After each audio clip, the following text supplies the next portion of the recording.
Good morning, ladies and gentlemen, and welcome to day number 3 of the 2023 Rowing New South Wales Championships. I'd like to begin today by acknowledging the Darug people, the traditional custodians on the land on which we gather today, and pay my respects to their elders past and present. Extend that respect to Aboriginal and Torres Strait Islander peoples here today. The weather forecast for today, it is going to be another warm day, mostly sunny with winds west to southwesterly, turning southerly in the morning. Looking at some top wind speeds of around 22 kilometres an hour. A little bit later on today, a reminder too to please stay hydrated as much as possible. There are a number of heat alert levels that will come out, with the first heat alert level at 32 degrees or greater. But do make sure that your rowers are going out with full bottles of water. Slip, slop, slap. Make sure you've got that sun protection as well, and stay in the shade as much as possible. Joining me in the commentary box this morning is Canberra Rowing Club Captain Tom Trobe. Good morning to you, Tom, and some great racing coming up this morning. Yeah, good morning, Stuart. Definitely. We are excited to get away with the women's under-16 coxed quad sculls. Some of them are lining up at the 1,000 metres. The under-16 girls do only race 1,000 metres. We've got about 4 heats of those, followed by the under-16 men's coxed quads as well, which have just a couple of heats. Yeah, and then we'll be moving on into the schoolgirls, schoolboy single sculls. So some potential champions of the future, potential Brisbane 2032 Olympians in amongst all those ones. So a few heats, a few semi-finals, and then from about 10:39 we move on to the finals. So we've got the under-16 cox quads for the men's and the women's, the para women's coxless pairs and the para coxed fours. Our co-commentator Lizzie Chapman amongst the coxswains in the para coxed fours, so we'll be seeing her come down the course instead of in an unusual commentary position. And then we're moving on towards the end of the session. We've got the finals for the schoolboy schoolgirl singles, and also the big boat energy, the men's and women's elite eights, coming down at around 10:30 or so. Yeah, definitely some of the clubs putting together some powerful crews there to try to get some bragging rights in the open men's and women's eights there, pulling in some big names from the training centres and some other national representation. So it'll be hopefully some tight racing. And that's at 11:30. Sorry, my apologies for that. So 11:27 with the women's elite eights, the men's at 11:32, and then the men's lightweight eight at 11:37 as well. So great racing coming up this morning, and then later on this afternoon we move on to the schoolboy schoolgirl double sculls. And with the last race with the men's elite quad sculls, that's at 6:37. So another long day today, showing the popularity of the New South Wales Championships. But as mentioned, we do have the first race underway for today. It's race number 180 of the women's under-16 cox quad sculls. Lane 1, Canberra Grammar. Lane 2, Pymble Ladies. Lane 3, Sydney Girls. Loretto Kirribilli in Lane 4. Centenary Lane 5. Redlands in Lane 6 and Redlands in Lane 5. The Canberra Grammar crew, Iris Rangier, Abigail Cowan, Addison Perry, Eve Rawlings and Sophia Mance, coached by Bibi Lees. Lane 2 from Pymble Ladies, Zoe Hart, Arabella Wheatley, Scarlett Ollison, Millie Cullinan, Mia Solomons as the coxswain and coached by Angus Webster. Lane 3, Sydney Girls, Stephanie Cheng, Noah Kepi, Elsha Lim, Xenia Palmer, Xiao Dong is the coxswain and coached by Miku Johnson. Lane 4 from Loretto Kirribilli, Gemma Ronan, Madeline Wheelahan, Mary Dunstan, Lily Loiterton, Jessica Bruce and Patrick Mainsbury is the coxswain, as the coach. Lane 5 from Centenary, Sophie Robertson, Jessica Smart, Juliet Hudson, Caitlin Burgess, Harriet O'Dwyer and Tanya Bremer is the coach. Lane 6 from Redlands, Ruby Warner, Elizabeth Whelan, Mila Osborne, Isabel Campbell and Alexandra Jones, coached by Kate Tidbury. And Lane 7 from Redlands, Sophia Watmo, Lara Doyle, Neve Carter, Francesca Richardson, Leah Chung is the coxswain and they're coached by Alexander Holthewer.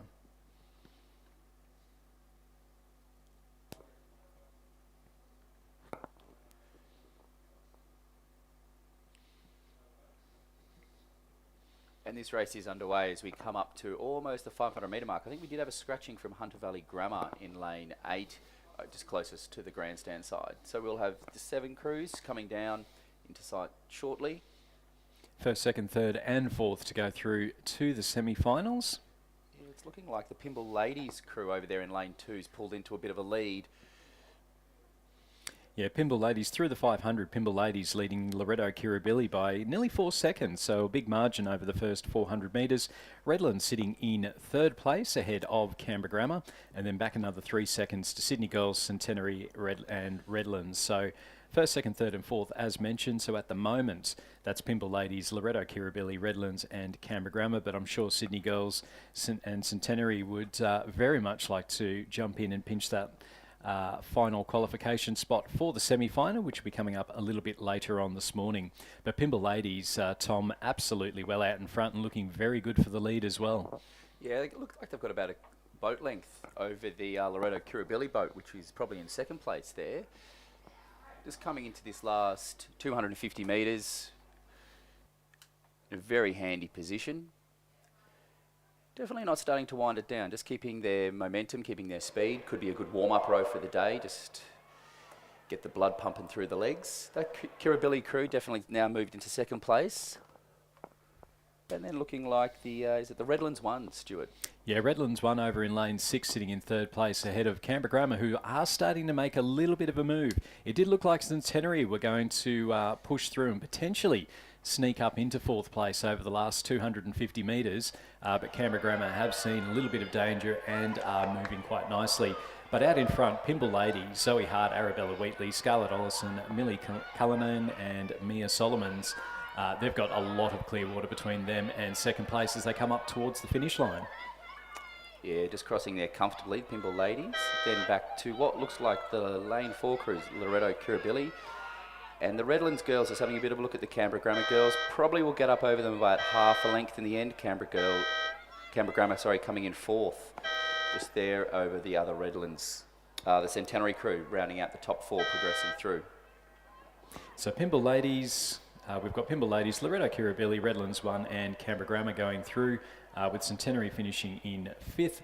Sydney Girls in 6 ahead of Redlands 5 in 7th. So Pimble Ladies, Loretto Kirribilli, Redlands and Canberra Grammar going through to the semi-final of the women's under-16 quad sculls, and they are underway now in heat number 2.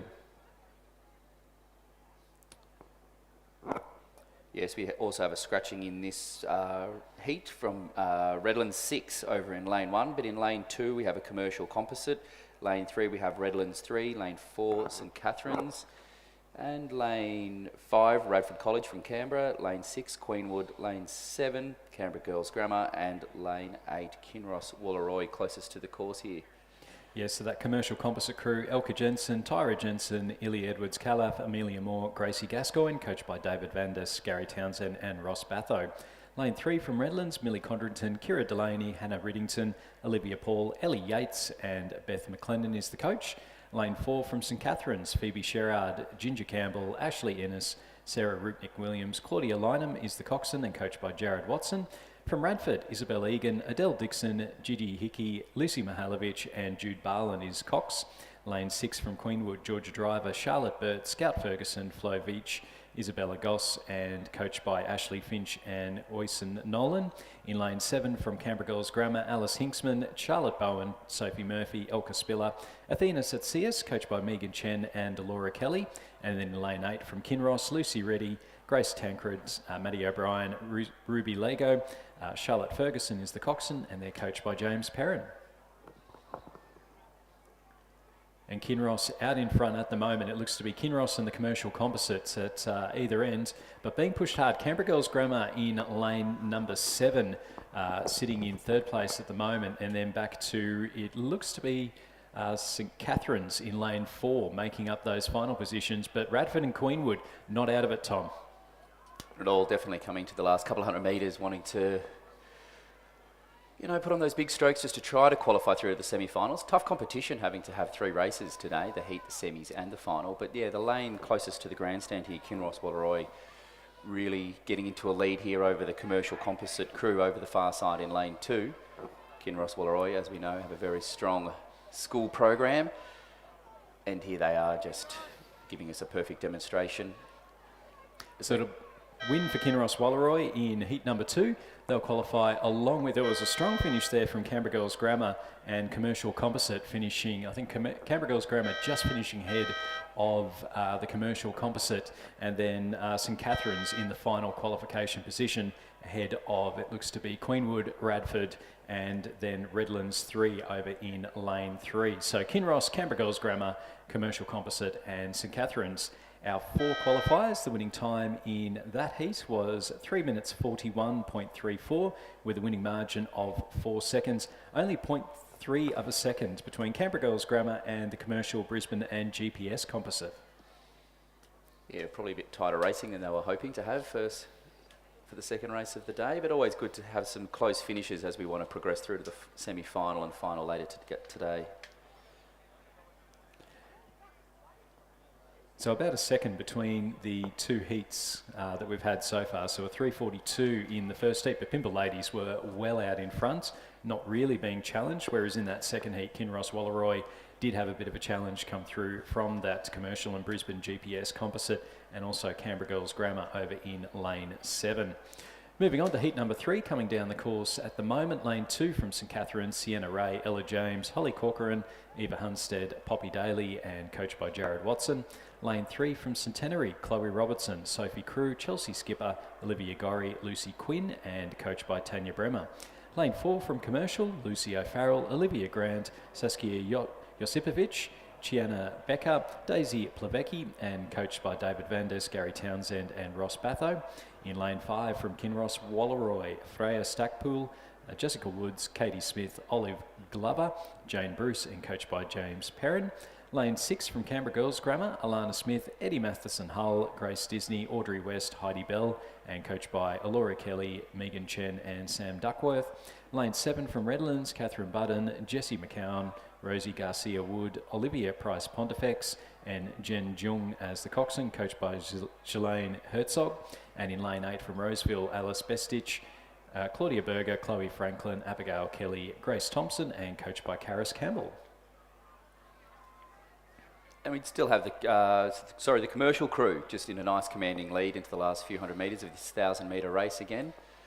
Going back to the rest of the pack, still quite tight between the crew over on the far side, which will be St Catherine's and Centenary. The Commercial Crew, as I said, almost getting up to 4 lengths ahead now as we come into the last 100 metres. And then it looks like the other Kinross Walleroy 2 crew getting a bit of competition from the crew closest to the grandstand from Roseville for those. This is some tight racing for those top 4 positions here.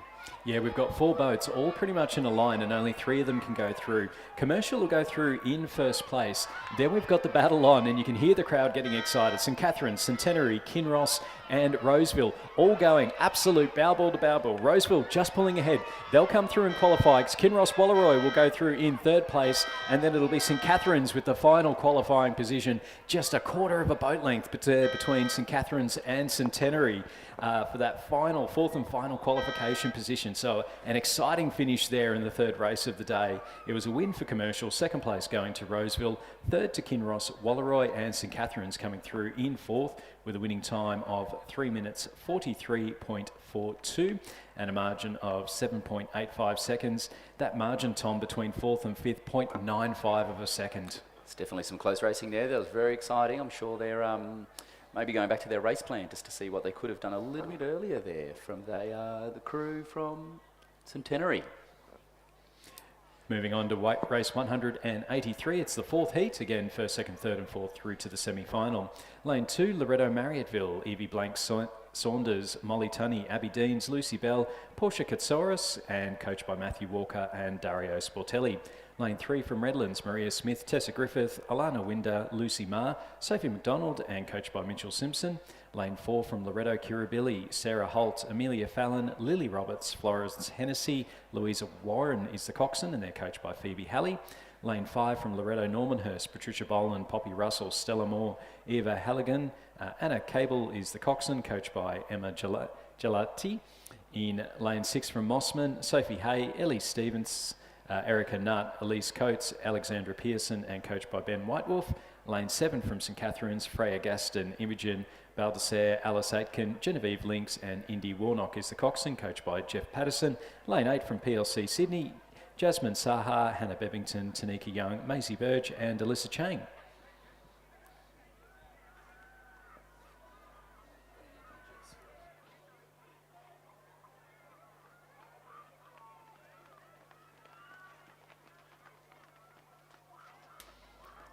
So out in front, it is the three crews from the various Lorettos. Loretto Kirribilli leading Loretto Marriotteville and Loretto Normanhurst.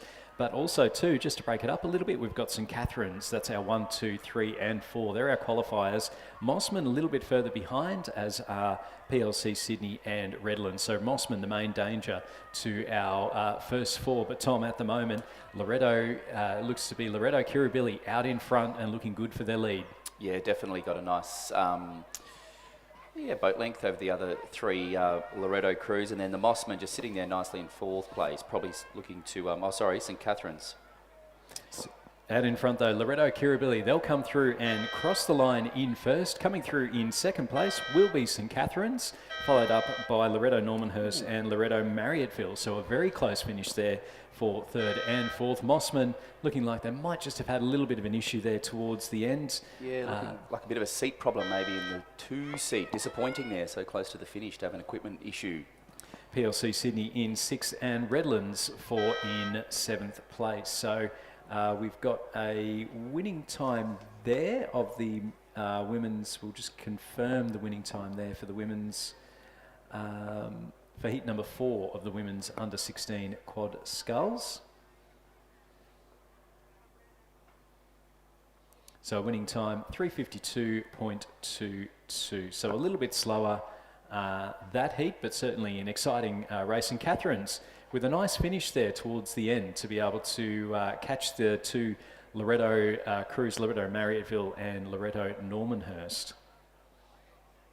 So we're just waiting. It does look to be that we've got just a little bit of an issue with the under 16 men's first heat of the men's quad. We do have it listed as race stopped. They're just awaiting a restart at the moment there. But some exciting schools competitions to come up over the coming weeks, Tom.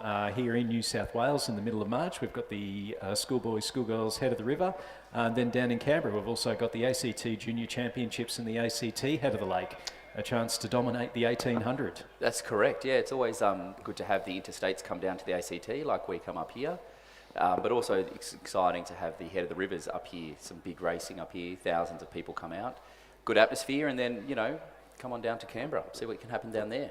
Well, for those who are in the club boat, so not involved with the schools, that weekend for the Head of the River, we do have the ACT Open Grade and Masters Championships, so a 2-day regatta down at Lake Burley Griffin, and that is being hosted by Canberra Rowing Club. Yeah, correct, that is. So it's a historical regatta that we have where we host the ACT Championships, 2 days, as Stuart said. We have events that range from most masters. We have some open grade racing and open racing and some grade-based racing as well. So big mix of boats, mix of grades, and lots of time to And the most important trophy, the most important trophy out of all of that, Tom, is the shovel.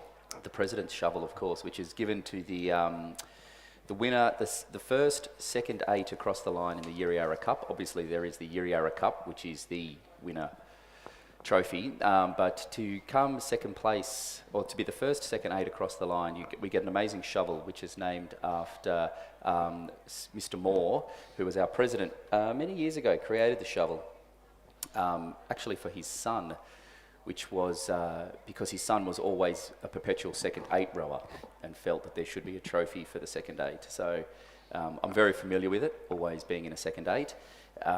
Have held it many times, but it's an amazing piece of silverware, which is actually a shovel that is very chromed as well. So, and that was for the person who donated that. That was Angus Moore's grandfather. Yes. So former Australian rower Angus Moore, his grandfather donating that. So that that has pride of play. That is the most important trophy in the ACT. Yes, it's the closest one that I can win. That's why. So if you do want more details on those regattas down in the ACT, you can head to our regatta page. It's regattas.rowingact.org.au, or if you head to the Rowing New South Wales regatta page, where you do your entries, then you do see the tabs up the top. You've got the tab for national, and then for the other states. So the ACT is the one right at the top left corner. If you do have any queries about rowing in the ACT, you can email me at eo@rowingact.org.au. Does look like we're underway in heat number 1 now of the men's under 16 coxed quad sculls. First, second, third and fourth will go directly through to the final, so we've got a full fleet of 9 coming down the course. Lane 1 from Radford, Charlie Knight, Hamish Strachan, Hugo Ryan, Benjamin Beswick and Samuel Fayar is the coxswain. Lane 2 from Newington, Guinness Devlin, Lewin Whitaker, Nicholas Strathui, Theo Downing, Noah Clayton and coached by Finn Tainch. Lane 3 from Kinross, Walleroy, Harper Shaw, Toby Buckland, Thomas Robson, Charlie Swift, Angus Peterson and coached by Benjamin Watt. Lane 4 from Redlands, Alexander Fenton, Matthew McLennan, James Foley, Kieran Newman, Josie Cable is the coxswain and they're coached by Max Durant. In lane 5 from Hunter Valley Grammar, Angus Purdy, Harrison Skelly Osmond, Thomas Foster, Edward Walsh, Moira Geraghty and coached by James Patton, Odin McIntosh and Rowan Hislop. Lane 6 from Redlands, Connor Morrison, Oscar Pearce, Finn O'Sullivan, Lachlan Price Pontifex, Daniel Helly is the coxswain, they're coached by Ben Whitewolf. Lane 7 also from Redlands, John Natilli, Henry Dobson, Toby Anderson, Archer Kerr, Henry Priest and coached by Alex Price.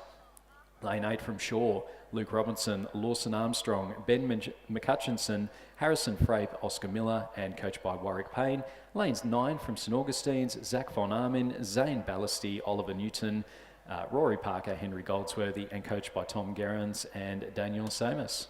Yeah, thanks Stuart. As we can see, I think the Shaw crew in lane 8, just second out from the grandstand side, did have a lead through the 500 metre mark. But then over on the far side, we have the Newington and Kinross crew, also just keeping everyone honest from the far side. It looks like the Redlands in lane 4 has just dropped quite a fair way off the pack here.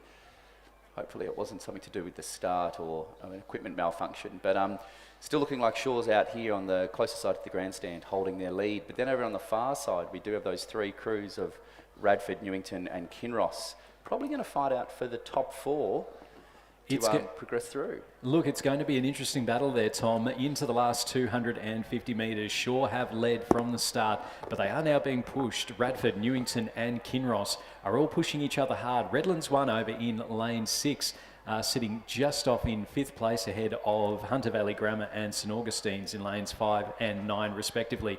So a bit of a grandstand finish coming up here. Shaw are in the lead. They're over in lane 8, but they are going to get pushed, and I think the 3 over on the far side are going to go past them. Kinross now have hit the lead. They've got half a boat length ahead of Shaw, Newington and Radford College, with Redlands 1 looking to pinch that final qualification position. Shaw and Kinross Rolleroy out in front. Shaw have made a big move. They'll go through. They'll qualify in first place ahead of Kinross Walleroy. Newington will come through in third, and with a big push towards the end, it will be the crew from Redlands that finish just ahead of Radford. There wasn't much in it. St Augustine's will come through in 6th place ahead of Hunter Valley Grammar in 7th, and then back to the other 2 Redlands crews in 8th and 9th. That was a big finish from Redlands. Yeah, definitely pulling it on in the last few hundred metres to just pip Radford, which is disappointing to get knocked off just right at the end. So a winning time there, a provisional winning time of 3 minutes 25.37, 2.17 seconds to second, 2.12 to third, and less than a second between 4th and 5th. The importance there of continuing to go right the way through to the end until you hear that buzzer. Race number 185 is underway. That's heat number 2 of the men's under 16 quad sculls. First, second, third and fourth through to the final. Lane 3 from Redlands, Cooper Beaton, Oliver Smith, James Collier and Lachlan McKay, coxed by Jake Nocha and coached by Alex Coney. Lane 2 from Newington, Hugh Jones, Alexander Matheson, Lucas Ross, Henry Pardea, Dylan Henry and coached by Joshua Beaver. Lane 3 from Redlands, Thomas Whitney, Ryan Begg, Zachary Borness, Angus McInnes, Alana Koopmans and coached by Alec Price. Lane 4 from Cranbrook, Angus Messiter, Christopher Vlahos, Carl Pierre Fansel, Hamish Allen, Maximilian Hewlett and coached by Jack Henderson. Lane 5 from Shaw, Henry Wheeler, Will Powell, Rupert Forrester, George Scammell and Toby Cochran as the cox. Lane 6 from Newington, Alexander Christophides, Evan Grilakis, Oscar Walsh, Jasper Patterson, Hugo Baker and coached by Finn Tainch. Lane 7 from Kinross, Jackson Davis, Finn Price, Fergus Attenborough, William Karash, Henry McArdle and coached by Benjamin Watt. Lane 8 from Canberra Grammar, Kyle Mapuri, Oliver Hoig, Benjamin McGregor, Alexander Griffiths, Thomas Gilbert and they're coached by Hamish Hunter.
So we're just getting ready for the start of race number 185. So this is the final one over 1,000 metres before we move on to the heats of the championship schoolgirl single scull. So they are underway now. Redlands in lane 1, Newington lane 2, Redlands lane 3, Cranbrook lane 4, Shaw in lane 5, Newington lane 6, Kinross in lane 7 and Canberra Grammar over in lane 8. Don't forget, all the regattas that are being held all around the country do rely heavily on volunteers to be able to run. So if you are interested in helping out here at Rowing New South Wales Regattas, you can head to the Rowing New South Wales website at rowingnsw.asn.au. There are a number of roles that do need to be filled, including at the timing huts, down the boat race officials, the boat drivers, even helping out down in the finish tower as well. So, which isn't a bad place to actually sit and watch the racing, Tom. You're down at the finish, you're in the air conditioning, it's very pleasant. You get the perfect view. Absolutely. And yes, air conditioning on these hot days, but also heating on the cold days. But no, definitely, Stuart, as you were mentioning, these heavy requirement on the volunteers. Like looking at the lists over the last couple of days, there's easily, probably 80 plus people that are out here volunteering over the few days. So the regattas don't operate without the help of volunteers, but any time's valuable. So if we can get a couple of hours, an hour or so, just helping out, give someone a break, and it's also good to see the other side of the sport and how they actually operate. And one thing that we have seen throughout this regatta, Tom, has been the view from the BRO boats. We've had the camera on the front of one of the BRO boats, and there have been some really interesting footage from there. 2023 coming to us from Cirque. It's always good to get as close to the rowing as possible, and I think the addition on the BRO boat does get a camera out there on the course and allows us to see what's actually going on right in the middle of the race. So it's it always helps. So out in front through the 500 metres, it was Newington in lane 6, leading Redlands in lane 3, Canberra Grammar in lane 8, then Shaw, Kinross, Wallaroy, Newington, Redlands in lane 1, and then Cranbrook. So we'll just wait on the confirmations of those ones. But Newington certainly looking good out the front. Remember, 1, 2, 3 and 4 will go through to the final. So Newington leading Canberra Grammar at the moment. Then over in lane 3, Redlands 5 looking quite good ahead of Shaw in lane 5. So that's our 1, 2, 3, 4. And then again, as we saw earlier, don't know what's going to happen in racing. So we've got Cranbrook, Redlands 3 and Newington all looking to push through. And we are now starting to see a little bit of a go here from Redlands 5 over in lane 3, Tom. They're catching up fast to that Newington crew in lane 6. They definitely are. They've got a really strong position, actually, so they might want to half be conserving their energy, but still always good to get a bit of confidence through the race. We do have the crew closest to us here, Canberra Grammar, who's definitely coming home strong, wanting to make sure they get in the top 4. And then it looks like that Shaw crew in the middle of the course in lane 5 will probably round out the top 4. Coming into the finish line now, we do have lane 6, which is the Newington crew, comfortable in the lead, been there for a while, just crossing there in first place. Looking like Canberra Grammar is going to come in second, followed by Redlands over in lane 3, and then Shaw in lane 5. Not quite as tight the racing that we've had previously, but still, some tough competition out there. And then crossing in 5th place will be Cranbrook in lane 4, followed by what looks like a Kinross crew there, closer to the course. And then back over on the far side in lane 2, Newington 3. And Redlands in lane 1 will round out what is the second heat of the championship men's under 16 Coxed Quad Scull. Yeah, so a provisional winning time of 3 minutes 32.45 with a winning margin of 2.73 seconds and 4.31 seconds through to third. Yeah, now back down to the 2,000 metre start for the championship schoolgirl single scull. As we mentioned, we have about 6 heats we do have 6 heats with the top 4 of each heat progressing through to the semi-final race. Semi-finals will actually have 3 semi-finals later in the day. Over in lane 1 from Canberra Girls Grammar, we have Alex Perry-Dalton, coached by Caroline Piper and Nigel Miller. In lane 2 from Loretto Kirribilli, we've had Annabelle Rose, coached by Elliot Hunt and Frederica Gibbs. In lane 3 from Loretto Normanhurst, we have Jessica Lenham, and coached by Thomas Parker. In lane 4 from Rockhampton Grammar, we have Caroline Sparks. In lane 5 from Trinity Lutheran, we have Ruby Hodges, coached by Eric Rowan. In lane 6 from Brighton Girls, we have Honey Garcia, coached by Matt Wilson and Emily Montague. In lane 7 from Radford College, we have Zoe McIntosh. In lane 8 from Pimble Ladies, we have Fifi Hazelwood Lee, coached by Ollie Teds and Eliza Entwistle. Just a reminder too that once you are finished your race, if you can return your bow numbers to boat shed number 1, so that's the water side of boat shed number 1. You do need to collect those beforehand. For the finals, after about 10:30 or so, presentation of the medals and trophies will take place on the presentation dais immediately after each A final. Immediately proceed with your boat to the presentation pontoon for those presentations. Our live stream partner, Bont Rowing, the live stream partner for this regatta, so we thank Bont for their support. The New South Wales Rowing Championships are proudly sponsored by Bentley's and supported by the Penrith City Council, with the exclusive merchandise partner, the Regatta Shop. Yeah, definitely get up there this morning. Always good to get your t-shirts as souvenirs from this regatta. All the names and a bit of history from when you raced up here at the State Championships. We can see here the girls starting to come into the starting pontoons. We are, as it appears to be running a few minutes late, maybe due to that restart earlier on in the day, but don't take that as an indication that you can be late to the start. Always try to get up there nice and early into the marshalling area. Here's the girls just rowing out into their lanes. As we did say, over in lane 1, we have a Canberra Girls Grammar. Lane 2, Loretto Kirribilli. In lane 3, Loretto Normanhurst. Lane 4, Rockhampton Grammar. Lane 5, Trinity Lutheran. In lane 6, Royton Girls. In lane 7, Radford College. And lane 8, Pimble Ladies.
So it's just heat one of the championship school girls single scull goes through the 1,000 metres. We have Canberra Girls Grammar in first, just a few seconds over Caroline Sparks from Rockhampton Grammar, followed back to Loretto Kirribilli, Annabelle Ross, back to Trinity Lutheran Ruby Hodges, Radford College Zoe McIntosh, Pymble Ladies Fifi Hazelwood Lee, Loretto Normanhurst Jessica Lynham, and Ryton Girls Honey Garcia in 8th place in lane 6, just crossing through here.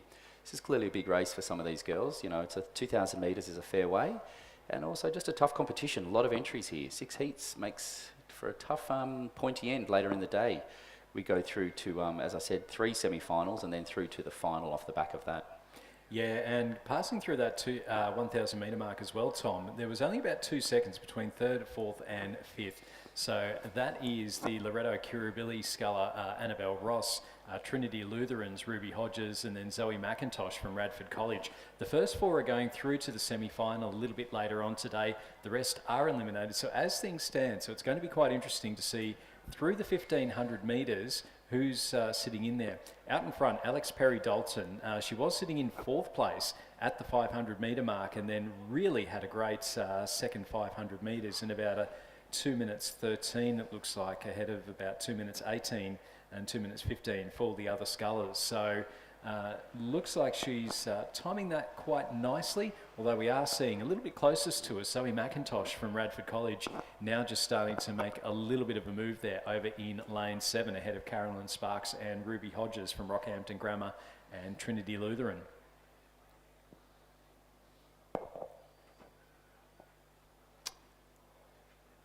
As the girls come through the 1,500 metre mark. Now we still do have, as Stuart was saying, Alex Perry-Dalton in first place. She made a big push on that second 500, looking like, you know, pulling out to 6 seconds in the third 500. So still holding on to probably what is a very good race plan, I think, pulling into this first heat. Rockhampton Grammar also still in second place, Caroline Sparks. Followed by Loretto Kirribilli, Annabelle Ross, and back to Radford College, Zoe McIntosh. She has pulled out by almost 3 seconds over Ruby Hodges from Trinity Lutheran, and then back to Fifi Hazelwood Lee from Pymble Ladies and Ryton Honey Garcia. Some close racing here, Stuart, still, even though, you know, we're still in a heat. Some of the girls still not quite in as comfortable position as maybe they want to be, which is always exciting, you know, equals strong competition later on in the day. Absolutely. First 4 to go through to the semi-final. As you mentioned earlier, Tom, we do have the 6 heats of the schoolgirls single scull. So it's there's going to be a lot of whittling down over through. So it is important to try and save as much energy as possible. You've got 3 races coming up throughout the course of the morning. It will heat up a little bit later on. So we are going to see, you know, some real gamesmanship going on where people are trying to, number one, qualify, but also conserve energy so as that they are in as best a possible position to be able to go through a little bit later on in the day. Alex Perry-Dalton from Canberra Girls Grammar, coached by Kaz Pipers and Nigel Miller. She is out in front at the moment, ahead of Zoe McIntosh from Radford College. Then we've got Annabelle Ross from Loretto Kirribilli and Caroline Sparks from Rockhampton Grammar. Ruby Hodges from Trinity Lutheran just dropping off over the second 1,000 metres or so. So it does look like we've got our 1, 2, 3 and 4 into the last 100 metres or so. But again, anything can happen. Fifi Hazelwood Lee from Pymble Ladies sitting in 6th place at the moment, ahead of Honey Garcia from Ryton Girls. And then it looks to be Loretto Normanhurst, Jessica Lenahan sitting in 8th place.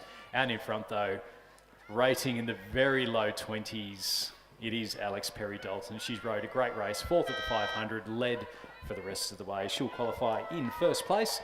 Coming through in a nice little battle for 2nd, I think it's going to be just, looks like Annabelle Ross from Loretto Kirribilli finishing just ahead of Caroline Sparks from Rockhampton Grammar. Zoe McIntosh from Radford will finish in the final qualification position.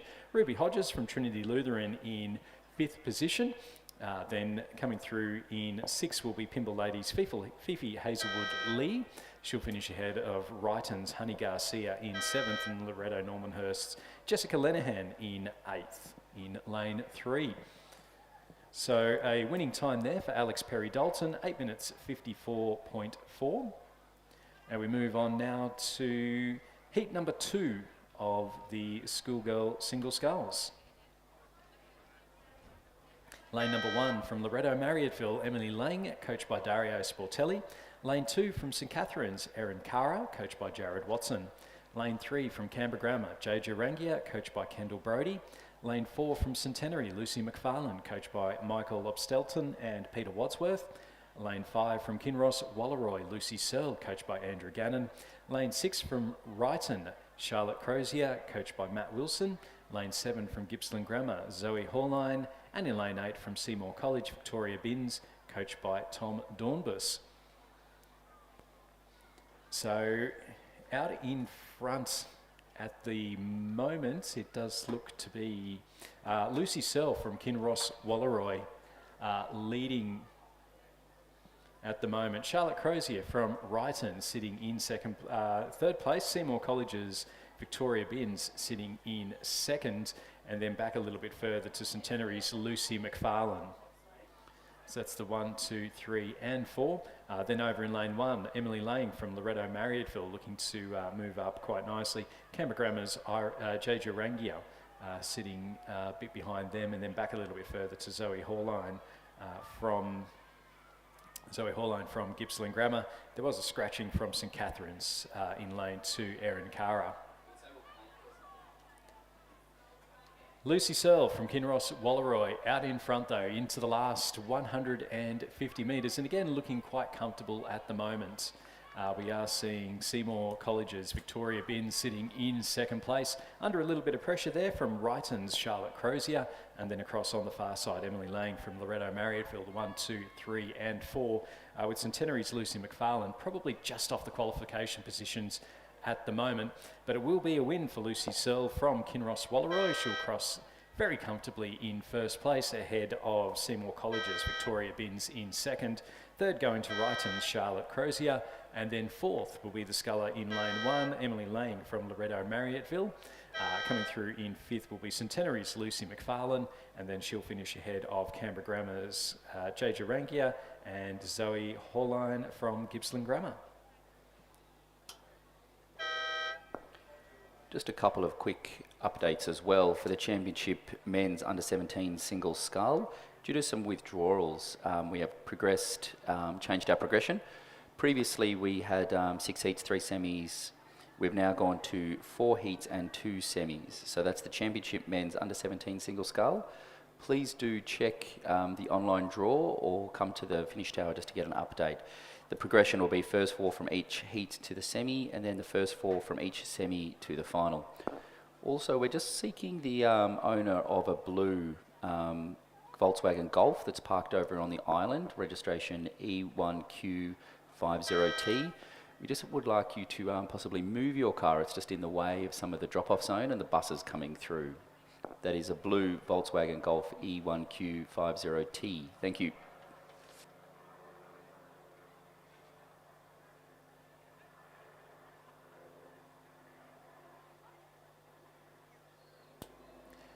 Heat number 3 of the Championship Schoolgirls Single Scull. This event sponsored by Mobius, first, second, third and fourth through to the semis. Lane 1 from PLC Sydney, Elias Steele, coached by Lily Glenn. Lane 2 from Rockhampton Grammar, Asher Stewart. Lane 3 from Newcastle Grammar, Melissa Carpenter. Lane 4 from Centenary, Jessica McCowan, coached by Michael Obstelton and Peter Wadsworth. Lane 5 from Tweed, Ruby Rhodes, coached by Gary Annand. Lane 6 from Askham, Felicity Errington, coached by Marielle Caponis and Mitchell Caponis. Lane 7 from Sydney Girls, Lauren Teo, coached by Matteo Villani. And in Lane 8 from St Catherine's, Leela Gaston, coached by Jared Watson. And it is Leela Gaston from St Catherine's. Looks to be out in front at the moment. She's been joined by Asher Stewart from Rockhampton Grammar over there in Lane 2. Then back a little bit further, Askham's Felicity Errington. It looks like next to Ruby Rhodes from Tweed, our 1, 2, 3 and 4. But Lauren Teo from Sydney Girls also pushing hard for that final qualification position. Probably about a boat length back from fourth. And then back again, Jessica McCowan from Centenary and PLC Sydney's Elias Steele and Melissa Carpenter from Newcastle Grammar.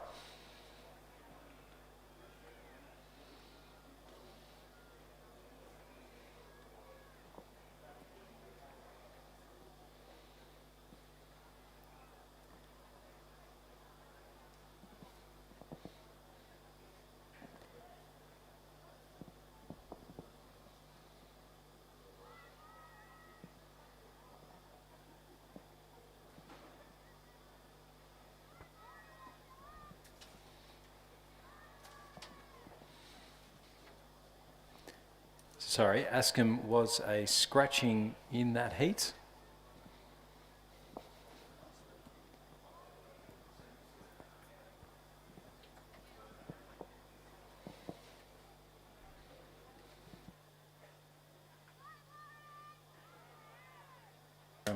So Asher Stewart from Rockhampton Grammar out in front, looking quite comfortable. She's got a couple of boat lengths between herself and St Catherine's Leila Gaston. So they're both just lowering the rate of striking at the moment, doing a nice comfortable tech row, getting some big strokes in there. It will be a win for Asher Stewart. Second going to St Catherine's Leila Gaston. And then coming through in third place will be Ruby Rhodes from Tweed Rowing Club. She'll come through for the third place. In the fourth and final qualifying position, we do have Jessica McCowan in lane 4 from Centenary. Coming through in fifth and missing out on qualification for the semi-final, Lauren Teo from Sydney Girls. And then a nice little battle for the last two placings between Elias Steele from PLC Sydney and Melissa Carpenter from Newcastle Grammar. Coming into the finish line, there's not much between these two scullers. Melissa Carpenter just leading Elias Steele, and she'll pull through and take sixth place ahead of Elias Steele in heat number 3 of the schoolgirls single scull. The provisional winning time there, 8 minutes 47.44. That's some very tight racing there at the end there, Stuart. Back to heat 4 now, the championship schoolgirls single scull. Over in lane 1 from Canberra, we have Imogen Lang, coached by Tom Krieber. In lane 2 from Hunter Valley Grammar, we have Amelia Dennis, coached by Rowan Hislop, Odin McIntosh and Darryl Lindsay. In lane 3 from Yarra Yarra, we have Alexandra McVoy. In lane 4 from Centenary, we have Saskia Lee, coached by Kerry Tickle. In lane 5 from Grafton High, we have Nadia Smith, coached by Colin Lang, Joanna Tarrant and Adam Dewberry. In lane 6 from Canberra Grammar, we have Hayley Noyles, coached by Kendall Brody. In lane 7 from Trinity Lutheran, we have Scarlett Wood, coached by Eric Rowan. And in lane 8 from Tara School, we have Natalie Eaton, coached by Adine Smith. And in lane 1 there, I think, Stuart, Imogen Lang definitely out in lead by 28 seconds. She's from our high performance program back home, so... Yeah, ACT High Performance Program and also Canberra Rowing Club. So looking quite strong there out in front, and maybe one of the favourites for this championship schoolgirl single scull event. As mentioned before, sponsored by Mobius. First, second, third and fourth to go through to the final. Canberra Grammar's Hallie Noyes, coached by Kendall Brody, who was the Australian coxswain last year for the Australian Men's 8. Has been down in Canberra for a few years now, working under Toby Weir-Candler in that Canberra Grammar program. Yeah, correct. She came down from the PLC school when she moved down to Canberra to just join in with the Canberra Grammar School. Obviously, as they transitioned to adding co-ed to the school, building out their rowing program, and so she's taken good control of that and really building out what is some high performance rowers. Talking about building, how good's the building of the Canberra Grammar sheds? That is one of the newest sheds on the lake, and certainly one of the strongest sheds. But Imogen Lang from Canberra Rowing Club out in front at the moment. Member of the ACT Academy of Sport, the ACT High Performance Program, and looking very strong at the moment. Alexandra McAvoy sitting in second place for Yarra Yarra, ahead of Canberra Grammar's Hallie Noyes, and then back a little bit further to, looks to be Hunter Valley Grammar's Amelia Dennis. A really strong win there for Imogen Lang from Canberra Rowing Club, coming through in first place, and well, we've still got people a long way from the finishing line, so that's the dominance of Imi Lang's win there. It's coming through in second place will be the rower from Yarra Yarra. So we've got ACT Victoria and potentially ACT again as our first 3 qualifiers. Yarra Yarra's Alexandra McAvoy will come through in second place, so she'll qualify for the semi-finals. Coming through in third will be Canberra Grammar's Hallie Noyes. She's over there in lane 6, and then she'll finish ahead of Hunter Valley Grammar's Amelia Dennis to make up our qualifiers for the schoolgirls single sculls. Coming through in 5th place will be Centenary. It will be lane 5, Grafton High's Nadia Smith, finishing ahead of Tara School's Natalie Eaton in 6th, and then Centenary's Saskia Lee coming through in 7th. The winning time there for Imogen Lang, 8 minutes 32.17, so that was 15 seconds quicker than the previous heats, and a winning margin there, Tom, 31 seconds. Yeah, definitely. I think trying to warm up the legs, but also just send a signal as we progress through these races this morning. That's a big margin in any race to be over 30 seconds out. That's a big marker to put down very early on in the piece. Heat number 5 is underway. It is, again, first, second, third and fourth through to the semi-final. Lane 2 from Centenary, Kira Stewart, coached by Michael Obstelton and Peter Wadsworth. Lane 3 from Wrighton Girls, Grace Hereford, coached by Matt Wilson and Emily Montego. In Lane 4 from Hunter Valley Grammar, Annabella Thornton, coached by Rowan Hislop, Odin McIntosh and Daryl Lindsay. In Lane 5 from Tweed, Lily Foggo, coached by Gary Annand. In Lane 6 from Sydney Girls, Charlotte Steele, coached by Matteo Villani. In Lane 7 from Newcastle Grammar, Mafina Bland. And in Lane 8 from Wrighton Girls, Matilda Pilkington, coached by Matt Wilson and Emily Montague.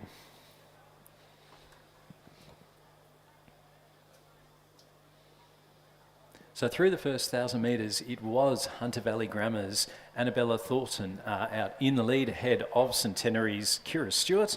Wrighton Girls' Grace Hereford sitting in third place ahead of Tweed's Lily Foggo. So that was the 1, 2, 3 and 4, but only a few seconds between fourth place and then we've got Matilda Pilkington from Wrighton in fifth place, and then also Newcastle Grammar's Mafina Bland in sixth, So none of the girls, and then Sydney Girls Charlotte Steele sitting in sixth, but none of them completely off the pace. First, second, third and fourth going through to the semi-finals.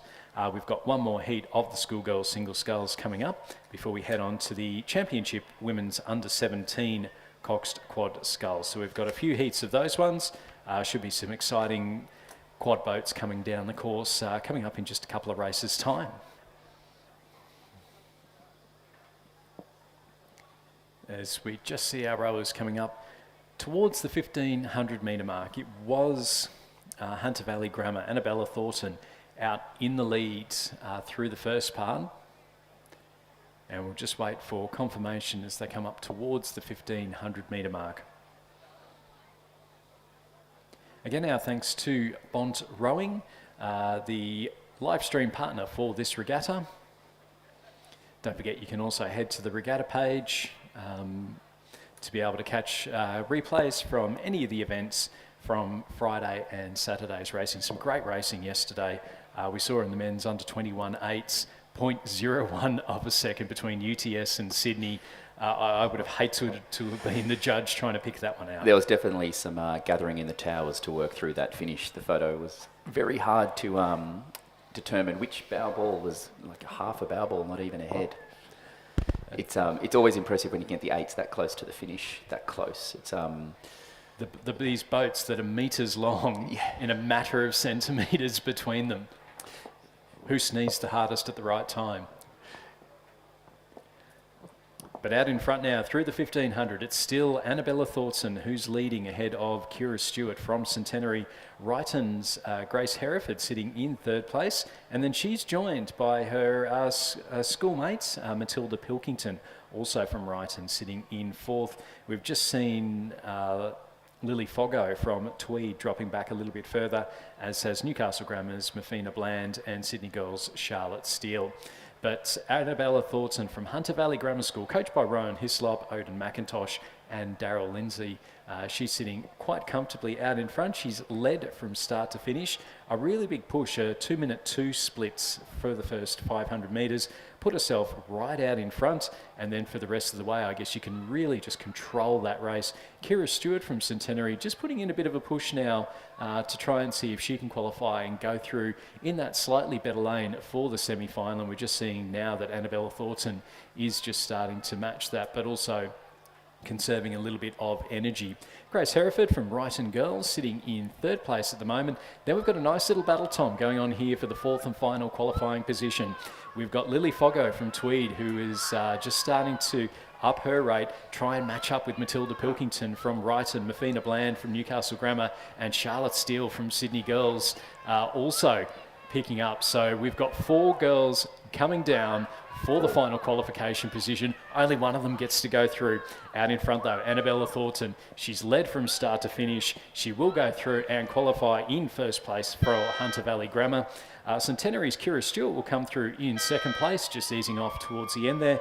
Third to Wrighton Girls' Grace Hereford. Now, this battle for fourth, Tom. We've got Tweed's Lily Foggo, just looking like she started to pull out in front. Matilda Pilkington from Wrighton has just dropped off the pace a little bit. We're seeing a push from Mafina Bland from Newcastle Grammar and Sydney Girl Charlotte Steele into the final couple of strokes now. Has Lily Foggo just eased off? She's just managed to do it. Lily Foggo qualifies in fourth place, just ahead of Mafina Bland from Newcastle Grammar, Matilda Pilkington from Wrighton, and Charlotte Steele from Sydney Girls.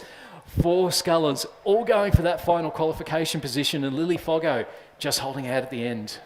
Yeah, some phenomenal stamina there, just hanging on to it. But definitely some strong rowing back from, as you mentioned, Wrighton's Matilda Pilkington, just really pushing to get to that fourth place.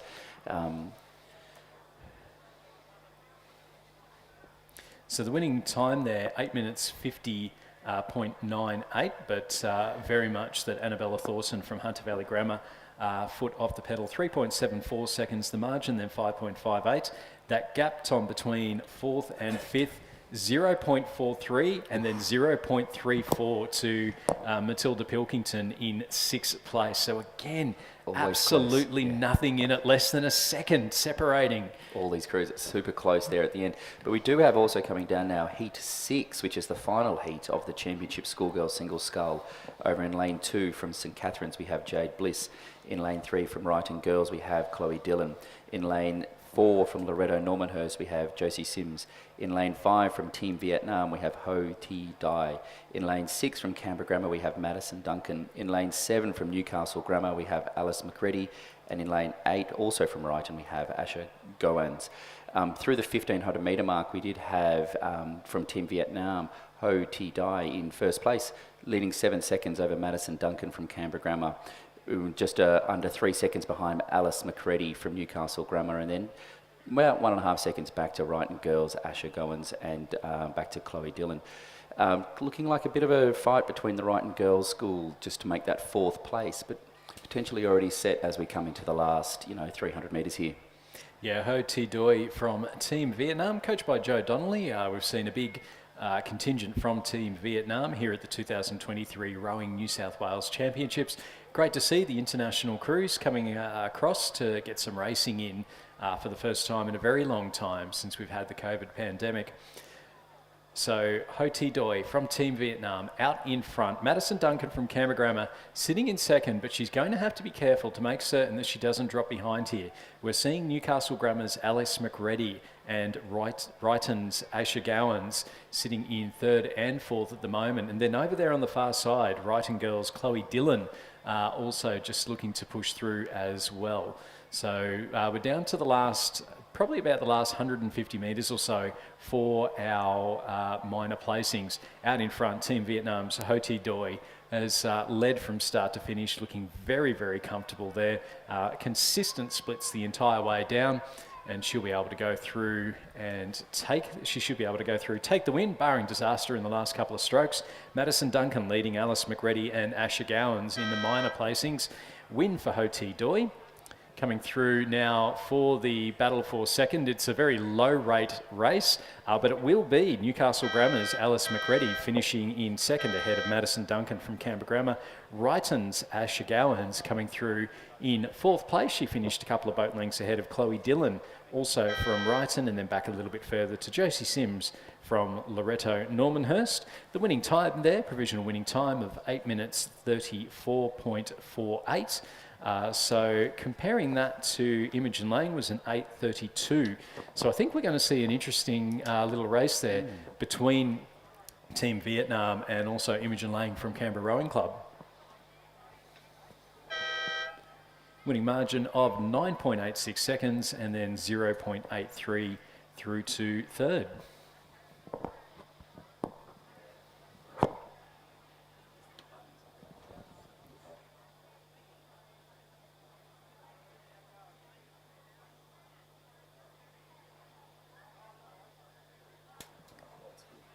We're underway now in heat number 1 of the women's under-17 Cox Quad Sculls, first, second and third through to the final.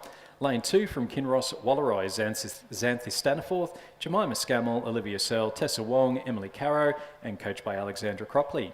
Lane 3 from Radford College, Bonnie Hardy, Amber Smith, Audrey Potter, Jessie Palfreman, Stuart Ward. Lane 4 from Newcastle Grammar, Sienna Latham, Sadie Smart, Annabelle McKenzie, Molly Boyle, and Zane Gusamarini. Lane 5 from Wrighton, Kennedy Lord, Constantina Kafisis, Sarah Haben, Lucy Gillen, Olivia Michelini, and coached by Matt Wilson and Emily Montague. In lane 6 from Queenwood, Millie Dont, Eva Thompson, Zara Taylor, Addison Rolls, Alice Yardley, and coached by Ashley Fitch and Oyson Nolan.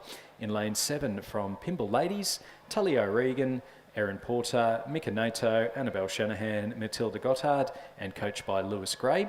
And then in lane 8 from Sydney Girls, Alana Song, Olive Bilbao, Annie Pham, Ariel Moniaga, Rebecca Moritz, and coached by Cameron Ogilvie. Through the 1,000 metres, we saw Queenwood leading Kinross, Pimble Ladies, Radford College, Wrighton, Newcastle Grammar, and Sydney Girls, as we just see them coming up towards the 1,500 metre mark now. And it'll be interesting just to get a bit more of an idea as to where they're sitting. Queenwood looking very strong at the moment. They're over in lane number 6, ahead of Kinross Walleroy, coming up towards that 1,500 metre mark. Then we've got Pimble Ladies and Wrighton, both sitting quite comfortably as well. We've only got the first 3 going through to the final later on today, with the rest being eliminated from this event. So through that 1,500 metre mark, it is Queenwood leading Kinross by 4 seconds. Pimble Ladies sitting in 3rd place, less than a second behind them, and then about a 5-second gap to Wrighton Girls, and then back again to Radford College, Newcastle Grammar, and Sydney Girls. So Queenwood sitting comfortably out in front through the 1,500 metre mark. So we have 3 heats of the under-17 Coxed Quad Sculls, and then we'll move on to the men's under-17 Coxed Quad Sculls with 1st, 2nd, 3rd and 4th going through to the final.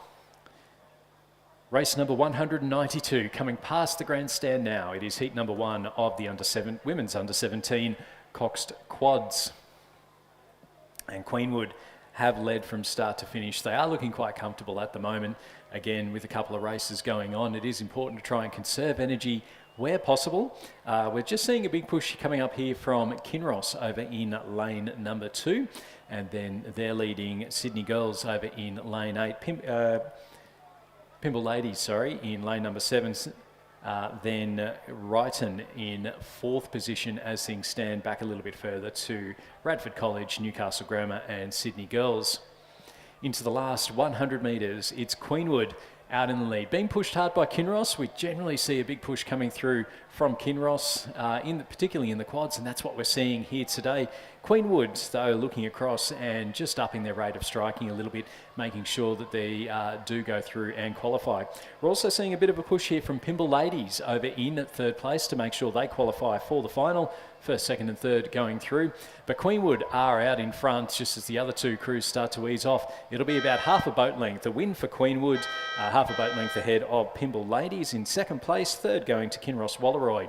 So they'll all qualify for the finals.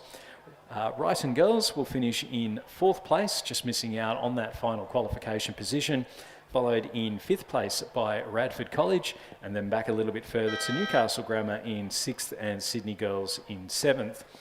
Provisional winning time for Queenwood of 7 minutes 36.41 with a margin of 2.05 seconds to 2nd and then 0.74 seconds through to 3rd. So not much between those crews. You feel like, though, that Queenwood definitely had the edge there in that particular heat, just conserving the energy in the heats through the heats. Race number 193 is underway now, and that's heat number 2 of the under-17 Coxed Quad Sculls. In lane 2 from Roseville, Emma Dupree, Grace McKinlay, Matilda Baird, Charlie Griebel and Matilda Marchant, and they're coached by Gonzalo Briones. In lane 3 from Canberra Grammar, Kate Oliver, Holly Howard, Hannah Griffiths, Stella Robertson, Chamisha Dayajiwa, and they're coached by Kendall Brody and Alan Carey.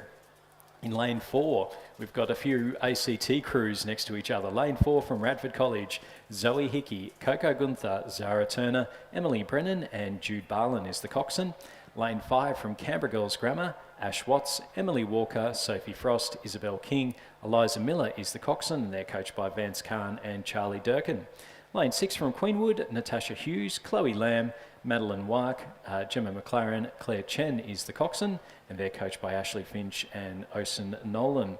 In lane 7 from Kinross, Walleroy, Sienna Wilkin, Mari Willie, Sophie Loof, Maggie Kirby, Philippa Martin, and coached by Alexandra Cropley. And in lane 8 from Cathedral, Miley Kovacevic, Carice Crow, Claudia Chung T, Ingrid O'Brien, Bjorn Hisseni is the coxswain, and they're coached by Imogen Greg Connor and Elise Chambers. Through the 500 metres, it was Canberra Grammar leading Kinross Walleroy by a couple of seconds, then only about second back to Radford, Roseville in third, and then Canberra Girls Grammar in Roseville in fourth, Canberra Girls Grammar in fifth, Queenwood in sixth, and Cathedral in seventh.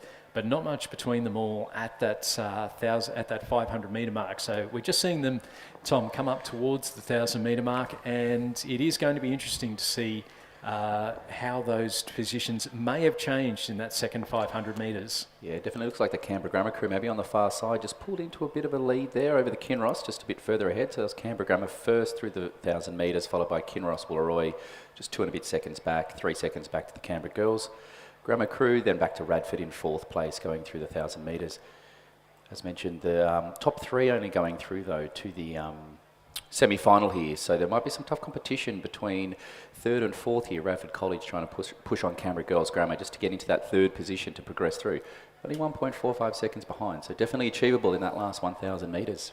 Yeah, and Canberra Girls Grammar was sitting in fifth coming in through the 500 metres, so they have had a pretty big push through that second 500 metres. Radford doing about a 2-minute split, and Canberra Girls Grammar with about a 1:57. So really making their way through the field. So 3 of the first 4 are from the ACT, but only the first 3 go through. Kinross from Orange, so we're very much seeing a regional theme coming through in this second heat. So Canberra Grammar leading heat number 2. First, second and third going through. Kinross in second, Canberra Girls Grammar in third, leading Radford College, Roseville, Queenwood and Cathedral in 8th and 7th place.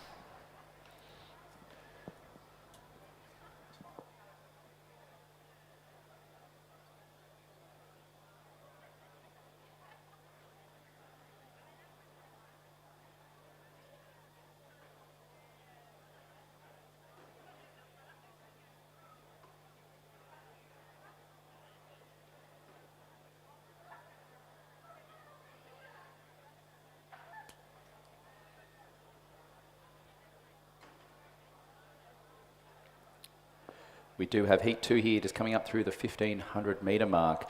We did have Canberra Grammar out ahead of Kinross Walleroy. They're still out in the lead, with Kinross Walleroy coming through in second place through the 1,500, 3.3 seconds behind, back to Canberra Girls Grammar, 2.5 seconds behind. And then in fourth place, which is unfortunately not going to be able to qualify through, is Queenwood, who have stepped up over Radford, possibly looking to make a big move through this final 500 metres as well to get into that third position.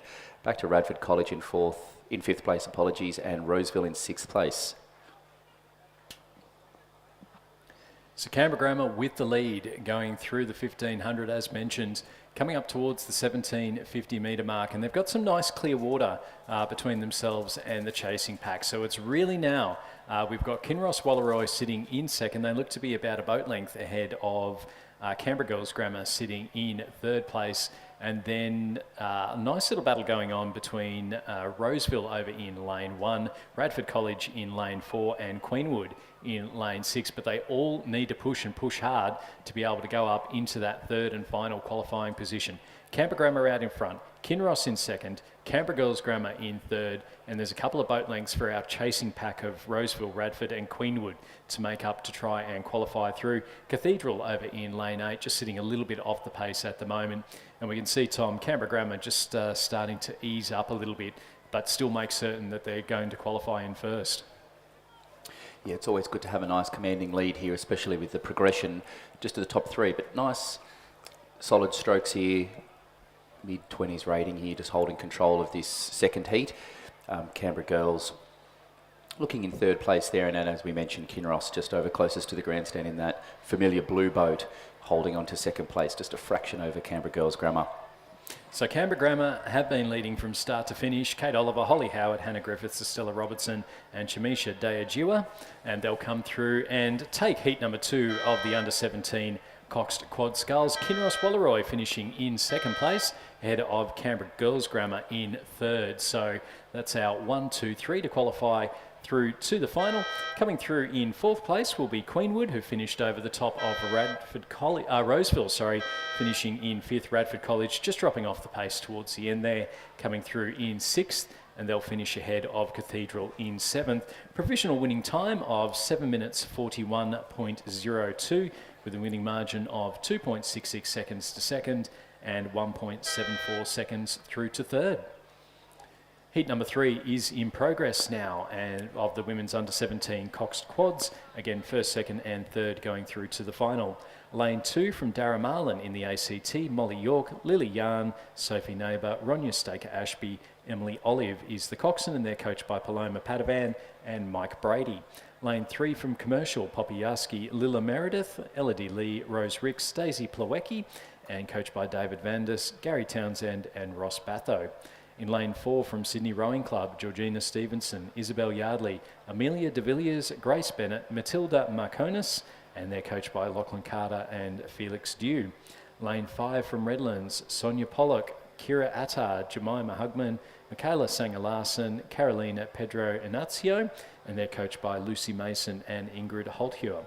Lane 6 from Trinity Lutheran, Elena Doherty, Lily Fruin, Molly Lomax, Isabel Clifford, Lola Sullivan is the coxswain, and they're coached by Eric Rowan. And then in lane 7 from Brisbane and GPS, Gabrielle Ryan, Danielle Watt, Eva Hosking, Astrid Thomas, Gracie Gascoigne is the coxswain, and they're coached by Maddie Paciella and Nigel Stubbs. So we have had the Sydney Rowing Club crew in the lead for the 500 metre mark and the 1,000 metre mark, still back to Brisbane Grammar, back to Commercial, Trinity Lutheran and Dara Marlin in 5th place. Still tight competition between first and second through the 1,000 metre mark. Brisbane and GPS was only 0.3 of a second behind, but then 4.5 seconds back to 3rd place.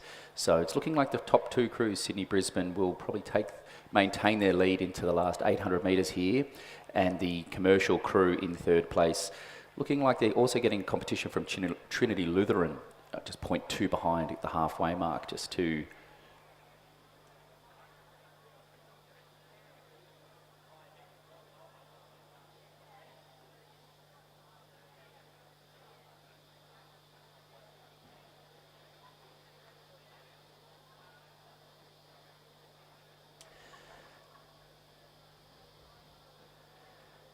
through the 1,500 metre mark. Sydney has maintained that lead back to Brisbane and GPS and back to Commercial in 3rd.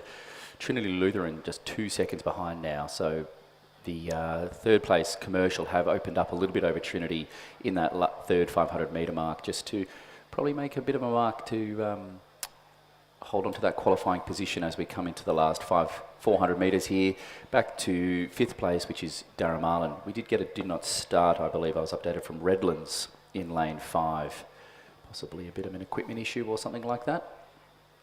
Sydney Rowing Club out in the lead, holding it on for New South Wales ahead of the Queensland crews from Brisbane to GPS, Commercial and Trinity Lutheran. So the Sydney crew of Georgina Stevenson, Isabel Yardley, Amelia de Villiers, Grace Bennett, Matilda Marconis out in front at the moment and looking quite comfortable over here on lane 7, closest to the grandstand. Brisbane and GPS sitting comfortably in second place. And then I think we're going to have an interesting battle here, Tom. Commercial are over in lane 3. They're in the final qualification position. Trinity Lutheran in lane 6, though, looking to push hard and probably about a boat length behind with about 250 metres to go. Dara Marlin from the ACT, a little bit off the pace. We've got 3 qualification positions. We've got 2 boats that are going for it, a boat length between them with the last 200 metres. But Sydney Rowing Club are out in front. They are looking comfortable. Second place, Brisbane and GPS. And then when starting to see Commercial seem to have realised that there was a little bit of danger coming up on their left from that Trinity Lutheran crew who have just started to ease off the pace a little bit. So our 1, 2, 3 looking set over the last few metres or so. It will be a win in heat number 3 for Sydney Rowing Club. Sydney Rowing Club with the win. Coming through in second in lane 7 will be Brisbane and GPS, and they'll finish a boat length ahead of Commercial in third. Trinity Lutheran will come through in fourth place with that distinctive green boat and the green visors, and then coming through in fifth place will be the crew from Darramarlin. Our winning time for the Sydney crew, 7 minutes 40.12, with a winning margin of 4.5 seconds and 3.48 seconds back to third place. We are underway in heat number 1 of the men's under 17 quad sculls. Only the 2 heats, first, second, third and fourth, going through to the final, with the rest eliminated from the event. Lane 1 from Kinross, Harry Dimmick, Nicholas Tancred, Oscar Cleary, Oliver Smith, Angus Peterson, and coached by Benjamin Watt. Lane 2 from Redlands, Oliver Cook, Hero Phillips, Jack Meek, Angus McInnes, Anushka Lee, and coached by Guy Morgan and Alec Price. Lane 3 from Canberra Grammar, Lucas McLean, Cameron Schmidt, Ethan Murphy, Nicholas Vandervaart, Joshua Heyman is the coxswain, and they're coached by Ben Johnston and Edwin Herr Thompson. Lane 4 from St Augustine's, Jason Cow, Hamish Wise, Will Dawson, Josh Arundel, Henry Goldsworthy, and coached by Bjarne and Judith Ungermack. In lane 5 from Newcastle Grammar, Daniel Lillyman, Logan Harmon, Connor Elvish, Cormac Cairns, and Heidi McKenzie is the coxswain. Lane 6 from Cathedral, Nathaniel Talbot, James Brennan, Braden Rebgetz, Ethan Warrington, Matt Ritchie is the coxswain, and coached by Jacob Groves and Imogen Greg Connor. Lane 7 from Gippsland Grammar, Lagan Joshi, Hagan Cook, Jack Courtney, Samuel Reynolds and Lachlan McCall. Lane 8 from Marist College, Harrison Brathwaite, Riley Dale, Riley Elliott, Garvin Hayes, Lachlan Carter and coached by Tom Hayes. And in lane 9 from Newington, Oscar McConnell, Aidan Chandler, Daniel Muir, Leon Titmus, Henry Lee and coached by Marty Nicholas. These boys are definitely now through the halfway mark. At the halfway, we did have, at the 1,500 metres, we have Kinross Woollaroy out in first.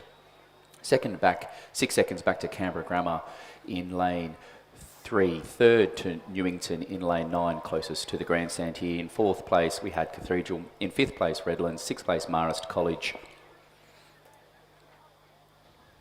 With the top 4 going through, it seems that these crews have almost sorted themselves out. I think fifth place from Redlands, just a second and a bit behind.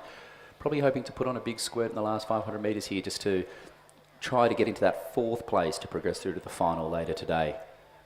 And it is good to see Joshua Heyman, the coxswain for the Canberra Grammar boat. I believe he's the son of Brett Heyman, who was the cox at the 2000 Olympics here at the Sydney International Regatta Centre. Brett Heyman coxing the men's 8.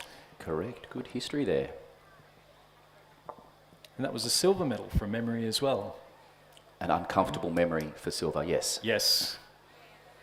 So we've got a good race coming up here. First, second, third and fourth going through to the final. Kinross leading Canberra Grammar at the moment, but a big push coming up here closest to the grandstand. We've got Marist, Newington and Marist, Newington and Cathedral also going for those spots. We've got 5 spots. We've got 5 boats all battling it out for the top 4 places and qualification for the final a little bit later on today. Kinross over in lane 1. They've led from start to finish. Canberra Grammar sitting in second place at the moment. Then it's between Newington, Marist and Cathedral, with Newington and Cathedral just having their noses in front. Marist looking like they're just starting to drop a little bit off the pace. We're also seeing a big push come through from Redlands over in lane 2. Kinross are out in front. They're striking low. They're striking long. They're going to strike through and take the win in the heat. Second place will go to Canberra Grammar. Now in the battle for third and fourth, we've got Cathedral coming through. A strong finish coming from the Cathedral boys. They'll go through in third, fourth, and the final qualification position will go to Newington. They'll finish ahead of Redlands in fifth and then Marist in sixth. Then back a little bit further then to, it looks to be lane 4, St Augustine's in 7th place. And then across to lane 7, Gippsland Grammar in 8th, and then Newcastle Grammar in lane 5. Looks like they might have had a little bit of an equipment issue. They are a fair way back in 9th place. So an exciting finish there.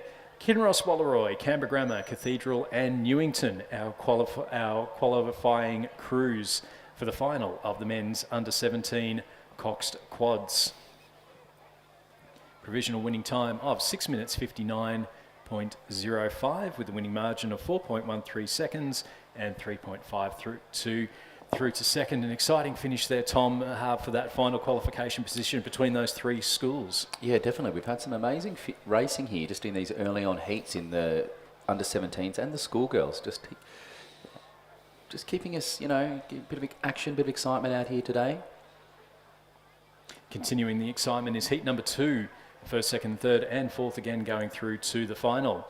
In lane 1 from Kinross Walleroy, Mitchell Coleman, Dominic Seger, Archie Condon, Lachlan DeVries, Henry Baker and coached by Benjamin Watt.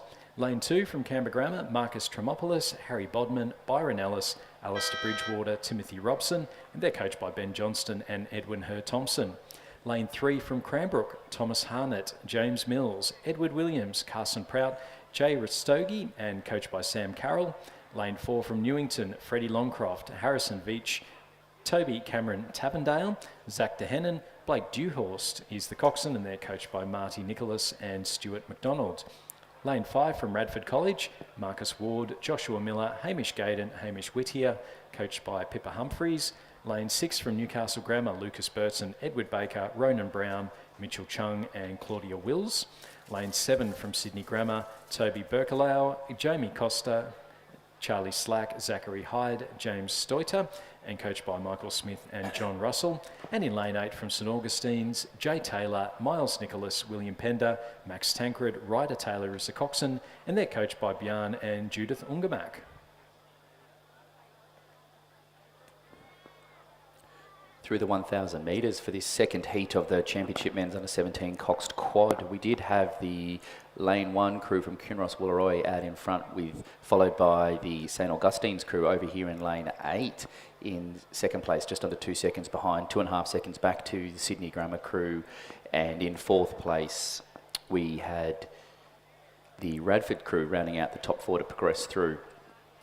Newington back in 5th place, Newcastle Grammar in 6th and Canberra Grammar in 7th and 8th through the 1,000 metres.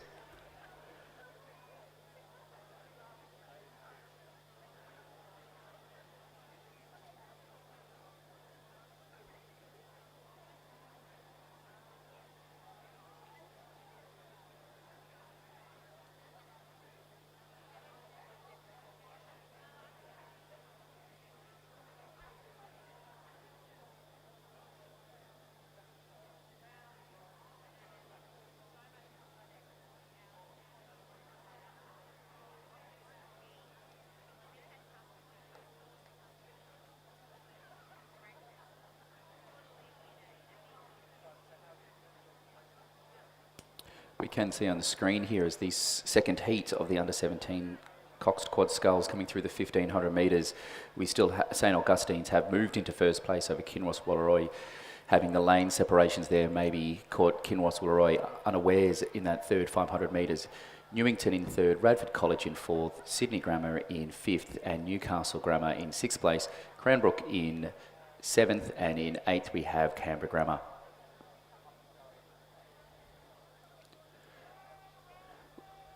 Looking like the crew over there in lane 1 from Kinross Walleroy into a solid lead still. But then close to the grandstand here we have the St Augustine's crew. Jay Taylor, Mile Nichols, William Pedder and Max Retsred and Ryder Taylor moving into that first place through the third 500 metres. Not sure if this is part of their race plan, just to keep pushing into the fourth 500 metres here. Definitely still have a high rating, trying to push over the other crews to their right. Maybe still can't quite see that Kinross Walleroy crew over there on the far side. Kinross Walleroy crew was leading for the first 1,500 metres of the race, trying just to get back into that first position and maintain their qualification through to the final. Looking like a very tight race here between what is the crew Newington in lane 4 and Radford in lane 5 here for that second and third position.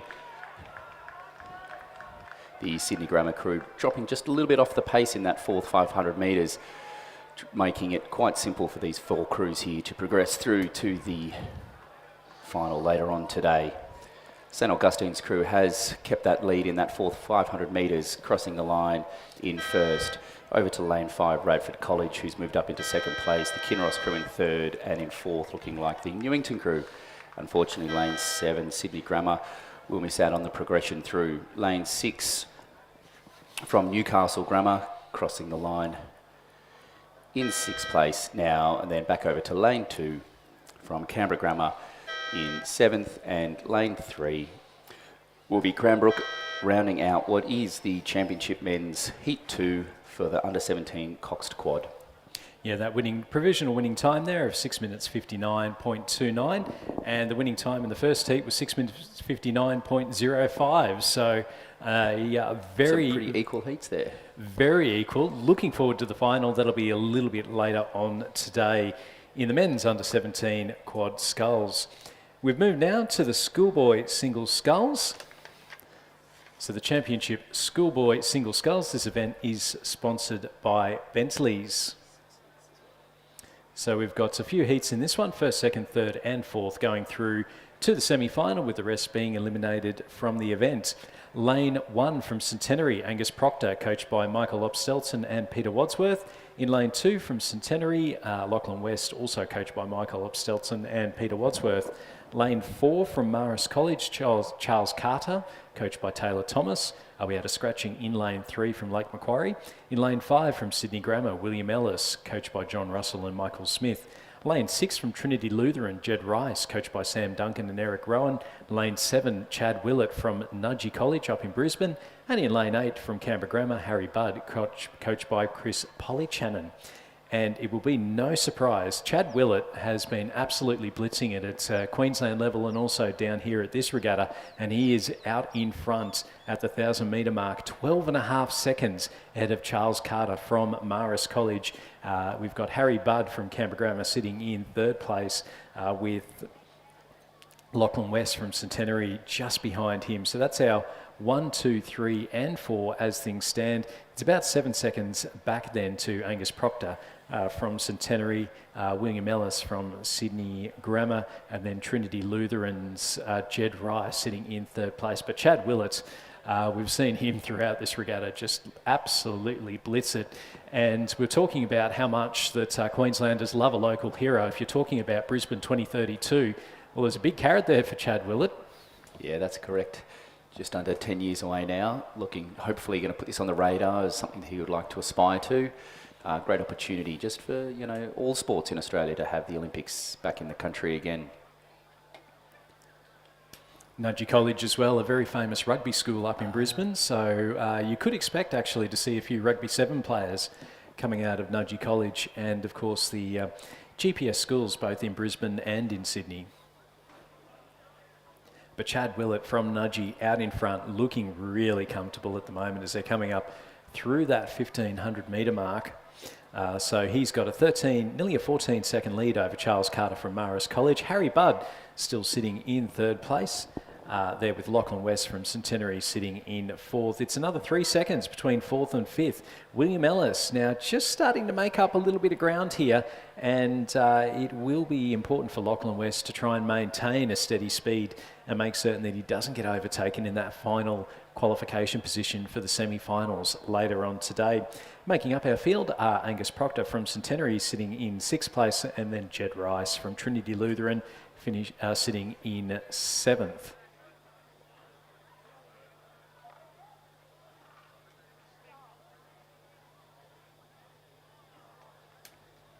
So Chad Willett from Nudgee College.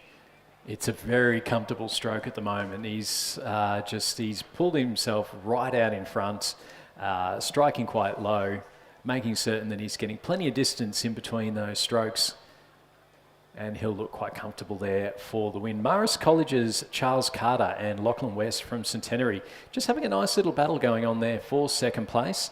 We've also got Harry Budd from Canberra Grammar, who is under a little bit of pressure now from Sydney Grammar's William Ellis. So we'll keep an eye on that over the last few metres, and I suspect that William Ellis from Sydney Grammar is just starting to move ahead of Harry Budd from Canberra Grammar.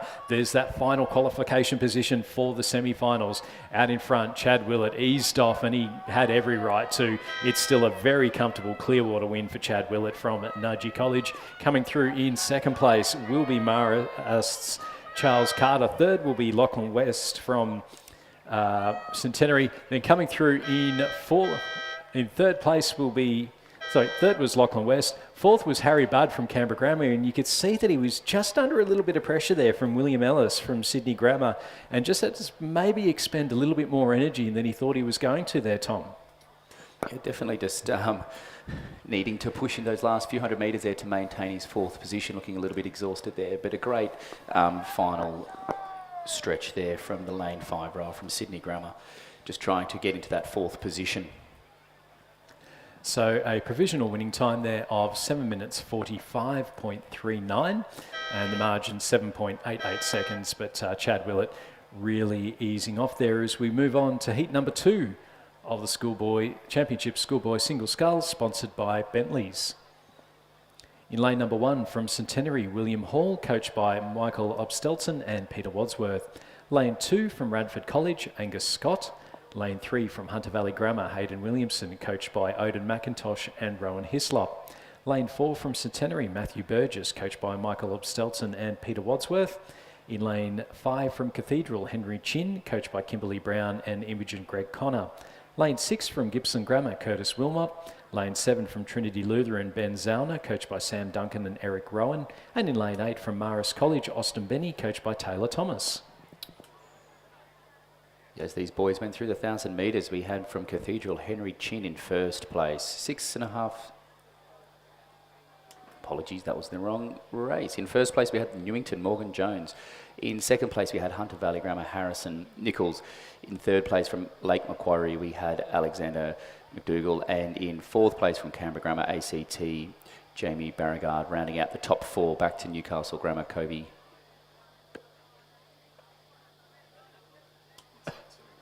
Apologies all, I'm looking at all of the wrong races here today. It was, Cathedral, Henry Chin in first place going through the 1,500 metres. In second place, Angus Scott. In third place, Austin Benny from Marist College. And in fourth place, Hayden Williamson from Hunter Valley Grammar, rounding out the top 4 qualification places.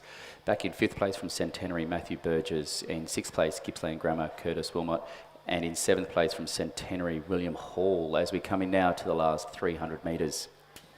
And I think it's a really interesting one here, Tom, that Hunter Valley Grammar's Hayden Williamson is the only New South Wales competitor, showing how much this really is the second most important regatta of the season in Australia. Yeah, definitely has attracted a lot of travel for everyone to come here. Possibly a little bit hesitant about going all the way to Perth, but we should still always be looking forward and positive towards attending the Australian National Rowing Championships out in the West.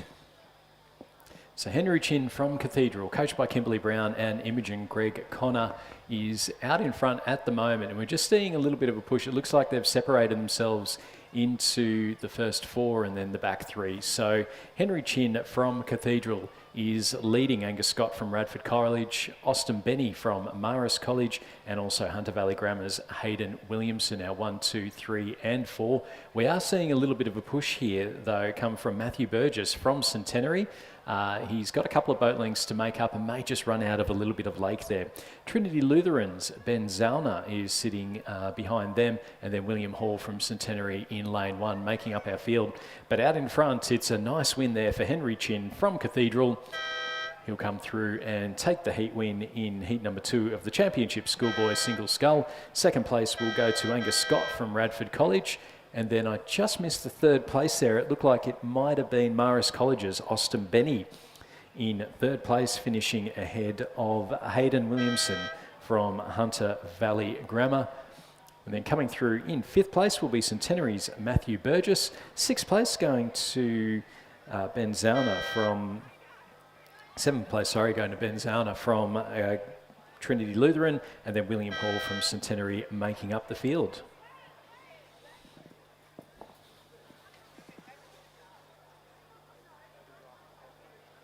It was Gibson Grammar's Curtis Wilmot in sixth, and then William Hall from Centenary making up the field. There was the scratching from Ben Zauner from Trinity Lutheran. Winning time there, provisional winning time of 8 minutes and 2.67, with a winning margin of 4.7 seconds and 1.94 seconds through to third.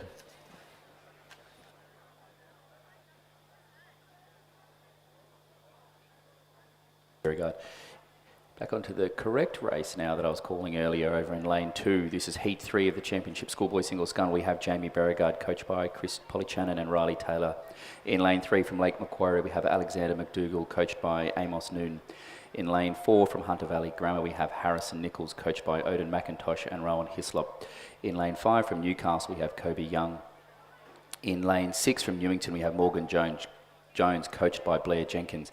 In lane 6 from Gippsland Grammar, Jada Frith. And in lane 8 from Leichhardt, we have Michael Hugh, coached by Isaac Shepherd. As these boys went through the 1,000 metres, we did have Newington, Morgan Jones out in front, Hunter Valley Grammar, Harrison Nichols in third, and ACT Jamie Beauregard in third place, and Lake Macquarie, Alexander McDougall in fourth. But as I've crossed through the 1,500 metres, Newington Morgan Jones has maintained his lead. Hunter Valley Grammar, Harrison Nichols in second place. Canberra Grammar, Jamie Beauregard in third place. And rounding out the qualification positions from Lake Macquarie and Alexander McDougall. Now, Harrison Nichols was racing yesterday. He finished with the silver medal in the men's PR3 single sculls. So he came through in a time of 7 minutes 46 and finishing only 4 seconds behind Jed Olschwager, who is looking very good to be named in the Australian Paralympic team coming up for both this year and next. And I remember chatting to Jed after the race, and he said that boy can fly. So Harrison Nichols there doing the work in the schoolboy single sculls. We do definitely have here a bit of a divide between the top 4 and the unfortunate final 3 boats that won't progress through to the semi-final later today. It's about 13 and a bit seconds back between 4th and 5th place. That's the Lake Macquarie, Alexander McDougall in 4th, and 5th, Leichhardt, Michael Hugh. Into the last 250 metres now, it is still looking like the Newington Morgan Jones out in front. Back over to just a bit further away from the grandstand, we have the Hunter Valley Grammar, Harrison Nichols and Jamie Beauregard over there in lane 3 on the far side. Then just coming back into the, lane 3 from Alexander McDougall. Looking quite casual out in front here, these boys, as we come into the final 100 metres. Newington Morgan Jones just really taking the rating down. Comfortable where he is in the position here. Hunter Valley Grammar, though, Harrison Nichols probably looking just to get into that first place. Starting to step up the rating here as these boys have a little bit of a row for the last 30 metres here, just testing each other. Newington probably going to cross the line first, Morgan Jones second, Harrison Nichols. Now just a stretch back to the third place from Canberra Grammar in lane 2, Jamie Beauregard.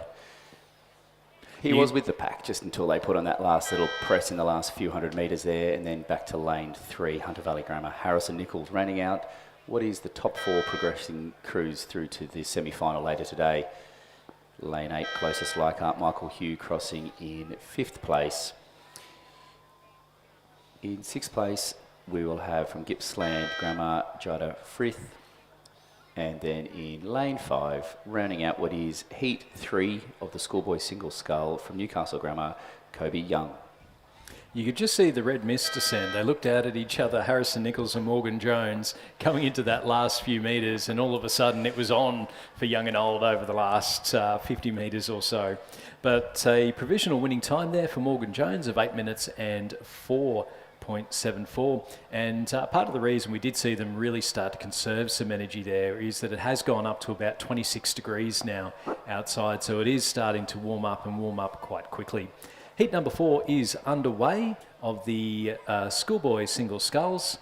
We have in lane number 2, Centenary's Cameron Dugdale, coached by Michael Obstelson and Peter Wadsworth. Lane 3 from Radford College, Noah Vosen. In lane 4 from Trinity Lutheran, Christian Rasko, coached by Sam Duncan and Eric Rowan. In lane 5 from Newington, Angus Mitchell, coached by Blair Jenkins. Lane 6 from St Augustine's, Cody Kearney, coached by Judith Ungermack. In lane 7 from Canberra Grammar, James Robertson, coached by Chris Polychannon and Riley Taylor. And in lane 8 from Newcastle Grammar, Gabrielle Leishman. And through the 1500 metres, it was Newington again out in the lead. Angus Mitchell leading St Augustine's Cody Kearney. Noah Vosen from Radford College sitting in third place. And then Centenary's Cameron Dugdale sitting in fourth, and then he was about 4 seconds ahead of James Robertson from Canberra Grammar, then back a little bit further to Gabrielle Leishman from Newcastle Grammar and Christian Rascu from Trinity Lutheran as they come into the last 200 metres or so. Still Angus Mitchell from Newington out in the lead, and our top four again seem to have separated themselves out quite nicely.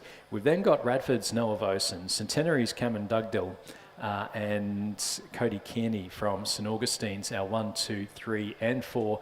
As things stand at the moment, seeing a little bit of a push come from James Robertson from Canberra Grammar to see if he can come through and pinch a cheeky little fourth spot in qualification for the semi-final in this Championship Schoolboy Single Scull, the event sponsored by Bentley's. Back a little bit further then to Gabrielle Leishman from Newcastle Grammar and Trinity Lutheran's Christian Rascu. So coming into that final stretch here, Tom, and looks like it might be Newington with a couple of heat wins in this event, with Angus Mitchell looking quite strong. Yeah, not leaving anything to chance here, just keeping the pressure on, keeping a good high rating as we come into the last 100 metres from Newington. That is Angus Mitchell now just starting to slow down as he hits the red boys over there in lane 3 from Radford College, Noah Vosen. Looking like we'll take out second place with just some pretty casual ratings next to the centenary rower Cameron Dugdale. But that is first place to Angus Mitchell just crossing the line for heat 4 of the schoolboy single. Second place to Noah Vosen from Radford College. Third, centenary Cameron Dugdale, and fourth, St Augustine's Cody Kearney. James Robertson from Canberra Grammar finishing in 5th place ahead of Trinity Lutheran's Christian Rasco and Gabrielle Leishman from Newcastle Grammar. Angus Mitchell from Newington with the heat win in its provisional time of 8 minutes and 9.03, and a very fetching bucket hat. Yeah, his signature Newington hat there. Just a little bit slower than the previous heat, 5 seconds behind, probably just due to that last minute press from the previous heat that we saw when the boys wanted to just race each other for the last few hundred metres, probably getting a few seconds faster down the track. But again, looking good for the semi-final later today. Heat number 5 is underway and coming up towards the 1500 metre mark. In first, second, third and fourth go through to the semi-final. There are 2 scratchings from this race, which does mean only 1 crew misses out. In lane 2 from Cathedral, Charlie Patrick, coached by Imogen Greg Connor and Kimberly Brown. In lane 3 from Kinross Walleroy, Campbell Miller, coached by Benjamin Watt. Scratching lane 4. From Kings in lane 5, William Rogers, coached by Julian and Simon Huxley. In lane 6 from Centenary, Liam Robertson, coached by Michael Obstelson and Peter Wadsworth. And in lane 7 from Hunter Valley Grammar, Max Blatchley, coached by Odin McIntosh and Rowan Hislop. And through the first 1,000 metres, we just see them coming up towards the 1,500 metres. It was Will Rogers who was leading from King's School, and he's still leading going through the 1,500 metre mark. So a nice bit of space between first and second. Second place at the moment, Campbell Miller from Kinross Walleroy, then Hunter Valley Grammar's Max Blatchley sitting in third place, ahead of Cathedral's Charlie Patrick and Centenary's Liam Robertson. So we'll just wait on the split times for our final 2 rowers just to see who's going to make it through to the semi-finals. So I do suspect that it's going to be Charlie Patrick from Cathedral sitting just a little bit ahead of Centenary's Liam Robertson into that last little stage. Yeah, with a couple of scratchings there from Redlands and Gippsland Grammar, making it a little bit easier for some of these boys to progress through. As Stuart mentioned, only 1 rower not progressing through to the semi-final later today.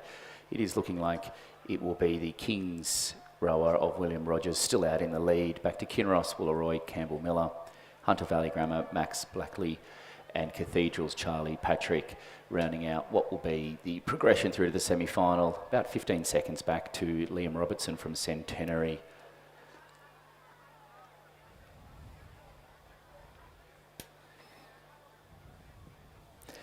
So into the last 200 metres, William Rogers from Kings out in front, looking comfortable. Kinross's Campbell Miller just starting to put a little bit of a push on now, trying to catch up there. He's got about a boat length between first and second, with just over a boat length back again to Hunter Valley Grammar's Max Blatchley.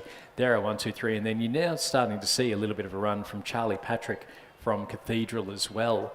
So that looks to be our 1, 2, 3 and 4, with Liam Robertson from Centenary a little bit off the pace. It's a very casual row here coming up from William Rogers. He's been out on the lead for most of it. He's just starting to put in a little bit of a push now. He's under a little bit of pressure from Campbell Miller for that good lane draw for the semi-final, but with a couple of big strokes, he will go through and take the heat win. So a win there for Kings, William Rogers. Campbell Miller from Kinross in second. Third place going to Max Blatchley from Hunter Valley Grammar School, with fourth going through to Cathedral's Charlie Patrick, and then Centenary's Liam Robertson making up our field there. Provisional winning time for William Rogers of 7 minutes 57, and with a winning margin of 1.71 seconds, with 2.35 seconds through to third. Our final heat is underway in the Championship Schoolboy Single Sculls. Again, first, second, third and fourth going through to the semi-final of this event. In lane 2 from St Augustine's, Tom McGee, coached by Judith Ungermack. In lane 3 from the Southport School, Toby Goffsasson.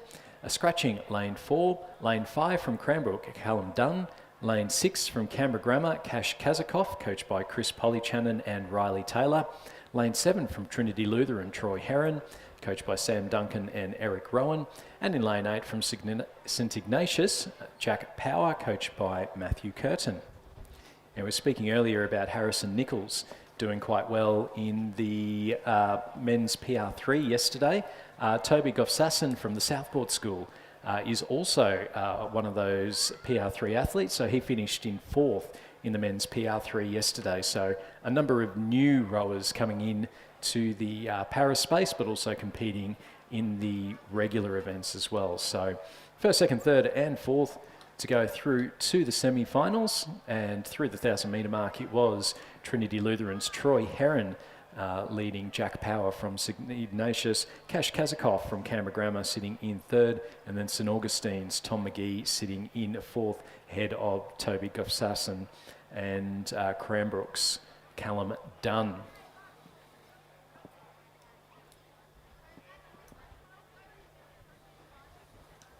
Following this, we'll be back over the 1,000 metres for the women's under 16 quad sculls, the semi-finals of those events. So the lane draws are out. A reminder too that if you are done with your race, make sure you hand your bow numbers back to the team at boat shed number 1 on the lakeside of the boat shed. If we don't get the bow numbers back, then it does mean later on in the day that there are issues trying to give rowers bow numbers, which in turn makes it difficult for the judges, makes it difficult for the aligners, and also makes it difficult for the commentators. Life is pretty tough sometimes. But definitely that was a good reminder though, Stuart, to return those bow numbers, keep the regatta flowing nice and easily. Also just a reminder that the weigh-ins are required unless it's the under 16, under 17 coxswains. Do progress over to boat shed number 1 to weigh in for your races. It is a reminder you do only have to weigh in once throughout the regatta though. Going through the 1,500 metre mark, there we have the St Ignatius Jack Power out in front. In second place from Trinity Lutheran, we have Troy Heron. In third, we have Cash Kazakov from Canberra Grammar. And in lane 4th, Tom McGee. In 5th place, just about almost 7 seconds back to the Southport School, Toby Goffsasson in 5th place, and Cranbrook, Callum Dunn. Top 4 progressing through to the semi-final. So looking like, again, we have a few rowers quite out in front here, and just splitting the pack between what is the top 4 and then 5th and 6th place that will not progress through later to the semi-final later today. Nice little boomerang shape coming down the course at the moment, with lane 8, 7, 8, 7, 6 and 2, our top 4 at the moment. Bit of the reverse, what we expect later on when we have the faster rowers in the middle lanes and the not as fast or not as well placed. As we know, progression is always based on place, not time. in the middle of the course later on today. But it is definitely the rower in lane 8 from St Ignatius, Jack Power, who is leading this heat into the final 200 metres. Just over to his right is the Trinity Lutheran Troy Heron in second place. Over on the far side, St Augustine's Tom McGee, a little bit isolated from the rest of the pack, but still putting in some big strokes here as he comes into the last 200 metres, not wanting to miss out on a progression place. And Canberra Grammar Cash Kazakov in fourth place here, getting a little bit of pressure from the Southport School Toby Gofferson, but I think still quite comfortably in fourth place. Looking like the St Ignatius Jack Power casually over the line here in first place. Second place back to Trinity Lutheran Troy Heron. They've had a nice comfortable last few hundred metres of this race. Then over into lane 2 on the far side, St Augustine's Tom McGee in third, and Cash Kasakov in fourth place. Rounding out the progression here in lane 3, we have Toby Gofferson, unfortunately in fifth place, not progressing. And in lane 5, Callum Dunn will round out what is the schoolboys single scull heats, and that was heat 6 of the schoolboys single scull final. So provisional winning time there of 8 minutes 13.72 with the margins of 3.71 seconds and 8.19. We're now going back to the 1,000. We've got the women's under 16 quad sculls, the semi-finals. So a couple of semi-finals with first, second, third and fourth going through to the final, with the rest being eliminated from this event. So we'll go through the crews just as they're starting to line up. A few names to get through. Lane 1 from St Catherine's, Phoebe Sherrard, Ginger Campbell, Ashley Ennis, Sarah Rupnik-Williams, Claudia Lynham, and coached by Jared Watson.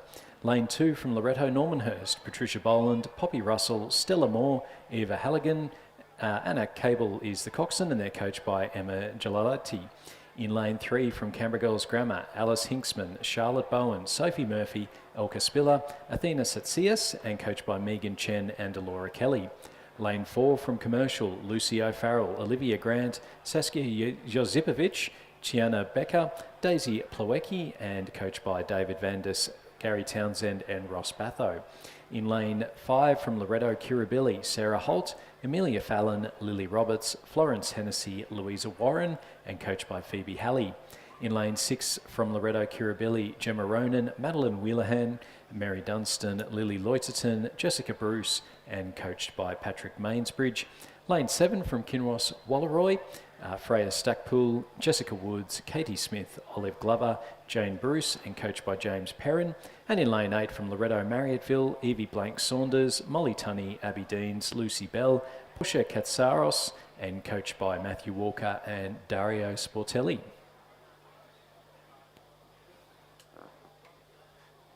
So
on the start line at the 1,000 metres, we do have semi-final 1 of the Championship Women's Under-16 Coxed Quad Sculls. As Stuart did go through all the names over in lane 1, we have St Catherine's, we have lane 2, Loretto Normanhurst, lane 3, Canberra Girls Grammar, lane 4, Commercial, lane 5, Loretto Kirribilli, lane 6, Loretto Kirribilli 2, lane 7, Kinross Wooleroy, and lane 8, Loretto Maridaville. And they're often racing from the 1,000 metres now. Always a bit of a challenge for the starters here, not having the held start. They just need to have the kids paying attention, tapping up, getting ready to go. Not quite the luxury of the 2,000 metres. Speaking of 1,000 metre racing, the Australian Masters Rowing Championships are being held here at Cirque for the first time in a number of years. That'll start off on the 1st of June, I believe, and then before that we've got the New South Wales Masters Championships as well. So a couple of big regattas coming up, doing the 1,000 metre racing here at the Sydney International Regatta Centre. Yeah, I think I do recall, I think we do get held starts for those. I think there may be a pontoon that comes across, so... But some exciting racing coming up a little bit later on in the season, and some exciting racing coming up now with the semi-finals of the Under-16 Coxed Quad Sculls. So we've got a couple of semi-finals over the 1,000 metres, and then we move back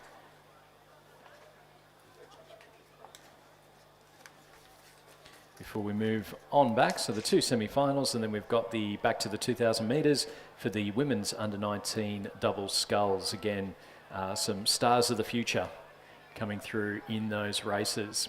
Coming up towards the 1,500 metre mark now, and we are starting to see really tight racing here in the first semi-final of the under-16 women's Coxed Quad Sculls. And as Tom mentioned, we're generally looking to see in these later races in the semi-finals and finals, the crews towards the middle of the course leading out in front. And that certainly looks to be the case at the moment. You've got Commercial over in lane 4, Canberra Girls Grammar in lane 3, as well as Loretto Kirribilli in lane 5. And then the crews closest to the grandstand, Loretto Kirribilli 2, Kinross Wooleroy 2, and Loretto Marriotteville 1 in lanes 6, 7 and 8. Also looking strong, first, second, third and fourth going through to the semi-finals. We can just see the wind start to pick up a little bit, a few ripples going across the course, and that breeze blowing in from the south, it looks like, pushing across. So Commercial out in the lead at the 500 metres ahead of Loretto Kirribilli 1, St Catherine's, Loretto Kirribilli 2, Kinross Wooleroy, Loretto Marriotteville, Canberra Girls Grammar and Loretto Normanhurst through that 500 metre stage. But lane number 4, Commercial Rowing Club from Queensland out in front. And I suspect that Canberra Girls Grammar have been done a dodgy here, because they are looking like they might just be in second place, Tom. Yeah, that is definitely what it's looking like. But it is that Commercial crew in lane 4 that has pulled out into probably what looks like maybe a full length's lead over the Canberra Girls Grammar crew just to their right over there in lane 3. The crew over on the far side in lane 1, possibly with the best water out there right now from St Catherine's, giving a bit of competition into that second, third place. Only the top 4 progressing through here. Loretto Kirribilli in that all-important 4th position. So Commercial, Canberra Girls Grammar, St Catherine's and Loretto Kirribilli our 1, 2, 3, 4. We've got a boat length then back to Loretto Kirribilli 2 in lane 6, Kinross Wooleroy in lane 7, Loretto Marriotteville in lane 8, and then Loretto Normanhurst over in lane 2. Out in front, Commercial, you can see the power coming through from those strokes. They've got a boat length ahead of Canberra Girls Grammar in second place. Then back a little bit further to Loretto Kirribilli and St Catherine's. It'll be a win for Commercial. Second going through to Canberra Girls Grammar, just over a boat length back. Another boat length back then to lane number 5. And with a big finish towards the end there, Loretto Kirribilli 2 have pinched the final qualification position.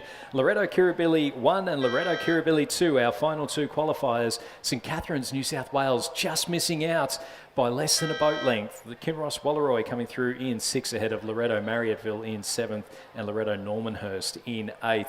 That was a big finish there. Loretto Kirribilli 2, the big push at the end through to the final. Definitely some unexpected results there, just as they've managed to race well, hold on for the finish, have some energy left, and then catch, as you said, St Catherine's over there on the far side, a little bit unawares. Sometimes the difficulties of having the outside lanes or just being separated from the tight pack of racing. So a provisional winning time there of 3:49.33. That margin between 4th and 5th, 1 second, 0.99. It was that close. We're getting ready for the start of the second semi-final. Lane 1 from Canberra Grammar, Iris Rangia, Abigail Cowan, Addison Perry, Eve Rawlings, Sophia Mance, and they're coached by Bebe Lees. In lane 2 from Commercial and Brisbane and GPS, Elka Jensen, Tyra Jensen, Illy Edwards, Calaf, Amelia Moore, Gracie Gascoigne, and coached by David Vandes, Gary Townsend and Ross Batho. In lane 3 from Roseville, Alice Bestich, Claudia Berger, Chloe Franklin, Abigail Kelly, Grace Thompson, and coached by Karis Campbell. Lane 4 from Kinross Walleroy, Lucy Reddy, Grace Tancred, Maddie O'Brien, Rusi Lego, Charlotte Ferguson, and coached by James Perrin. Lane 5 from Pimble Ladies, Zoe Hart, Arabella Wheatley, Scarlett Ollison, Millie Cullinane, Mia Solomons, and coached by Angus Webster. Lane 6 from St Catherine's, Freya Gaston, Imogen Baldassar, Alice Aitken, Genevieve Links, Jasmine Abella, and coached by Jeff Patterson. Lane 7 from Redlands, Ruby Warner, Elizabeth Whelan, Mila Osborne, Isabel Campbell, Alexandra Jones, and coached by Kate Tidbury. Lane 8 from St Catherine's, Sienna Ray, Ella James, Holly Corcoran, Eva Hunstead, Sophie Castellas, and coached by Jared Watson. Just as there's these girls get underway in the under-16 Coxed Quad Sculls, we also do have an update on the under-16 single sculls. Due to some withdrawals, we've had a redraw of the singles for the under-16 women's. We are now going to progress with 6 heats to 3 semis as opposed to the 8 heats to 3 semis. So please check the online draw or come past boat shed number 1 when you pick up your numbers, just to confirm which race you're on and which lane you're in, of course.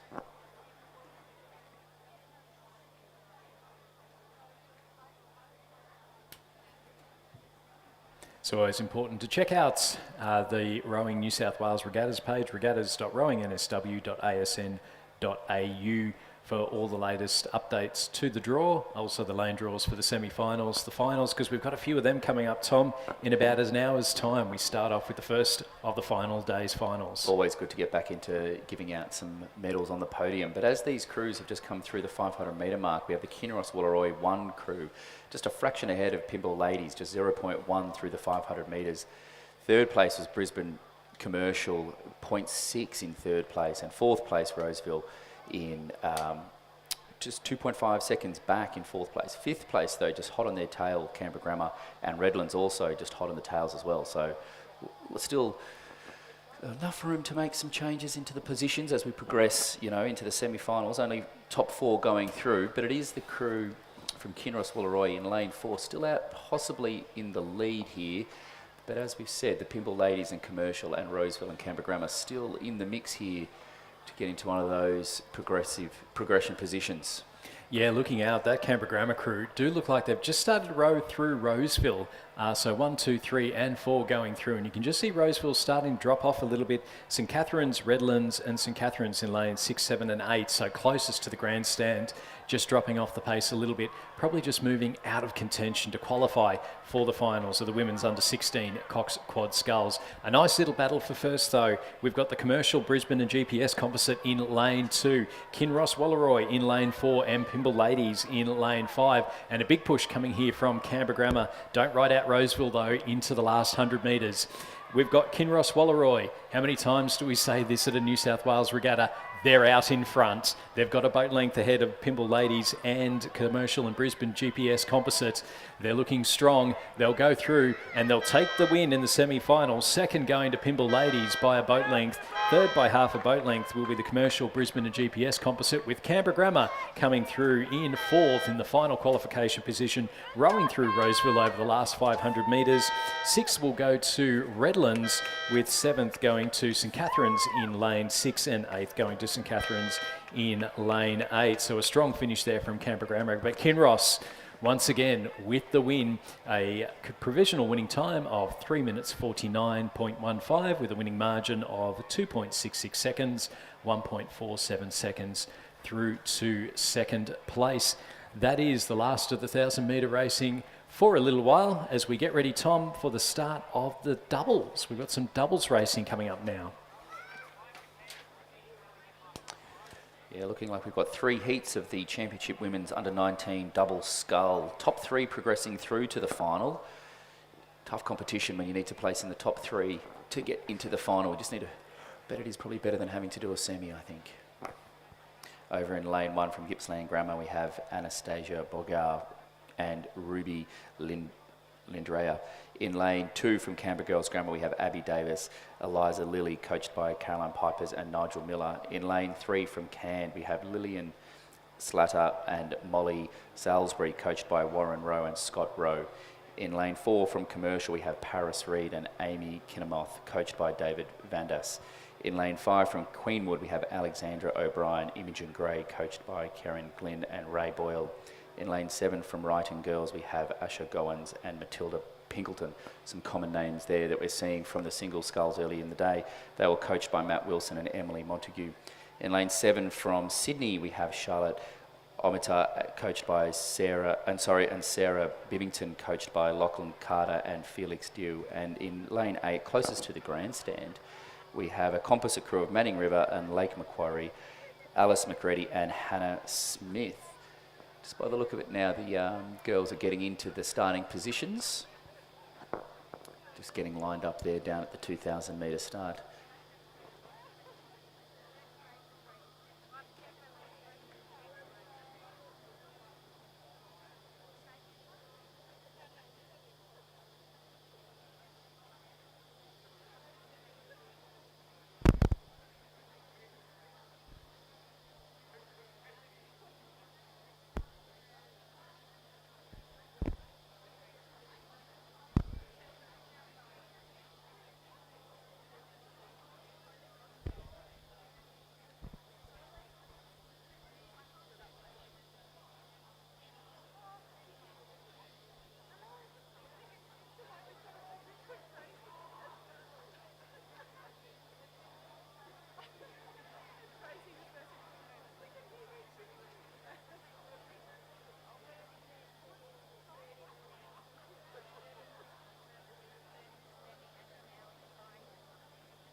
Just a reminder, everyone, that we do have, in addition to the standard Regatta Cafe, we do have the pizza van, the coffee van, and of course the Bentley's bar just up on the hill.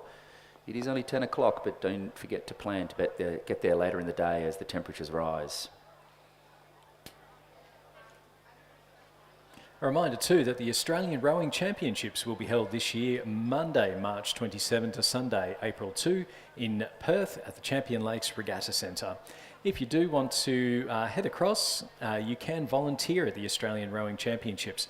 It's a great way to get involved, support rowing as a sport, and give back to the rowing community. Get up close and personal as a Coles event volunteer and apply today. Head to the ARC website for more information and to sign up to take part. The website for the Australian Rowing Championships is arc.rowingaustralia.com.au. We do have this race, the first heat of the under-19 women's double scull underway. Through the 500 metres, we had Queenwood in the lead, 2.5 seconds back to Canberra Girls Grammar, just a fraction back to Canned. Commercial in lane 4, just 2 seconds behind Canned. Sydney in 5th place, Manning River, Lake Macquarie Composite in 6th place, and Gippsland Grammar 7th, and 8th is Wrighton Girls. Still some close racing, but it is only the first 500 metres. Girls now coming up to the 1,000 metres. We can see that on the screen. Looking like the Queenwood crew in the middle of the course, they're still out into a commanding lead. In lane 5, looking very comfortable almost as they cross the halfway mark here in the under-19 women's double scull heat 1. That's Queenwood crossing the halfway mark in first place, followed by Canberra Girls Grammar on the far side. Canned in lane 3, only just half a second behind. So some tight racing there for second and third. Commercial just a second behind the Canned crew, and Sydney 4.5 seconds behind in 5th place. Manning River and Lake Macquarie Composite crew in 6th, just through the halfway mark there. Not looking like some of the that Queenwood crew, definitely looking comfortable out in the lead there. 9.2 seconds over second place Canberra Girls over there in lane 2. So probably hoping for a little bit of a casual 1,000 metres here, Stuart, in the last half of their race.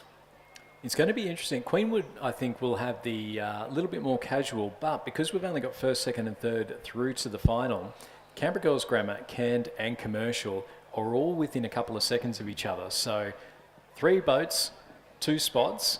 Let's see who's going to be able to make it through to the final. It's the women's under-19 double sculls. So we've got 3 heats for this event before we move on to the men's under-19 double sculls, where again we've got the 3 heats for that event before moving on again to the schoolgirl and schoolboy semi-finals for the single sculls. So as mentioned, out through the 1,000 metres, it was Queenwood leading Canberra Girls Grammar, Canned and Commercial. We're seeing them just come up towards the 1,500 metre mark now, and it'll be interesting to see just exactly who's sitting in that all-important third position. We've got 3 boats, and you can see them coming down the course now, really just looking out in front. So Queenwood in lane 5. It is those crews over there on the far side, lanes 2, 3 and 4, that will be just making the rounding out what is the progression of second and third place, I feel, Stuart. I think the lane 8, which is closest to us, maybe not, or 7, sorry, Sydney, not quite in the mix here. So it is that Queenwood still out in front, just passing through the 1,500 metre mark now. That's Alexandra O'Brien and Imogen Gray. They've been holding the lead since the 500 metres, apologies. 7 and a bit seconds back, so it looks like the Canberra Girls crew have taken back a few seconds in that third 500 metres in second place. The Canned crew just 1.2 seconds behind, and then Commercial 1.19 seconds behind. Sydney slipping back about 8 seconds in 5th place. So still that race in over there in lane 2, 3 and 4 for the second and third place here, just to progress through. Top 3 going through to the final. Queenwood out in front. They've looked comfortable the entire race, and Canberra Girls Grammar now just moving a little bit further ahead. But Canned and Commercial, the 2 Queensland crews, battling it out for third place, battling it out for that final position, and Canberra Girls Grammar are going to have to be careful to make certain that they don't ease off a little bit too early and completely miss out, because those 2 chasing crews are pushing and pushing hard. And in fact, it does look like we're just starting to see a bit of a narrowing between our leading 4 crews. The top 3 going through to the semi-final, as we just see Canberra Girls Grammar just start to really add a little bit of oomph into their strokes, up the stroke rate a little bit to try and push away from those 2 Queensland crews. Queenwood are out in front. They've got a bit over a boat length to Canberra Girls Grammar, and then another boat length back to Canned, and then to Commercial, who are trying to see what they've got left in the tank. It's been a punishing few days. The wind is now starting to pick up for only the second time during this regatta. The heat has started to come up as well, but it's not affecting Queenwood out in front. Into the last 100 metres, we've got Queenwood leading Canberra Girls Grammar, Canned, and then Commercial, maybe just dropping a little bit off the pace at the moment. A boat length between first and second, boat length between second and third, and then another boat length back into fourth.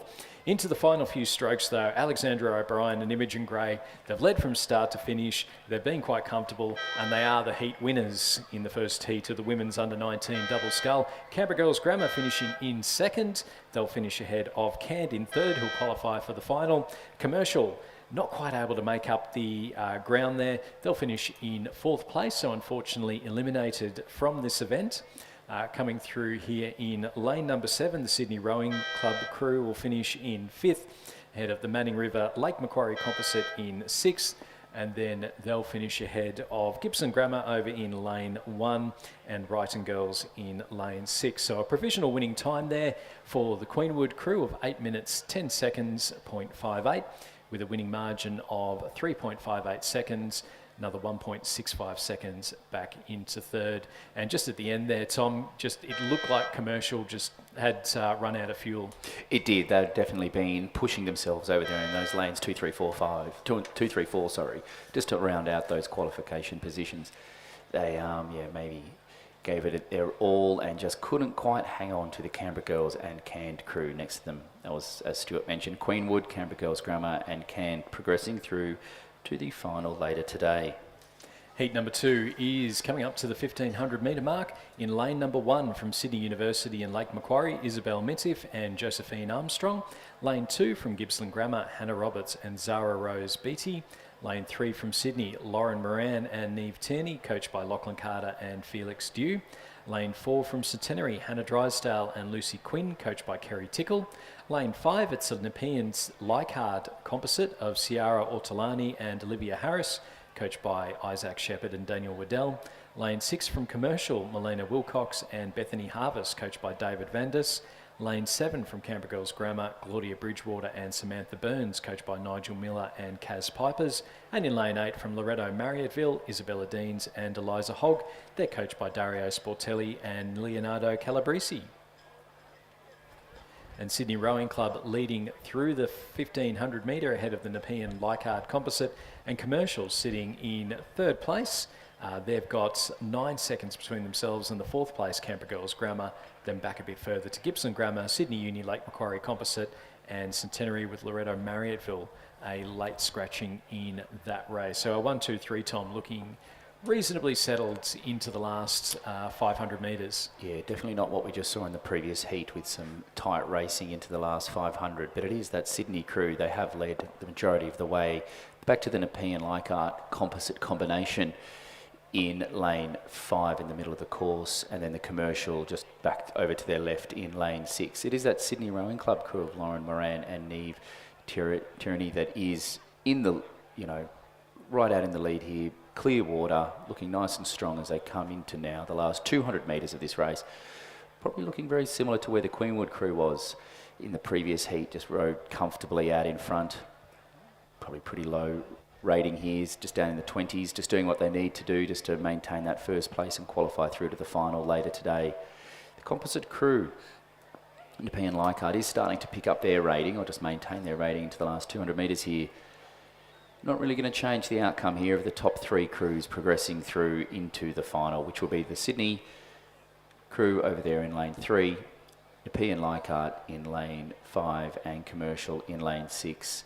Unfortunately, as we said, only the top 3 going through. It is the Canberra Girls Grammar crew in lane 7, close to the grandstand here, putting on a last minute little push here just to look to qualify through to the final, but might be a little too late just as we come into the last 100 metres. Unfortunately, looking like the Canberra Girls Grammar crew won't progress through. Commercial have seen their little push and responded just to hold on to third position. But it is first place over the lines, Sydney Rowing Club, second place Nepean Leichhardt Composite, third Commercial, fourth will be Canberra Girls Grammar, and then over in lane 2 from Gippsland Grammar, crossing in 5th.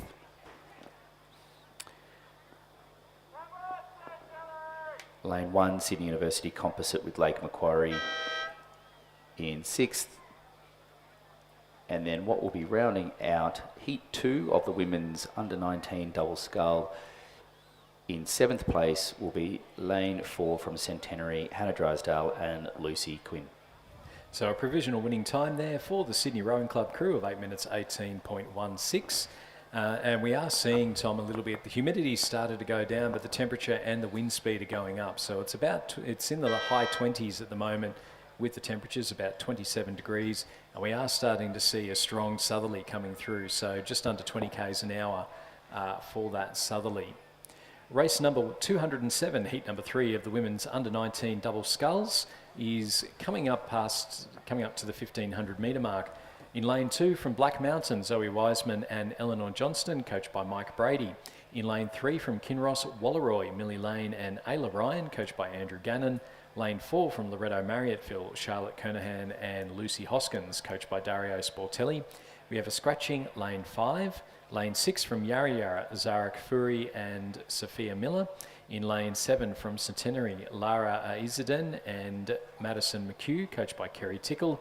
And in lane 8 from Centenary and the University of Queensland and the Queensland Academy of Sport, Eliza Bridgefoot and Sophie Malcolm, and they're coached by Gus Rodero and Ben Southwell. Looking like we've definitely had this race split in 2 here, with the first cruise through the 1500 metres was the Queensland Queensland composite crew in first place. Yarra Yarra in second, 7 seconds behind. Kinross Walleroy 5.8 seconds behind, but then all the way 21 seconds back to the Black Mountain crew. So this heat has been split into 2, with the top 3 crews progressing through to the final. I feel like we've got a couple of composite crews there. Always get some interstaters wanting to build some good crews in these underage events. Quite often see a few of these clubs coming together to actually support the racing, where they don't maybe have the depth to boat some of the younger crews. So it's always good to see the composites that are allowed in the under-19 events, just to encourage kids to transition from schools to clubs, and just to enable some racing where they might not actually have that available within their club.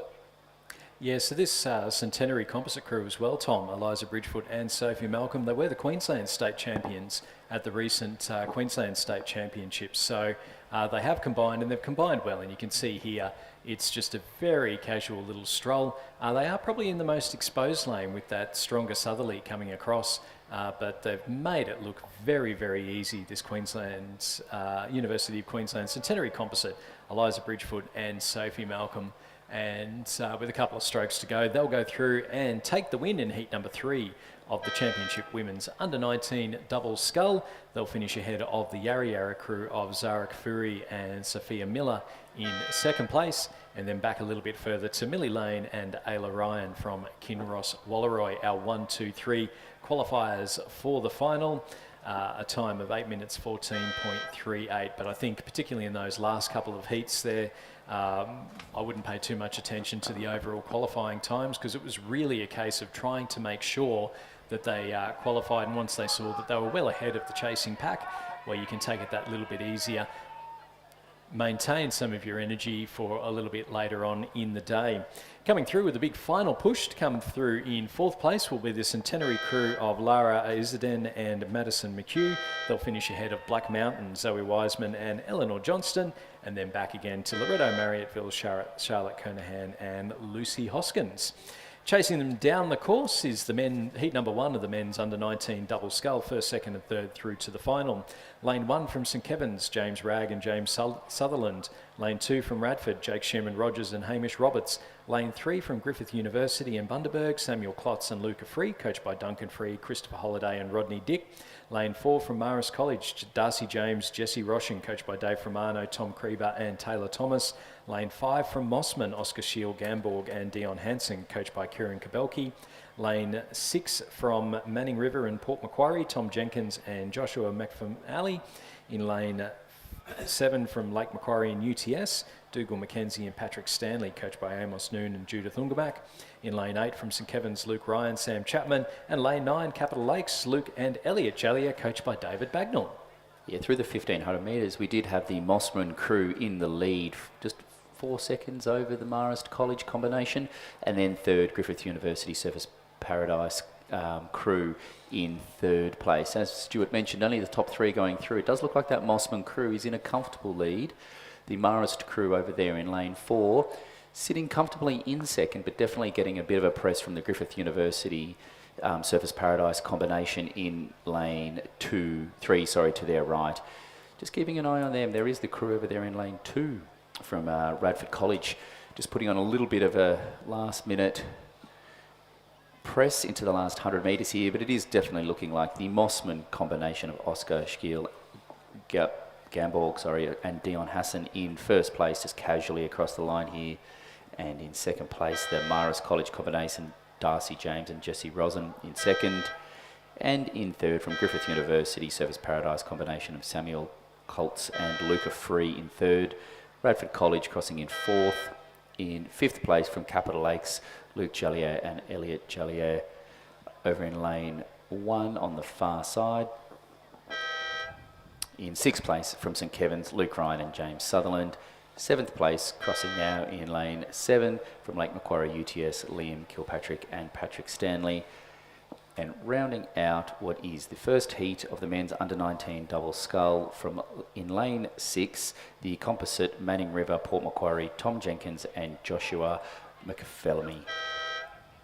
Heat number 2 is underway. Again, first, second and third through to the final. Lane 1 from Sydney Rowing Club, Jackson Gersoy and Maxim Maloney, coached by Donovan Seck and Shane Mulvaney. Lane 2 from Radford College, Hunter Jolly and Oliver Fox. Lane 3 from St Kevin's, Finn Slattery and Daniel Demaro. In lane 4, it's a Lake Macquarie UTS composite of Tane Potts and Kaylin Routley, coached by Amos Noon and Judith Ungamak. In lane 5 from Gippsland Grammar, Evan Lewis and Thomas Gillum. Lane 6 from Canberra Grammar, Dylan Outram and William Hawkins, coached by Chris Polychanan. In lane 7 from Commercial, Adam Keema and Matthew Shen, coached by David Vandis. And in lane 8 from Mossman, Owen Balharry and Harry Coddington, and they're coached by Kieran Kabelki, scratching from Cathedral in lane number 9. And in fact, we have a scratching in lane number 9. I think there might just be an issue in the timing with Mossman, so we'll wait to see on that one. Yeah, Mossman sitting in 8th place. Through the 1,000 metres, it was Sydney leading Radford College, Lake Macquarie UTS, and then Canberra Grammar another 3 seconds back just outside of the qualification positions. St Kevin's, Gippsland Grammar, Commercial and Mossman making up our field through the 1,000 metres. We just see them, Tom, coming up towards the 1,500. Yeah, it is looking like we did have some, there are 3 boats ahead, dividing this heat into maybe 4 boats actually, apologies. Over on the far side it is looking like Sydney and Radford possibly in the lead, then hopping across to the Lake Macquarie composite in 3rd place. Then maybe in 4th place, closer to the grandstand, just 3 in, we're going to have the Canberra Grammar crew of Dylan Altram and William Hawkins possibly in 4th here.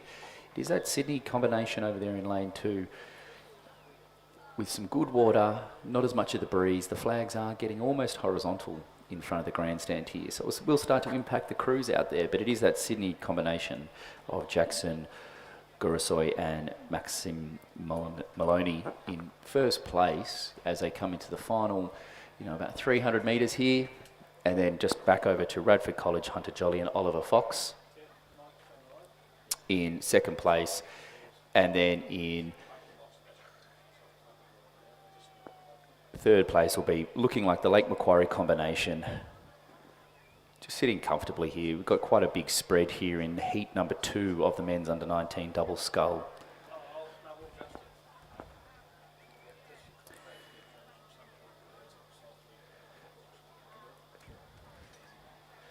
Over there in lane 2, been leading for the majority of this race, we have the Sydney Rowing Club combination, Jackson and Maxim, just comfortably clear water over the Radford College combination, Hunter Jolly and Oliver Fox in lane 2. And then in lane 4, the Macquarie Composite UTS combination, again comfortably in 3rd. This is very well spread out, making it easy for the judging umpires as we cross the finish line. Clear water between first 4 boats. Canberra Grammar here in lane 6, starting to put on a bit of a last press here coming into the finish, but actually maybe just now starting to row nice and light into the last 100 metres. That was the Sydney combination in 1st place. 2nd place, Radford College 2. 3rd place, UTS Lake Macquarie Composite. And unfortunately not progressing through will be the Canberra Grammar combination of Dylan Outram and William Hawkins in 4th. In 5th place will be Lane 3, St Kevin's. And then we're getting some tight racing here just at the finish of the heat here between Lane 8, Mossman, and Commercial to their right. All 4 boys here just wanting to finish off in style, lifted the rating, but it will look like the Mossman crew will take out 6th place, followed by Commercial, and then in Lane 5 from Gippsland Grammar, 8th place, which is Heat 2 of the men's under-19 double scull. And a provisional winning time there of 7 minutes 16.68 with a winning margin of 3.94 seconds and another 4.12 seconds back to third. Heat number 3 is underway. This is the final heat of the men's under-19 double sculls before we move on to the schoolgirl semi-finals. In lane number 1 from Darra Marlin, George Bowditch and Ben Ricard, coached by Mike Brady. Lane 2 from Kinross Walleroy, Ethan Shaw and Fletcher Smith, coached by Benjamin Watt. In lane 3 from Mossman, Zane McGregor and Sam Merry, coached by Kieran Kabelke. Lane 4 from Adelaide Uni, Fraser Balnaves and Max Henry, coached by Sam Morton.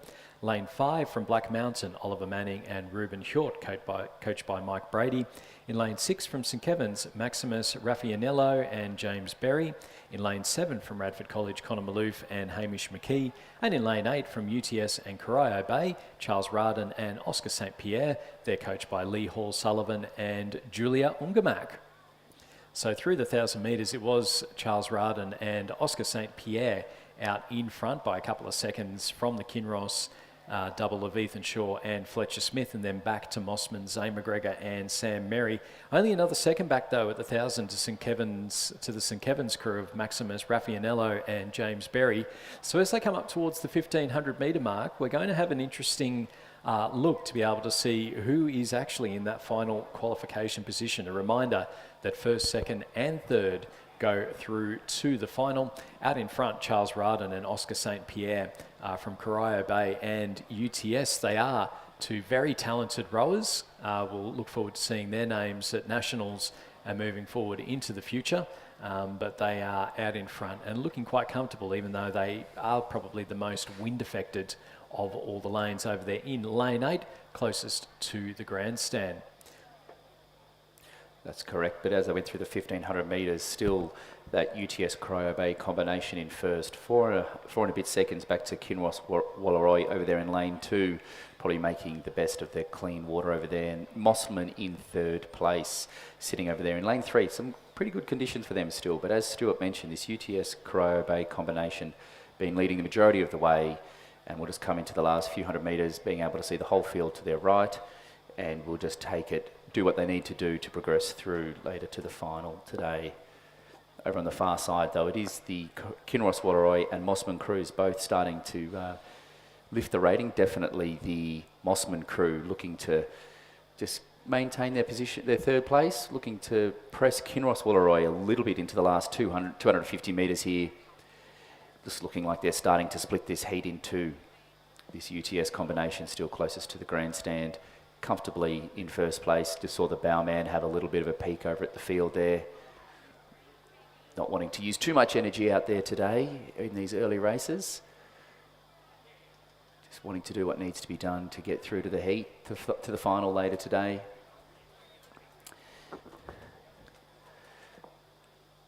Charles Radin and Oscar St Pierre still out in the lead, but they may just be under a little bit of pressure here for those good lane draws. As that wind picks up a little bit later on today, it is going to start to become more important to be able to finish as high up in the heat as you can. So you can just see them looking out to their right and realising they might just be under a little bit of danger, so they have upped the pressure a little bit. A nice battle going on between Mossman and Kinross Walleroy, Orange v Sydney.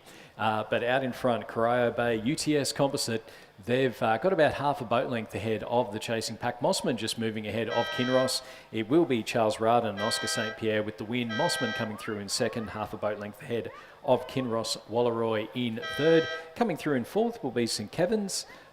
Just a couple of boat lengths back there, so unfortunately unable to qualify. Adelaide University will finish in fifth, and they'll be ahead of Black Mountains, Oliver Manning and Ruben Hjort in sixth.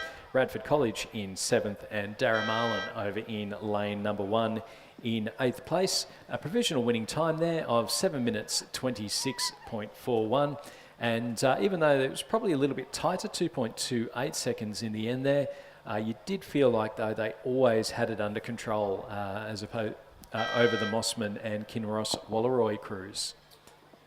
Yeah, definitely possibly some smart rowing there as they progress through to the final later today from that UTS composite crew. Underway in the semi-finals, race number 211 of the Championship Schoolgirls Single Scull. This event sponsored by Mobius. First, second and third through to the final, with the rest being eliminated from the event. In lane number 1 from Wrighton Girls, Asher Gowans, coached by Matt Wilson and Emily Montague. In lane 2, also from Wrighton Girls, also coached by Matt Wilson and Emily Montague, it's Grace Hereford. In lane 3 from Newcastle Grammar, Alice McReady. Lane 4 from Rockhampton Grammar, Asher Stewart. In lane 5 from Kinross Walleroy, Lucy Searle, coached by Andrew Gannon. Lane 6 from Yarra Yarra, Alexandra McAvoy. Lane 7 from Rockhampton Grammar, Carolyn Sparks. And in lane 8 from Tweed Rowing Club, Lily Foggo, coached by Gary Annand. Yeah, and through the 1,000 metres, we did have Lucy in a commanding lead, 7 seconds over Asher Stewart from Rockhampton Grammar, and then five and a bit seconds back to Asher Goins from Wrighton Girls. We do have the top 3 here going through to the final later today. We have 3 semi-finals coming down the track. This is semi-final number 1 of 3. So we did see the heats earlier today. This is a very well patronised event, the Schoolgirls Single Scull, causing to have, I think it was 6 heats this morning, to 3 semis to 1 final. In 4th place through the 1,000 metres, we had Caroline Sparks from Rockhampton, Grace Hereford from Wrighton Girls. In 6th place from Yarra Yarra, Alexandra McKevy, and in lane 7 from Tweed, Lily Foggo. We can see here that Lucy in lane 5 has definitely pulled out into the lead as they're coming into the vision of the grandstand. Lucy looks like she has led the race the whole way from the 500 metres to the 1,000. Yeah, Lucy Searle from Kinross at the recent Small Boats Regatta. She won her heat quite convincingly over Imogen Lang from Canberra Rowing Club. So, but only finishing second in the final. But that final was affected by the heat. We did have a large number of scratchings from that, which did mean that we didn't quite get to see everyone completely battling it out. But certainly a very talented sculler, Lucy Searle from Kinross Walleroy, coached there by Andrew Gannon, and looking quite good out in front at the moment. She's pulled a bit more of a lead in that third 500 metres now, 9.6 seconds over Asher Stewart from Rockhampton, 3 and a bit seconds back to Wrighton Girls, Asher Goins over there in lane 1. So it is looking like the girls have almost sorted themselves out as we come into the last 500 metres. Grace Hereford from Wrighton Girls in lane 2. In 4th, unfortunately, only top 3 going through to the final later today. Lucy is looking very much in a casual low 20s rating, stepping into the last 300 metres here in a commanding lead in this, what is semi-final number 1 of the Schoolgirls Single Scull, coming up to the last 250 metres. She's had that lead the whole way, just stretching out to 9.5 seconds over Asher Stewart from Rockhampton in lane 4, just to her right. But it does look like the rower over in lane 1, Asher Goins from Wrighton Girls, has maintained some of her racing spirit into the 4th 500 metres here, and possibly pulled out into 2nd place over Asher Stewart from Rockhampton Grammar. But still, these 3 girls will progress through, making it quite easy for the progression to occur, easy for the judges, not needing any of those .01 photo finishes today to separate gold medals. No, but we may have that a little bit later on, because we do have some exciting 8s in particular, the men's and the women's elite 8s, and they're all club 8s. So we don't have the composite crews, it's only the clubs. I don't think composite's allowed. Yeah. Yeah. So forcing the clubs to pull together everybody that they need to enter.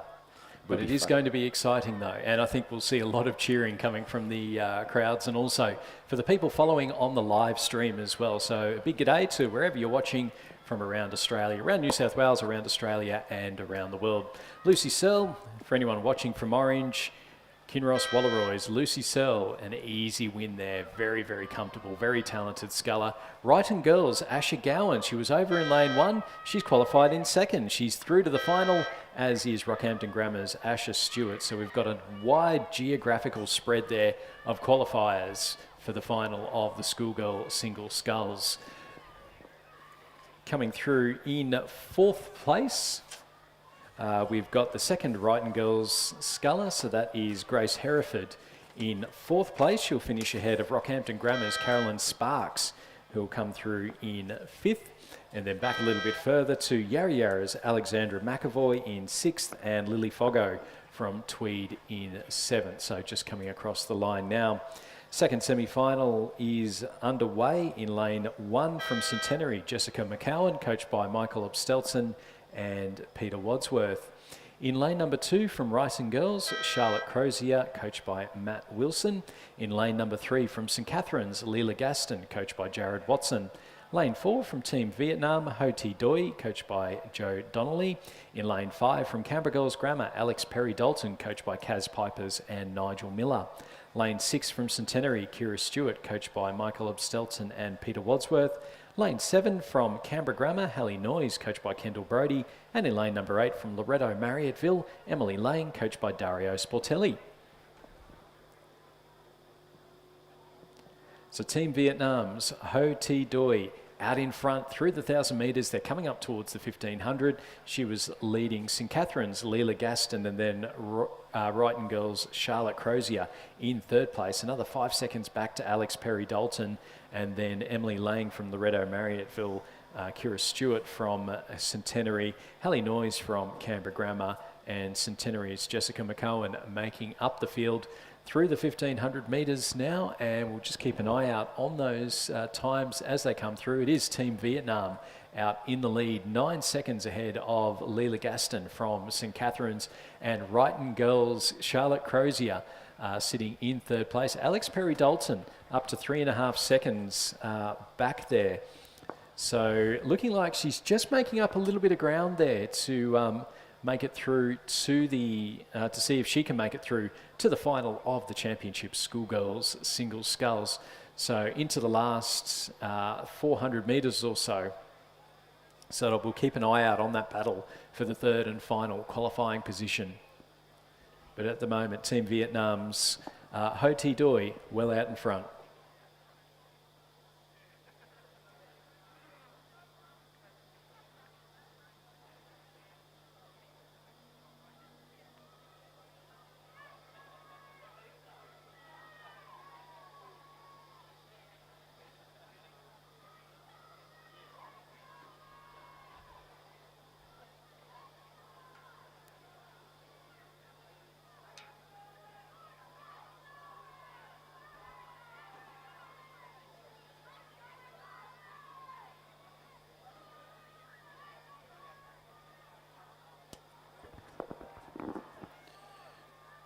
We do have Ho Thi Dai coming through now into the last 200 metres. She did win quite convincingly in her heat this morning and looking like she's going to maintain that lead coming into semi-final 2 of the schoolgirl single scull. Over on the far side to her right in lane 3 from St Catherine's, Leela Gaston, like in 2nd place. And then just over to her right in lane 2 from Wrighton Girls, Charlotte Crozier. These girls making it quite easy into the last 200 metres here, not wanting to use too much energy to progress through to the final. Looking like, unfortunately, Alex Perry-Dalton from Canberra Girls won't be able to progress through to the final, but that was from Team Vietnam, Ho Thi Dai in 1st place. In 2nd place in lane 3 from St Catherine's, Leela Gaston. In 3rd place in lane 2 from Wrighton Girls, Charlotte Crozier. And as mentioned, top 3 going through, unfortunately from Canberra Girls, Alex Perry-Dalton in 4th place. And in 5th from Loretto Marriotteville, Emily Liang. And then looking to come across in 6th and 7th. In lane 6, it'll be from Centenary, Kiera Stewart. Also from Centenary in those yellow boats over in lane 1, Jessica McCowan in 7th place. And in 8th, rounding out heat 2 of the schoolgirl single scull semi-final 2 is Hallie Noyes. Provisional winning time there for Ho Thi Doi from Team Vietnam of 8:41.96. That compares with 8:53.8 for semi-final number 1. But again, it did look as though Lucy Searle was taking it very easy going through the stages there in that first heat. Race number 213, the third semi-final of the schoolgirl single sculls is underway. In lane number 1 from Radford College, Zoe McIntosh. In lane 2 from Canberra Grammar, Madison Duncan, coached by Kendall Brody. Lane 3 from Seymour College, Victoria Binns, coached by Tom Dornbus. In lane 4 from Canberra Rowing Club and the ACT Academy of Sport, Imogen Lang, coached by Tom Krieber. Lane 5 from Hunter Valley Grammar, Annabella Thornton, coached by Rowan Hislop, Odin McIntosh and Daryl Lindsay. In lane 6 from Loretto Kirribilli, Annabelle Ross, coached by Elliot Hunt and Frederica Gibbs. Lane 7 from Tweed, Ruby Rhodes, coached by Gary Annand. And in lane 8 from Hunter Valley Grammar, Amelia Dennis, coached by Rowan Hislop, Odin McIntosh and Daryl Lindsay.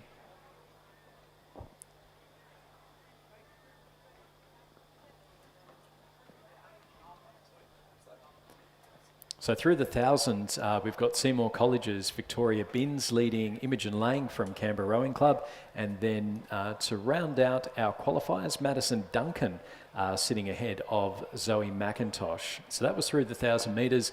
Just coming up towards the 1,500 metre mark, Hunter Valley Grammar's Annabella Thornton sitting in 5th place ahead of Loretto Kirribilli's Annabelle Ross, and then back a little bit further to Ruby Rhodes from Tweed and Hunter Valley Grammar's Amelia Dennis. It does like that Imi Lang has pulled out to first place in that third big 500 metres from her Seymour College. Victoria Binns in second, a bit of a change in that third 500 metres, always critical in some of these small boats over the 2Ks. And Canberra Girls Madison Duncan in third place, rounding out the top 3. Again, just like the other 2 heats, we have seen a bit of a separation as we're getting further towards the pointy end of this event. We are seeing some of the girls really separate the pack here. In 4th place, it was Radford College, Zoe McIntosh over there in lane 1. Lane 5 from Hunter Valley Grammar, Annabelle Thornton. In lane 6 from Loretto Kirribilli, Annabelle Ross. In 7th, it was Tweed, Ruby Rhodes.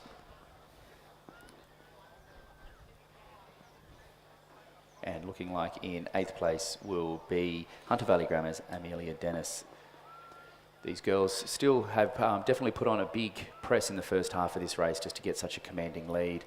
It does look like the Seymour College Victoria Binns hasn't quite let Imi just row through her quite easily in that 500 metres, as they're still trying to press as we come to the final 250 metres of heat 3 of the schoolgirl single scull. Victoria Binns not wanting to give up too easily, looking like she started to step up the rating here into the last 200 metres. Imogen looking like she has responded slightly, but still comfortable probably that she's got a good position here, maybe conserving energy as we come to the final later today. But it is definitely Victoria Binns who has reclaimed that first place in the 4th 500 metres over Imogen Lang. And then over there on the far side, Madison Duncan from Canberra Grammar. These 3 girls will round out without being too confident to call the placings yet. Will look like they'll progress through to the final later today.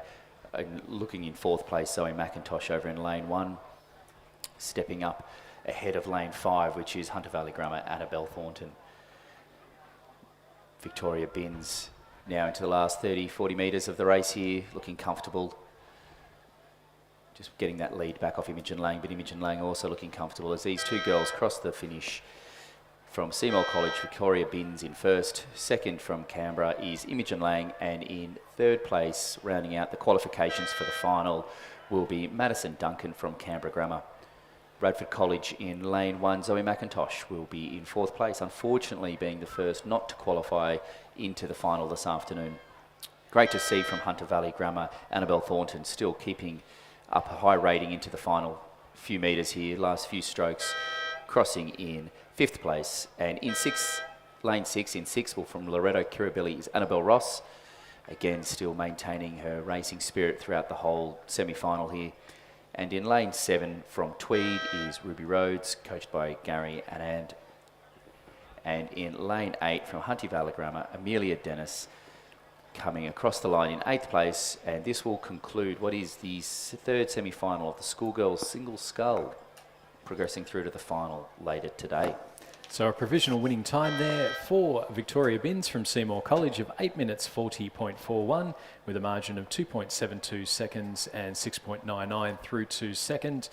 So that compares, it was actually quicker than the second semi-final, which was an 8:41.96, which in turn was a fair bit quicker than the first semi-final, where Lucy Searle was very comfortable out in front. So I think, Tom, what we're going to see is a battle in for Victoria Binns, Imi Lang, Ho Ti Doi and Lucy Searle battling it out for the final of the schoolgirl single sculls a little bit later on today. We are moving on to the last of our semi-finals for the morning session. It is the schoolboy single sculls. So we've got 3 semi-finals here. Then we're on to the finals. We start to get to the medal presentations. You can hear the wind pick up a little bit. It is starting to blow. So if you do have your boats out in the boat park, please ensure that they are tied down, that your tents are also firmly attached to the ground so as that nothing blows away that shouldn't.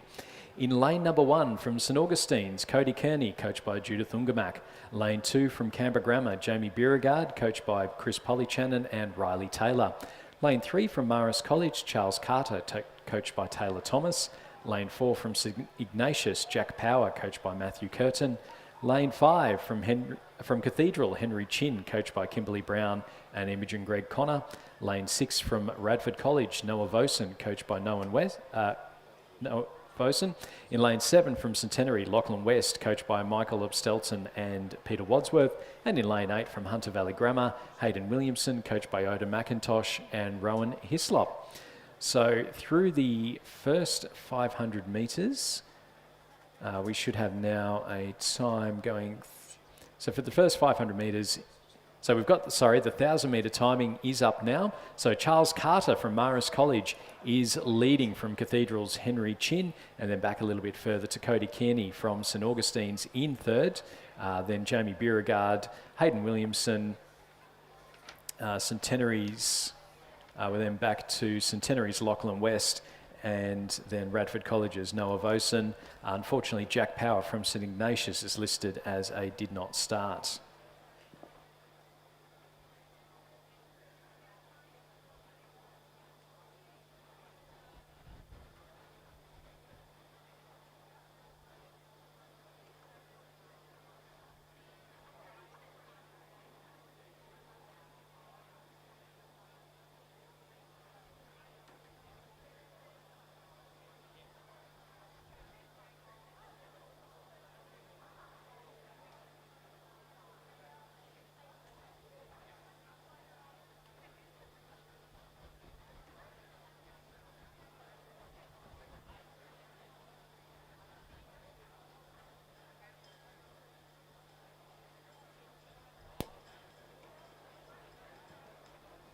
We're coming into the last 500 metres or so, up towards the 1,500 metre mark in the first semi-final of the Championship Schoolboy Single Sculls. This event is sponsored by Bentley's, first, second and third going through to the final, coming up a little bit later on this morning. So I believe they are the last ones on this morning before we move into the luncheon break. Yes, the schoolboy and the schoolgirl finals, the last events for the morning session. As mentioned, the wind is starting to pick up, so please ensure that everything is secured in the boat park so things don't go flying into places that they probably shouldn't.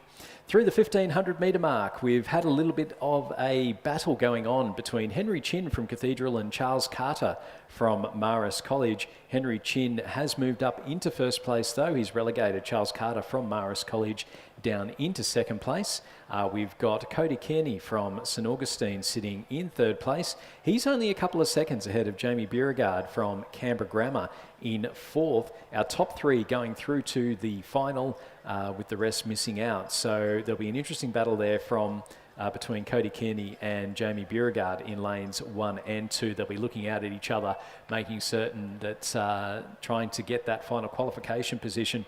Also too though, Hunter Valley Grammar's Hayden Williamson over in lane 8, just starting to push through a little bit now. So we've got about 5 boats, all with the chance into the last 250 metres, back a little bit further to Noah Vosen from Radford College and Lachlan West from Centenary.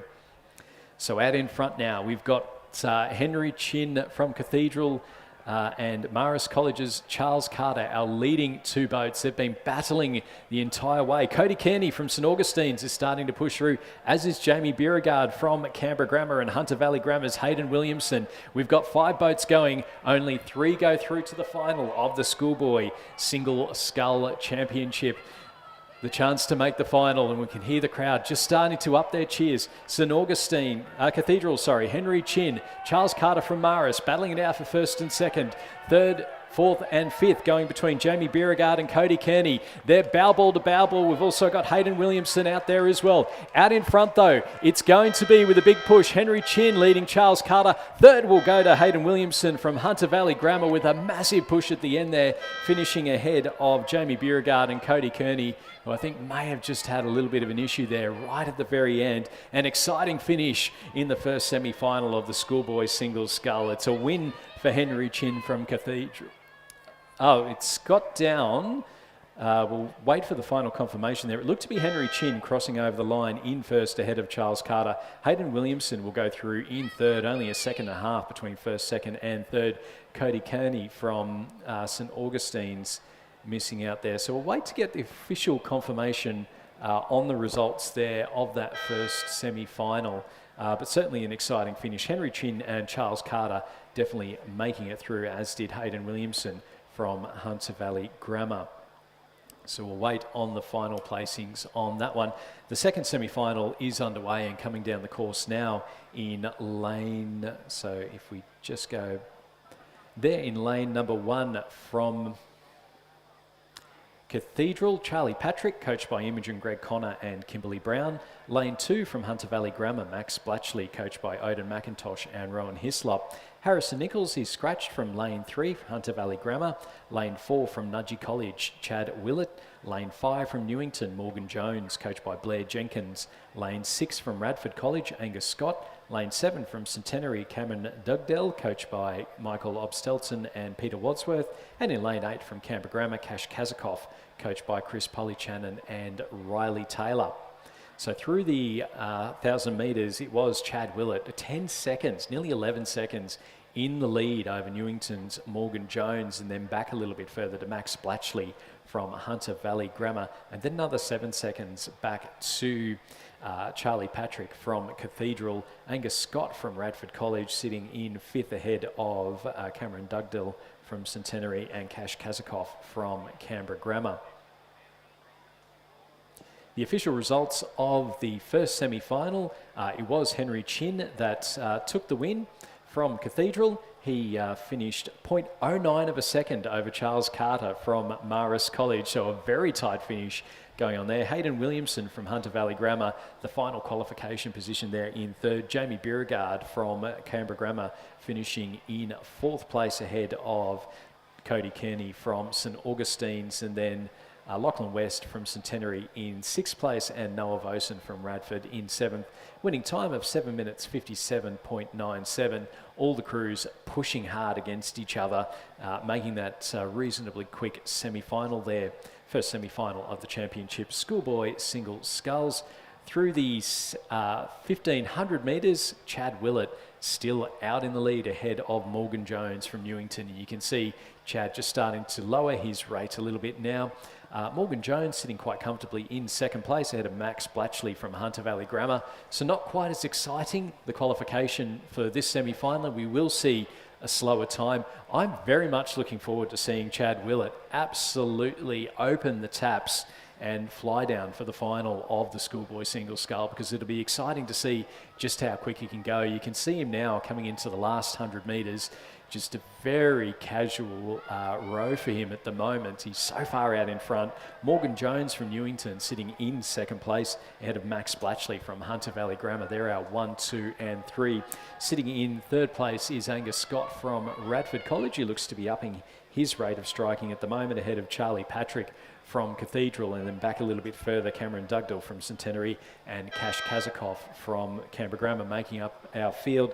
Chad Willett with the win from Nudgee, ahead of Morgan Jones from Newington in that Newington bucket hat. And then coming through in third place will be Max Blatchley from Hunter Valley Grammar. Coming through in fourth will be Angus Scott from Radford College, and then he'll finish it over the top of Cathedral's Charlie Patrick, Centenary's Cameron Dugdale and Cash Kazakov from Canberra Grammar. So the winning time there for Chad Willett, as we just wait for that one to come up on the screen. So I suspect that's a 7 minutes 40. So Chad Willett was doing it really, really easily towards the end there, and he still did it in about 17 seconds quicker than the first semi-final. Definitely looking like some great racing coming on later in the day. That first semi-final required the photo finish, of course, to split them out, but this one definitely not requiring that, with a commanding lead from Chad. As you're saying, Stuart, looking forward to it later today, seeing what they can actually do when they're given the opportunity to go the whole way. We have race 216 underway right now, which is the third semi-final of the schoolboy single sculls. We've had a scratching in lane 1 from Lake Macquarie, Alexander McDougall. But in lane 2 from St Augustine's, Tom McGee, coached by Judith Ungermark. In lane 3 from Kinross Woolloomooloo, Campbell Miller, coached by Benjamin Watt. In lane 4 from Newington, Angus Mitchell, coached by Blair Jenkins. In lane 5 from Kings, we have William Rogers, coached by Gillian Huxley and Simon Huxley. In lane 6 from Trinity Lutheran, we have Troy Heron, coached by Sam Duncan and Eric Rowan. In lane 7 from Marist College, we have Austin Benny, coached by Taylor Thomas. And in lane 8, closest to the grandstand side, we have Harry Budd, coached by Chris Polly-Channon.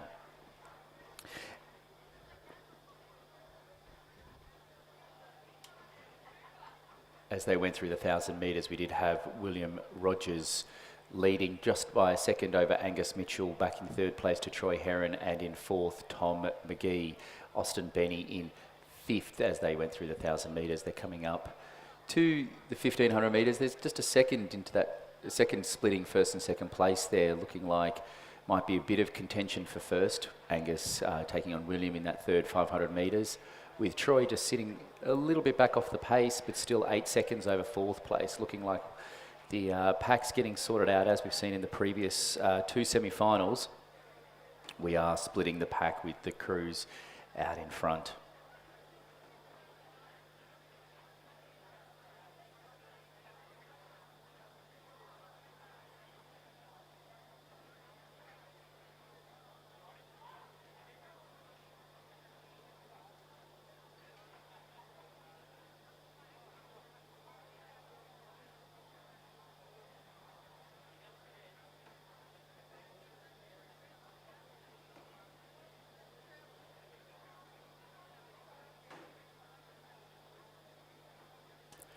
Just seeing on the screen there now, William Rogers from Kings, just looking comfortable going into the 1,500 metres.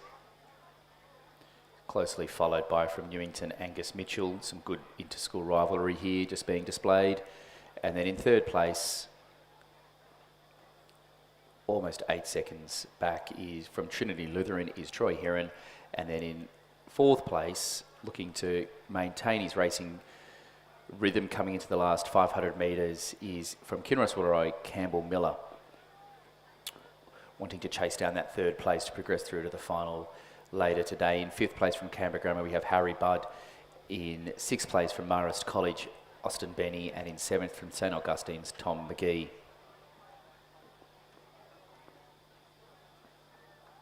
As I mentioned just earlier on, we did have a scratching from Lake Macquarie over in lane 1, Alexander McDougall.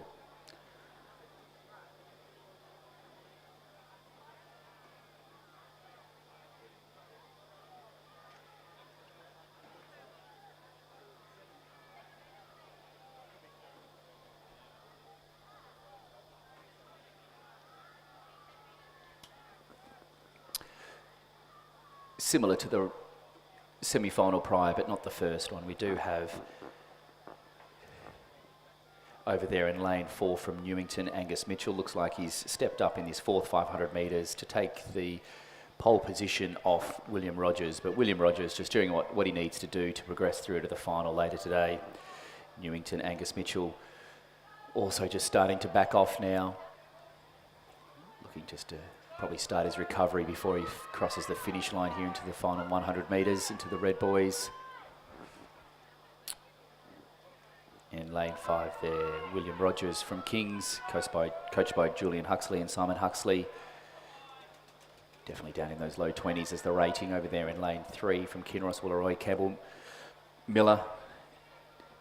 Just looking to also step down his rating now as they cross the finish. That was first. In fourth for Newington, Angus Mitchell. Second in lane 5 is Kings, William Rogers. In third, Kinross, Wooleroy.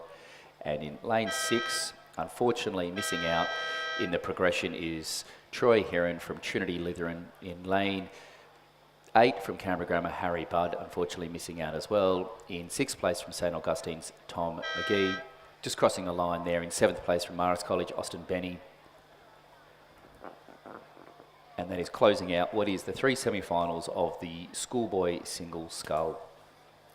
So winning time there for Newington's Angus Mitchell of 7 minutes 59.2 with a winning margin of 1.1 seconds and 0.74. So tight between our first 3 and then a little bit of a gap there to 4th.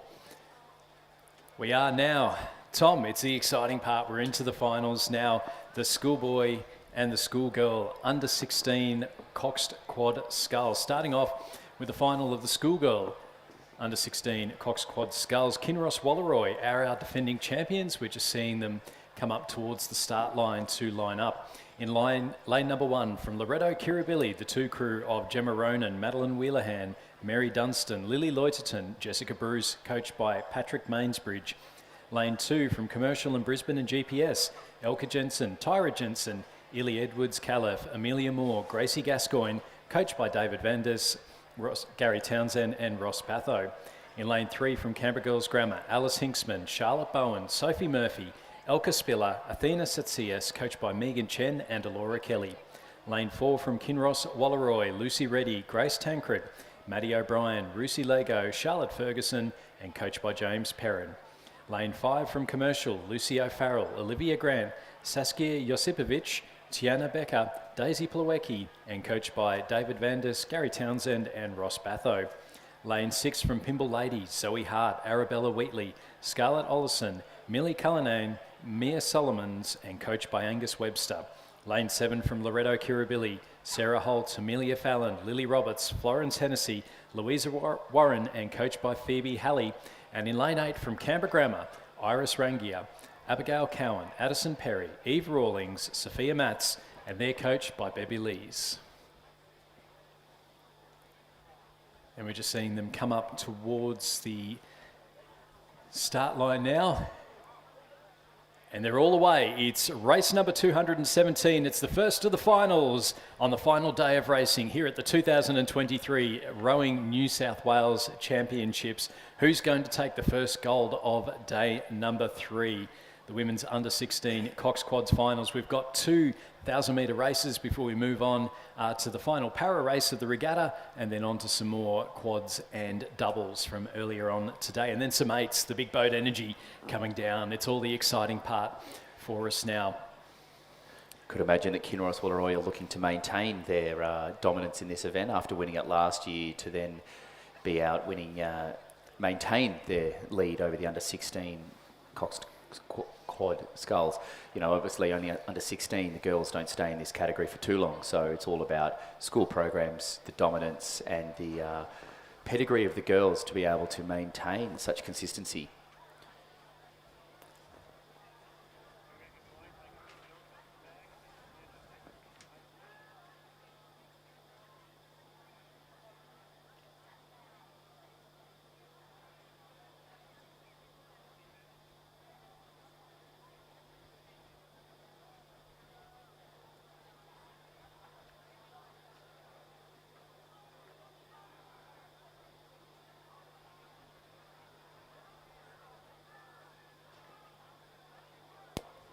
So we're coming up towards the halfway stage of the first of our finals, the championship under 16 Cox Quad Sculls. Can Kinross Wallaroi hold on and defend their title from the 2022 championships? They are looking close to being the front, but Commercial in lane 5 look like they might just be a little bit ahead as we see them cross over. It is Commercial in the lead, a second ahead of Kinross, back then to Pimble Ladies. Loretto Kirribilli another second behind Commercial, Brisbane and GPS Composite in 5th, Canberra Girls Grammar in 6th, Loretto Kirribilli in 7th and Canberra Grammar in 8th. So Kinross, Tom, they've got a battle if they're going to defend their title because Commercial are looking really good in lane 5. Just that second seems like a short amount of time, but very hard to make up in a quad over 500 metres. We are lucky enough as well to get the other camera angle of the drone hopefully coming through for these finals as they come across into the last 300 metres for this morning. Yeah, we can see it now. We can see the leading crew of Commercial out in front in lane 5. And just to the left is their Kinross Wallaroi looking to get back to that first position and maintain the dominance in the under-16 girls Coxed Quad. But that Commercial crew is looking very strong here as we come into the last 250 metres. Ratings up, looking powerful, clean catches, working through what can see the Kinross Wallaroi crew who are starting to step it up now as they probably getting into 200 metres to go. You can start to hear the crowd to wind up to cheer these girls home. Commercial out in the lead. It's Kinross sitting in second, but Commercial and Brisbane GPS Composite over in lane 2 look to have moved up to bronze medal position. They may be challenging Kinross. It's about a boat length between first and second, with just about a quarter of a boat length back to third. The Commercial Composite in lane 2. Then Canberra Girls Grammar sitting in 4th place ahead. A big push coming from Pimble Ladies. Sitting in 4th place, then to Loretto Kirribilli and Loretto Kirribilli in Canberra Grammar. Out in front though, Commercial, they've led from start to finish. They've got a boat length. They'll take the win. The girls from Queensland take the win in the women's under 16 Coxed Quad. Second place going to Kinross Wallaroi. Third will go to Pimble Ladies. A strong finish from them. They'll take the bronze medal, finishing ahead of Canberra Girls Grammar, that Commercial and Brisbane GPS Composite. Then back a little bit to Loretto Kirribilli. Over in lane 1, and then Canberra Grammar making up our field. But Commercial, Lucy O'Farrell, Olivia Grand, Saskia Josipovic, Chiana Becker, Daisy Plavecki, a strong win start to finish. What a great race to start off our finals for today, Tom. They did definitely lead the whole way, and even when the other crews come from Kinross and Pimble Ladies last minute push there, they maintained their first position. But an amazing last 300 metres to Pimble Ladies in lane 6 to get up over the Commercial Composite and Canberra Girls over in lane 2 and 3.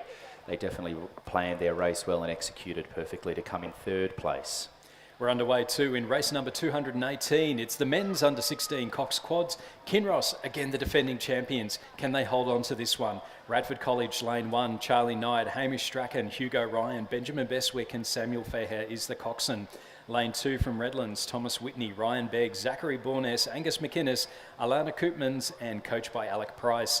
Lane 3 from Kinross, Harper Shaw, Toby Buckland, Thomas Robson, Charlie Swift, Angus Peterson and coached by Benjamin Watt. Lane 4 from Newington, Alexander Christophides, Evan Grilakis, Oscar Walsh, Jasper Patterson, Hugo Baker is the cox, coached by Finn Tainch. Lane 5 from Shaw, Luke Robinson, Lawson Armstrong, Ben McCutchinson, Harrison Frape, Oscar Miller and Warwick Payne is the coach.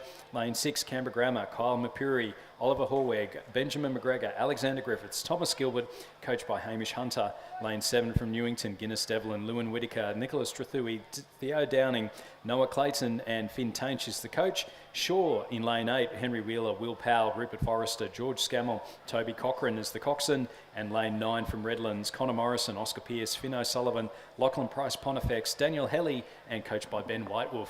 We're starting to get some amazing footage here from the drone. We do have Newington out in the lead of the 500 metres, just half a second back to Shaw, and then just under a second back to Redlands 5 and Canberra Grammar in 4th place, but only 0.3 behind as they went through the 500 metres.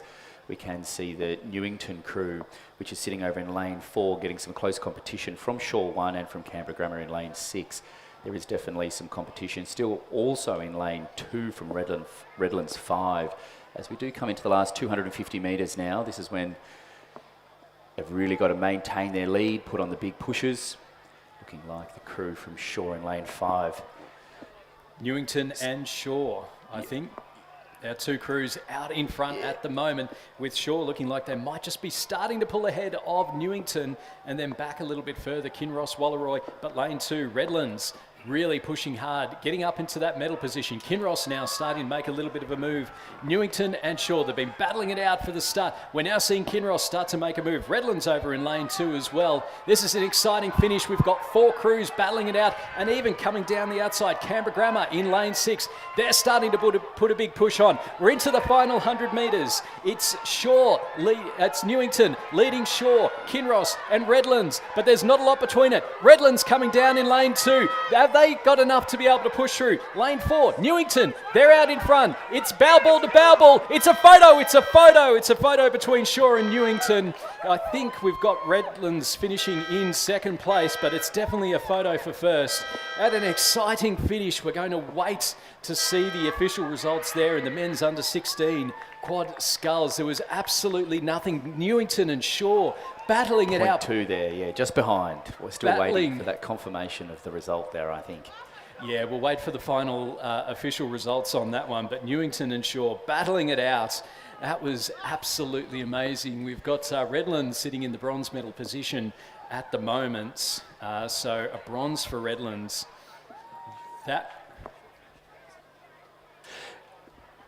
So we'll just wait on the final confirmation there. But Tom, what an exciting race. Second final of the day, and that's a photo.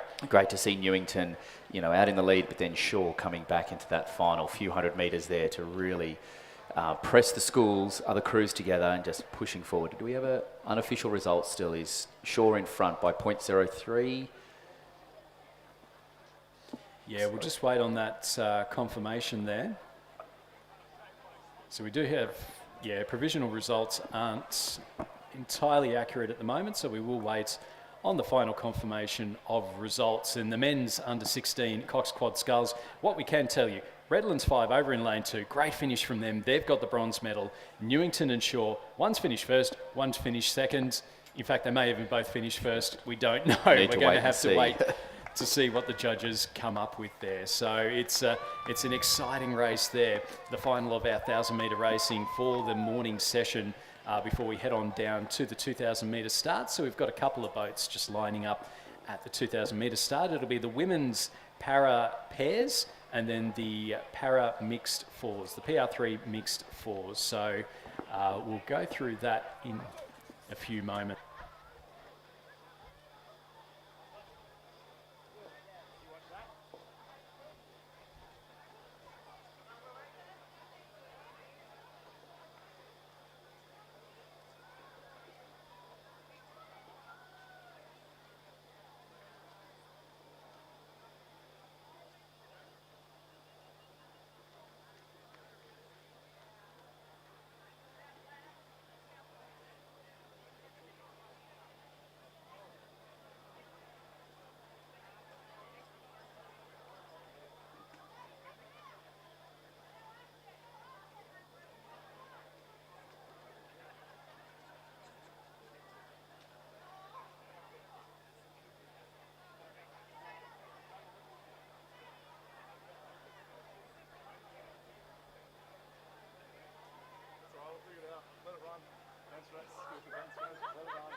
As we now turn our attention to the presentation of the medals for the Championship Women's Under 16 Coxed Quad Sculls. The medals will be presented by Darren Croker from Croker, with students from Skeggs Redlands holding the platters.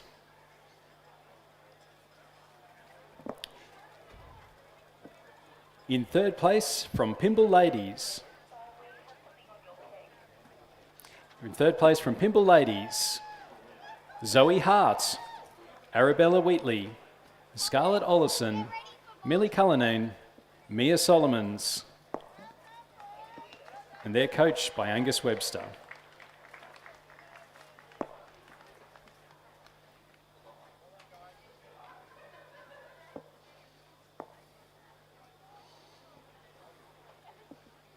In second place, from Kinross Walleroy, Lucy Reddy, Grace Tancred, Maddie O'Brien, Ruby Lego, Charlotte Ferguson. They're coached by James Perrin.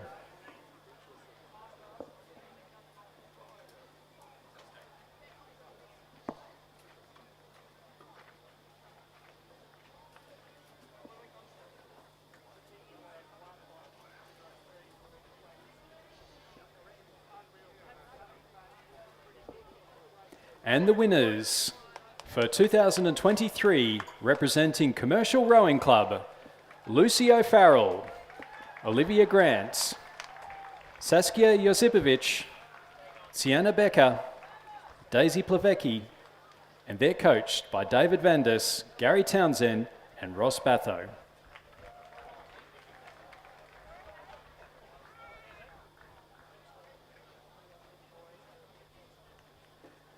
Please congratulate our 2023 medalists.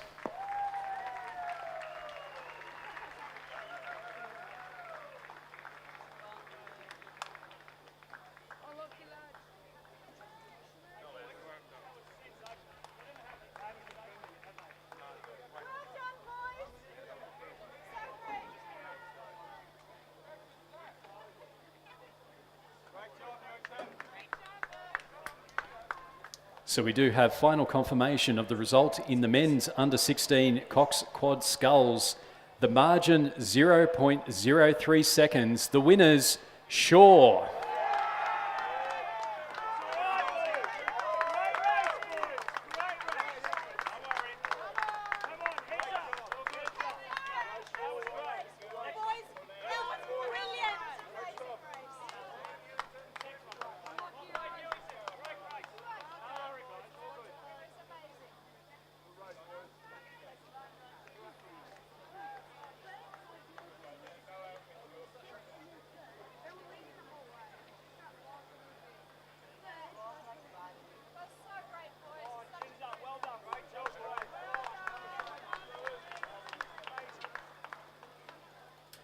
So race number 219 is underway, so there's two different events in this race. In lane number 1, we have the PR3 women's pairs, and that's a Mercantile Banks composite of Susanna Lutz and Jessica Gallagher.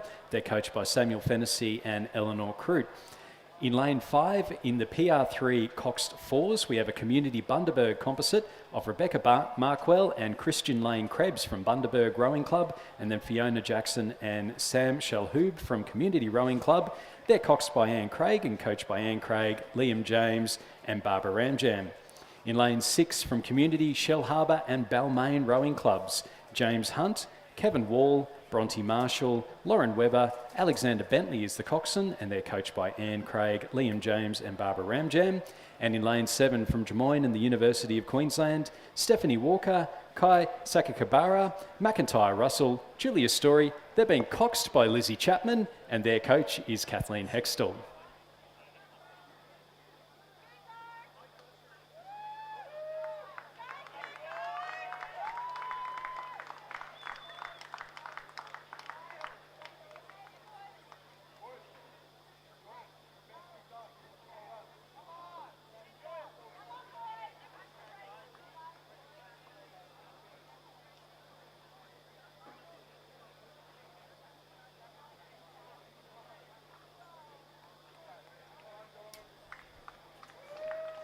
Moving now to the presentations of medals for the men's under-16 Coxed Quad Sculls.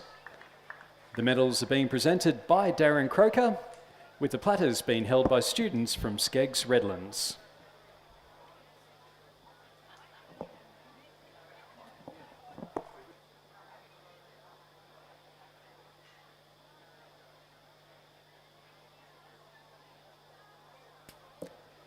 The bronze medalists from Redlands, Thomas Whitney, Ryan Beggs, Zachary Bornes, Angus McInnes, Alana Koopmans, and they're coached by Alec Price.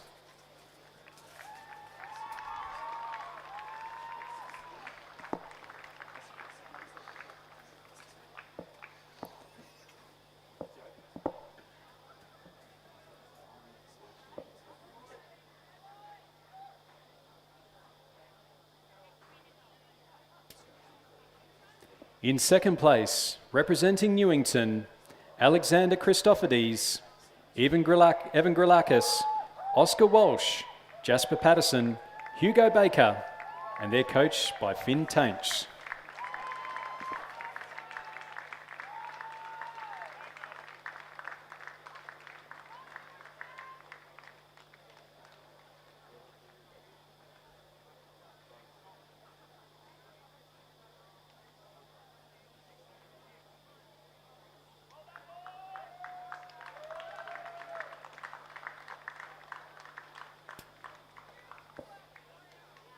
And the winners and gold medalists from Shaw, Luke Robinson, Lawson Armstrong, Ben McCutchinson, Harrison Frape, Oscar Miller, and they're coached by Warwick Payne.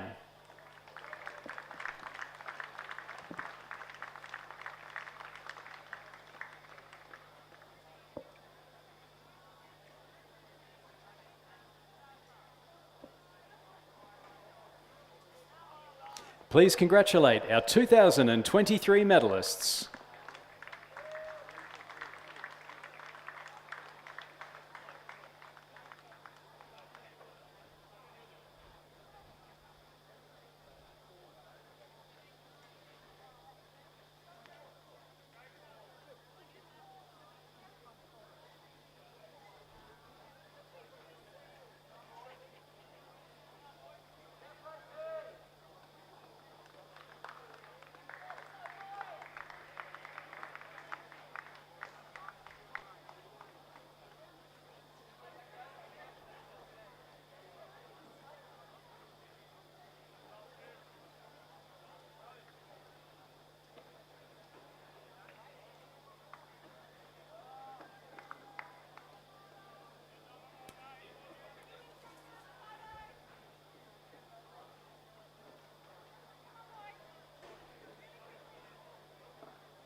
So coming up through the, coming up towards the 1500 metre mark. So out in front is the women's PR3 pair, Susanna Lutz and Jess Gallagher. Now that does look to be, that has been selected by the National Training Centre. So you would imagine that we might see those two rowing for Australia in the World Rowing Cups and the World Championships a little bit later on this year, and potentially trying to qualify the PR3 boat for the Paris Paralympics. There are a couple of PR3 events that are in the Paris Paralympics. So this year, as well as the normal PR3 Cox Fours that we've seen at previous Paralympics, there will also be a PR3 double scull. So we saw yesterday Lisa Greisel and Jed Altschwager winning that particular event, looking quite strong there. So Susanna Lutz and Jess Gallagher still out in front. They're 1 second ahead of the community composite of, we just go back to that one, the community composite of James Hunt, Kevin Wall, Bronte Marshall, Lauren Webber, and Cox by Alexander Bentley, Kevin Wall from Shellharbour, and then James Hunt from the Community Rowing Club. Now, you will see the Community Rowing Club mentioned quite a few times. They are a new rowing club. They do have a lot of paras in there, but it is also open to all rowers, all types of rowers. So open, grade rowers, masters rowers, all that kind of thing. But a very great place for those who do have an impairment to be able to jump out and to take part there. Sitting in second place in the fours race is the Community Bundaberg Coxed Fours. So that's Rebecca Markwell, Christian Lane Krebs, Fiona Jackson and Sam Shalhoub, coxed by Anne Craig. And then the Drummoyne University of Queensland Four of Stephanie Walker, Kai Sakakibara, Mac Russell and Julia Story, coxed by our very own Lizzie Chapman. Sitting in the coxswain seat this morning. So they're sitting a little bit further back, but challenging nicely for that silver medal. But out in front, Susanna Lutz and Jessica Gallagher. Jess Gallagher, very talented athlete. She is, I believe, the only one that's ever won a medal at both the Winter and Summer Paralympics, winning Paralympic bronze in Vancouver and Sochi in the slalom, visually impaired, and the giant slalom, as well as in at the Rio Games in the 1 kilometre time trial in the para-track cycling. Turned her hand to rowing, and now she's doing exceptionally well at that as well. Out in front, we do have the Community Shellharbour crew, James Hunt, Kevin Wall, Bronte Marshall, Lauren Webber, out in front of the fours race, and they are looking quite strong. They've got a lot of clear water between themselves and the Community Bundaberg Composite, and then the Des Moines University of Queensland Composite back a little bit further there. So actually that Community Shellharbour Composite have actually gone through and won the entire race, so a strong finish coming through from them. So they're the guys in lane 6. You can see a little fist bump towards the end there, finishing ahead of Susanna Lutz and Jessica Gallagher that were in the pair. So both those crews winning gold medals. Second place will go to the Community Bundaberg Composite. So they've won a silver medal there. And then behind them, the Des Moines University of Queensland Composites coming through in third. And you can see Lizzie Chapman down there in the stern with the bright gold hat on. So a great race there from the para rowers. So a couple of winners there. The Community Shellharbour Composite winning the fours, Community Bundaberg Composite coming in second, and then the Mercantile Banks Composite winning the women's PR3 pairs. I'm joined now in the commentary box by Chris McCarthy. Chris, good morning to you. It's been an exciting little morning so far. Good morning, Stuart. Absolutely stoked to be out here after my nice little sleep in and here for the exciting racing. Take you through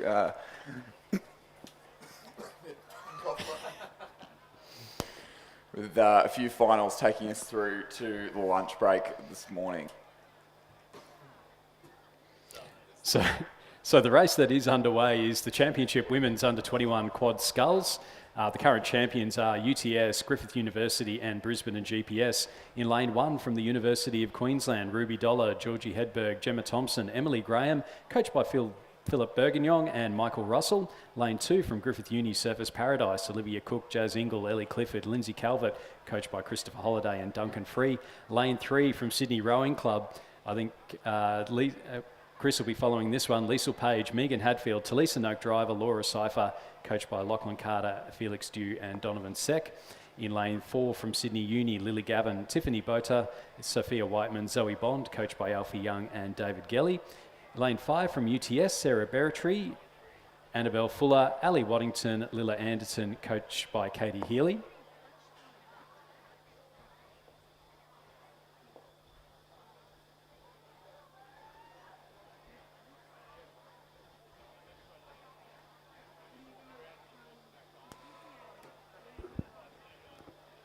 We'll see this final of the Championship Women's Under-21 Quad Scull just approaching the 1,500 metre mark now. At the 1,000 metre mark, it was the Sydney Rowing Club in the lead by about 2.5 seconds over Sydney University Boat Club, the UTS Composite with Melbourne University Boat Club, and the Australian National University sitting in the provisional bronze medal position, but only just narrowly ahead of the Fremantle Western Australian Rowing Club Composite in 4th, Griffith Uni Surfers Paradise in 5th, University of Queensland in 6th, Mercantile rounding out, or in 7th place rather, and we'll see that those placings have only, those margins have only extended as we come through the 1,500 metre mark. So Sydney Rowing Club in the lead, 3.91 seconds back then to Sydney University. UTS Composite in 3rd, but the Fremantle West Australian Rowing Club Composite on the near side of the course, the grandstand side of the course, not letting them have it all their own way.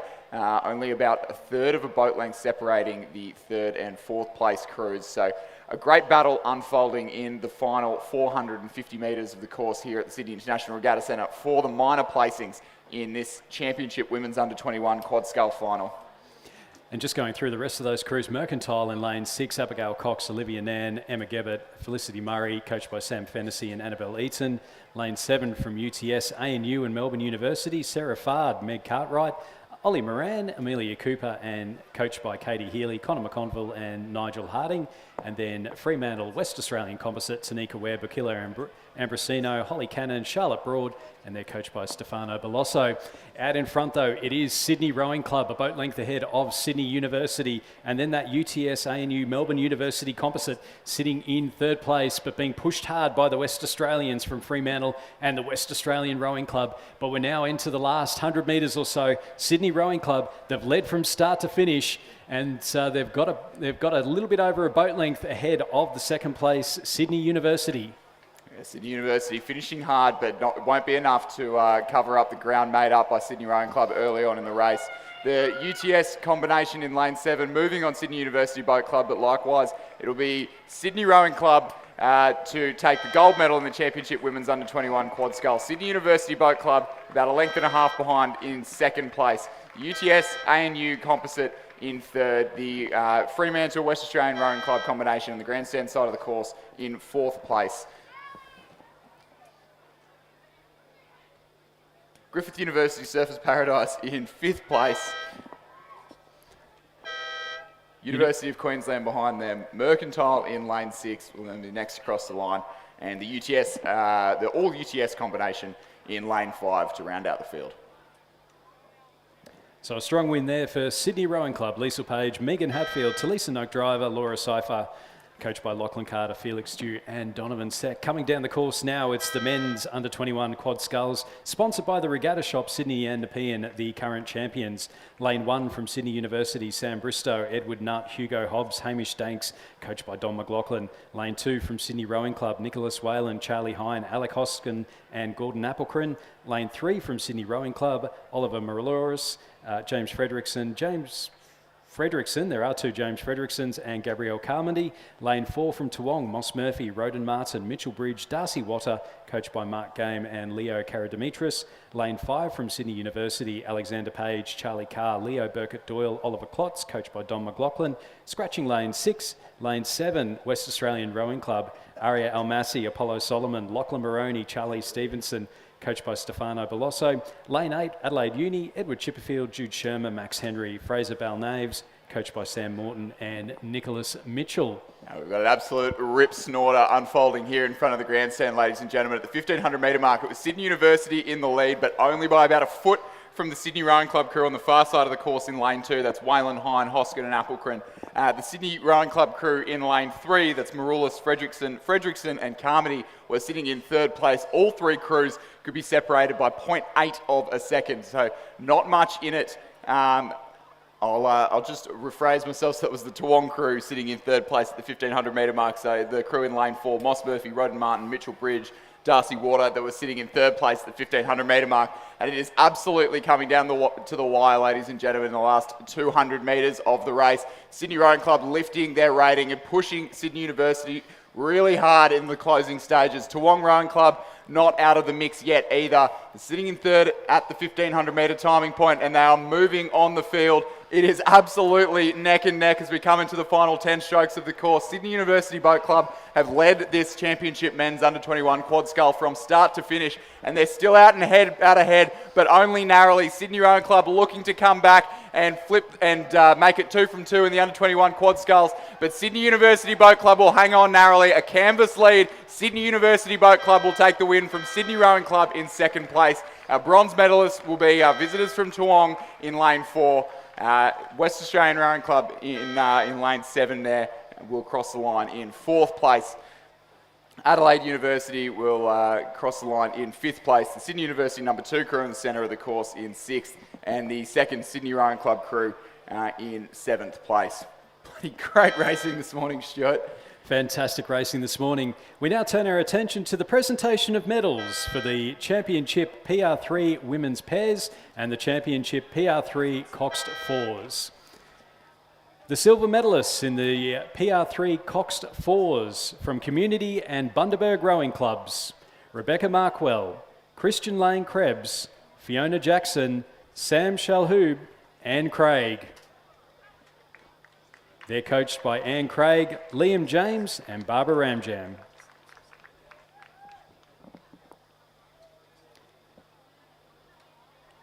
And the winners from Community and Shell Harbour Rowing Clubs: James Hunt, Kevin Wall, Bronte Marshall, Lauren Webber and Alexander Bentley, coached by Anne Craig, Liam James and Barbara Ramjam.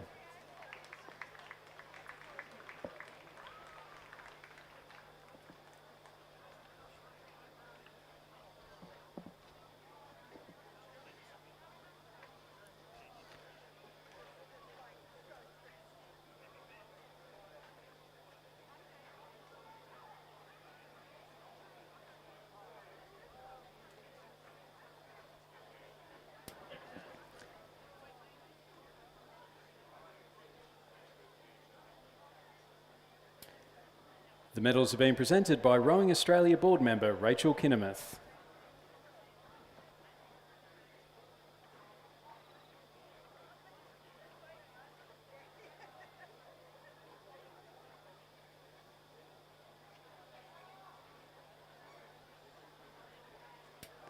Please congratulate our medalists for 2023.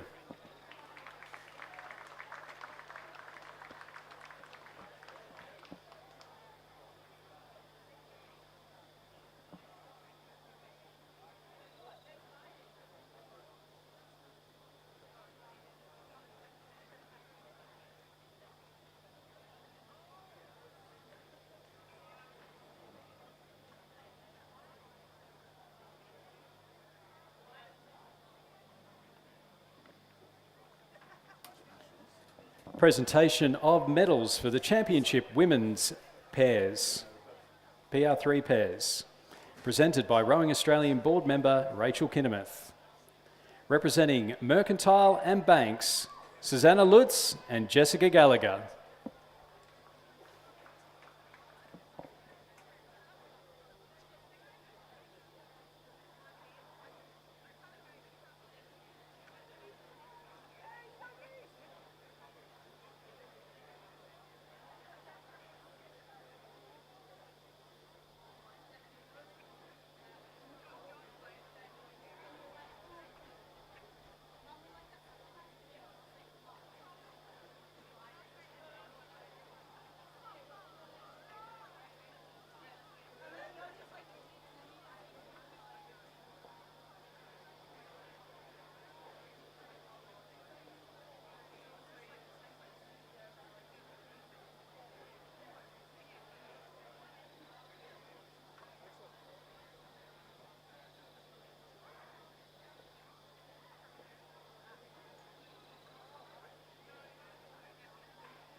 All right, turning our attention back down to the course as the crews cross into the last 1,500 metres. We've got the final of the Championship Women's Under-19 double scull, and up at the lead, somewhat unsurprisingly, was the Centenary and University of Queensland composite, supported by the Queensland Academy of Sport, Bridgefoot and Malcolm. Now, Sophie Malcolm there, a multiple national championship gold medalist over the last couple of years, and unsurprising to see her out the front of the field at this late stages of the race. It was the Queenwood crew in lane number 5. That's the combination of Alexandra O'Brien and Imogen Gray, coached by Kieran Gallin and Ray Boyle, who were challenging them at that 1,500 metre timing point, just 1.21 seconds the margin there. And Sydney Rowing Club sitting in third place, Lauren Moran and Neve Tierney, who appear to have dropped back now in the closing stages of the race. And it does look like our medal recipients are all but decided, bearing disaster here in the last 225 metres of the race in the Championship Women's Under-19 double scull. It is Bridgefoot and Malcolm from Centenary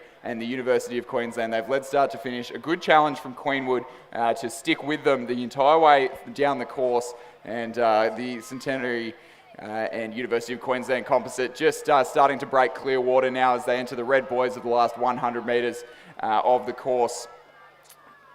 It's the crew of Eliza Bridgefoot, Sophie Malcolm, who've led start to finish here at the Sydney International Rowing Regatta Centre in lane 4 in the centre of the course, looking very calm and collected as they come across the line to take the gold medal. They'll be New South Wales state champions in the Under-19 women's double sculls. Queenwood putting in a really strong showing there to be second by just under a boat length. That's the combination of Alexandra O'Brien, Imogen Gray, the Sydney Rowing Club combination, Lauren Moran and Neve Tierney, coached by Lachlan Carter and Felix Dew. They'll come through in a clear third place, the bronze medalists, about 3 lengths ahead of the combination from Yara Yara, Zara Kafuri and Sophia Miller. And then a close battle for 5th place on the far side of the course starting to unfold between Millie Lane and Ayla Ryan of Kinross Walleroy, about half a boat length up from Abby Davis and Eliza Lilly of Canberra Girls Grammar School. They'll be followed across the line by the commercial combination.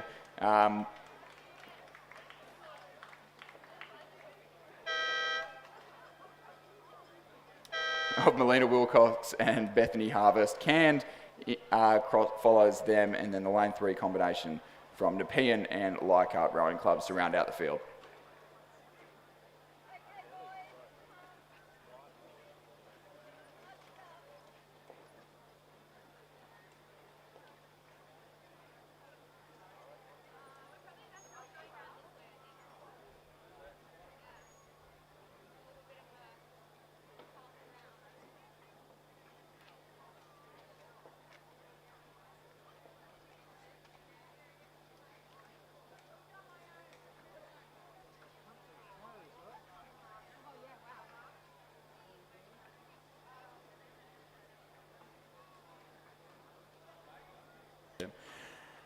Out on the course now, before we get to our next medal presentation, will be race 223, the Championship Men's Under-19 Doubles Sculls. Current champions are from Gippsland Grammar, and as they cross the last 300 metres or so of the course, was the crew from Morris College, James and Rosen out the front of the field, but only narrowly 0.01 of a second separating them with the Mossman combination in lane 4. That's Zane McGregor and Sam Merry, who are absolutely battling for the lead. And it does look like they might have just moved through into, it is really hard to tell here. Conditions getting a little bit faster later in the morning as that tailwind sweeps around. Yeah, Darcy James and Jesse Roshan, we saw them come up here and win at the Small Boats Regatta a couple of weeks ago. They are looking out in front at the moment, but Mossman are pushing hard. Oscar Skill-Gamborg and Dion Hansen, and then back a little bit further next to them, the UTS Corio Bay combo of Charles Radin and Oscar St. Pierre ahead of, it looks to be the Griffith University Surfers Paradise Bundaberg crew over in lane 1. Morris College, ACT, they're out in front. Darcy James, Jesse Roshan, they're very quick. They're part of the ACT Academy of Sport. They've maybe got half a boat length over that Mossman crew into the last 50 metres or so. They are starting to pull ahead. A couple of big strokes to come now, and it will be Marist. It'll be Morris College for the win. Darcy James and Jesse Roshan, they'll finish ahead of Mossman's Oscar Skill-Gamborg and Dion Hansen in second. Third going to Charles Radin and Oscar St. Pierre from Corio Bay, and UTS finishing ahead of Lake Macquarie UTS. Then Griffith University, Bundaberg, lane 6, Sydney Rowing Club, and then back a little bit further again to Radford College, Mossman Rowing Club in lane 2, and Kinross Walleroy in lane 8. As we turn our attention now to the presentation of medals for the Championship Women's Under-21 Quad Sculls. Medals will be presented by Rowing Australia board member Rachel Kinnemouth. In lane 3, representing UTS, ANU and Melbourne University, Sarah Fard, Meg Cartwright, Elena Moran, Amelia Cooper.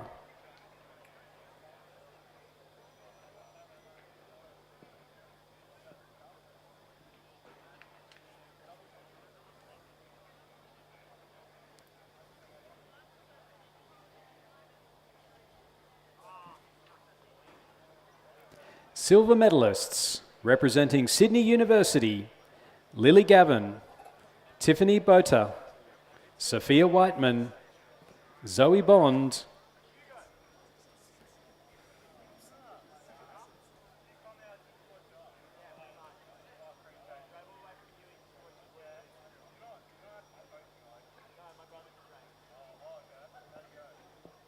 and the winners and gold medalists for 2023, representing Sydney Rowing Club, Liesl Page, Megan Hadfield, Talisa Noak Driver, and Laura Seifer. They're coached by Lachlan Carter, Felix Dew, and Donovan Seck.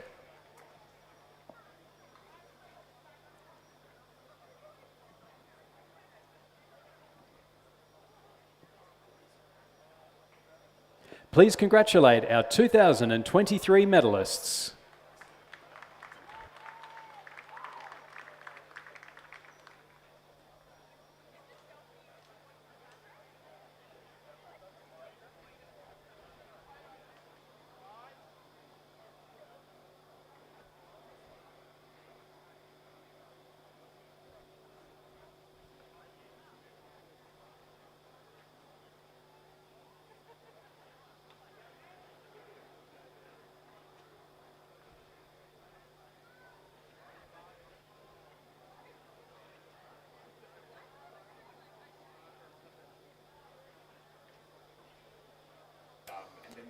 Presentation for the medals in the men's under-21 quad sculls. The bronze medalists representing Toowong Rowing Club, Moss Murphy, Roden Martin, Mitchell Bridge and Darcy Watter.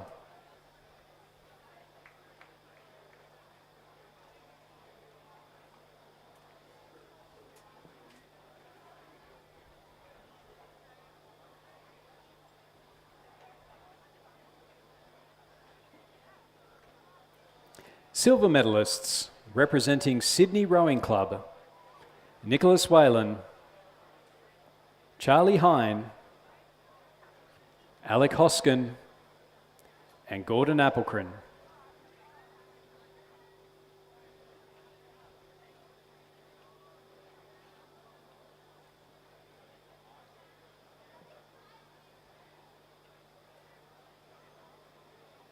And the winners and New South Wales champions for 2023, representing Sydney University, Sam Bristow, Edward Nutt, Hugo Hobbs, Hamish Danks, and they're coached by Donald McLaughlin.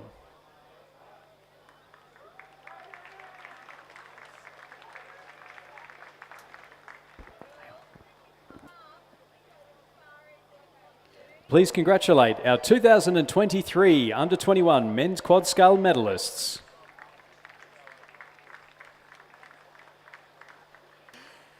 As we turn our attention back down to the course, we've got some great racing unfolding in race 224, the Championship Women's Under-17 Cox Quad Scull. We've got crews from Brisbane and GPS, Canberra Grammar, Sydney Rowing Club, Queenwood, Kinross Walleroy, two crews from Kinross Walleroy rather, Pymble Ladies College, Canberra Girls Grammar and Commercial. And at that 1500 metre mark, it was Brisbane and GPS out the head of the field by 0.02 of a second, as it's been pretty much the entire way down the course, trading blows between Brisbane and GPS and Canberra Grammar. Sydney Rowing Club sitting back in third, who likewise have been trading blows with the crew from Queenwood in the lane next to them in lane 4 the entire way down the course, who are sitting in 4th place. And as we come down to the line, it could be absolutely anyone's game here in the women's under-17 quad scull. It's been Brisbane and GPS for the last 1,000 metres of the race, but it does look like they are under some serious pressure from the Queenwood and Sydney Rowing Club crews in the centre of the course, and not to mention the combination from Canberra Grammar in lane 6. It could be another race going the way of going south down to the ACT, Stuart. But Brisbane and GPS, they've led for the last 1,000 metres, and it does look like they've got the momentum coming into the last few strokes of the race. Canberra Grammar on the near side of the course, not letting them have it all their own way. Those will be our top two almost definitely, but it is absolutely anyone's game. Sydney Rowing Club and Queenwood battling it out for the minor medals in the centre of the course. It is neck and neck, bow ball to bow ball in the women's under-17 Cox Quad Scull here this morning. Brisbane and GPS will be the state champions. Canberra Grammar in second place. Sydney Rowing Club third. Queenwood in 4th place. Kinross Walleroy on the far side of the course, the number 1 crew in 5th. Kinross Walleroy crew number 2 in lane 3 in 6th place. Pymble Ladies College 7th. Canberra Girls Grammar in 8th, and Commercial Rowing Club rounding out the field.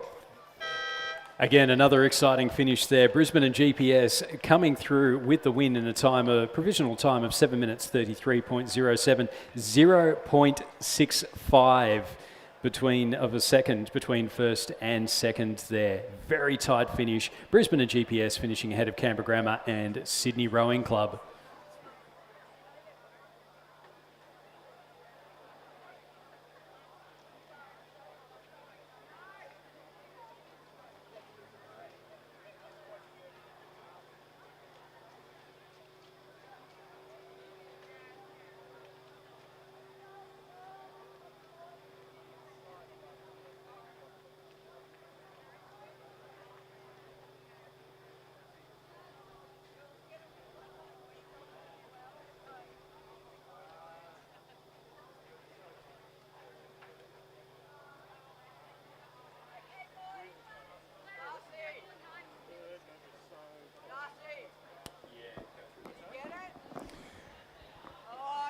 A little bit more time for this one. We've got race number 225 on the course now, and approaching the 1,000 metre mark for the Championship men's under 17 Cox Quad Scull, and the current title holders are the Newington College. In lane 1, from Newington College, Freddie Longcroft, Harrison Veach, Toby Cameron, Tavendale, Zach DeHennen, and their Cox, Blake Dewhurst. In lane 2, from Cathedral, Nathaniel Talbot, James Brennan, Braden Rebecks, Ethan Warrington, and their Cox, Max Ricci. In lane 3, from Radford College, Marcus Ward, Joshua Miller, Hamish Gaydon, Hamish Whittier, and their Cox, Pippa Humphreys. In lane 4, from Kinross Walleroy, Harry Dimmick, Nicholas Tancred, Oscar Cleary, Oliver Smith, and their Cox, Angus Peterson. In lane 5, from St Augustine's, Jay Taylor, Miles Nicholas, William Pender, Max Tancred, their Cox, Ryder Taylor, might mention a world champion coxswain, and that crew coached by Biani and Judith Ungamak. In lane 6, from Canberra Grammar, Lucas McLean, Cameron Schmidt, Ethan Murphy, Nicholas Vanderwalt, and their Cox, Joshua Heyman. Kinross Walleroy number 2 in lane 7, Mitchell Coleman, Dominic Seger, Archie Condon, Lachlan DeVries, and their Cox, Henry Baker. And the Newington College number 2 crew, Oscar McConnell, Aidan Chandler, Daniel Muir, Leon Titmus, and their Cox, Henry Lee. So a full field of racing and a bit of a mouthful to get that one out, but a good race unfolding out here on the course. As we cross to the medal presentations for the Championship Women's Under-19 Double Sculls, the medals will be presented by Kathleen Hextel from Bont Rowing, assisted by students from St Catherine's. The bronze medalists from Sydney Rowing Club, Lauren Moran and Neve Tierney. Silver medalists from Queenwood, Alexandra O'Brien and Imogen Gray.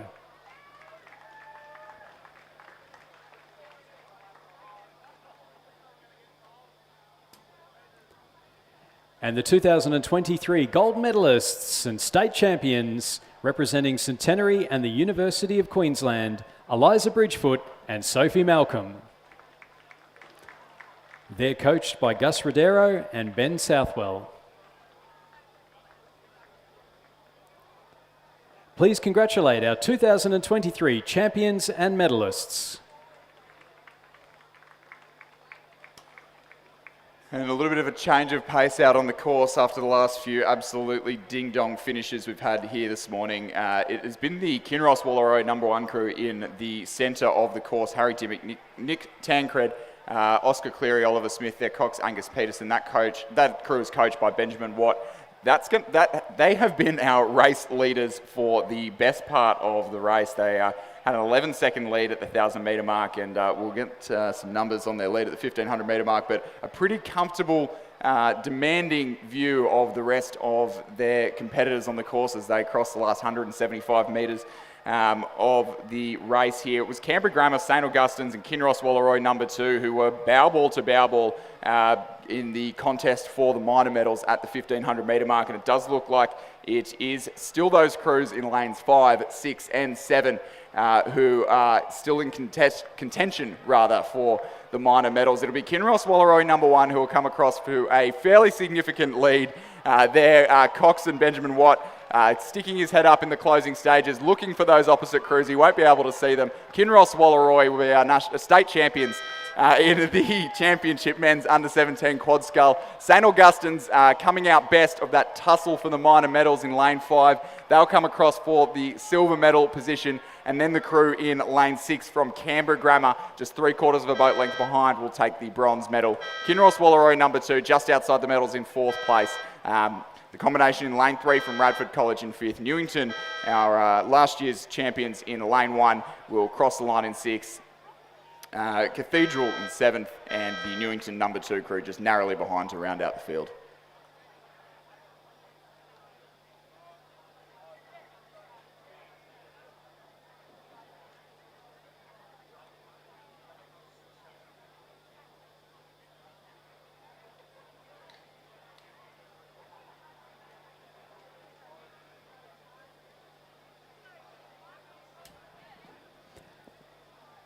Presentation of medals for the Championship Men's Under-19 Double Sculls.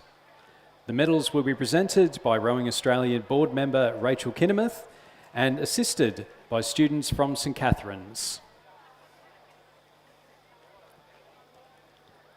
The bronze medalists representing UTS and Corio Bay, Charles Radin and Oscar St Pierre.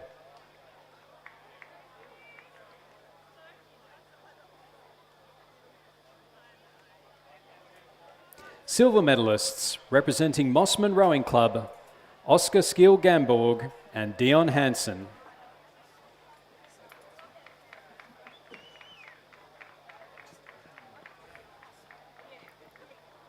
And gold medalists and 2023 champions representing Marist College, Darcy James and Jessie Roshin. They're coached by Dave Romano, Tom Krieber and Taylor Thomas.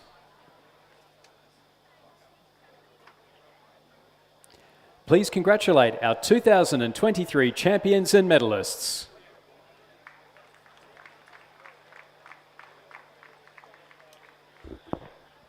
Thanks, Stuart. And time for some big boat energy to push us through to the lunch break.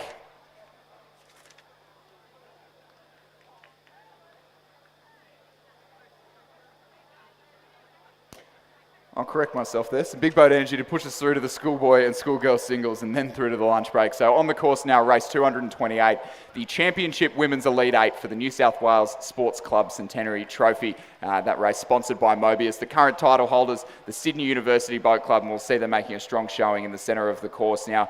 And at the 1,000 metre mark, it was the Melbourne University Boat Club crew in lane 2. That's the combination of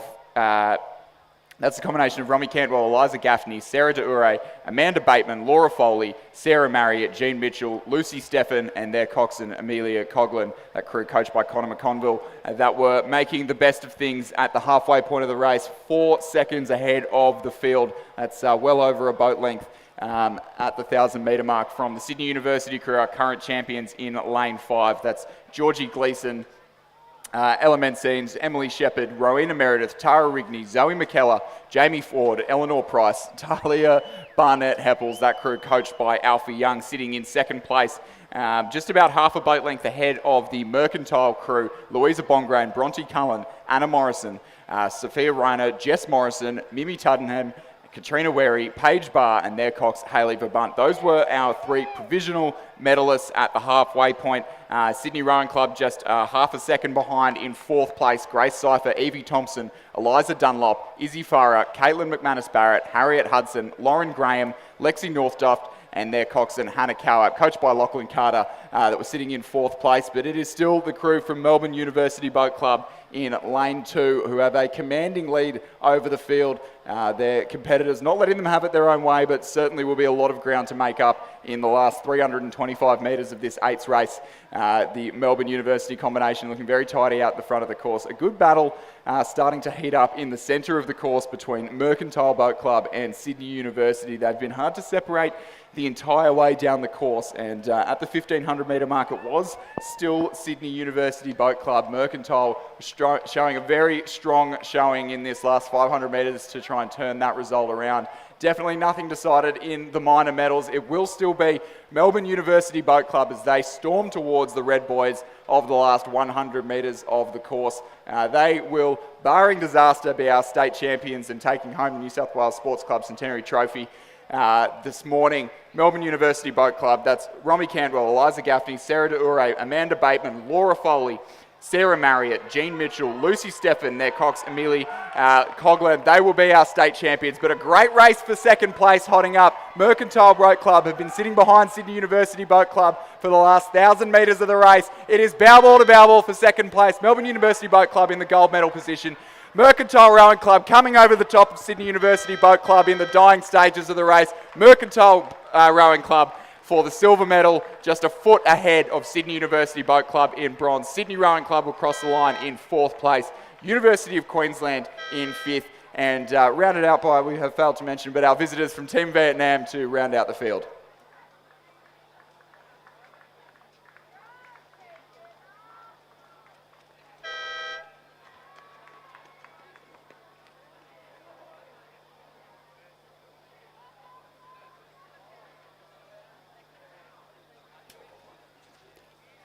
Presentation of medals for the Championship Women's Under-17 Coxed Quad Sculls. The medals will be presented by Kathleen Hextel from Bont Rowing.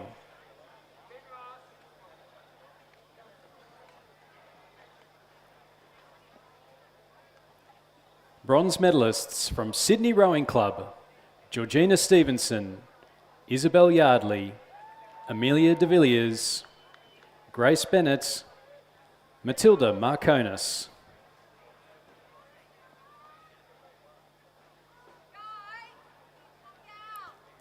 Silver medalists from Canberra Grammar, Kate Oliver, Holly Howard, Hannah Griffiths, Estella Robertson, and Chamisha Dayajiwa.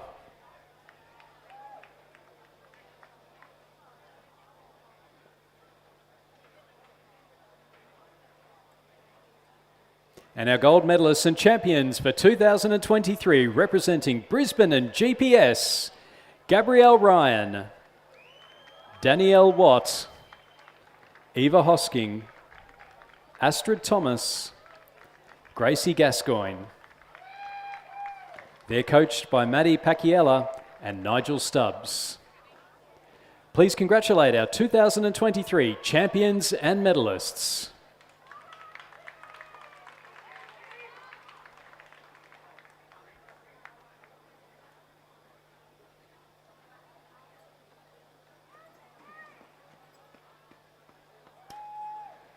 And a little bit of a delayed start, which I think will be welcomed by us up here in the commentary box, who are really running our mouths at max speed this morning. We've got to start in race 227 of this morning's program, the Championship Men's Elite 8 for the QL Deloitte Trophy, sponsored by Mobius, the current title holders, Sydney University Boat Club. In lane 1, from University of Queensland, Robert Atkinson, Monty Martin, Lex Tucker, Nick Munro, Finlay Harris, Edward Miles, Drew Waitman, Bailey Clark, their cox, Chelsea Ashby, that crew coached by Randell Martin and David Waitman.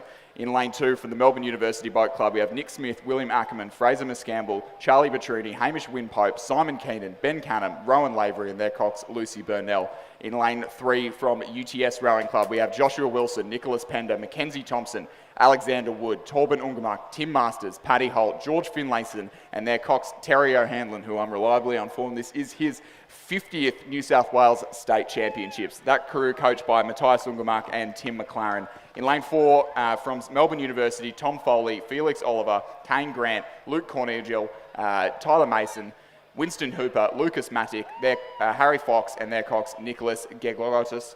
In lane 5, from Sydney University Boat Club, our current champions, Marcus Britt, Devlin Walsh, Campbell Watts, David Bartolo, Jackson Kench, Will O'Shaughnessy, Jack Hargraves, Alex Purnell, their crew coxed by Tom Shaw. In lane 6, and our early race leaders, the Sydney Rowing Club, Torrin Olsen, Harry Crouch, Sam Hardy, Alex Nicol, Spencer Turren, Matt Rowe, Alexander Wolf, Josh Hicks, and their cox, Kendall Brody, coached by Donovan Seck and Shane Mulvaney. In lane 7, from Cairns, Daniel Horsley, Jared Bidwell, Angus McCasker, Dylan Rhodes, Elliot Appel, Miller Rowe, Jared Lord, Mitch Salisbury, John O'Cook, their coxswain, coached by Scott and Warren Rowe. And in lane 8, the number 2 crew from Sydney Rowing Club, Declan Glendenning, William Downey, Angus Aitken, Miles Harold, Matthew Morgan, Tom Hart, Brad Graham, Tom Cregan, their crew coxed by Tess Harris and coached by Donovan Seck and Shane Mulvaney. And a great race unfolding here for the QL Deloitte Trophy. Sydney Rowing Club out in the lead from the start of the race in the first 1,500 metres and being challenged by Sydney University Boat Club, as it has been for the last 4 or 5 years here at the New South Wales State Championship. The QL Deloitte Trophy has been in the hands of Sydney University Boat Club for a few years, and it is always a hotly contested one for these athletes to come back from the National Training Centre and race in their club colours here this morning. Sydney Rowing Club making the better of things in the first half of the race, but only a 0.47 margin at the 1,000-metre mark. We will see that Sydney University Boat Club has moved through at the 1,500-metre mark, 1.52 the margin back to Sydney. UTS in 3rd place, Melbourne University in 4th, Cand in 5th, and the second Sydney crew in 6th. Melbourne University number 2 in 7th, and University of Queensland in 8th. So Sydney University Boat Club with the momentum in the closing stages of the race, about half a length up on the Sydney Rowing Club crew in the lane next to them, and UTS Rowing Club about 3 seconds back in lane 3 on the far side of the course. So with these fast conditions in an 8th race, it will be hard to turn things around at this closing stages of the race. A lot of passion on the line here for the QL Deloitte Trophy for the Championship Men's Elite 8. Sydney University, Marcus Britt, Devlin Walsh, Campbell Watts, David Bartolo, Jackson Kench, Will O'Shaughnessy, Jack Hargraves and Alex Purnell sitting out the front of the field, about 3/4 of a boat length up on the Sydney Rowing Club crew as we approach the last 125 metres of the course. Sydney University with a great come-from-behind race to sit themselves in the lead, about a boat length lead now coming into the last 100 metres of the race. It'll be the Sydney University Boat Club who will take out the QL Deloitte Trophy yet again and take that home for another year here at the New South Wales State Championships. Sydney Rowing Club, a hard-fought race for second place. Sydney Rowing Club, our silver medalist, 3/4 of a boat length and then half a boat length back to the UTS Rowing Club in third place. Melbourne University Boat Club in fourth. The Sydney number 2 crew in fifth place. Cairns in sixth place, University of Queensland in seventh, and the second Melbourne University crew just having a few issues with their steering as they come across the line.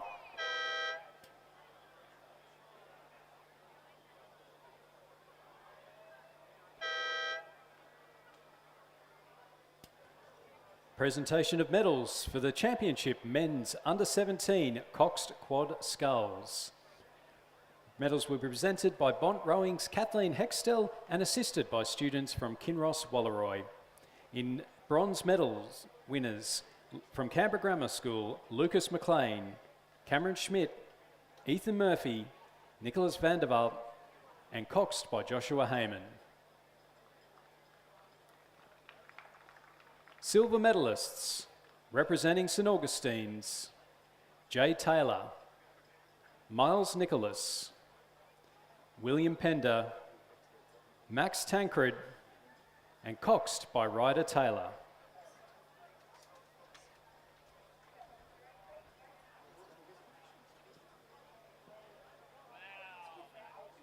And the gold medalists and New South Wales champions for 2023, representing Kinross Walleroy, Harry Dimmick, Nicholas Tancred, Oscar Cleary, Oliver Smith, coxed by Angus Peterson, and coached by Benjamin Watts. Please congratulate our 2023 champions and medalists.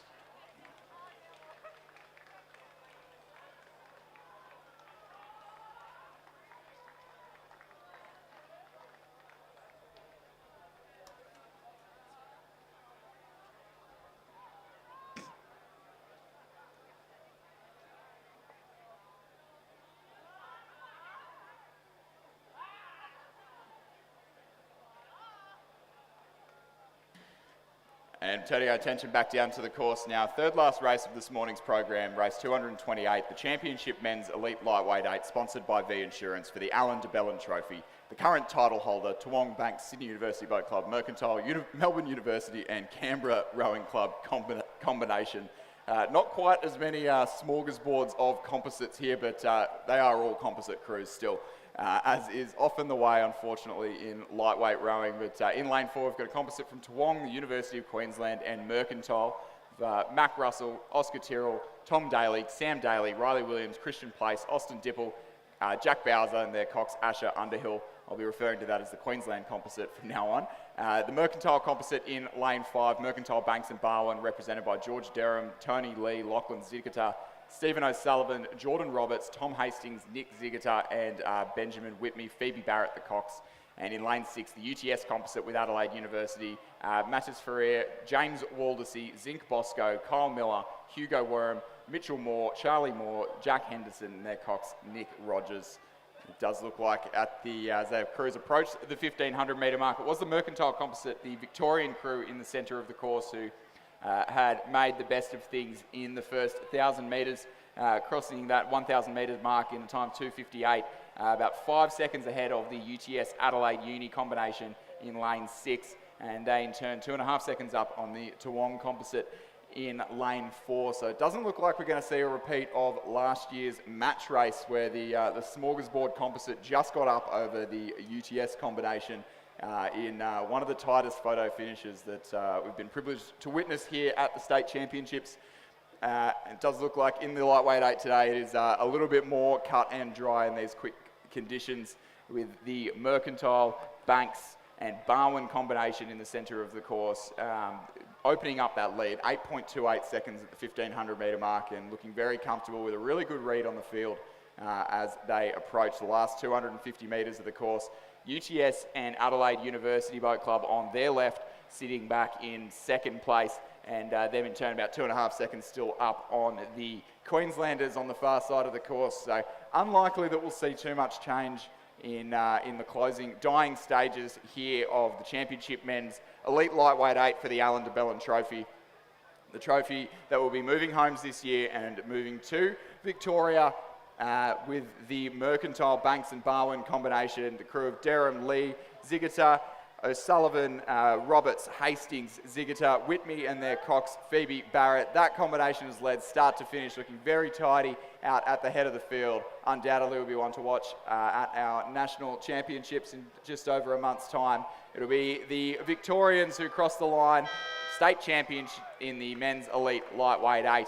A clear 3 or 4 boat lengths ahead of the Adelaide University and UTS Haverfield combination in lane 6. Themselves 3/4 of a boat lengths up from the Queenslanders on the far side of the course.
Presentation of medals for the Championship Women's Elite Eights.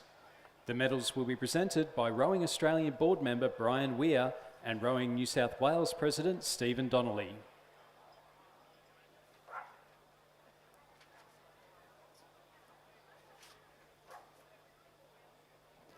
The bronze medalists, representing Sydney University,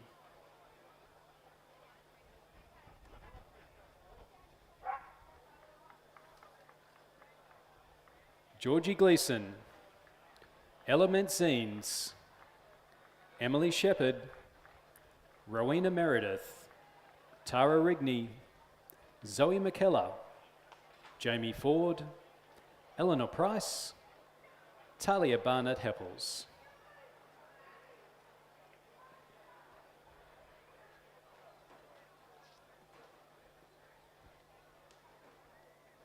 The silver medalists, representing Mercantile, Louisa Bongrain, Bronte Cullen, Anna Morrison, Sophie Reiner, Jess Morrison, Mimi Tuddenham, Katrina Werry, Paige Barr, and Hayley Verbant.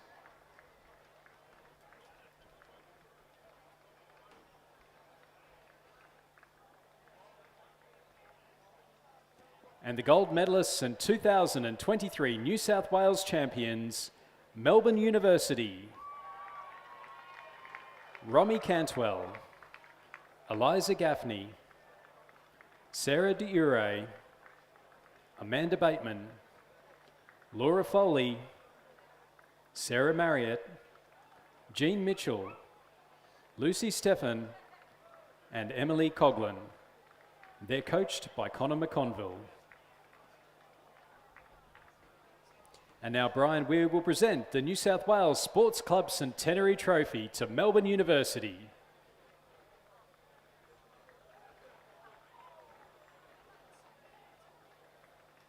Please congratulate our 2023 champions and medalists.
Coming down the course now is race number 229, is the Championship Schoolgirls Single Scull, sponsored by Mobius. In lane 1 from Brighton Girls, Charlotte Crozier, coached by Matt Wilson. Lane 2 from Canberra Rowing Club and the ACT Academy of Sport, Imogen Lang, coached by Tom Krieber. Lane 3 from St Catherine's, Leela Gaston, coached by Jared Watson. Lane 4 from Kinross Walleroy, Lucy Searle, coached by Andrew Gannon. Lane 5 from Team Vietnam, Ho Thi Doi, coached by Joe Donnelly. In lane 6 from Seymour College, Victoria Binns, coached by Tom Dornbus. Lane 7 from Brighton Girls, Asher Gowans, coached by Matt Wilson and Emily Montague. In lane 8 from Canberra Grammar, Madison Duncan, coached by Kendall Brody. And in lane 9 from Rockhampton Grammar, Asher Stewart.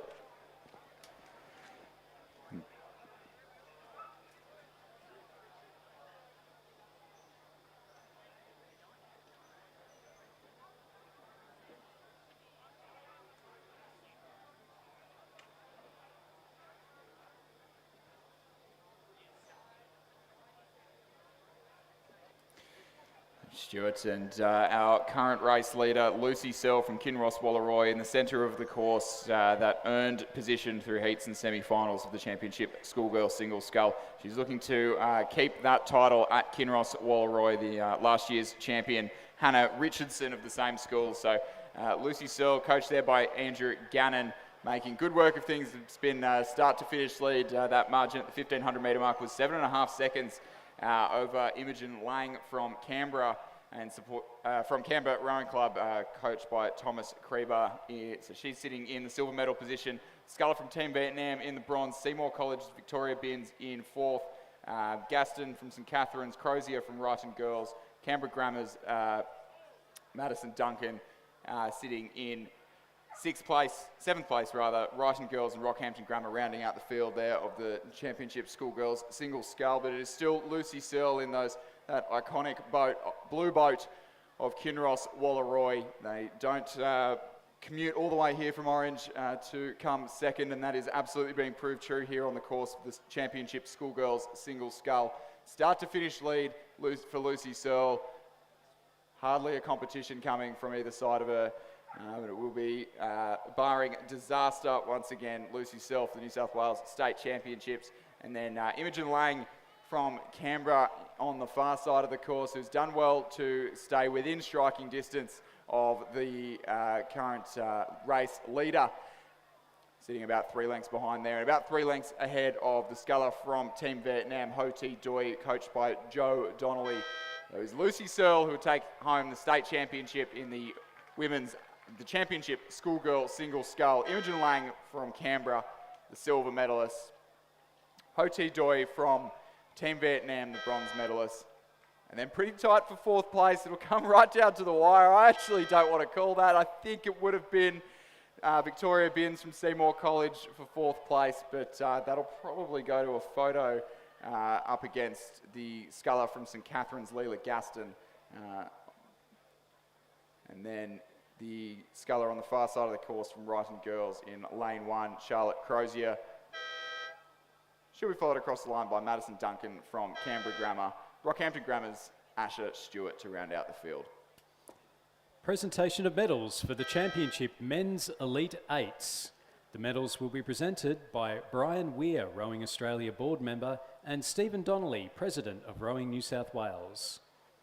Bronze medalists representing UTS, Joshua Wilson, Nicholas Pender, Mackenzie Thompson, Alexander Wood, Torben Ungemak, Tim Masters, Paddy Holtz, George Finlayson, and Terry O'Hanlon.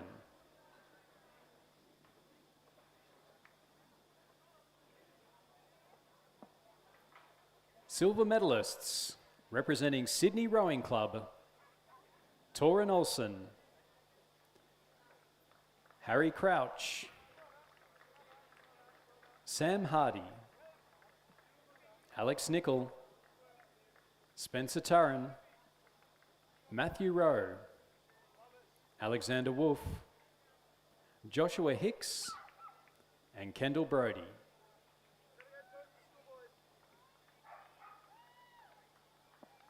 And the winners and 2023 New South Wales champions, Sydney University. Crew of Marcus Britt, Devlin Walsh, Campbell Watts, David Bartolo, Jackson Kench, Will O'Shannessy, Jack Hargraves, Alex Purnell, and Tom Shaw. And Brian Weir will now present the QL Deloitte Trophy for the winners of the Men's Elite Eights.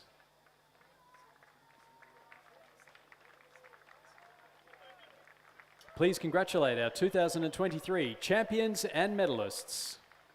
And coming down in front of the grandstand now will be the final race of this morning's program, the Championship Schoolboy Single Scull, sponsored by Bentley's. The current state champion was James Hart of St Kevin's, who went on to win the Nationals last year. And now Chad Willett from Nudgee College in the centre of the course. It's been a start-to-finish lead, a commanding lead from Chad Willett there in the centre of the course. He was our under-17 national champion last year in the single scull, and obviously having his sights set on the under-19 title here at the New South Wales State Championships here today. And in second place was William Rogers from the King's School, followed by coached by Julian and Simon Huxley. He was one of the semi-final winners, but will be no match up against Chad Willett of Nudgee College. He'll be our New South Wales State Champion in the Championship Schoolboy Single Scull for 2023. William Rogers from the King's School in second place will take home the silver medal. And then Morgan Jones from Newington in lane 7, coached by Blair Jenkins. He'll come home in the bronze medal position. Second Newington sculler in lane 5. Angus Mitchell in fourth place, just outside the medals, followed by Max Blatchley of Hunter Valley Grammar School in fifth place. Cathedral's Henry Chen in sixth.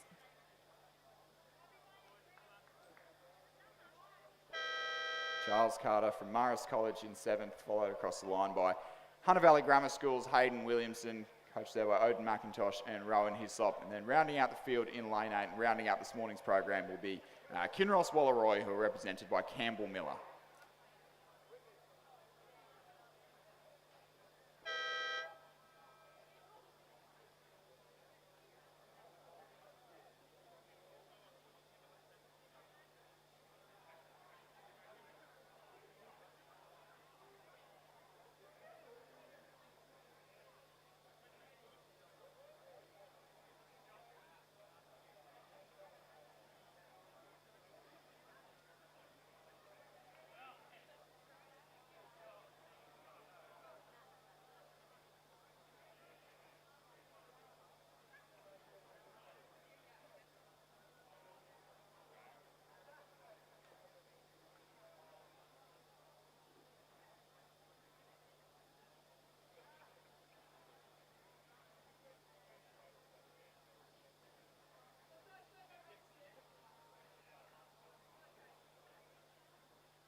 Presentation of medals for the Championship Men's Elite Lightweight Eights.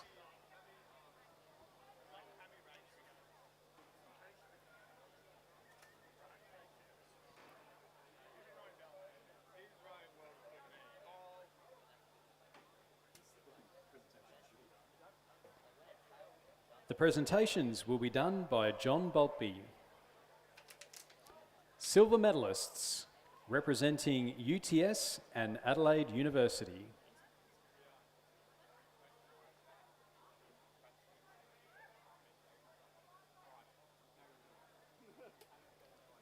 Our silver medalists, Matisse Ferrier, James Waldersee, Zink Bosco, Kyle Miller, Hugo Worm, Mitchell Moore, Charlie Moore, Jack Henderson, and Nicholas Rogers.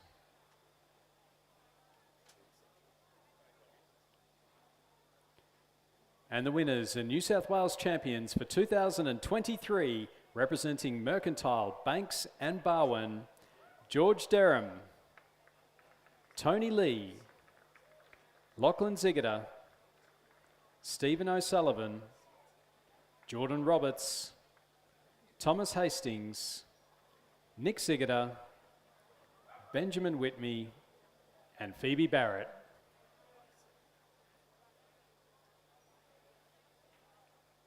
And John Boltby will now present the Alan de Bellin Trophy.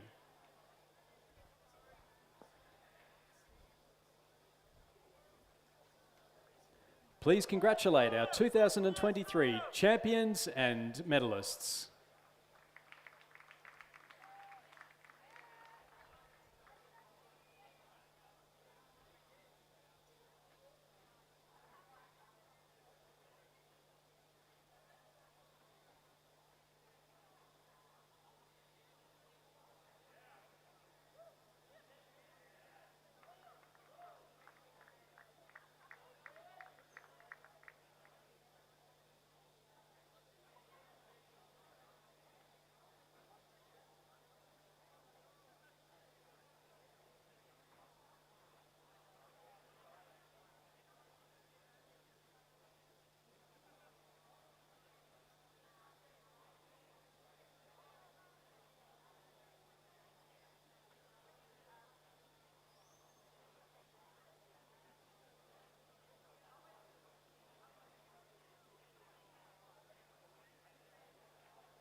Presentation of medals for the schoolgirl single sculls.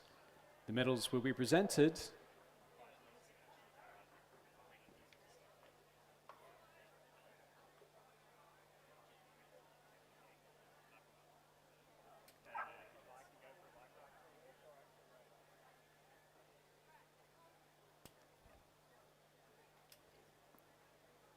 bronze medalist representing Team Vietnam, Ho Thi Doi.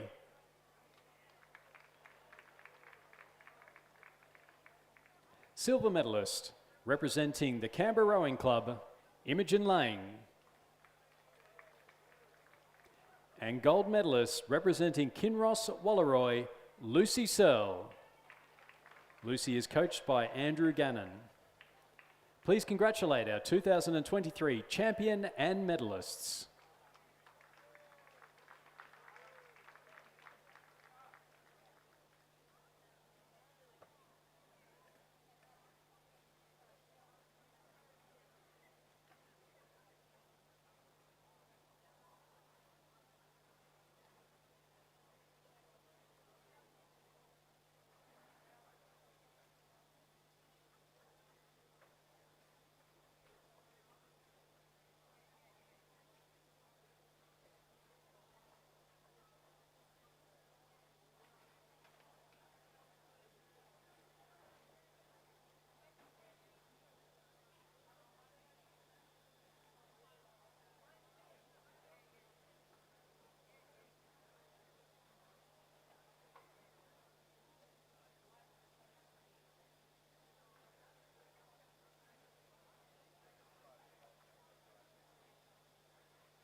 Presentation of medals for the Championship Schoolboys Single Sculls. The medals will be presented by Rowing New South Wales board member Deanna Feckerty. Bronze medalist, representing Newington, Morgan Jones. Silver medalist, representing Kings, William Rogers. And the gold medalist in 2023 New South Wales champion, representing Nudgee College, Chad Willett. Please congratulate our 2023 champion and medalists.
Good afternoon and welcome back to this afternoon's program of racing here at the 2023 Rowing New South Wales State Championships. We've got a lot to get through this afternoon from now. Starting off with the under-17 single scull heats and all the way through to the last race of this afternoon, the Championship Men's Elite Coxless Quad at 6:37 p.m. So a jam-packed day of racing, and we're getting underway with race 231 on your program. The first heat of the Championship Women's Under-16 Single Scull. The first four qualifiers in this race will progress to the semi-finals, which are races 273 to 275 on your program, which we'll find later on this afternoon, with the rest of the scullers being eliminated from the event. In lane 1 from Askham, Isabel Bugg. In lane 2 from St Catherine's, we have Alice Aitken. In lane 3 from Centenary, we have Olivia Gorry. In lane 4 from Canberra Girls Grammar, Alice Hinksman. In lane 5 from Leichhardt, we have Lily Bennett. In lane 6, Radford College, represented by Gigi Hickey. In lane 7 from Newcastle Grammar, we have Annabelle McKenzie. In lane 8 from Redlands, we have Isabel Campbell. And in lane 9 from Centenary, we have Caitlin Burgess. These girls racing over 1,000 metres, as it is an under-16s event, and one which has fielded quite a few entries. So we have 6 heats of the under-16 single sculls, which will filter down into 3 semi-finals and this afternoon, and down to 1A final right at the end of the day's program. As you see those scullers progressing through to the 500 metre mark, it is Annabelle McKenzie from Newcastle Grammar in lane 7, who is currently in the lead, followed by Isabel Bugg of Askham in 2nd place, Alice Aitken of St Catherine's in 3rd, Gigi Hickey of Radford College in 4th place. So those 4 our qualifiers through the final, and then a little bit of a margin back to Lily Bennett of Leichhardt, who's sitting just outside of those all-important qualifying positions, it does look like.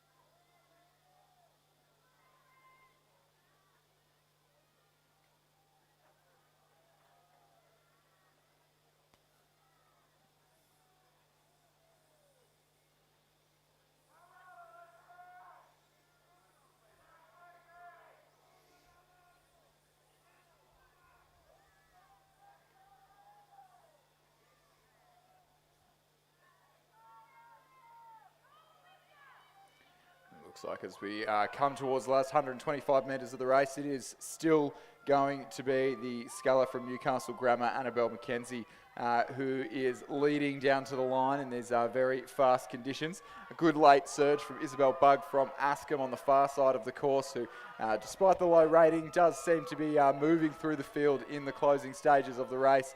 It looks like those might be our top 2 qualifiers, but it's absolutely going to be neck and neck for that all-important last qualifying spot through to this afternoon's semi-final. Annabelle McKenzie of Newcastle Grammar in lane 7 will come across the line with the win in this first heat of the under-16 girls single scull. Askham, Isabel Bugg in 2nd place. It is going to be really tight for 3rd, 4th and 5th place. That qualifying spot really coming down to the line. It does look like Canberra Girls Grammar in 3rd. Newcastle Grammar, Annabelle McKenzie, our early race leader, in 4th place. And the sculler from Redlands, that being Isabel Campbell in 5th place, just outside the qualifying spots. Radford College's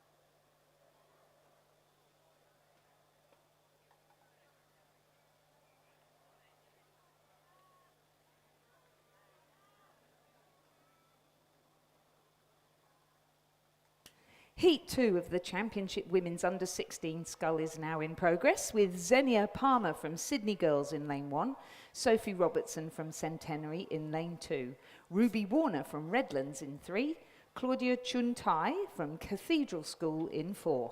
In lane 5, Chloe Hitchens from Glebe, Sophie Crew from Centenary in lane 6, Sienna Becker from Commercial in lane 7, Heidi Heap from Sydney Rowing Club in lane 8, and Adele Dixon from Radford College in lane 9. Lane 9 is the one closest to you in the grandstand. Thanks, Lizanne. Looks like our early race leader was Xenia Palmer from Sydney Girls High over there on the far side of the course, but things relatively tight there between the sculler from Cathedral, Claudia Chunti, in lane 4, and then Centenary's Sophie Crew in 3rd place, and then the sculler from Glebe, Chloe Hitchens, in 4th. A little bit of margin then was back to 5th place, but things definitely hotting up for those all-important top 4 qualifying positions. It does look like those top 4 may still be the same as we approach the last 100 metres, signified by those red boys. It's still Xenia Palmer of Sydney Girls out at the head of the field, definitely being challenged, being presented with a very strong challenge from Claudia Chunti of Cathedral in the centre of the course. The scullers from Centenary and Commercial on the grandstand side of the course moving up on them, but then Clearwater back to the sculler from Glebe. Chloe Hitchens making a very strong finish, but it won't be enough. It'll be Xenia Palmer of Sydney Girls crossing the line in 1st place. Cathedral's Claudia Chunti in 2nd. Commercial's Sienna Becker in 3rd. Centenary Sophie Crew in 4th. Chloe Hitchens from Glebe in 5th. Ruby Warner of Redlands 6th. Sophie Robertson of Centenary 7th. Heidi Heap of Sydney 8th. And Adele Dixon of Radford College in 9th place. And unofficially, that winning time for Xenia Palmer, 4 minutes, 17.07.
Out on the course now, we have the 3rd heat of the Championship Women's Under-16 Single Scull, and the scull is just coming through the 500-metre mark. In lane 1, it was Elsha Lim of Sydney Girls. In lane 2, Isabella Crennan of Redlands. Lane 3, Olivia Grant from Commercial. Lane 4, Lucy Bell of Loretto Marriotteville. In lane 5, Carice Crow of Cathedral. In lane 6, Jessica Harris from Nepean. Lane 7, Centenary's Chelsea Skipper. In lane 8, Loretto Kirribilli's Mabel Oxenham. And in lane 9, Audrey West from Canberra Girls Grammar. So another full 9-lane race out here, racing over 1,000 metres to qualify for a spot in the semi-final of the Championship Women's Under-16 Single Scull. At the 500-metre mark, it does look like it was the sculler from Loretto Kirribilli, so that's Mabel Oxenham, who had a lead over the field, about 1.5 seconds up on the Loretto Marriotteville sculler, Lucy Bell, in the centre of the course. And then the Cathedral sculler, Carice Crow, also in the centre of the course, sitting in 3rd. And the sculler from Commercial, Olivia Grant, rounding out those top 4 qualifying positions. But it does look like things getting a little bit tighter in the closing stages of the race.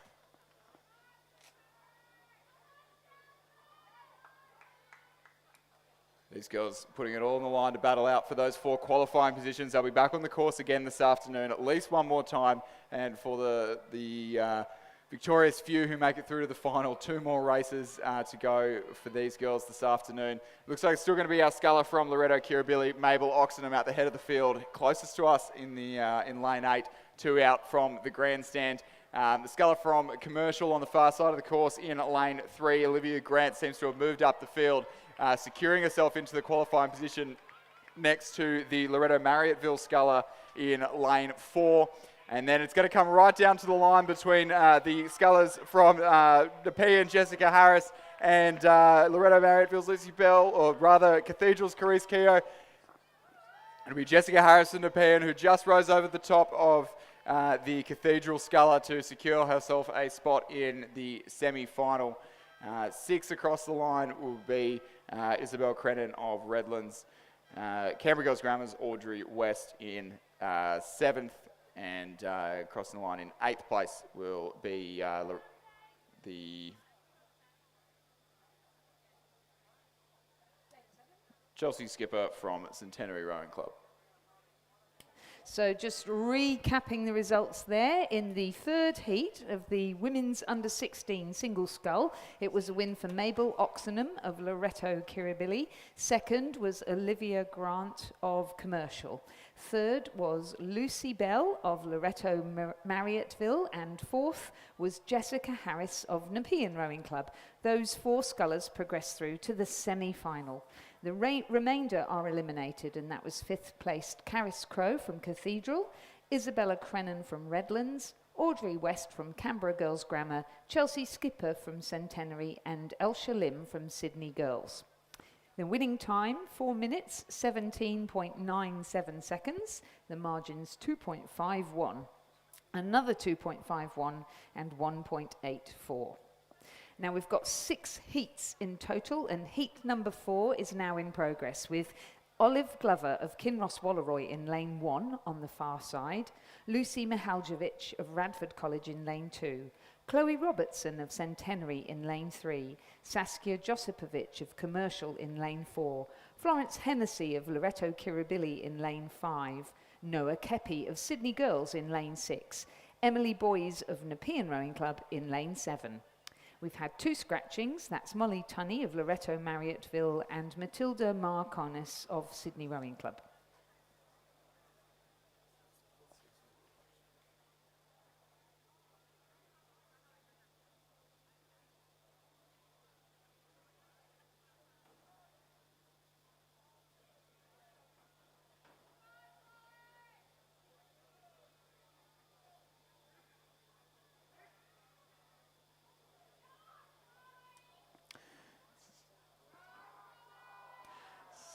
Got some timings in front of us, and it looks like Saskia Josipovic of Commercial Rowing Club in the lead at the halfway point, the 500 metre mark of this 4th heat of the women's under-16 single scull, and she has extended that lead into the closing stages and looking very comfortable indeed, probably striking a good rate of 22 or so as she crosses the line, so pretty comfortable in the work she's done early on there.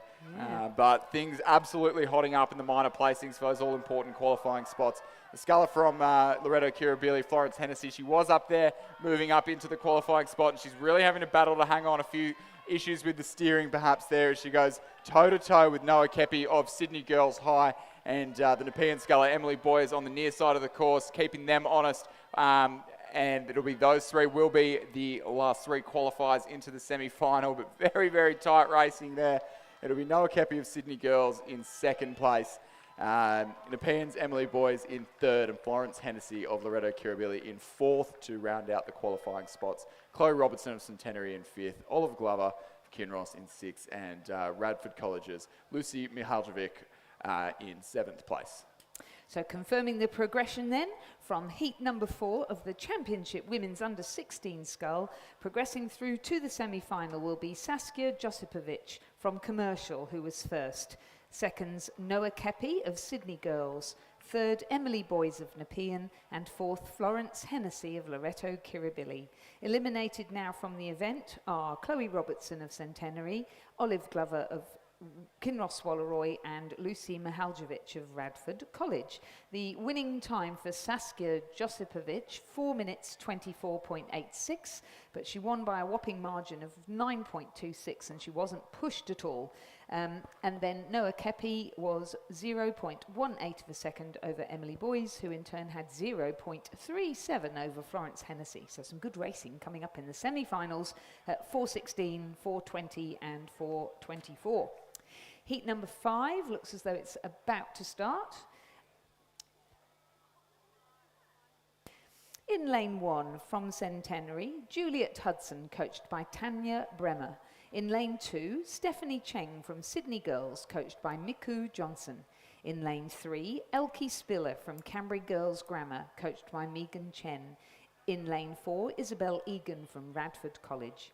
In lane 5, Kelly Clifton from Glebe Rowing Club, coached by Susanna McMahon.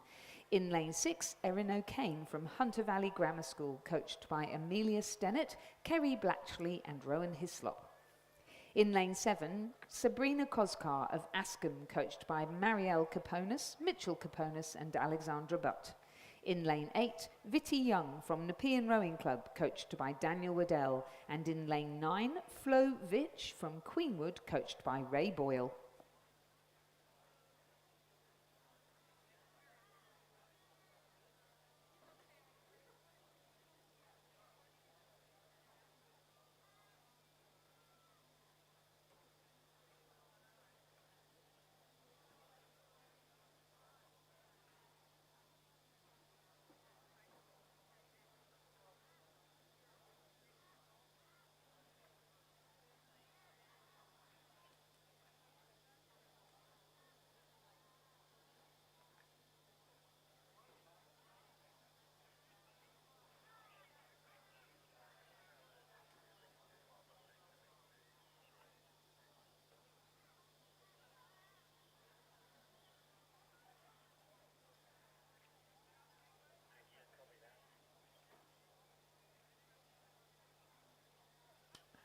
So in this fifth penultimate heat of the women's under-16 single scull, it was an Nepean sculler, Vitti Young in lane 8.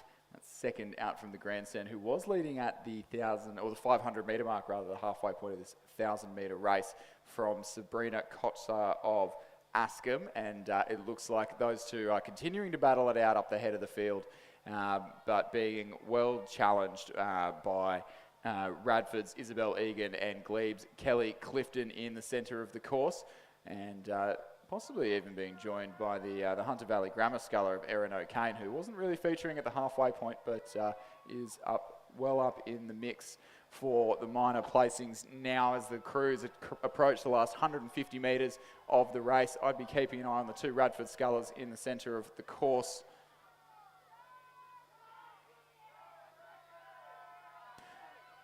Rather, the Radford and Glebe scullers in the centre of the course. It looks like it's still the sculler in lane 8, Vitti Young of Nepean, who has managed to come out unharmed of that battle on her right-hand side and should still come across pretty close to the lead. Oh, great little finish here and a great finish for the last qualifying spot. So it'll be Vitti Young of Nepean Rowing Club crossing the line in first. The Askham sculler, Sabrina Kotzka, in second place. Oh, Radford College's Isabel Egan in third, and looks like our officials have got things right that the Canberra Girls Grammar sculler of Elkie Spiller crossing the line for that all-important fourth qualifying spot, just ahead of Glebe's Kelly Clifton, Queenwood's Flo Veach in sixth, and Juliet Hudson from Centenary in seventh, Erin O'Kane from Hunter Valley Grammar in eighth, and Stephanie Cheng of Sydney Girls in ninth place. So, confirming the results of the fifth heat of the Championship Women's Under-16 Scull, a win for Nepean Rowing Club's Vitti Young. Second, Askham, Sabrina Koskar. Third,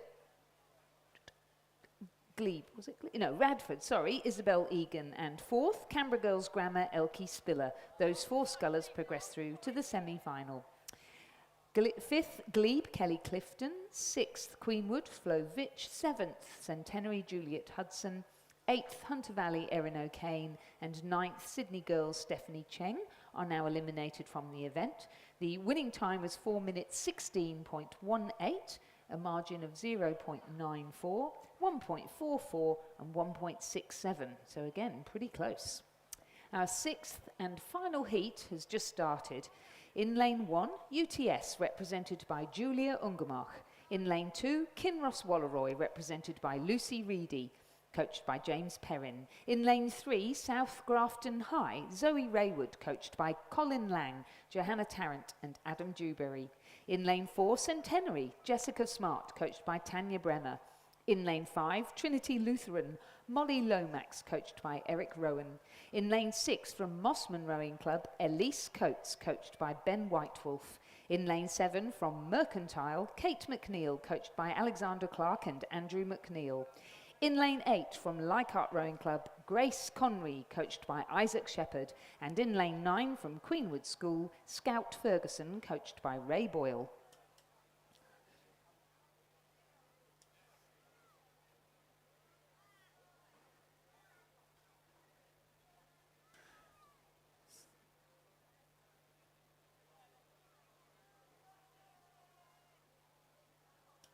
Thanks, Lizzie. And as these scullers approach the last 250 metres of the race, it looks like it's still Kate McNeil of Mercantile there in lane 7 who's out the head of the field. I think the distance is playing tricks on our eyes. We were thinking that she had dropped back a little bit, but the sculler to her right, Mossman Elise Coates, was who we were looking at there. So at the 500 metre mark, it was Kate McNeil of Mercantile, followed across that point by the sculler to her left.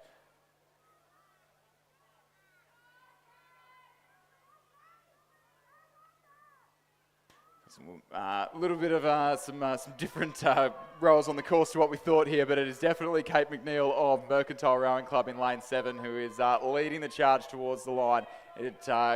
Leichhardt's Grace Conray is sitting in second place. Molly Lomax of Trinity Lutheran in the green boat is sitting in 4th place, but coming under fire for that last qualifying spot by the Kinross Walleroy sculler, Lucy Reedy, on the far side of the course. It's really going to come down to the wire here for that last qualifying spot. Mercantile first, Leichhardt second, be Mossman Rowing Club in 3rd place, and the sculler from Trinity Lutheran holds on for the 4th and final qualifying spot through to the semi-final of the under-16 women's single scull.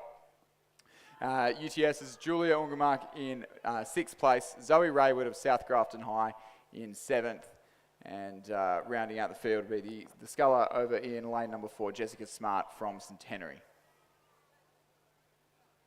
What an exciting finish, and that was a fast heat as well, a time of 4 minutes 9.33 seconds for Kate McNeil of Mercantile, taking out heat 6 of the Championship Women's Under-16 single scull. Grace Conry from Leichhardt was second, the margin just 2 seconds, and then Elise Coates from Mossman, she had a fantastic second half of the race and she finished 3rd, the margin 4 seconds. It was a photo finish for the all-important 4th place, but it's been confirmed that Molly Lomax from Trinity Lutheran did come 4th, as Chris called it, by a margin of 0.44 and a further margin of 0.54 for poor Lucy Reed of Kinross Walleroy, who so nearly made it through to the semi-final, but a great scull from her. Julia Ungermark from UTS 5th, Zoe Raywood from South Grafton 7th, Jessica Smart from Centenary 8th, and Scout Ferguson didn't start. So that concludes our 6 heats of the women's under-16 single scull, and we'll have a little bit of time until the first heat of the men's under-16 single scull gets underway. So we started sort of 4 or 5 minutes late to this afternoon session, but making that up with the break afforded to us by the 2 cancelled or consolidated 7th and 8th heats of the women's under-16 single scull, which were originally scheduled. So if you're following the Championship Women's Under-16 single scull, you need to come back at about 4:15 to, so in a couple of hours' time, to watch the semi-finals. 4:16, 4:20 and 4:24. We have 3 semi-finals.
So we're underway and racing now on the first of 4 heats of the Championship Men's Under-16 Single Scull. So race 239 on your program. In lane 1, Toby Buckland of Kinross Walleroy.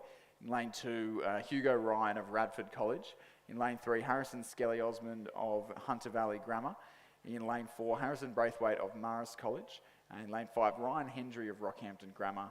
Alexandra Christofides of Newington in lane 6, Luke Martin of Cranbrook in lane 7, and Oscar Pearce of Redlands in lane 8. The same progression will be the case in this event. So 1, 2, 3 and 4 will move through to the semi-final this afternoon at about 4:30, and the remaining scullers in the race, so in this case the remaining 4 scullers in the race will be eliminated from the event. And that'll take place over 4 heats, which will feed through to 2 semi-finals and 1 final as one of the concluding races of this afternoon's program. Looks like as those crews come through the 500 metre mark, it's Harrison Braithwaite of Marist College sitting up there in the lead. Luke Martin of Cranbrook in second.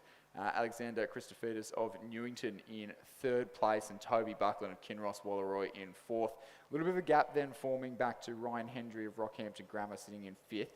Harrison Skelly Osmond of Hunter Valley Grammar in 6th. Hugo Ryan of Radford College in 7th, and Oliver Williamson from Hunter Valley Grammar School sitting in 8th place at that 500 metre marker. You can see that blue Zudi of Marist College, Harrison Braithwaite there in lane 4 in the centre of the course, making good work of the rest of the field now as the crews approach 700 metres road and 300 to go here in the Championship Men's Under-16 Single Scull.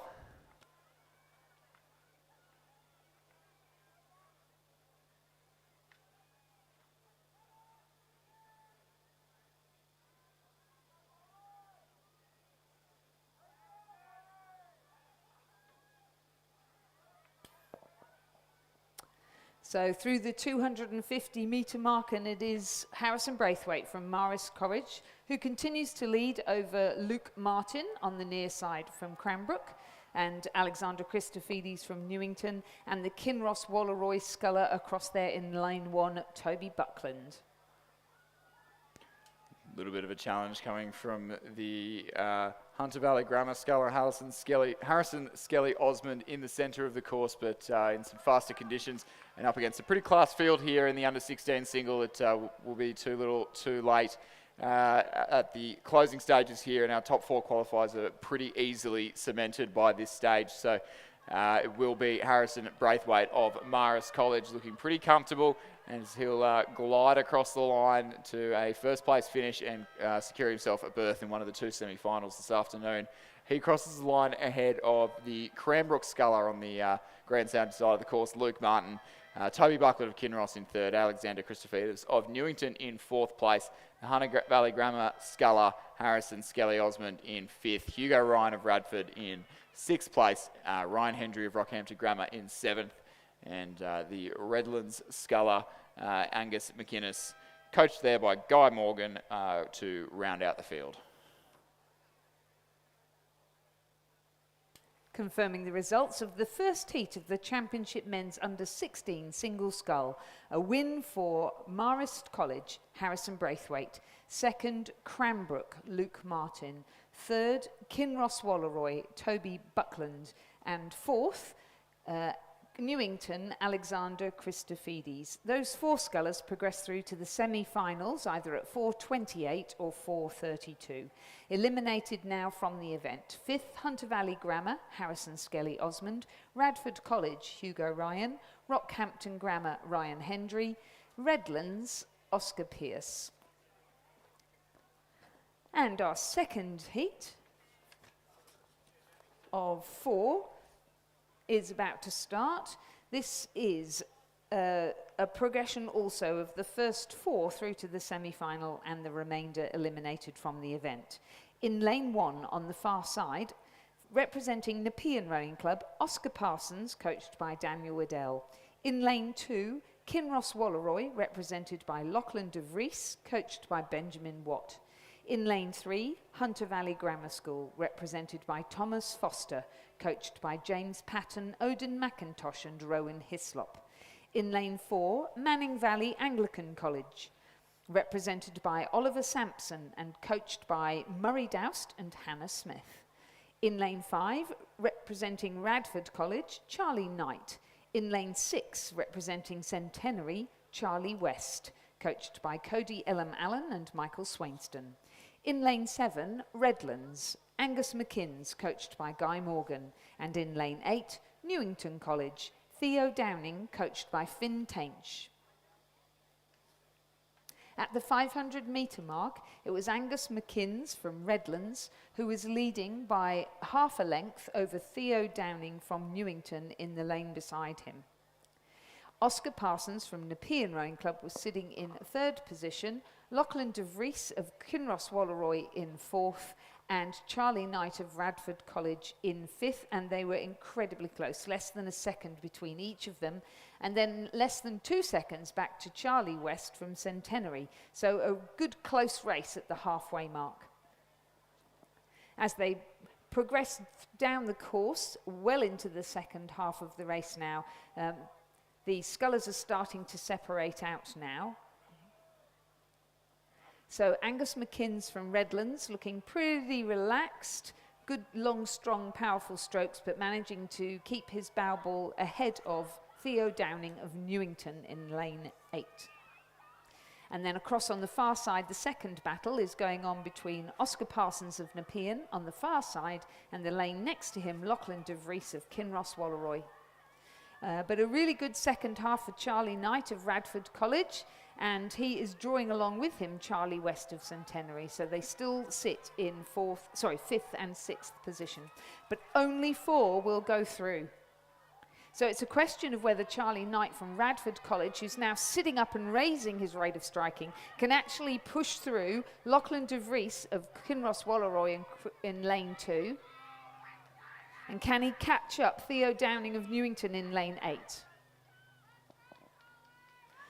It's a very strong last 100 metres from the Radford College sculler. Angus McKinns, looking very relaxed, takes out this first heat. And it will be, I reckon, a photo finish, but possibly Theo Downing of Newton ahead of Oscar Parsons of Nepean. And then, Kinross Walleroy sitting in 4th place still, just ahead of Radford College Charlie Knight. So sadly, I think Charlie Knight may just have missed out. In 6th, Charlie West of Centenary. In 7th, Thomas Foster of Hunter Valley Grammar School. And in 8th, Oliver Sampson of Manning Valley. The provisional time for Angus McKinns, 3 minutes, 55.22 seconds, and it certainly looks as though Nepean Rowing Club managed to take second position, just pushing Theo Downing into third. So he still qualifies for the semi-final, but slightly less advantageous a lane. 3:55.22. The margins 1.59, 0.79 and 0.82.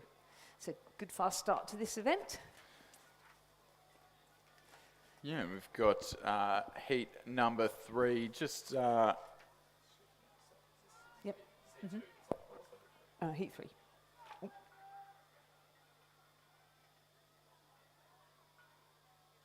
So we've got heat 3 on the course now, approaching the last 150 metres of the race. At the 500 metre mark, it was Ezekiel Pratt of Nepean who was out in the lead, and it does look like he may have been moved through. He's held on to that lead on the far side of the course. That's Ezekiel Pratt in lane 1 in the green hat that has made the most of things in the early stages of the race and looking very calm and relaxed in the red boys of the last 100 metres. He is trailed by the sculler from Manning Valley Anglican College, Rian Watkins, in second place, and the scullers in lane 4 from Kinross and in lane 7 from Radford College for third and fourth. But Newington College's Oscar Walsh pushing up, but it won't be enough, so there'll be Rian Watkins from Manning Valley in second, Hamish Strachan from Radford in third place, Harper Shaw of Kinross Walleroy in fourth. Those 4 are qualifiers. Oscar Walsh from Newington, Cassidy Elam Allen from Centenary, Angus Purdy from Hunter Valley Grammar School will in 5th, 6th and 7th. And then the sculler in lane 6 from Redlands, Finn O'Sullivan, rounding out our 4 scullers eliminated from the event. Wow, what a fantastic race, and another good time, 3 minutes 54 as opposed to 3 minutes 55. And that was for Ezekiel Pratt of Nepean Rowing Club, taking out Heat 3 of the men's under-16 single scull. Second, Manning Valley Anglican College, Ryan Watkins. Third was Radford College, Hamish Strawn. And fourth, Kinross Walleroy, Harper Shaw. Those 4 progressed through to the semi-final, and these semi-finals are at 4:28 and 4:32. Eliminated now, Oscar Walsh from Newington, Centenary's Cassidy Ellen Allen, who was 6th, 7th, Hunter Valley Grammar School's Angus Purdy, 8th, Redlands, Finn O'Sullivan. All right, we have one more heat in the championship men's under-16 single scull, and still for the first 4 across to the semi-final. Lucas McLean from Canberra Grammar is in lane 1. Thomas Robson of Kinross Walleroy, lane 2. Lachlan Yench of Rockhampton Grammar in lane 3. Hello, Rockhampton. In lane 4, Benjamin Beswick from Radford College. In lane 5, Connor Morrison of Redlands. In lane 6, Evan Grilakis from Newington. In lane 7, Edward Walsh of Hunter Valley Grammar School. And in lane 8, Dean Lowe of Scots College. And it was Dean Lowe of Scots College who had a bit over a boat length on the field at the first 500 metre mark, and looks to be maintaining that ascendancy, but under a little bit of pressure from the Canberra Grammar sculler, Lucas McLean, in the lane next to him in lane 7. So it does appear to be like our race leaders are on this side of the course, with exception to the sculler over in lane number 1 from Canberra Grammar. So that's Lucas McLean on the far side. And a good battle hotting up between Edward Walsh of Hunter Valley Grammar and Dean Lowe of Scots on the near side of the course.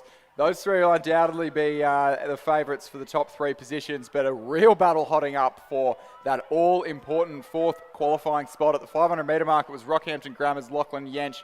It looks like Evan Grilakis of Newington making good work of things to catch him for that 4th qualifying position.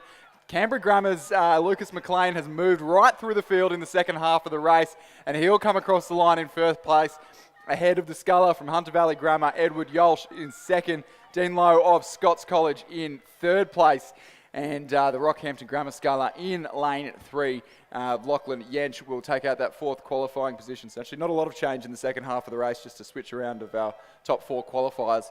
Evan Grilakis of Newington in 5th, Benjamin Beswick of Radford College in 6th, and Thomas Robson of Kinross Walleroy in 7th place. And then the sculler in lane 5 from Redlands, Connor Morrison, to round out the field.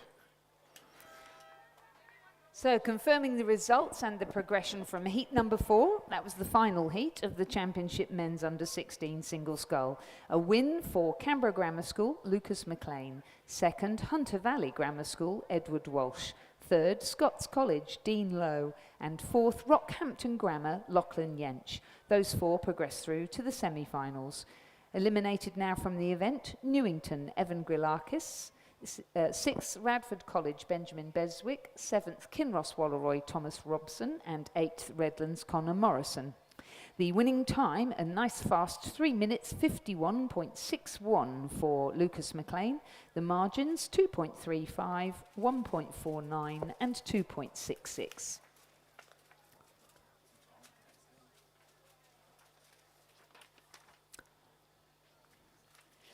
So we are going to move from 1,000 metre racing to the Olympic distance of 2,000 metres, and we are going to move from underage to championship schoolgirl double scull. We have 3 heats. We were to have 4, but this has been consolidated into 3. So the first 3 will progress through to an A final, and the remainder will be eliminated. In lane 1, representing Rockhampton Grammar, we will have Asher Stewart and Caroline Sparks, coached by Caitlin Hockings. In lane 2, from Newcastle Grammar, we'll have Melissa Carpenter and Jemima Mackenzie. In lane 3, from Loretto Kirribilli, Alyssa Fickers and Elizabeth Carey, coached by Lachlan Allen and Michael Probert. In lane 4, PLC Sydney, Sophia Soudalakis and Molly Cameron, coached by Lily Glenn. In lane 5, Loreto Marriotteville, Hallie Anderson and Madison Johansson, coached by Dario Sportelli. In lane 6, the Hunter Valley Grammar School, Amelia Dennis and Annabella Thornton, coached by Rowan Hislop and Odin McIntosh. In lane 7, Tara Schools, second crew of Mackenzie Knott, Suhanya Yarasuriyaya, coached by Aidan Smith. In lane 8, from Sydney Girls High, Gori Katira and Charlotte Steele, coached by Matteo Villani. And in lane 9, from Centenary, Jessica McOwen and Lucy McFarlane, coached by Michael Opstelton and Peter Wadsworth.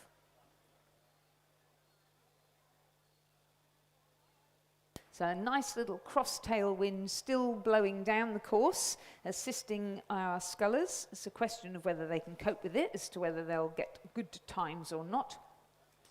Definitely tending a little bit more towards the crosswind in the last hour and a half or so. Right. Becoming a bit more of a southerly, and Ooh, and little looking at the cameras, it actually looks a bit crosshead at the start.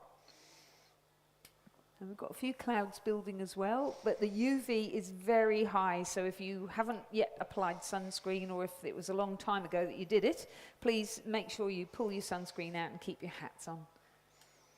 And stay hydrated. It's amazing, Stay hydrated. Having been out there now on the course, how quickly you feel thirsty.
So just a reminder, if you're just turning up for either the first time or just newly today, we've got plenty of stalls behind the grandstand, so you want to get in there quick before they start packing up. There's the regatta shop with exclusive merchandise for this event, pontoon, 776 BC, and also Budgie Smuggler. Been wonderful to see them there too. Various food outlets around the back of the grandstand as well, and down in front of the boat tents, if they're still there, there's Sykes Concept, Bont Rowing, of course, with the and they are our very proud sponsors of our live stream. We thank them very much for that. Wintech, I believe, is there. Jono's there from Wintech as well, and of course Croker. So head on down there if you've got any equipment needs. And as well as the food outlets behind the grandstand there, of course, is the new addition to the New South Wales State Championships, the Bentley's Bar. So Bentley's, who have sponsored Rowing New South Wales for a number of years in partnership, and this bar is proudly named after them, so please do go and partake of a refreshment up there at the top of the hill with the white picket fence around it.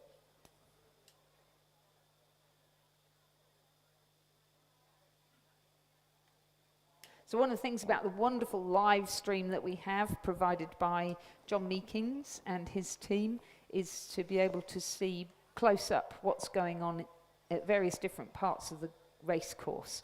And right now, if you look to the big screen by the finish tower or look on your live stream, you will see our championship schoolgirl double sculls heat number 1 lined up on the start. You'll see that volunteers are lying on the pontoons, ready to hold the boats. You can see them there with their big floppy hats. And what happens with those fingers is they move in and out in order, depending on the size of the boat, to move the bow ball into alignment with a mark on the far side of the course. So you have a judge whose official duty it is to line up the bow balls. So if you fancy volunteering for something like holding a boat or doing the timing in the timing hut or learning how to be a boat race official, please head to the Rowing New South Wales website where you'll find a form to enable you to volunteer. You don't need to know what you're doing or even know anything about rowing. We will teach you because we'll be delighted to have your help.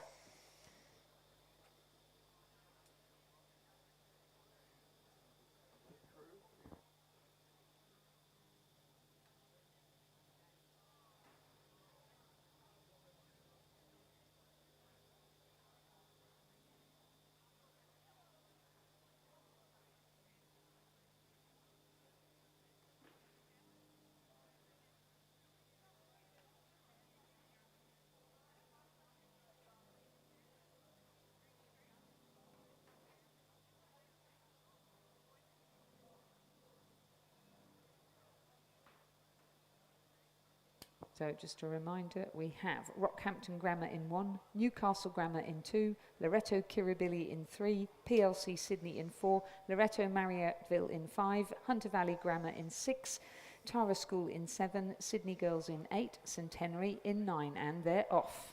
It does look like we're just missing the Hunter Valley Grammar School in lane 6 in the centre of the course there. No scratching, so a reminder to, if you know that you're not coming up to the start, and to get your scratching in as soon as practical, so we're not holding up anyone at the start waiting for you.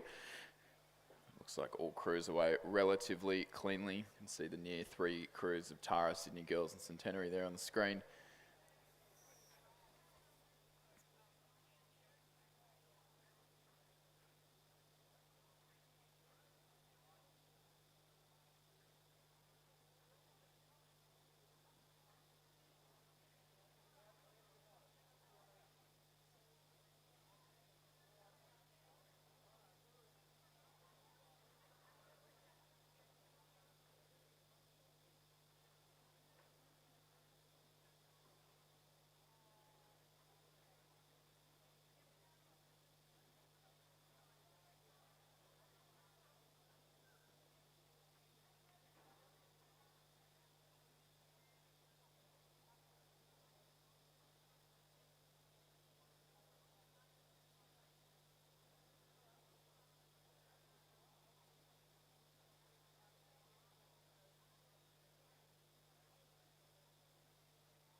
So turning our attention back down to the course in the first heat of the Championship Schoolgirls double scull. It's those crews well and truly through the 500 metre mark now, and it was Alyssa Fickers and Elizabeth Carey of Loreto Kirribilli with a pretty unquestionable lead there at that first timing point. 8.71 seconds up on Asher Stewart and Caroline Sparks of Rockhampton Grammar. Jessica McCowan and Lucy McFarlane only about a length and a half or so behind, those two from Centenary.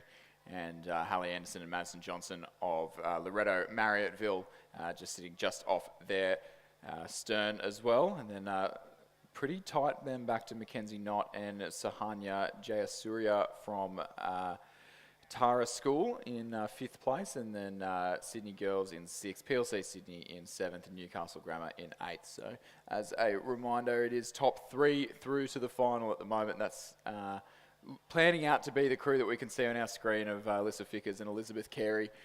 Those girls coached by Lachlan Allen and Michael Probert.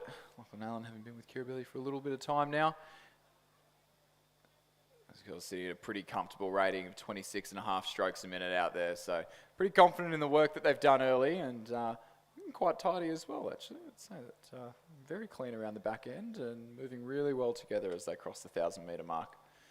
A few light years or so ahead of the rest of the pack.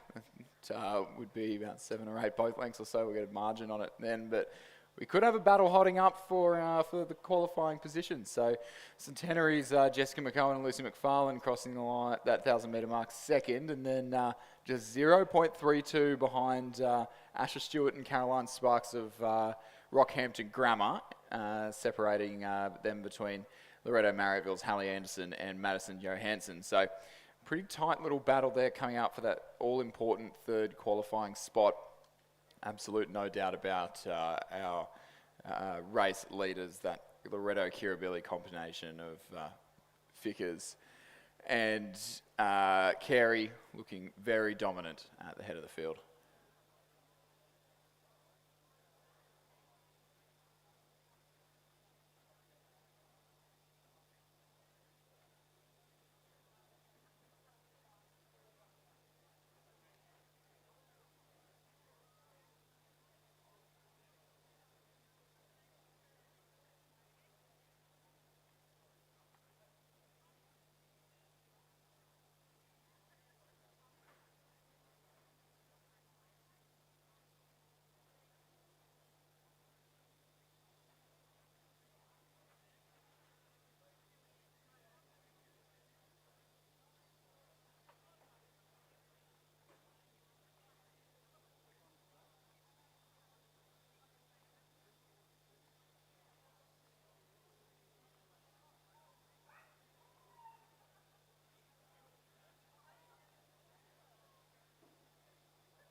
So Lizzie and I are just dreaming of beautiful sunsets in Perth in Western Australia in a few weeks' time, and thought we'd give a bit of a reminder that we've got the Australian National Rowing Championships March 27th to Sunday 2nd of April in Western Australia at the Champion Lakes Regatta Centre. And if you are planning on heading over there or debating it, but it's a bit of a long trip, why not think about volunteering at the Australian Rowing Championships? Volunteering is a great way to get involved, support rowing as a sport, and give back to the rowing community.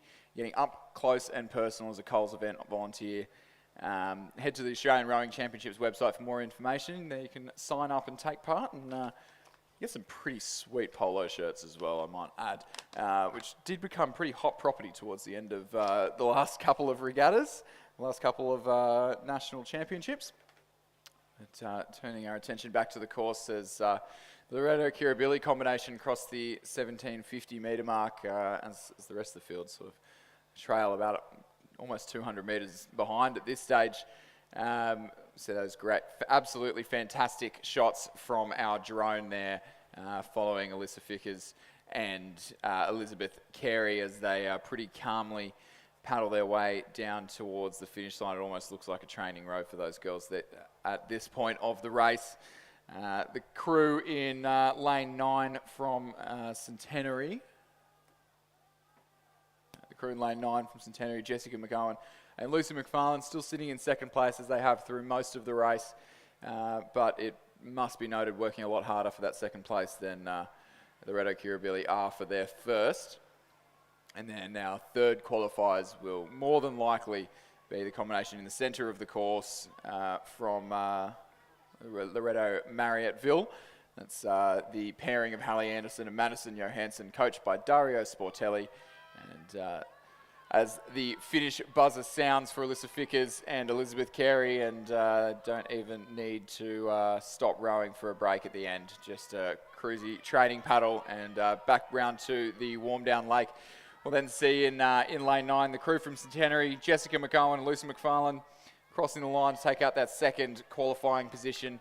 A good few boat lengths ahead of Loretta Marriotteville's Hallie Anderson and Madison Johansson for third. Those three being our qualifiers through this afternoon's A final, race 289 on your program.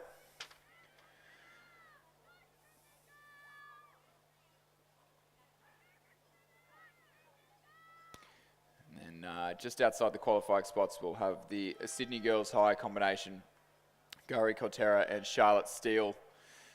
Followed by the crew from Rockhampton Grammar, Asher Stewart and Caroline Sparks, Tara Schools, Mackenzie Knott and Sahanya Jayasuriya, and then PLC Sydney's Sophie Sordolakis and Molly Cameron in 7th place.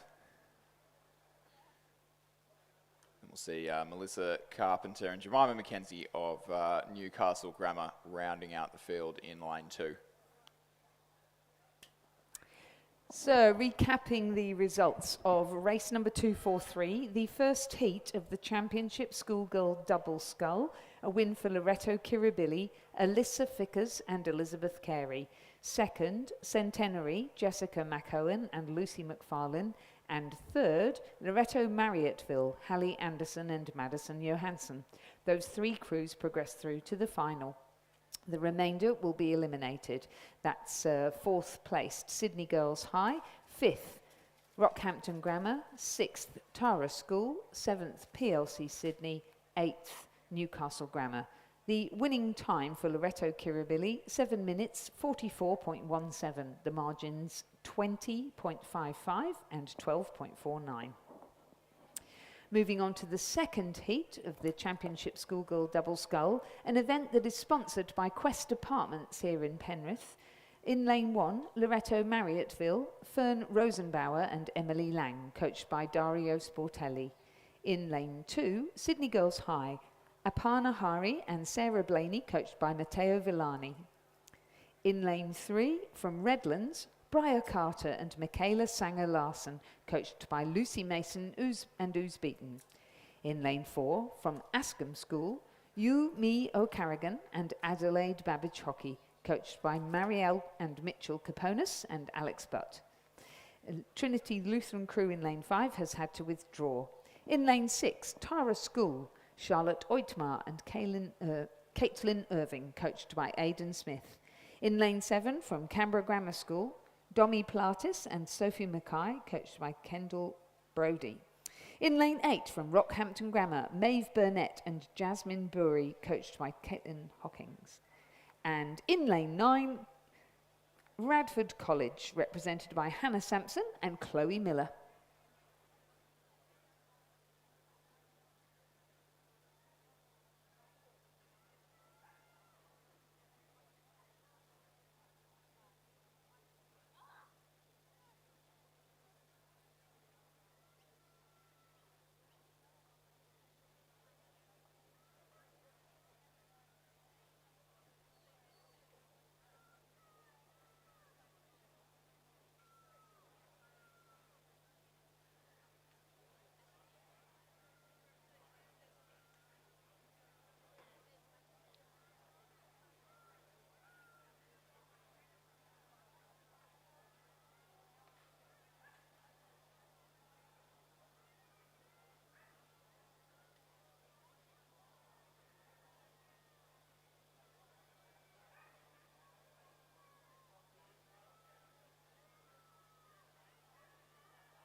So as this second heat of the Championship Schoolgirl Double Scull, sponsored by Quest Apartments Penrith, draws to a close. Entering the red boys will be the combination from Radford College, Hannah Sampson and Chloe Miller in lane 9, closest to the grandstand, putting on a show for the crowd as they stride towards a victory in this second heat.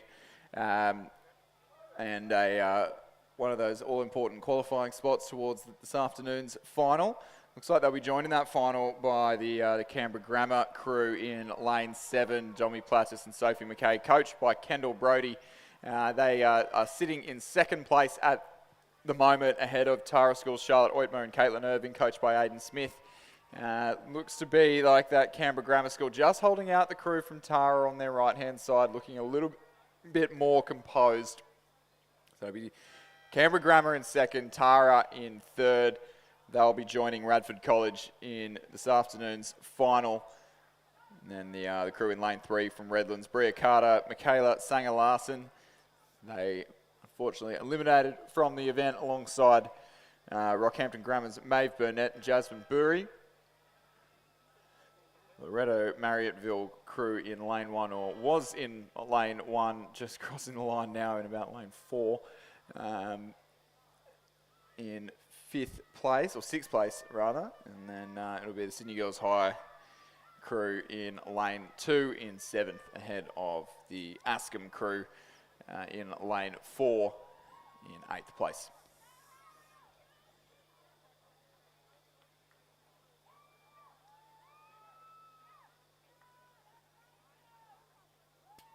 As our final crews approach the line, we can confirm that the progression from race 244, the second heat of the championship schoolgirl double scull, is that Radford College, Hannah Sampson and Chloe Miller, will progress through to the final.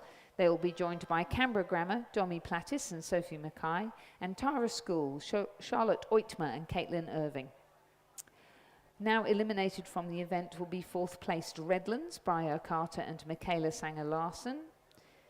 Rockhampton Grammar, Maeve Burnett and Jasmine Burry. Loretto Marriotteville, Fern Rosenbauer and Emily Lang. Sydney Girls, Apani Hari and Sarah Blaney. And Ascom Schools, Me O'Callaghan and Adelaide Babbage Hockey. The provisional winning time for Radford College, 8 minutes, 2.12 seconds. The margins, 16.38 and 0.58 for those top 3 crews. 8:02 compares with 7:44 in the previous heat. 7:44 at rate 22 as well. So that Loretto Kirribilli crew in the first heat, definitely one to watch. Heat Very 3 short is in work. progress now of this championship schoolgirl double scull, sponsored by Quest Apartments, with Wrighton Girls School in lane 1, Loretto Normanhurst in 2, Albert Park College in 3, Pymble Ladies in 5, Trinity Lutheran in 6, Sydney Girls in 7, Grafton High in 8 and Newcastle Grammar in 9.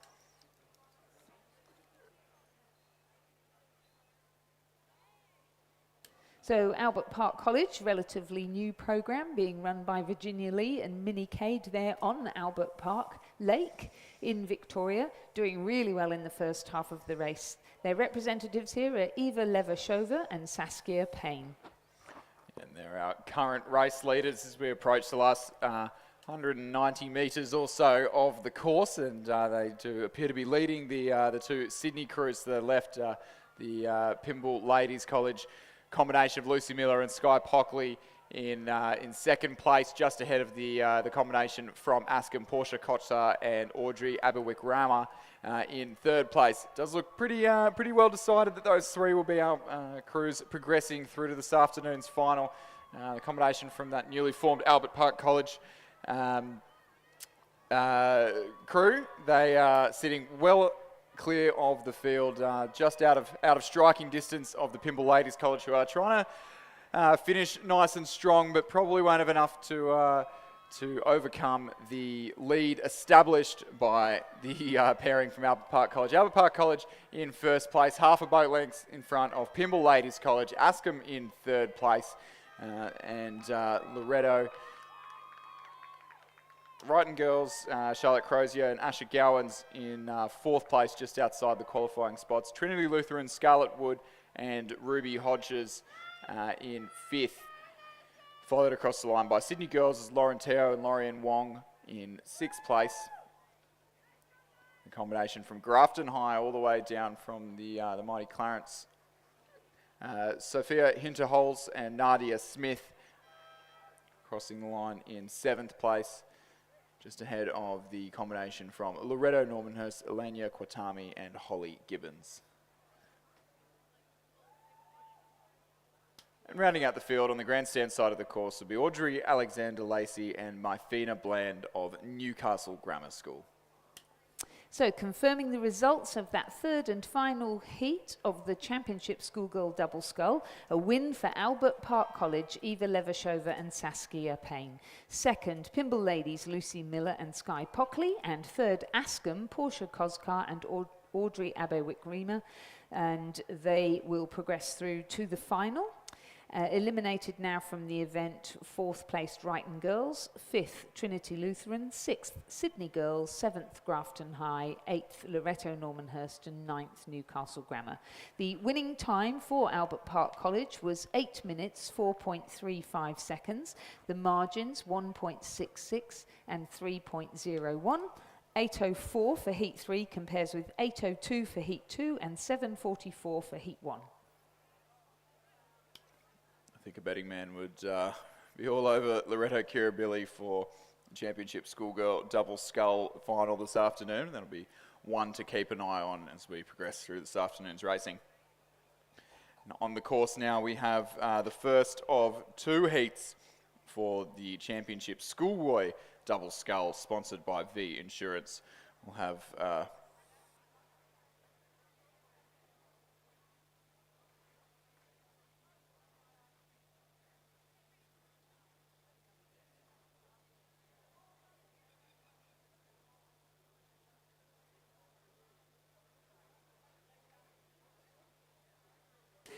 So race number 247, our first heat of the Championship Schoolboy Double Scull, sponsored by V Insurance. Lane 1, Centenary, William Hall and Lachlan West. Lane 2, Gippsland Grammar, Evan Lewis and Thomas Gillam. Lane 3, Cranbrook 2, Felipe Marshall and Lachlan Larson.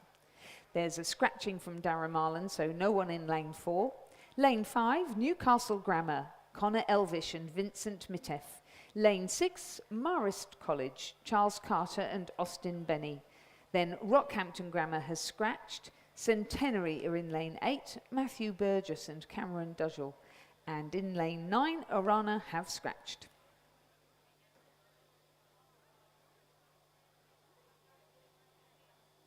So as the crews sort of approach 850 metres road, the leaders at the 500 metre mark would be Felipe Marshall and Lachlan Larson of Cranbrook in lane 3 on the far side of the course. They were just over 2 seconds up from the Centenary crew in lane 1, and then the Centenary crew in lane 3.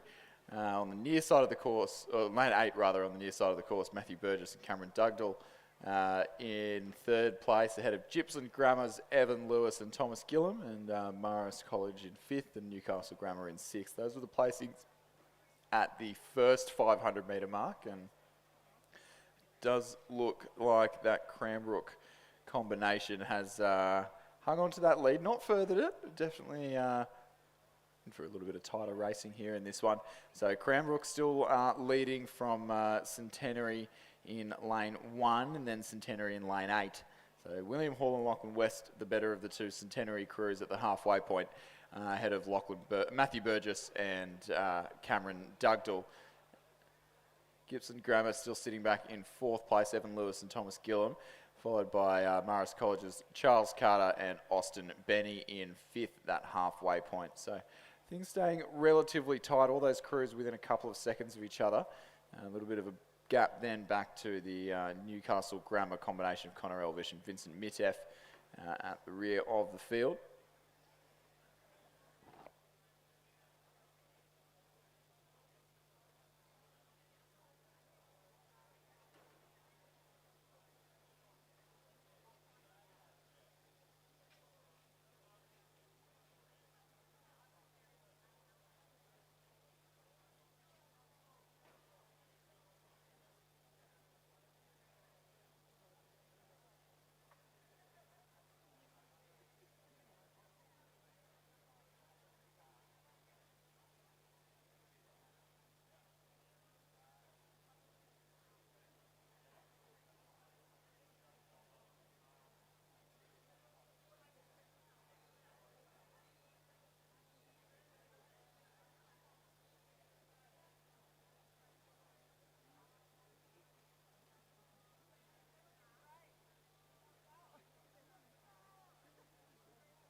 So a little bit of a switch up in our lead at the 1500 metre mark. So that Cranbrook crew that led through the first half of the race just dropped back into third place with the two Centenary crews moving through them, but pretty tight and all to play for at the head of the field. So Matthew Burgess and Cameron Dugdale of Centenary in the lead, William Hall and Lachlan West of Centenary in second, Felipe Markle and Lachlan Larson of Cranbrook sitting back in third place, and then still only a short margin of about 3 seconds back to Charles Carter and Austin Benny of Marist College, Gibson Grammar's Evan Lewis and Thomas Gillum in fifth place, and Newcastle Grammar's Connor Elvish and Vincent Mitteff just a little bit out of this one, but definitely all happening up the head of the field. Cranbrook not letting everyone have it all their own way, but and Marist College moving up into the 4 as well. So Marist College haven't really featured in the race thus far, but looks to be in the last 500 metres just making some real moves through the field. So Centenary in lane 8 appear to be our leaders, Matthew Burgess and Cameron Dugdale.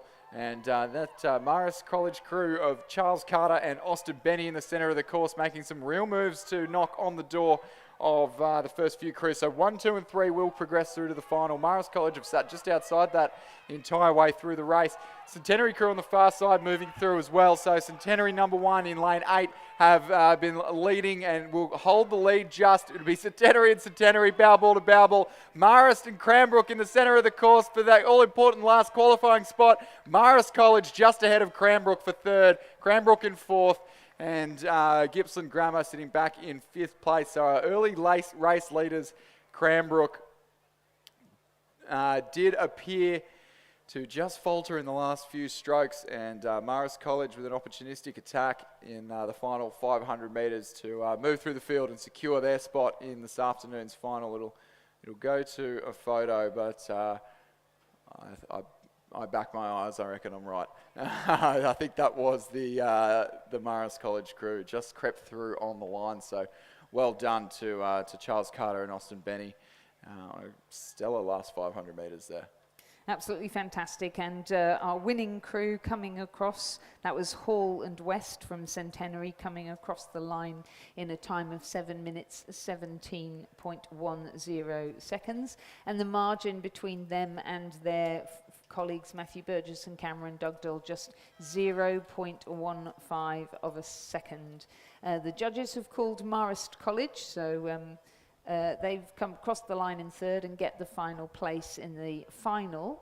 Oh, sorry, no, they will get a better lane in the final because it's 4 crews through to the final. So the fourth one will be Cranbrook 2. Eliminated then from the event will be Gippsland Grammar, Evan Lewis and Thomas Gillum, Newcastle Grammar's Connor Elvish and Vincent Mitteff, but they weren't far behind at all, Gippsland Grammar, so a great race for all 5 of those crews, and good to see the young fellas joining in there at the end. Our second heat of the Championship Schoolboy Double Scull, sponsored by V Insurance. We have Redlands, Matthew Fry and Daniel Close in lane 1. In lane 2, Hunter Valley Grammar School, but Harrison Nichols has been substituted by Max Blatchley, who will join with Hayden Williamson and their coaches Odin McIntosh and Rowan Hislop with their fingers crossed for a good race now. Cathedral School are in lane 3, Charlie Patrick and Henry Chin. Cranbrook in lane 4, Jasper Dawson Damer and William Wright. In lane 5, Gippsland Grammar, Jada Frith and Jack Courtney. In lane 6, Newcastle Grammar, Kobe Young and Gabriel Leishman. In lane 7, Centenary, William Robertson and Angus Proctor. In lane 8 from Cranbrook Grammar School, Xavier Haywood and Edward J. And in lane 9 from Trinity Lutheran, Christian Raschow and Ben Zauner.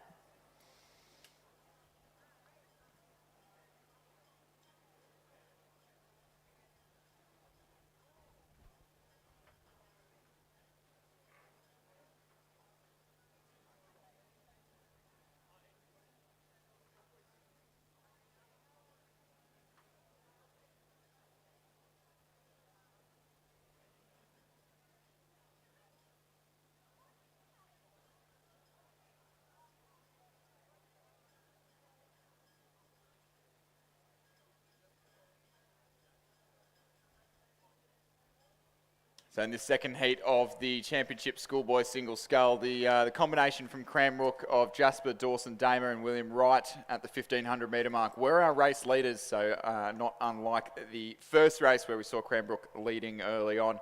Cathedral's Charlie Patrick and Henry Chin in second place at that same timing point, and Xavier Hayward and Edward J of Canberra Grammar sitting in that all-important third qualifying spot, just 1.3 seconds ahead of Christian Raschau and Ben Zauner of Trinity Lutheran. Matthew Fry and Daniel Close of Redlands in 5th, Hunter Valley Grammar 6th, Centenary in 7th, and Newcastle Grammar in 8th place at that 1500 metre timing point. But it does look to be still that combination from Cranbrook, Jasper, Dawson Damer and William Wright out at the head of the field. Yeah, out at the head of the field. You can see them there in the green caps, just leading the combination on their right-hand side, which is Charlie Patrick and Henry Chin of Cathedral from up in Queensland. A little bit of a challenge from the crews on the near side of the course, though. Not getting any better of the wind. It is a pretty straight tailwind at the moment, but Canberra Grammar and Trinity Lutheran in lanes 8 and 9. We're sitting in 3rd and 4th at the 1500 metre mark and looking to hang on to that as those two leading crews from Cranbrook and Cathedral go head-to-head at the front of the field in the first and second place spots. Combination from Hunter Valley Grammar in lane 2, Max Blatchley and Hayden Williamson storming home to a pretty strong finish, trying to secure themselves a spot in that top 4 to end up in the qualifying spot. It'll be the crew from Cranbrook, Jasper, Dawson, Damer and William Wright for first place. In second place will be Charlie Patrick and Henry Chin of Cathedral. And then it is one after the other. We've got Hunter Valley Grammar School in 3rd, Trinity Lutheran in 4th, Canberra Grammar 5th, and Redlands in 6th place there. Liam Robertson and Angus Proctor from Centenary crossing the line in 7th place. Things a little bit more spread out in the field now that Lizzie's back into the commentary box. Just remark that the second she's walked away, everything's gotten tight and exciting again. A great race there for the qualifying positions there. Well, since I missed it because I was getting us some sugar to keep us going this afternoon, I'm going to recap the results for you of Heat 2 of the Championship Schoolboy Double Scull. A win for Cranbrook, Jasper Dawson Damer and William Wright. Second, Cathedral, Charlie Patrick and Henry Chin. They were in the lane next to them. Third, Hunter Valley Grammar School, Max Blatchley and Hayden Williamson. So that substitution paid off. Well done, Hunter Valley Grammar School and Rowan Hislop. And fourth and final qualifying space went to Trinity Lutheran, Christian Raschau and Ben Zauner. So those are the 4 crews in the final race number 290 on the programme. And now sadly putting the boat back on the trailer, at 5th place Canberra Grammar, 6th Redlands, 7th Centenary, 8th Newcastle Grammar and 9th Gippsland Grammar. Oh, a nice little lift of wind there.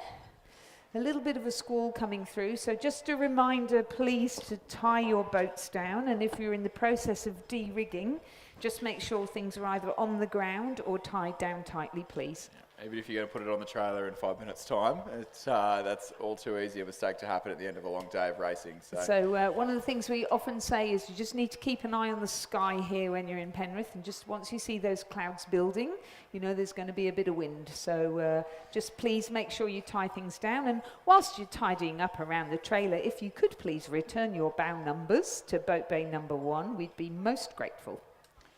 That being said, if you are surprised by the wind, you've probably never been to State Champs on a Sunday before. This looks exactly like every memory of the last 10 years I've been here, where it normally develops into a nice roaring tailwind and about 35 degrees or something like that for the evening. So the elite quads, as the last 2 races of the day, will definitely be one to watch. Some pretty sharp times should be expected from some pretty high caliber crews there. I just didn't mention the time. So the Heat 1 of the Schoolboy Double Sculls was won in a time of 7 minutes 17.1. That heat was a whole 7 seconds faster, 7:10.04, with tight margins too. Well, we're moving away now from the school events to the Championship Women's Under 21 double scull. This is an event where the competitors will be being looked at by our state team selectors for the youth crews, which are under 21s, and also by our national team selectors who will be checking the top under 21s out at the national championships in order to select our national under 21 team. So competing here in lane 2 in the Championship Women's Under 21 double scull, representing West Australian Rowing Club, Aquila Ambrosino and Tanika Webb, coached by Stefano Belosso. In lane 3, a composite of Lindsay Calvert from Griffith Uni Surfers Paradise with Gabrielle Geldard from Toowong, coached by Chris Holliday, Duncan Free and James Doring. In lane 4, a composite of Meg Cartwright from Melbourne University Boat Club and Elena Moran from the Australian National University.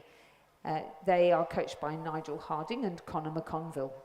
Sydney University Boat Club is in lane 5, Sophia Whiteman and Zoe Bond, coached by Alfie Young. In lane 6 from Centenary, Jessica and Sophie Malcolm, coached by Michael Opstelton, Gus Rodero and Benjamin Southwell, definitely a double to watch. And in lane 7 from the University of Queensland, Georgie Hedberg and Gemma Thompson, coached by Phil Bourguignon and Michael Russell.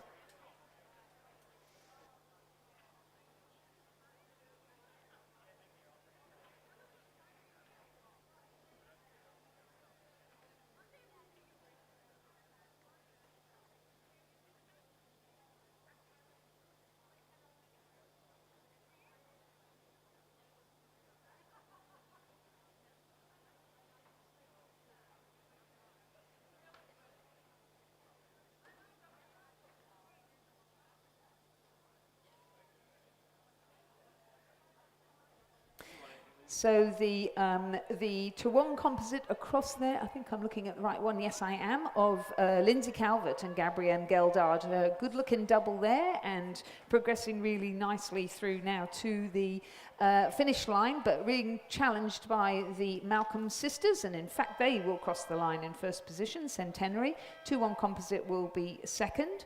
Third across the line from lane 5, Sydney University Boat Club, and fourth will be West Australian Rowing Club. So those are the 3 doubles that will progress through to the final. Eliminated now will be the ANU Melbourne University Boat Club composite and the University of Queensland crew.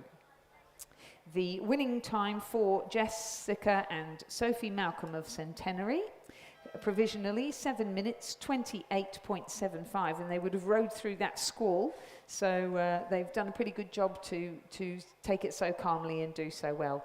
They managed to get over the Toowong and Griffith Uni Surfers Paradise composite by 0.67 of a second, and then it was a further 2.17 back to Sydney University Boat Club and a further 5.34 back to the West Australian Rowing Club crew. There are 2 heats of the women's under 21 double scull, and the second is in progress.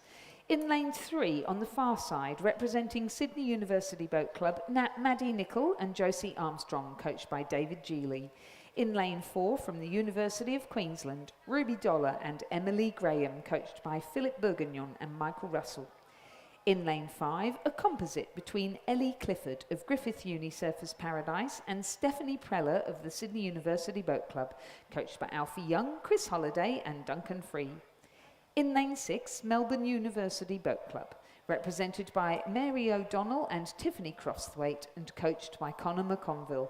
And in lane 7, a composite of Sarah Scobie from Townsville and the James Cook University and Georgina Tager from Adelaide and the South Australian Sports Institute's talent program. The coach is Dario Sportelli.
coming towards the line now is that University of Queensland crew Ruby Dollar and Emily Graham, who will take out first position in this Championship Women's Under-21 Double Scull second heat. And they're followed over the line by the Adelaide composite of Sarah Scobie and Georgina Tager.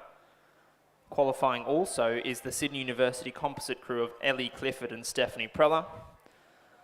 And to seize the fourth and final qualifying spot looks to be in lane 3, the Sydney University crew comprised of Madeline Nicol and Josephine Armstrong. So those will be your 4 qualifiers for the final at 5:50 p.m. That's race 291. And unfortunately, lane 6's Melbourne University crew Mary O'Donnell and Tiffany Crosthwaite will miss out.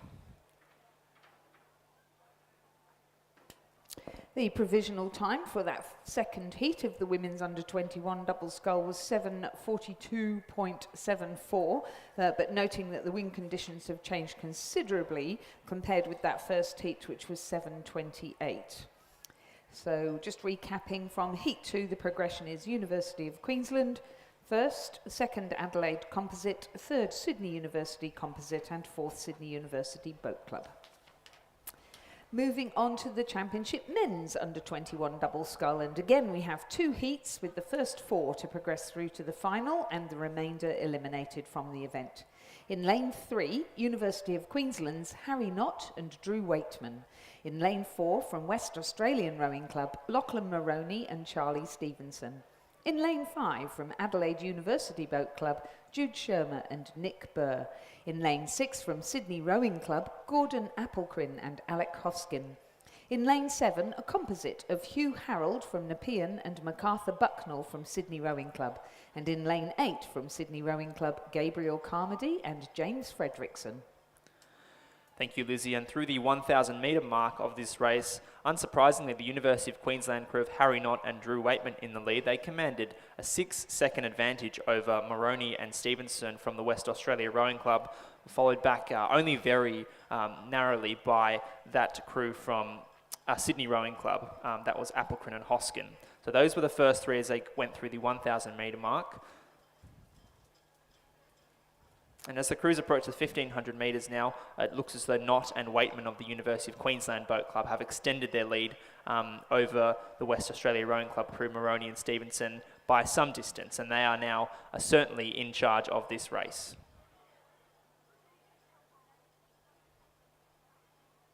Yeah, and really tricky conditions, aren't they? That wind has now come around a little bit more. It was a cross tail, and it now is a pretty rough tail.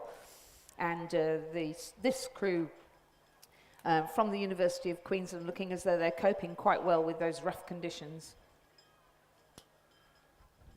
I guess some of it is to just keep the rate up, isn't it? And make sure you're really using the wind without losing yourself on the finish. Yeah, really powerful strokes coming through from that University of Queensland crew. It might well be that they are somewhat protected over that far side of the course, but not by very much, I would say.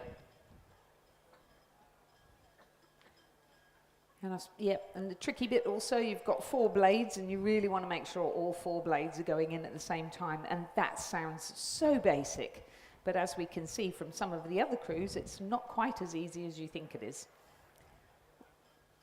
Yep, certainly not much doubt. This University of Queensland crew, Harry Knott and Drew Waitman, stamping their authority on this race, and you would like to think on the final in race 292 as well later on this afternoon. Waitman and Knott, they take out first place in this first heat of the Championship Men's Under-21 Double Scull. So in this event, the first 4 crews will progress through to the final. And at this stage, it looks as though West Australia Rowing Club, Lachlan Maroney and Charlie Stevenson are going to take out second place. It's a little bit of a more heated competition for third place, but it looks as though it'll go to lane 7, the Sydney University Composite, Hugh Harold and MacArthur Bucknell.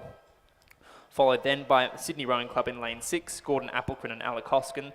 So those are your 4 qualifiers, and the crew from Adelaide University in lane 5, Jude Shermer and Nick Burr will miss out, as will lane 8's Sydney Rowing Club crew, Gabriel Carmody and James Fredrickson. So confirming the results of the first heat of the men's under-21 double scull, a win for the University of Queensland, Knott and Waitman. Second, West Australian Rowing Club, Maroney and Stevenson. Third, Sydney Nepean, Harold and Bucknell. Fourth, Sydney, Applecrin and Hoskin. Those 4 crews progress through to the final. Fifth, Adelaide University, Shermer and Burr. Sixth, Sydney, Carmody and Fredrickson. And the winning time for race number 251 was 6 minutes 33.87. They had a great margin, 20.67 seconds at the end, and just a narrow margin of 2.98 and then 1.92 for the other 3 crews. Heat number 2 is now in progress in the men's under 21 double scull. In lane 2, we've got Ballarat City, represented by Sebastian Pendlebury and William McKechnie. In lane 3, Mercantile Rowing Club, Oscar Tyrrell and Hamish Nicol, coached by David Colvin and Al Matthews. In lane 4, Sydney University Boat Club, Alexander Page and Leo Burkitt-Doyle, coached by Don McLaughlin. In lane 5, a composite of Sam Mounter from Griffith Uni Surfers Paradise and Mitchell Bridge from Toowong. In lane 6 from Sydney Rowing Club, Charlie Hine and Nicholas Whalen, coached by Donovan Seck and Shane Mulvaney. In lane 7, Sydney University Boat Club, Ollie Klotz and Charlie Carr, coached by Don McLaughlin. And in lane 8 from Adelaide University, Kyle Miller and Hugo Worm, coached by Sam Morton.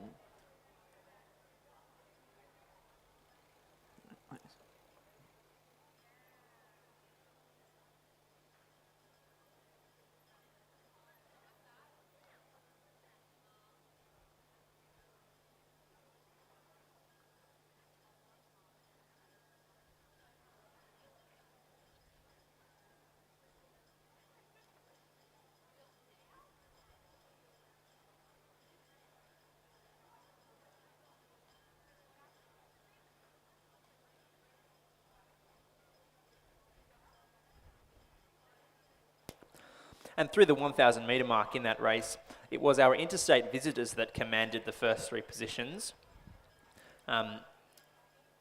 Firstly, it was the Toowong and Griffith University Surfers Paradise combination of Samuel Mounter and Mitchell Bridge, followed by 3.97 seconds back to Ballarat City from Victoria, Sebastian Pendlebury and William McKechnie, followed by the Adelaide University composite of Kyle Miller and Hugo Worm. So those were your first 3 going through the 1,000 metre mark, and it appears as though the Toowong Griffith Uni Surfers Paradise crew from Queensland have extended that lead.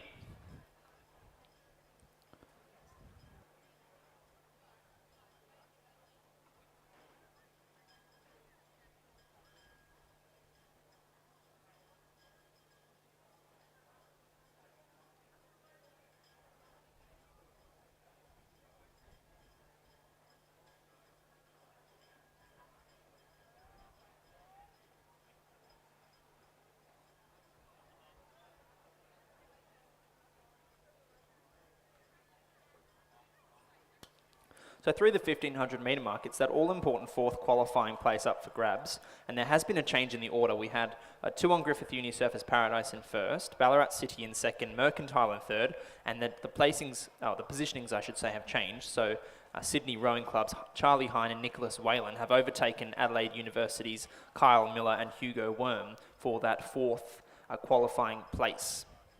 So coming into the final 500 metres now, into the final 250, I should say, it'll be really interesting to see how that Adelaide University crew responds, or have they shot their shot?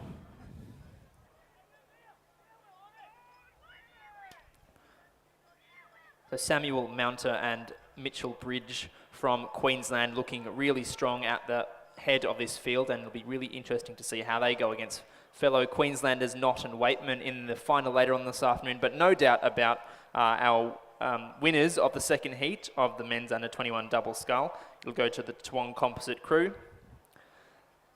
Second place will go to Ballarat City's Sebastian Pendlebury and William McKechnie over in lane 2. And it's really going to be really tight for 3rd and 4th, between Sydney and Mercantile. Leave that one to the judges, but missing out is Adelaide Uni in lane 8, and also the Sydney University crew in lane 4, Page and Burkitt-Doyle, and their Sydney University colleagues Klotz and Carr will have to settle to miss out on that final as well. So great to see a photo finish, but the photo finish doesn't preclude any of those crews from the final. So, recapping the results of the second heat of the men's under-21 double scull, a win for Toowong, Griffith Unisurface Paradise Composite of Mounter and Bridge. Second, Ballarat City, Pendlebury and McKechnie. Just waiting for the judges to confirm, but we think that third was Sydney Rowing Club's Hine and Whalen, and fourth was Mercantile's Tyrrell and Nickel. And those are the 4 crews that progressed through to the final. 5th, Adelaide University. 6th, Sydney University. 7th, Sydney University. The winning time, a provisional time of 6 minutes 50.8. The margins it's just been called, 5.04. Then it was Sydney Rowing Club, the margin 6.11, and the margin back to Mercantile 0.23. 6.50 compares with 6.33 for Knott and Drew in the previous heat, where they weren't pushed at all. So looking pretty good. All right, now we are going to move to the under-23 doubles. Where we have a consolidation in the women's event. So that means that race 253 and 254 has been consolidated into race number 293. So that means if you're looking out for the women's under-23 double sculls, you've got to wait until 6 o'clock. At this point in time, anyway.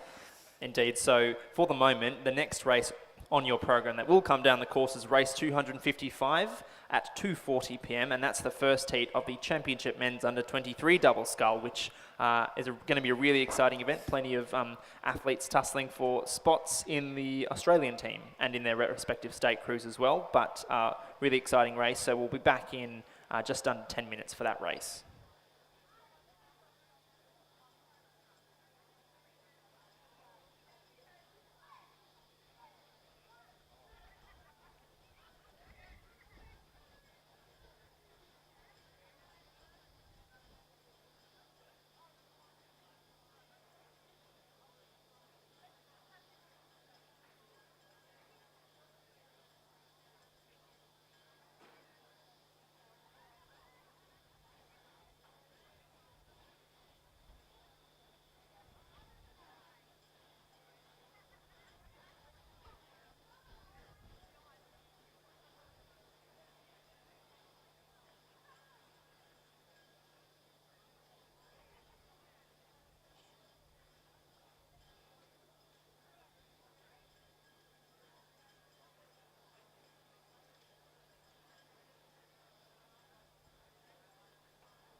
And Lizzie, we have a start in race 255. It's the first heat of the Championship Men's Under 23 Double Scull.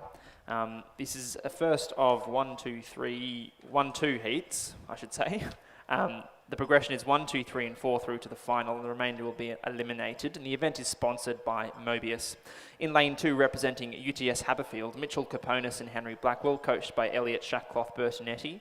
In lane 3, representing, it's a composite Western Australia Rowing Club crew, Johnson Daubney from the West Australia Rowing Club and Alex Rossi from West Australia Rowing Club and Johnson Daubney from Swan River Rowing Club.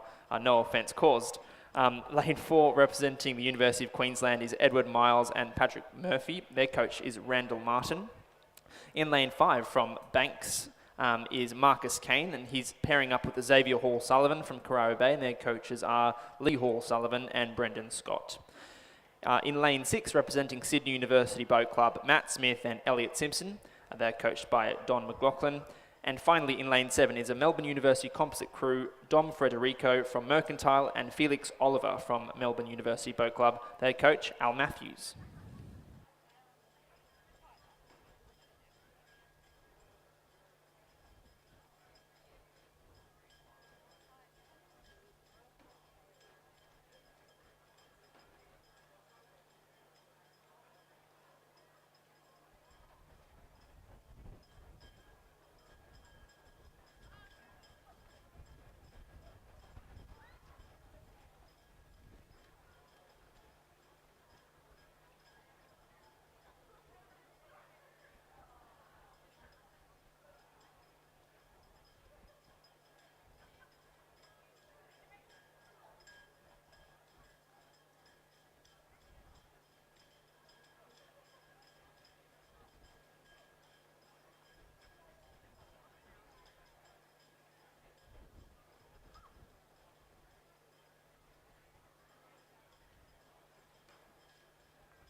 So through the 500 metres now, and the University of Queensland crew, Edward Miles and Patrick Murphy, were in the lead. They enjoyed a small advantage over Mitchell Caponis and Henry Blackwell from UTS Haberfield, who in turn enjoyed a small advantage of 0.48 over Dom Frederico and Felix Oliver from Melbourne University and Mercantile. Johnson Daubney and Alex Rossi were then close on their tails as well, followed by Hall Sullivan and Kane, that Victorian combination, followed by Matt Smith and Elliot Simpson. Through the 1,000 metres now, and Caponis and Blackwell from UTS Haberfield have actually overtaken, we've got quite a significant reshuffling in the orders, the positionings in this race, I should say. UTS in the lead, followed by that Swan River West Australia Rowing Club composite, followed by Melbourne University and Mercantile, who've pushed their way up into third. Banks and Carrara Bay are now in fourth place, followed by the University of Queensland, who have dropped right back, and Sydney University currently in sixth place. So that UTS crew in the lead at the moment, just under 1,000 metres to go.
And coming into the final 250 metres of this race now, and it's anyone's guess. 1, 2, 3, 4 through to the final. UTS, Haberfield in lane 2. I think they've just been, the lead has been snatched off of them by the West Australia Rowing Club composite Daubney and Rossi, but they're still very much in it, so don't write them off. Also pushing up into the top end of this race is Hall, Sullivan and Kane from Victoria. That's the Banks composite crew. And the Melbourne University composite of Dom Frederico and Felix Oliver on this close side of the course also pushing up. So those 4 crews look as though they will progress through to the final at this stage. But yes, it does appear as though Johnson Daubney and Alex Rossi from the West Australia Rowing Club and the Swan River Rowing Club in turn are going to take out this second heat, I should say, of the championship men's, the first heat, I'm going to eat my own words, of the championship men's under 23 double scull. And taking the 4th and final qualifying spot, it is that Banks composite crew. So missing out on qualification is a Sydney University crew of Matt Smith and Elliot Simpson. And that'll be a photo between that crew and the University of Queensland crew, Edward Miles and Patrick Murphy. So recapping the results of the first heat of the men's under 23 double scull, a win for Johnson Daubney and Alex Rossi from West Australian and Swan River. Second, Mitchell Caponis and Henry Blackwell of UTS. Third, Melbourne University Mercantile Composite of Dom Frederico and Felix Oliver. And fourth, Banks Corio Bay, Xavier Hall Sullivan and Marcus Kane. Those 4 crews progress through to the final. Eliminated now, Sydney University Smith and Simpson and University of Queensland Miles and Murphy. Moving on to the second heat, we have a Penrith crew of Liam Taylor and Bradley Moran, coached by Lindsay Callahan, in lane 2. A composite of Sam Green from Commercial and Darcy Watter of Toowong. In lane 3, they are coached by Mark Game and Stephen Posey. In lane 4, a composite from Adelaide of Jeremy Beale from Adelaide University and Adam Holland from Adelaide Rowing Club, coached by Nick Mitchell and Sam Morton. The Sydney University crew has withdrawn. In lane 6 from Melbourne University Boat Club, Lucas Mattick and Harry Fox. And in lane 7, the Adelaide University and Canberra Rowing Club composite of Cormac Hayes and Nick Blackman, coached by Nick Mitchell, Dave Romano and Sam Morton.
So coming through the 1,000 metre mark in this race and approaching the 1,500 very shortly, the Melbourne University crew, Lucas Matich and Harry Fox, are in the lead. They've been pursued by Cormac Hayes and Nick Blackman. That's at Adelaide Uni and Canberra Rowing Club composite. They are followed by Jeremy Beale and Adam Holland from Adelaide Rowing Club and Adelaide University. And then the Toowong and Commercial combination of Sam Green and Darcy Watter in 4th place at the moment. So those are the crews that at this stage will qualify for the final if placings remain unchanged. And the Penrith crew, Liam Taylor and Bradley Moran, in 5th position at this stage.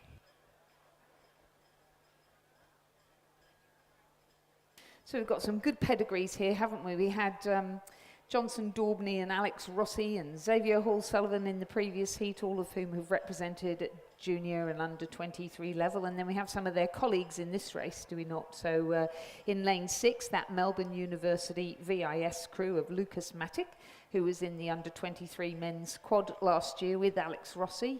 And then Harry Fox, who was in the under 23 Coxed 4 last year, but also won the junior men's double in 2019 at that World Championships.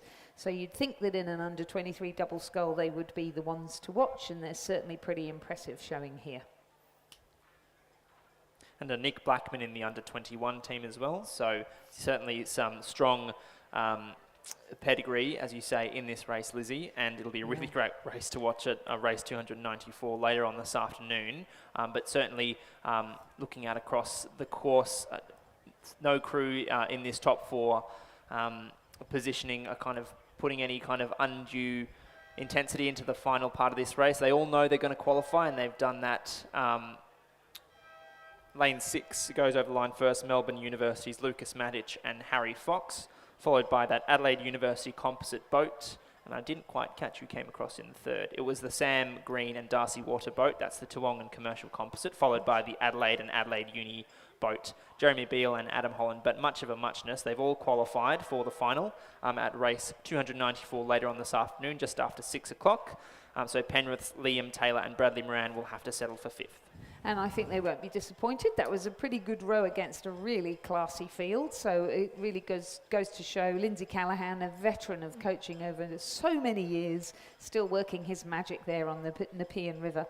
The winning time for Lucas Matic and Harry Fox was 6 minutes 37.94, and that margin in between all of them was just probably about a length, so really not a huge amount of difference at all. And the time compares with 6:33 in the previous heat, where it was a little bit closer. Oh no, it wasn't. It was 20 seconds, the margin in the end. So much of a muchness there, and we'll look forward to their final later on this afternoon. We'll now move to quadruple sculls. And we'll go to the women's under 19 quad scull. So this is what we call junior level in rowing, in international rowing, under 19s. We have some full heats with only 4 to progress to the final, and the rest having to take all those riggers off and put the boat back on the trailer. In lane 1, we have a composite. Josephine Armstrong from Sydney University Boat Club, Alice McCready from Lake Macquarie Rowing Club, Isabel Mitteff from Lake Macquarie, and Hannah Smith from Manning River. In lane 2 from Grafton, Elana Dunstan, Zoe Raywood, Sophie Hinterholtz and Nadia Smith, coached by Colin Lang, Johanna Tarrant and Adam Dewberry. In lane 3 from Commercial in Queensland, Isabel Scheimer, T.R. Rayner, Georgia Sharp, Amy Kinnemonth, coached by David Van Das. In lane 4 from Sydney University, Tilly Morgan, Megan Wood, Jessica Colbran and Mia Booth. In lane 5 from Canberra Girls Grammar School, Claudia Bridgewater, Alex Perry-Dalton, Abby Davis and Eliza Lilly, coached by Nigel Miller and Caroline Pipers. In lane 6 from Kinross Walleroy, Ruby Ligo, Millie Lane, Ayla Ryan and Lucy Searle, coached by Andrew Gannon. In lane 7 from Brisbane and GPS, Georgia Peterson, Ella Valerie, Harper Hammer and Chloe Chambers, coached by Maddie Pacquiella and Nigel Stubbs. In lane 8 from Wrighton Girls of Victoria, Chloe Dillon, Honey Garcia, Matilda Pilkington and Grace Hereford, coached by Matt Wilson and Emily Montague. And completing our full field of 9 lanes, Black Mountain Rowing Club from the ACT, Maddie Beasley, Zoe Wiseman, Samantha Burns and Eleanor Johnston, coached by Caroline Pipers and Mike Brady. Thank you, Lizzie. Bit of a mouthful. We've got a full field, as you say, in this first heat of the Championship Women's Under-19 Quad Scull. And through the 1,000 metres, there was not much doubt at all about our race leaders. It's the Sydney University Boat Club, Tilly Morgan, Megan Wood, Jessica Colbran and Mia Booth. And they are in the ascendancy by some 10 seconds over Canberra Girls Grammar, followed by Kinross Walleroy, and then back to Brisbane and GPS. There was about 4.5 seconds at that stage to back to Black Mountain, So it's they're in the, I suppose, the hot seat at the moment, and it's It's up to Black Mountain to push back and qualify in this final 500 metres of the race. The girls are about to come into the dying stages of this race. So at this stage, there can't be much doubt about Sydney University, but it's that all-important fourth qualifying spot that Black Mountain and Manning River Composite will be vying for in the dying stages of this race.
So Sydney University in the lead there, using Pimble blades, which is why we found it a bit tricky to recognise them. And this is, under 19 is really where we start to bridge school rowing and club rowing. And these girls joining the club of Sydney University with aspirations to go to the university as well. The girls are Tilly Morgan from last year's Junior Pathway 8 for New South Wales, Megan Wood, Jessica Colbran and Mia Booth, and really nice there, nice steady rate of striking, good powerful strokes in this blustery wind to take out the first heat and progress right through to the final. And they're going to be joined by the Canberra Girls Grammar crew of Claudia Bridgewater, Alex Perry-Dalton, Abby Davis and Eliza Lilly, and by the Kinross Walleroy crew from Lane 6 of Ruby Ligo, Millie Lane, Ayla Ryan and Lucy Searle. Across there on the far side, Lane 1, the composite from Manning River, Josephine Armstrong, Sydney Uni now, but she was Newcastle Grammar, Alice McCready, Isabel Mitteff and Hannah Smith. Those are the 4 crews that are progressing through to the final. Eliminated now from the event, Commercial, 5th, 6th Black Mountain, 7th Ryton Girls and 8th Brisbane and GPS.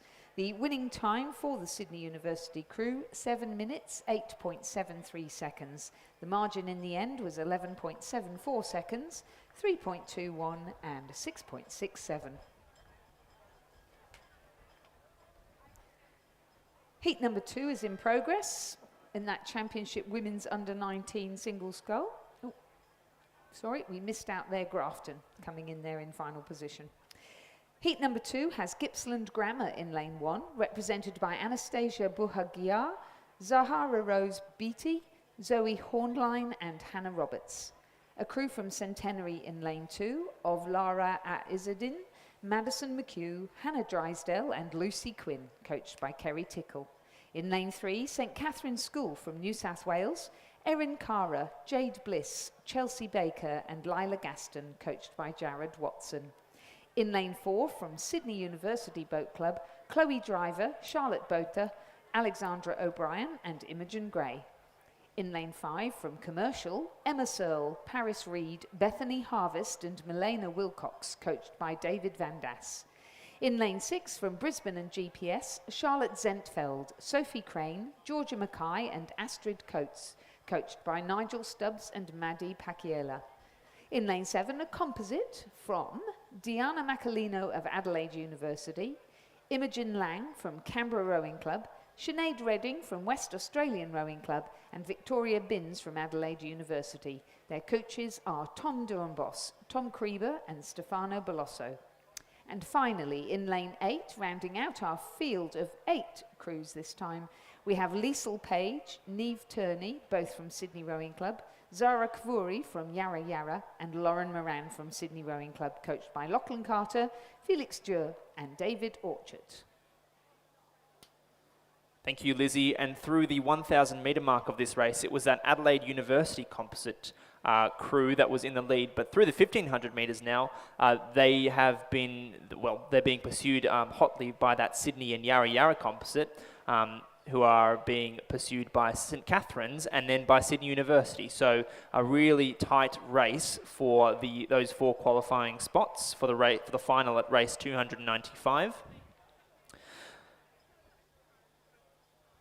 You would think, though, that, Lizzie, that St Catherine's crew and that Sydney University crew, so the St Catherine's represented by Cara, Bliss, Baker and Gaston, I think that combination won the schoolgirl quad, I think it was yesterday afternoon. So that's certainly a crew to watch out for. And, of course, we've seen Chloe Driver, Charlotte Botha, Alexandra O'Brien and Imogen Gray. I think they were up earlier on today for a schoolgirl event. So certainly they are certainly in the mix for, favourites for the race. Yeah. But of course this is only a heat, and we will perhaps see them throw the kitchen sink and some more later on this afternoon. But they know what the job is. They've got to qualify in these first 4 positions in order to be able to go to the final later on this afternoon. But at this stage it does appear as though it's the crew on the near side, that Adelaide University composite, that commands this race. Very fast finish, though, coming from those gutsy rowers at Sydney Rowing Club, stroked by Liesl Page. We've seen her again and again today. She's got Neve Tierney, who's been performing really strongly in the second half of this season. And then Zara Kvuri, who's in the red Zooty, who has joined them for this race. And Lauren Moran, who was, again, a Pathways 8 rower last year. A beautiful finish there. They've pushed it out to a 1-length lead over that Adelaide University composite at the end, who in turn have just under a length over the crew for St Catherine's. And then Sydney University Boat Club, taking it very calmly, will cross in 4th place, that final qualifying position for the final. 5th will be the crew from Commercial, having a neat scull, getting themselves safely across the line, and then a good battle going on the far side between Gippsland Grammar in lane 1, they have no bow number, and Centenary in lane 2. And you can see their bow girl, Lara Izzadin, looking across, just making sure, yep, we've got a half-length lead. We're taking out 6th position. Gippsland Grammar will have to settle for 7th, and our final contestants, Brisbane and GPS, will cross the line in 8th. Winning time for the Sydney Yarra Yarra composite was 7 minutes 2 seconds, compared with 7:08 in the previous round. The margin 2.87, 2.24 and 6.76.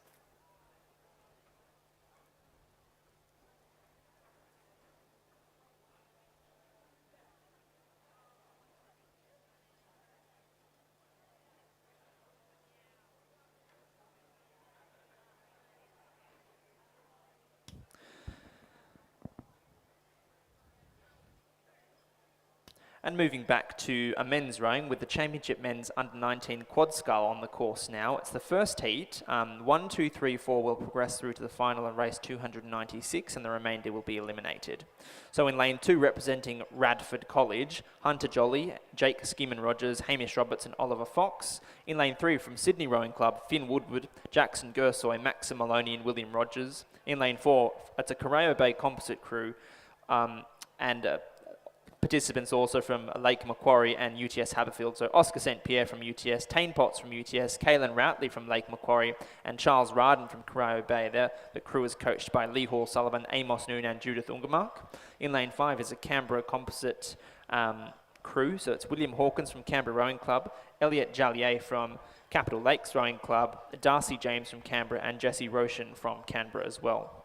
We've got a scratchings from a St Kevin's crew in lane 6. So the final crew will be from Kinross Wallaroy in lane 7. George Wackham, Magnus Cleary, Ethan Shaw and Fletcher Smith. And their coach is Benjamin Watt.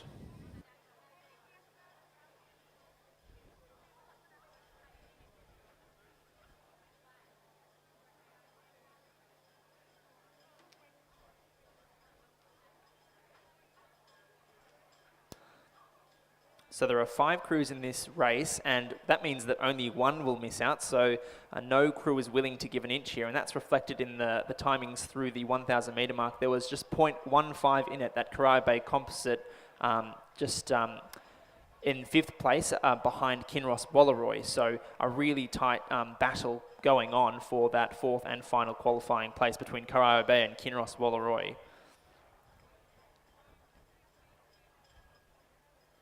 And the race for the first 3 positionings is close as well. Like that Canberra ACT High Performance crew only 0.7 second behind Radford. And in fact, they've taken the lead now through the 1,500 metre mark. That's the crew of William Hawkins, Elliot Jallier, Darcy James and Jesse Roshan. Yeah, Jesse Roshan, he's been quite impressive all season, and yesterday, of course, he won that silver medal behind very fast Chad Willett. So you would expect this quad to go quite well with him in it. A workhorse. And certainly seem to be handling those conditions really nicely.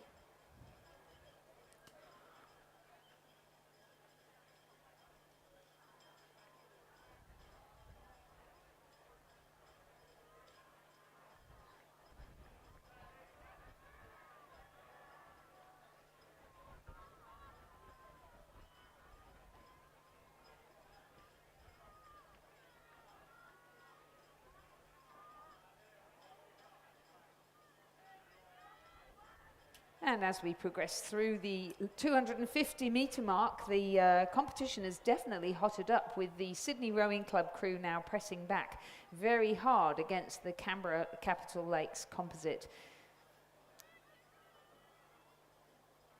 The Corio Bay composite looking a little short on numbers. Rather curious.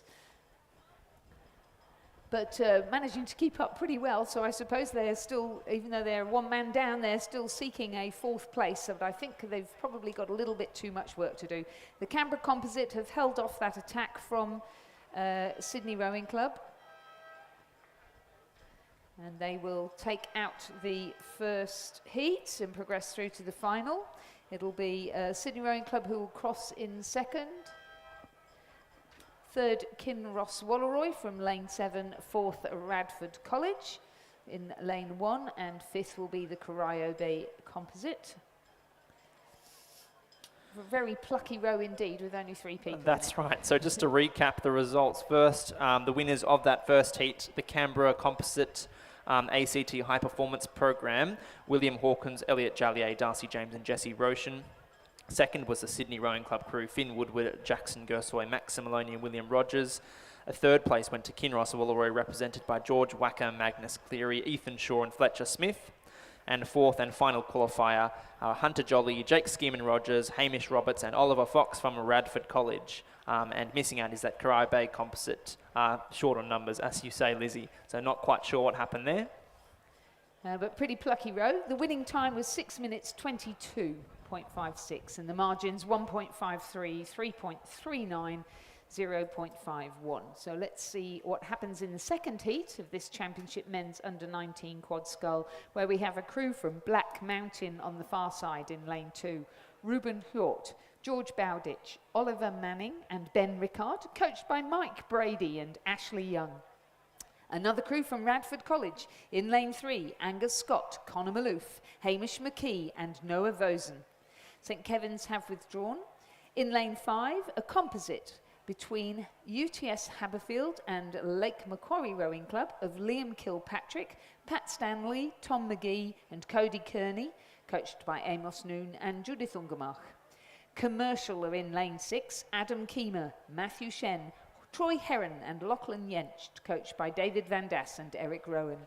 And Mossman Rowing Club round out our field. They're in lane 7, closest to you in the grandstand. We have Sam Merry in the bow seat, Zane McGregor at 2, Oscar Shield Gamborg at 3, and Dion Hansen in the stroke seat. Their coach is Kieran Kabelki. Thank you, Lizzie. And it was that crew from Mossman in lane 7, Merry, McGregor, Skeel Gamborg and Hansen, that exerted a fantastic lead at the 1,000 metre mark over their next I suppose their next closest competitors, the UTS and Lake Macquarie Composite. Some 16-second advantage enjoyed by that Mossman crew. You can see on the live stream now they're looking very comfortable indeed. Many of these boys coming out of the Northern Beaches Secondary College program pioneered by Kieran Kabelke, and we've seen them go from strength to strength over the past couple of seasons. So a really fantastic thing to see them commanding this race. That's that Mossman crew in lane 7. Second place was that UTS Composite crew, Kilpatrick, Stanley, McGee and Carney. And we've just seen Mossman go through the 1500 metre mark, and we are still waiting for that crew to come through. So yeah, a really fantastic row from that that Mossman crew in lane 7 at this stage.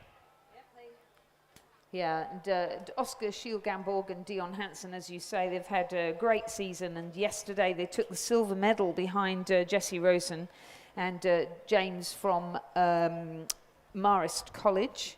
So looking to really consolidate on that and try and take out this under-19 men's quad as well. And 8th in that final was McGregor and Merry, so they're well used to the course by now and looking very confident indeed, maintaining the power in these very tricky conditions with this swirly wind, which has now rolled right around to the cross, and coping with it really well indeed. And they look as though they've really taken on board the messages about sun protection too, with their white hats. Top marks for them. Absolutely looking fantastic in their uniform are that Mossman Rowing Club crew, but certainly... Even if they do look like prawns. That's right, almost a formality for this Mossman Rowing Club crew, a significant advantage over the rest of the field, and they're looking great as they row past the grandstand. They will all but certainly progress through to the final in race 296, and they're looking very comfortable indeed. Fantastic row. And that UTS Composite looking pretty tidy too. Yeah, that's right. Of course, Liam Kilpatrick and Cody Carney and Tom McGee, we've spoken about it a little bit this weekend, Lizzie, that club, that under-19 age category being an age where you can straddle kind of club and school competition, and it's certainly the case for some of these St Augustine's guys who are, of course, rowing out of UTS Haberfield now. So that's what's happened in this boat, and they're joined, of course, by Patrick Stanley from Lake Macquarie Rowing Club, and they're going to take out the second qualifying spot for the final of the Championship Men's Under-19 Quad Scull, followed now by the commercial crew.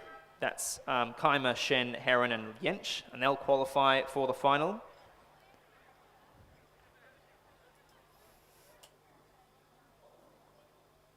It does look to me as 1, 2, 3. Well, where's...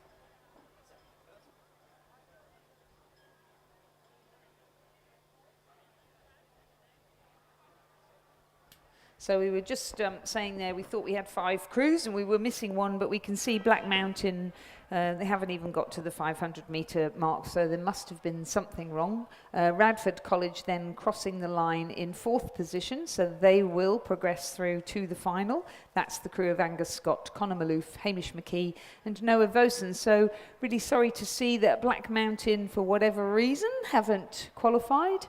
Let's hope the boat's okay. We had in this race and also in the previous race with the Championship women's under-19 quad, 2 full crews from Black Mountain Rowing Club, which is really good to see. Yeah. Of course, notable alumni include Luke Letcher from the Black Mountain Rowing Club, so really great to see that some of those clubs down in the Australian Capital Territory able to get out some full crews and put a strong performance on here at the New South Wales Championships. 100%, yeah.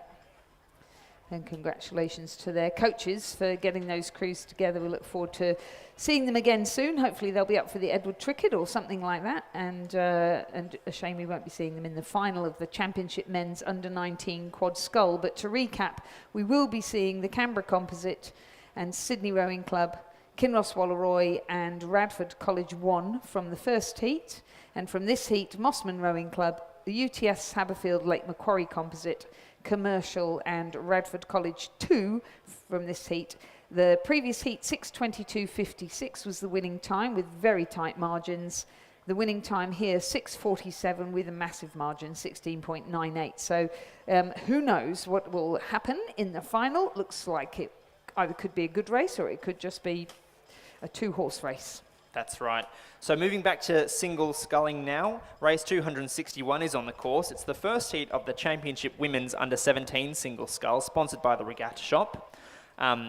The progression is that the first four will progress through to the semi-final in races 281 and 283, and the remainder will be eliminated. So you would think that in this under-17 single scull age category, we'll see a fair duplication of entrants in this event from the schoolboy and schoolgirl events earlier on in the program. So a really jam-packed schedule for these young athletes. And I was saying, we were talking yesterday, Lizzie, about the under-17 single scull being one of the only times in your entire rowing career that you might race 3 2K single scull races in one afternoon. And this is the heat, and it's 3:15 in the afternoon. So these young up-and-comers might have 4 kilometres more to race this afternoon. Yeah, so and I just hope they've already done their homework, because That's I right. can't think that they will be awake. I just coxed one race today and I'm tired, so I don't know how you race 6,000 metres. yeah, that's right. Plus And the additional mileage of going round and round. So all credit to them, but they're young, they're full of energy, and they're racing down the course now. So we're looking forward to some great racing. We've got heat number 1 already on the course with Rose Ricks in lane 1. She's representing Commercial. Greta Knott in lane 2, representing Centenary. I'm just looking at that thinking, and then they've got to go all the way back to Queensland as well. In lane 3, Olive Bilbao from Sydney Girls. In lane 4, Eva Hosking from Brisbane and GPS. In lane 5, Maya Isbista from Leichhardt. In lane 6, Lola Sullivan from Trinity Lutheran. In lane 7, Ella Durand from Gippsland Grammar. In lane 8, Amelia de Villiers from Sydney Rowing Club. And in lane 9, Jessica Smart from Centenary. Thank you, Lizzie. In a rather spread out race, this one. Ella Gerrand from Gippsland Grammar in the lead. That's a Gippsland Grammar from Victoria. So welcome to Gippsland Grammar and to Ella Gerrand. In second place, or second position, I should say, through the 1,500 metres was Greta Knott from Centenary. She was followed by Eva Hosking from Brisbane and GPS, and then by Rose Ricks from Commercial. So at this stage, those are your 4 qualifiers. But of course, plenty of water to go, but certainly a really spread out race, this one. Margins are 2.25, 10.31 and 13.97. So, of course, this is just the heat, so we might see, our placings and our positionings tighten up throughout the afternoon. And we'll look forward to seeing how the Championship Women's Under-17 Single Scull event plays out in the semi-finals and, of course, in the finals later on this evening. But certainly not much doubt about Ella Gerrand in the lead of this race. Greta Knott from Centenary Rowing Club doing a really good job and sticking with her at the front. But neither of these girls really exerting themselves unnecessarily. They know that they've got plenty more racing to come this afternoon if they're to be in contention for the silverware later on this evening. So Ella Gerrand from Gippsland Grammar in lane 7 is going to take out this first heat of the Women's Under-17 Single Scull Championship of New South Wales. So congratulations to Ella Gerrand from Gippsland Grammar. Greta Knott from Centenary in second place in that distinctive yellow boat, and she's looking very comfortable, not under any form of pressure.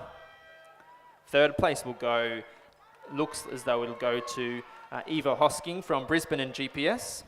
Her coaches are Nigel Stubbs and Maddie Pakiela, so they'll be happy that she's been seen through to the semi-final. And there's a little bit of a battle going on for our 4th and final qualifying spot in this race between Sydney Rowing Club Amelia de Villiers in lane 8 and Commercial in lane 1. I think it'll just be Rose Ricks from Commercial that hangs on for that 4th and final qualifying spot. So congratulations to Rose Ricks from Commercial and commiserations to Amelia de Villiers, who will have to settle for 5th. 6th place will go to Maya Isbista from Leichhardt Rowing Club. Congratulations. It's always good to see Leichhardt juniors out.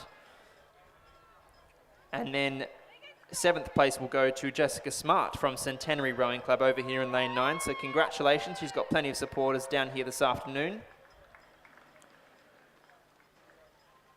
It's a long way to come in what is potentially the first 2K or some of the first 2K single sculling races for these young women this afternoon. So do give them a big hand as they come towards the line. It is a marathon effort. And a very steep learning curve, I would say, particularly in the wind and the heat. So no mean feat at all. In lane 6, now we have Lola Sullivan from Trinity Lutheran, and she'll take 8th place. And finally, it will be Olive Bilbao from Sydney Girls, coached by Cam Ogilvie, to finalise this race. Recapping the results of the first heat of the Championship Women's Under-17 Single Scull. A win for Ella Gerrand of Gippsland Grammar. Second, Greta Knott, Centenary. Third, Eva Hosking, Brisbane and GPS. Fourth, Rose Ricks, Commercial. Those 4 scullers progress through to the semi-final. Now eliminated from the event are Amelia de Villiers, Sydney Rowing Club. Maya Isbister, Leichhardt Rowing Club. Jessica Smart, Centenary Rowing Club. Lola Sullivan, Trinity Lutheran. Olive Bilbao, Sydney Girls High. The winning time for Ella Gerrand of Gippsland Grammar was 8 minutes 30.12. The margins 7.21 and 14.04. Heat number 2 is now on the course. This event is sponsored by the Regatta Shop. And if you haven't already seen it and you're a schoolgirl rower or schoolboy rower, they've got some great kit there and your name's probably on it. So go and check it out. We've got Astrid Thomas in lane 1. She's from Brisbane and GPS. Ariel Moniaga from Sydney Girls in lane 2. Lucy Gillen from Ryton Girls in lane 3. Isabel Yardley from Sydney Rowing Club in lane 4. Saskia Lee from Centenary in lane 5. Jemima Scammell from Kinross Walleroy in lane 6. Bianca Kohlberg from Adelaide University in lane 7. Josephine Egan from Leichhardt in lane 1. And Georgina Stevenson from Sydney Rowing Club in lane 3.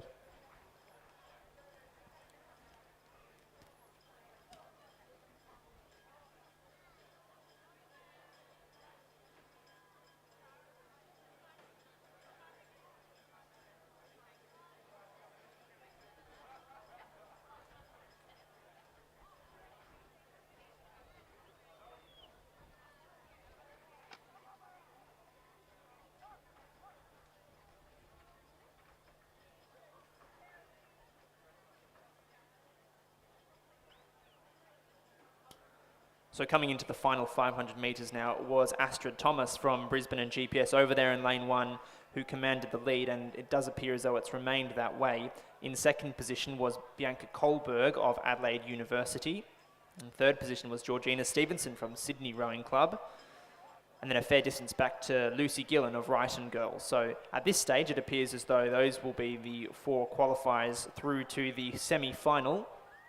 Josephine Egan from Leichhardt Rowing Club presently in 5th place, but a fairly flattering margin to make up for in the final 250 metres if she is to qualify. But certainly at this stage, Astrid Thomas from Brisbane and in GPS up in Queensland commanding the lead, and she's looking really good and comfortable over there in lane 1. So congratulations to you, Astrid. You'll go through to the semi-final.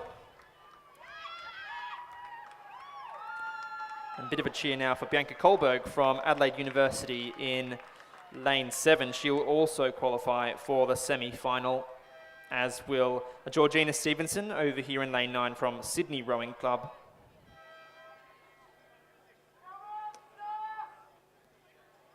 And Lucy Gillen from Ryton Girls to be our final qualifier from the second heat for the Championship Women's Under-17 Single Scull title of New South Wales. 5th place, it looks as though it'll go to Josephine Egan from Leichhardt Rowing Club over here in lane 8, and that's a really strong finish. Centenary in lane 5 will play 6th, that's Saskia Lee, coached by Kerry Tickle.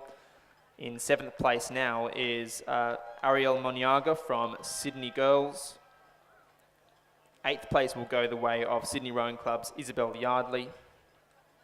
And finally, in lane 6, representing Kinross Walleroy, Jemima Scammell, coached by Alexandra Cropley.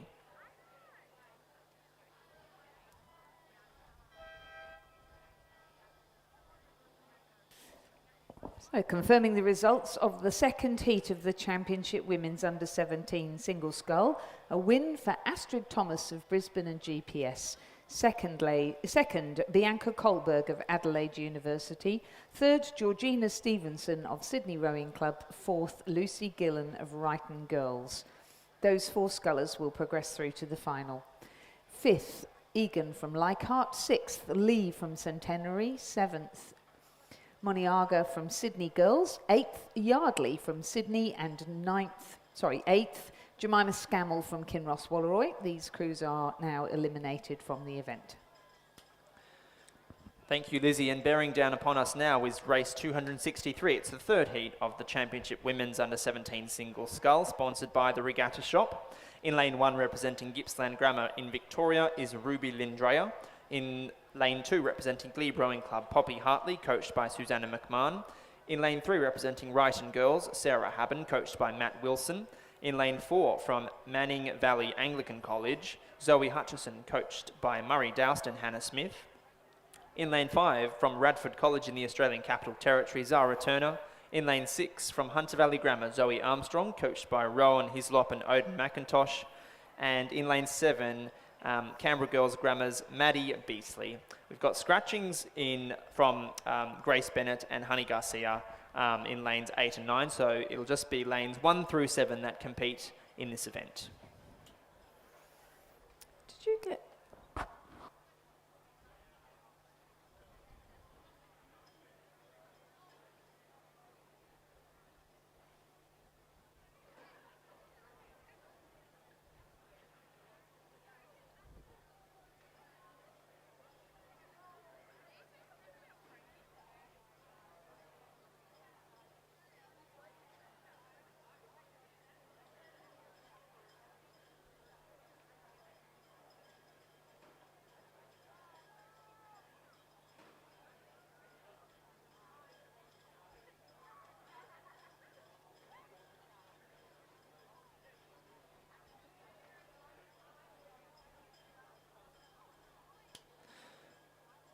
So in the lead at the moment through the 1500 metres is Zara Turner from Radford College in lane 5, and Sarah Haben from Ryton Girls in lane 3, hot on her tail, just 0.41 in it. She was followed by Zoe Hutchison of Manning Valley Anglican College, and the 4th and final qualifier, qualifying spot, I should say, going the way of Zoe Armstrong at this stage. Poppy Hartley from Glebe Rowing Club has some work to do to make up the distance. And then Ruby Lindrea from Gippsland Grammar in 6th position at this stage.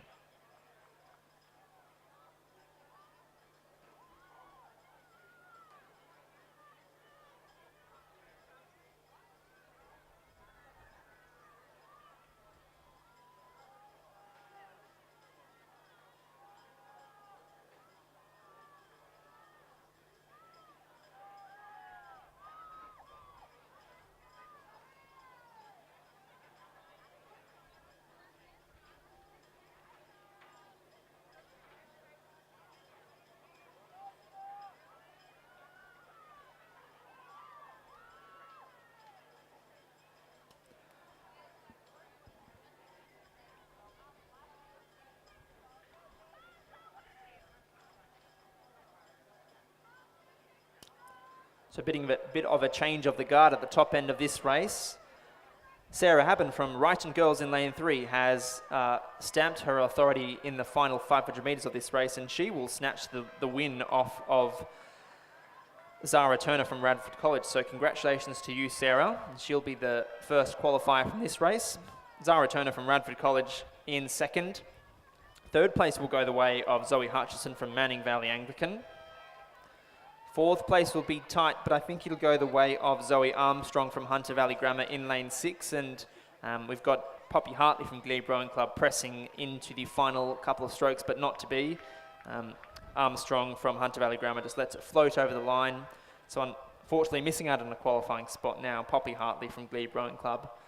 Similarly, Ruby Lindrea from Gippsland Grammar finishes in 6th, and I don't believe we've had a start from Canberra Girls Grammar in that race. So those are your 6 place getters in that race.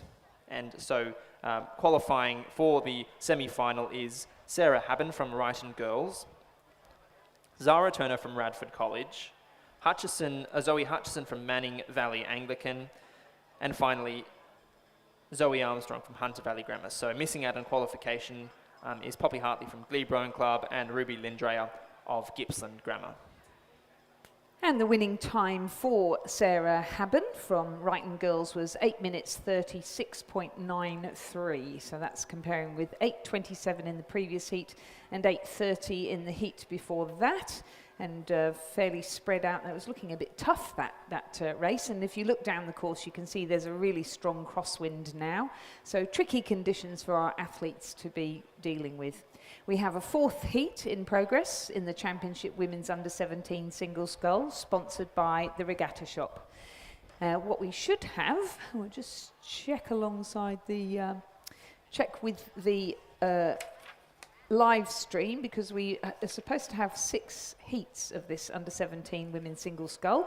We should have Samantha Chadwick from Hunter Valley Grammar School in lane 1, Constantina Kafasis of Brighton Girls in lane 2, Kira Stewart of Centenary in lane 3, Danielle Watt of Brisbane and GPS in lane 5, Lucy Yabsley of Glebe in lane 6, Lily Foggo of Tweed in lane 7, Poppy Yarsky of Commercial in lane 8, and Jemima Hugman of Redmonds in lane 9. Yep, that looks as though they should be there. It was just the Claudia Chun-Ti from Cathedral who had scratched prior to the race. Fantastic. And through the 1,000 metre mark, it was Kira Stewart of Centenary in the lead, and she has maintained that ascendancy into the final 500 metres of the race. And so it looks as though she'll have a significant margin over the remainder of the field. So 8 seconds now back to Redlands, Jemima Hugman. In third position at this stage, Lucy Yabsley from Glebe. And only a second or so now back to Danielle Watt from Brisbane and GPS, and Poppy Yarsky of Commercial in 5th place at this stage. Lily Foggo from Tweed in 6th position.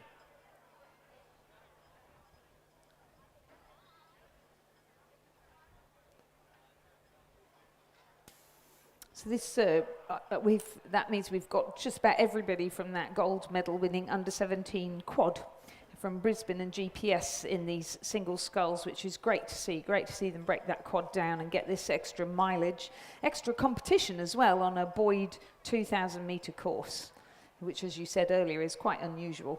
Yeah, absolutely. And look, it's just a fantastic afternoon of race experience for these young athletes in really testing conditions. Yeah. The wind is swirling and it's still very hot. So, of course, plenty of strategy and recovery and nutrition and hydration comes into making a successful, I suppose, campaign in this event. And yeah.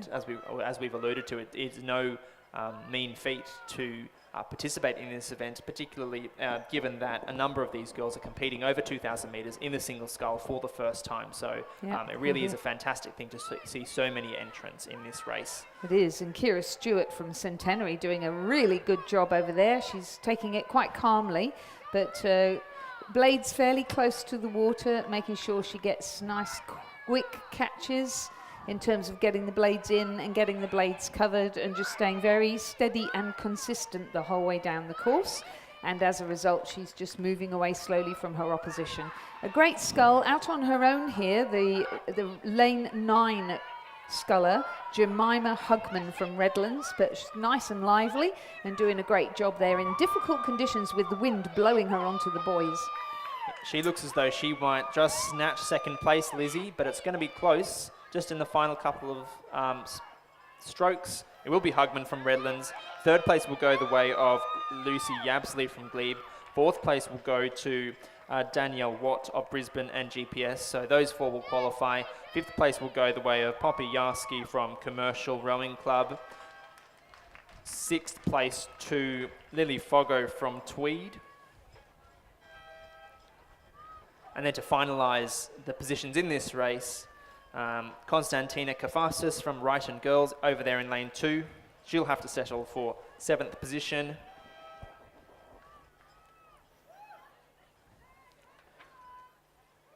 And finally, Samantha Chadwick from Hunter Valley Grammar. And the winning time in the 4th heat of the Championship Women's Under-17 Single Scull was 8 minutes 41.96 for Kira Stewart. The margin between her and Jemima Hugman of Redlands was 11.38, and then it was just 1.21 back to Lucy Yabsley of Glebe, and a further 1.17 back to Danielle Watt of Brisbane and GPS. Those 4 scullers progress through to the semi-final, and the remainder are eliminated.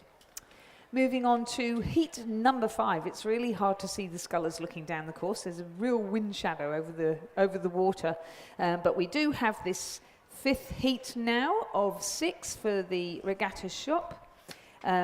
Sponsored event, the Women's Under-17 Single Scull. We've got Ruby Rhodes of Tweed in lane 1. She's coached by Gary Anand. We have Alana Song of Sydney Girls in lane 2. She's coached by Cameron Ogilvie. We have Olivia Searle of Kinross Walleroy in lane 3, coached by Alexandra Cropley. Gabrielle Ryan of Brisbane and GPS is in lane 4. She's coached by Andrew McNichol and Joseph Patterson. The sculler from Cathedral has scratched, leaving Isabel Clifford from Trinity Lutheran in lane 6. She's coached by Eric Rowan. Kaylee Mitchell of Centenary in lane 7, coached by Kerry Tickle. And Lila Meredith of Commercial in lane 8, coached by David Van Das, Gary Townsend and Ross Batho.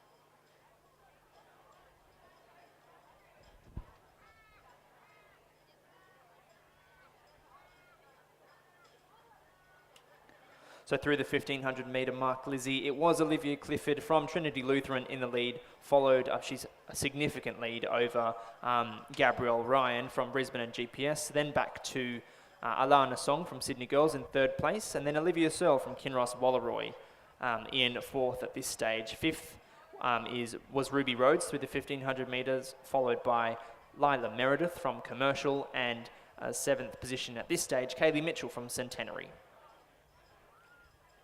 So again, another really spread out race, Lizzie, but of course, all athletes to be commended this afternoon for taking on these really, really challenging conditions. There's a tail breeze now, but that makes it certainly difficult for some of these athletes competing over 2,000 metres for what might be the first time, or first couple of times this afternoon and this weekend. So congratulations to each of them. But certainly Isabel Clifford from Trinity Lutheran in the ascendancy in this race, the 5th heat of the Women's Under-17 Single Scull Championship of New South Wales. Doing a great job there, sending that boat quite nicely in very tricky conditions. Sure, instructed just to take the rate down and just not expend any undue energy this afternoon, and it's all about conservation and a strategy, and she's looking really comfy. Isabel Clifford, congratulations, she wins this 5th heat of the Women's Under-17 Single Scull. 2nd place will go the way of Gabrielle Ryan of Brisbane and GPS. Congratulations. 3rd place is going to go the way of Alana Song from Sydney Girls. And 4th, in very leisurely fashion, is Olivia Searle from Kinross Walleroy. 5th goes the way of Ruby Rhodes from Tweed. And 6th will go to Lila Meredith of Commercial.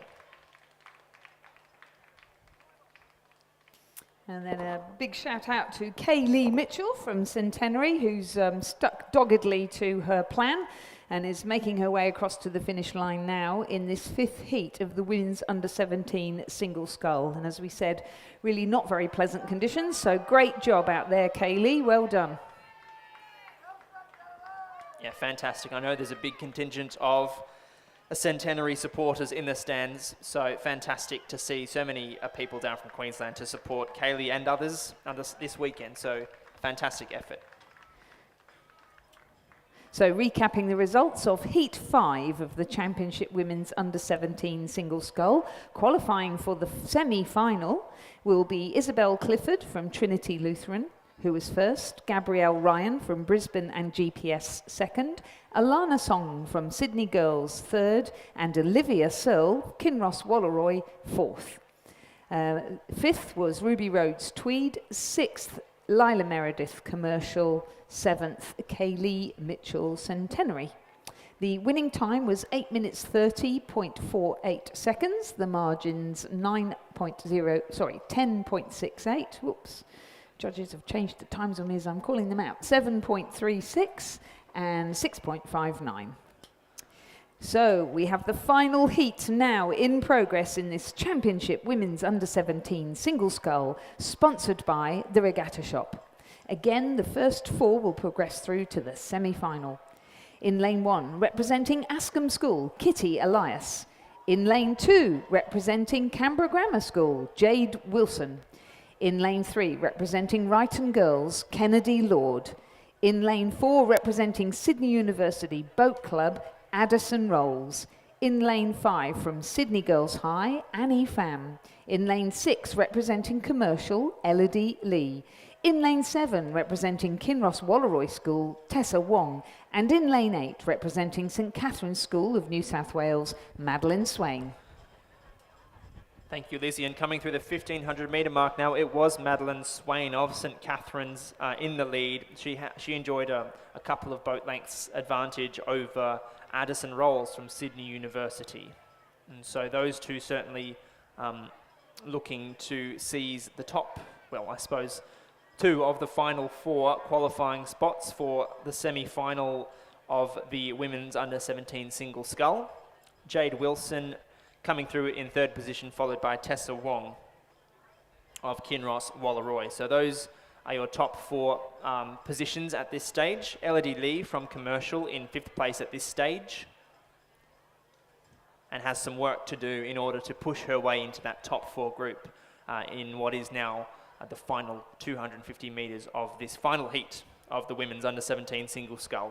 And just a really nasty cross-tail breeze coming down towards the grandstand end of the course now.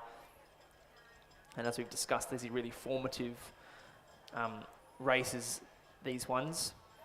They certainly are. I'm quite interested here. We've got in the St Catherine's Single Scull, Madeline Swain. She's the 7 woman from the Championship Schoolgirl 8, that crew that won gold yesterday from St Catherine's.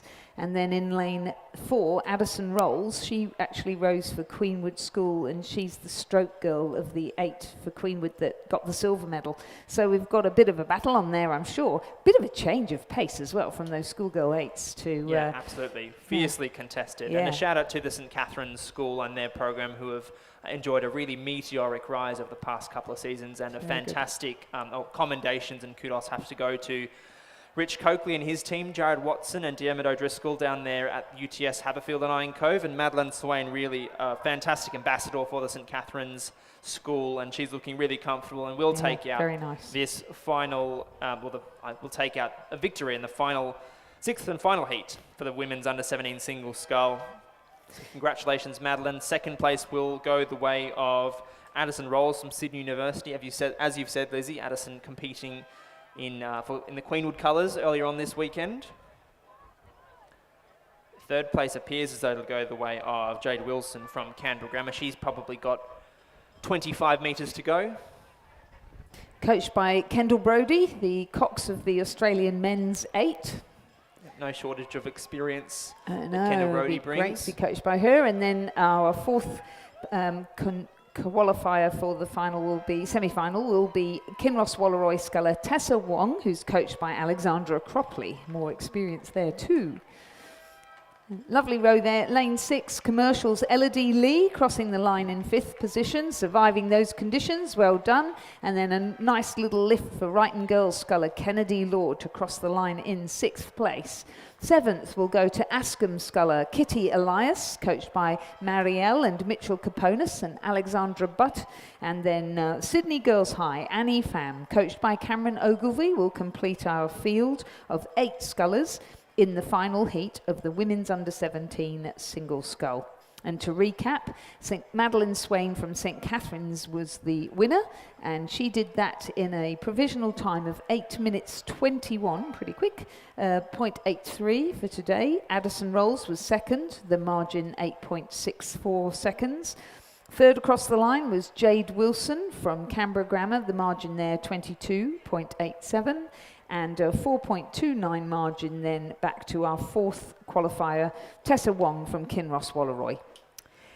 Fifth, Commercial, Elodie Lee. Sixth, Brighton Girls, Kennedy Lord. Seventh, Askham, Kitty Elias. And eighth, Sydney Girls, Annie Pham. Fantastic. So a bit of a change of pace now. Race 267 on your programs is on the course, ladies and gentlemen. It's the championship, the first heat, I should say, first of 4 heats in the championship men's under-17 single scull. So the progression is like we've seen in the past 6 races for the women. The first 4 will progress through to the semi-final, which will be races 284 through 286 this afternoon, and the remainder of the field to be eliminated. So in this first heat, in lane 1 representing Essendon, Reese Davey. In lane 2 from Cranbrook, Thomas Harnett. In lane 3 from Cathedral, Ethan Warrington, coached by Jacob Groves and Imogen Greg Connor. In lane 4 from Kinross Wallaroi, Oscar Cleary, coached by Benjamin Watt. In lane 5 from Radford College, Hamish Gaydon. In lane 6 from Gippsland Grammar, Lagan Joshi. In lane 7, representing Newington College, Toby Denton, coached by Marty Nicholas. In lane 8, from Leichhardt Rowing Club, Dylan Lee, coached by Isaac Shepherd. And finally, in that lane 9, representing Nepean Rowing Club, Luca Bazina, coached by Daniel Waddell. And the wind really picking up now. Yeah, Chris McCarthy did warn us. He did say this is what it's always like on the Sundays of the New South Wales State Championships. So if you can survive this, you can survive anything. I actually think this is really, really good preparation for the National Championships, where the conditions change all the time, no matter where we are. Well, that's right. A really exposed course is the Champion Lakes Regatta Centre over in the southern suburbs of Perth. So, yeah, absolutely. A really great chance to prepare. And I'm sure many of these school programs will pack up and pack up the boats and drive across the Nullarbor. So exciting to get the chance to do that. I've never commentated there. I've been once to watch a regatta, so I'm really looking forward to it. And one of the things that I really love being here in Sydney year after year for the National Championships, but you have to say it is such an opportunity to go and explore this beautiful country if we have a championships every other year in another place. Absolutely. Plus the whole thing about volunteering and learning how to run a regatta for all of us who love this sport. Yes, indeed. And we've been really lucky the last couple of years to get some experience to have a national championship elsewhere. So we had Lake Barrington, of course, in 2021, and then the late change down to Nagambie in 2022. So, that's right. And now we're packing up and heading across to Western Australia before the Sydney International Regatta Centre plays host to the Australian Rowing Championships again in 2024. But of course, we had the National Championships held here in Sydney for the preceding 5 years or something like that. So from 2012, the National Championships were held in Champion Lakes. Right. And then 2013 when we through started the Sydney 2019. International Regatta, that's right, yeah. And that all kicked off because we wanted to host some World Cups, because we wanted to host a World Championships as well. That's right. And that actually hasn't No. yet come about. But in the meantime, we've got some fantastic experience of running our nationals from a centralised point of view, in all of us running them together, and really looking forward to going and visiting our colleagues in Perth and racing on their course. And hopefully some of these guys will be with us for that racing. It certainly looks as though they might be. In our first heat of the men's under-17 single scull, we've got Reese Davey from Essendon over in lane 1, who's had a really good pull all the way through. Radford College's sculler Hamish Gaydon in lane 5 has done quite well. And then close to the grandstand in lane 9, we've got Luca Bazina from Nepean Rowing Club, who's been doing pretty well. Also a strong performance from Oscar Cleary and Kinross Wallaroi colours in lane 4. And then also, yes, Dylan Lee and Leichhardt pushing for a place. But certainly at this stage, Reese Davey from Essendon in lane 1 going to take out the first qualifying spot for the finals in this event. He'll be followed over the line by Hamish Gaydon from Radford College ACT. Third place will be tight, but it'll go the way of Luca Bazzina from Nepean Rowing Club, a local boy. Congratulations. Fourth place will go to, it'll just go to Oscar Cleary from Kinross Wallaroo, so he'll push Dylan Lee out of that qualifying spot from Leichhardt Rowing Club. So commiserations to you, sir. Sixth place, I should say, going the way of Toby Denton from Newington. Seventh place now will go the way of Lagan Joshi from Gippsland Grammar. Eighth place now to lane 3 Cathedral, Ethan Warrington. And just finalising the race now is Thomas Harnett from Cranbrook in lane 2. And the provisional winning time for Rhys Davey of Essendon was 7 minutes 44.37. The margin to second placed Hamish Gaydon of Radford College, 3.21. A further margin back to third placed Luca Bazzina of Nepean, 5.41.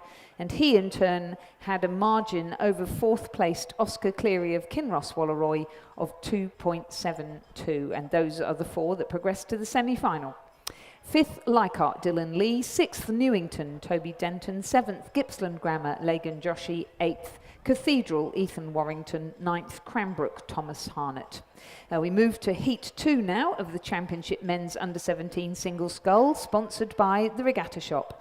In lane 1, Marcus Ward, representing Radford College. In lane 2, from Kinross Wallaroo, Oliver Smith. In lane 3, from the Cathedral School in Townsville, Nathaniel Talbot.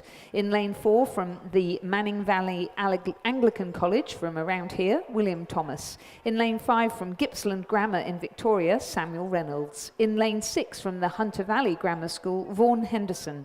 In lane 7, from Marist College, Riley Dale. In lane 8, from Nepean Rowing Club, Angus George. And in lane from St Augustine's in the northern beaches of Sydney, Miles Nicholas.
So through the 1500 metre mark go our scullers in this second heat of the Championship Men's Under-17 Single Scull. In pole position at this stage, Nathaniel Talbot of Cathedral in lane 3, followed closely by Vaughan Henderson of Hunter Valley Grammar in lane 6, then by Miles Nicholas from St Augustine's in lane 9, and then by Manning Valley Anglican College's William Thomas in lane 4. He was followed by Angus George from Nepean, Riley Daly from Marist College, Oliver Smith from Kinross Wallaroo, Samuel Reynolds of Gippsland Grammar, and then by Marcus Ward from Radford College. So a full field and all to play for in this, the second heat of the Championship Men's Under-17 Single Scull. Of course, those all-important top 4 qualifying spots through to the final. And really great to see some fantastic vision from some new cameras we've installed on our boat race official launches. So you can feel as though you're right in the action this weekend at the New South Wales Rowing Championships.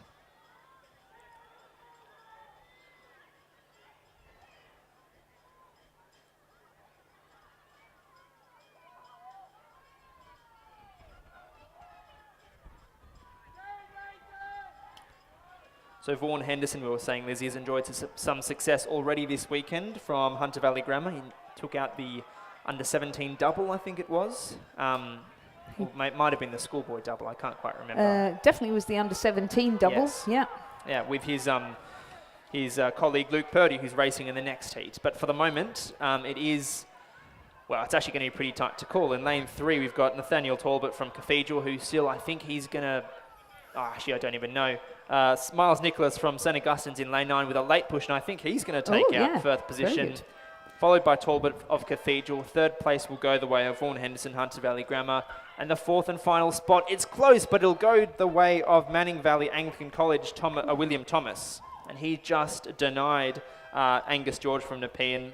Sixth place goes the way of Riley Dale from Marist College. And then I think it was Oliver Smith in seventh place from Kinross Walleroy.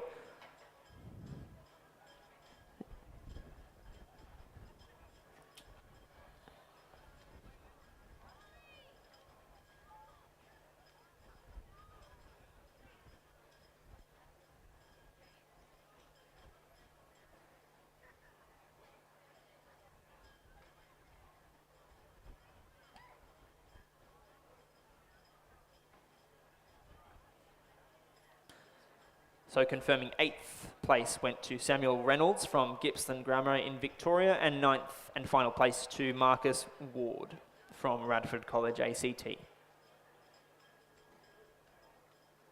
So the winning time for Miles Nicholas of St Augustine's, bronze medalist in the under-17 men's 8, so obviously pretty handy in a single scull as well. It was 7:49.4. He won by a margin of 1.29 over Nathaniel Talbot of Cathedral. He in turn had 1.52 over Vaughan Henderson of Hunter Valley Grammar School, who had 5.13 of a second over William Thomas of Manning Valley Anglican College. Those were our 4 qualifiers for the semi-final. And now 5th, Nepean, Angus George. 6th, Marist, Riley Dale. 7th, Kinross Walleroy, Oliver Smith. 8th, Gippsland Grammar, Samuel Reynolds. And 9th, Radford College, Marcus Ward. We move to the third heat of the Championship Men's Under-17 Single Scull, sponsored by the Regatta Shop. In lane 1, Luke Fleet of Leichhardt Rowing Club, coached by Isaac Shepherd. In lane 2, Joshua Miller of Radford College. In lane 3, Jed Rice of Trinity Lutheran, coached by Sam Duncan and Eric Rowan. In lane 4, Hagan Cook of Gippsland Grammar. In lane 5, Logan Harmon of Newcastle Grammar. In lane 6, Harry Dimmock of Kinross Walleroy, coached by Benjamin Watt. In lane 7, Luke Purdy of Hunter Valley Grammar School, coached by Odin McIntosh, Rowan Hislop and Darrell Lindsay. In lane 8, James Brennan of Cathedral. And in lane 9, Marist College sculler Riley Elliott, coached by Tom Hayes.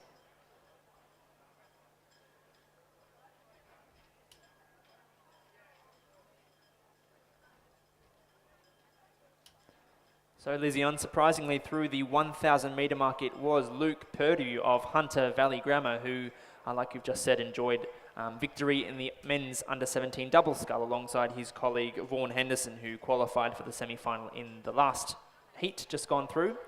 And he's just come through the 1,500 metre mark with a handy advantage over the remainder of the field. Harry Dimmock from Kinross Walleroy just passed through, 13.95 seconds behind Purdy from Hunter Valley Grammar, so a fairly spread out heat. And then Trinity Lutheran's Jed Rice, James Brennan from Cathedral, and then Hagan Cook from Gippsland Grammar in that order, 3rd, 4th and 5th.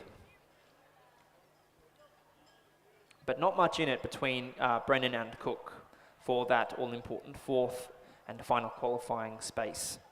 6th place is Riley Elliott from Marist College, 13.93 seconds off of Hagan Cook from Gippsland Grammar.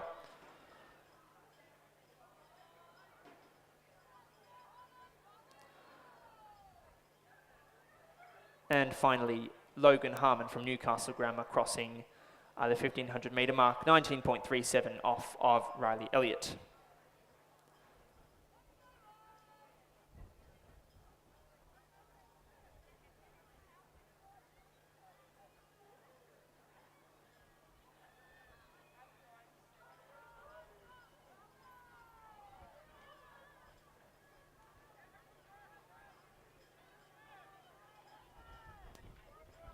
So putting on a clinic this afternoon is Luke Purdy from Hunter Valley Grammar, and he's looking very comfortable indeed in lane 7 in those distinctive horizontal colours borne by the Hunter Valley Grammar athletes, and under no pressure whatsoever, Harry Dimmick, Luke Purdy from Hunter Valley Grammar takes out to the first qualifying spot. Just a little bit of a wobble towards the end, but he's done really well, and he's going to carry on rowing down towards the trailer park, I think.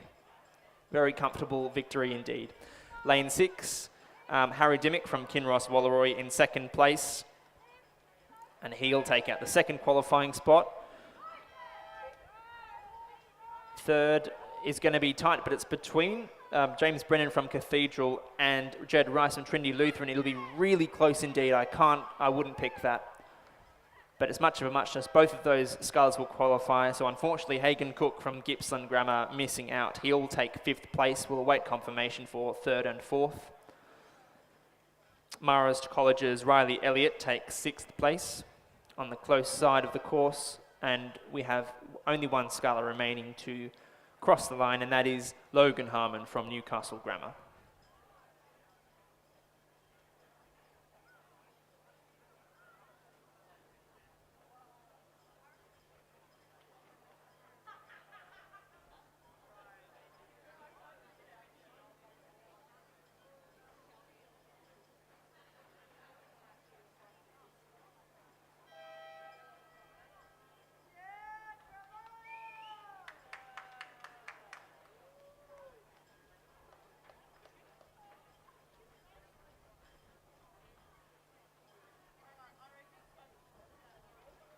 Well, confirming that the provisional time for Luke Purdy winning that 3rd heat of the under-17 men's single scull was 7 minutes 41.03. The margin between him and second place Harry Dimmock was 19.82. That's pretty impressive. A further 9.93 back to James Brennan. No, sorry, to James Brennan from Cathedral, who was 3rd, and then just 0.08 to Jed Rice from Trinity Lutheran, who placed 4th. And then Hagan Cook from Gippsland Grammar was 5th, Riley Elliott from Marist 6th, Logan Harmon from Newcastle 7th. We now move on to heat number 4 of the Championship Men's Under-17 Single Scull. There were to be 6 heats, but we have consolidated them into 4, and the first 4 progress through to the semi-final. In lane number 1, Hamish Whittier of Radford College. In 2, Garvin Hayes of Marist College. In 3, Mitchell Chung of Newcastle Grammar. In lane 4, Jack Courtney of Gippsland Grammar. In lane 5, Lachlan Brooks of Centenary. In lane 6, William Robertson of Mossman. In lane 7, Christian Raschow of Trinity Lutheran. In lane 8, Braden Rebgetz of Cathedral School. And in lane 9, Carter Clifton of Glebe Rowing Club. Hamish Whittier in lane 1, Radford, the bronze medalist in the under-17 double scull, and progressing quite nicely as they come into the last 500 metres of this 4th and final heat of the Championship Men's Under-17 double scull.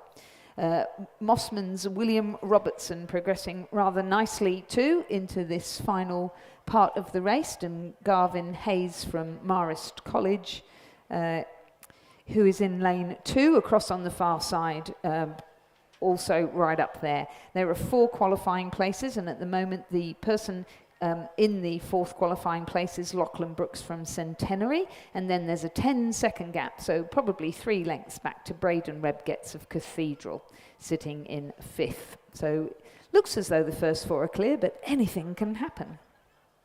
And it's certainly, I would never underestimate Carter Clifton, especially having seen him in a coastal single when we did a tryout day the other day. His gutsy soul. He came and did the time trials at the end of the season, and you can see he's just learning how to cope with these conditions, progressing quite nicely there. Yeah, that's right. We've seen him around, do a couple of laps of the block at this point. So yeah, absolutely wouldn't write off Carter Clifton, really a great competitor there. But certainly no doubt about our first 4, I suppose, pole position holders.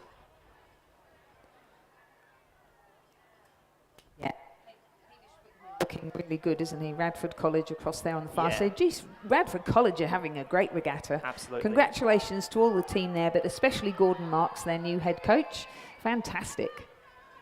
So Hamish Whittier to take out the first qualifying spot for this fourth heat of the men's under-17 single scull. Second goes to Marist College, and third's really close indeed. Lane 5, Lachlan Brooks of Centenary just pushing up on William Robertson of Mossman, but they will both qualify. Missing out, unfortunately, in fifth place is Braden Rebgetz from Cathedral. And sixth place will go the way of Mitchell Chung from Newcastle Grammar.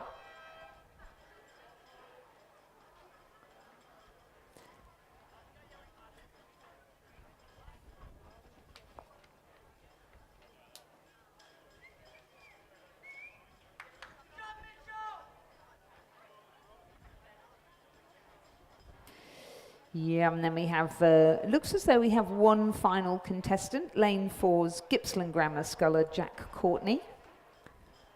Good to see the safety boats there, just making sure these lads progress safely down the course. It is a bit squally.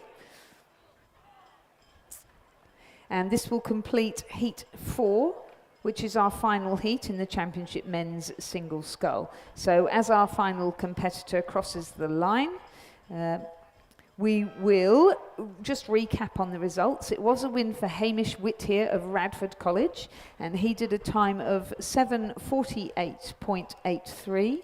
Garvin Hayes from Marist College was in second position. The margin was 3.88. The judges have called a photo finish between William Robertson of Mossman and Lachlan Brooks of Centenary. We'll bring you the results of that when we can, but those 4 will progress through to the final. In fifth position, Cathedral's Braden Rebgetz. In sixth, Newcastle Grammar Chung. In seventh, Gippsland Grammar Courtney.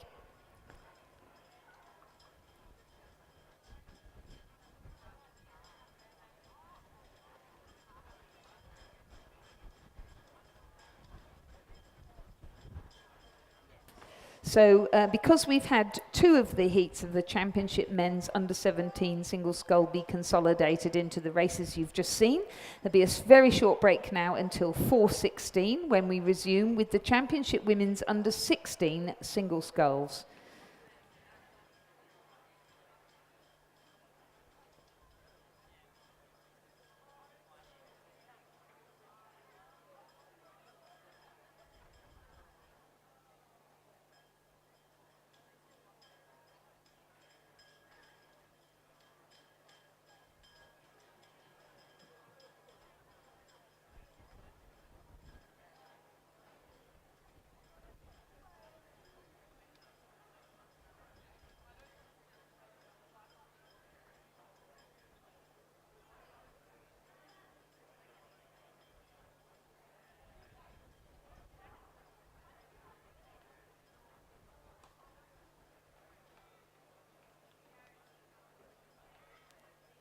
So just a reminder, please, I know some crews, as they are gradually eliminated, they and their coaches will be packing the boats up and putting them back on the trailer.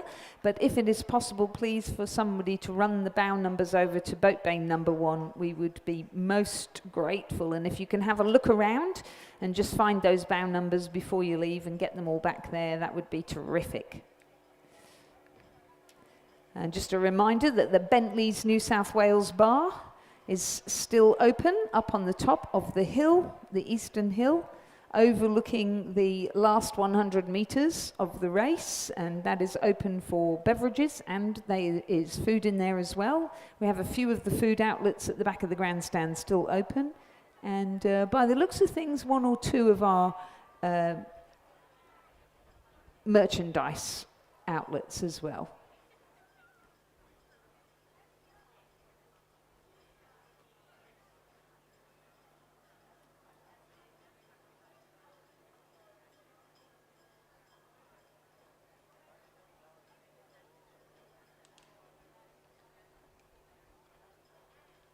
And also just a reminder that our next events will be the Championship Women's Under-16 Scull and the Championship Men's Under-16 Scull, racing over 1,000 metres.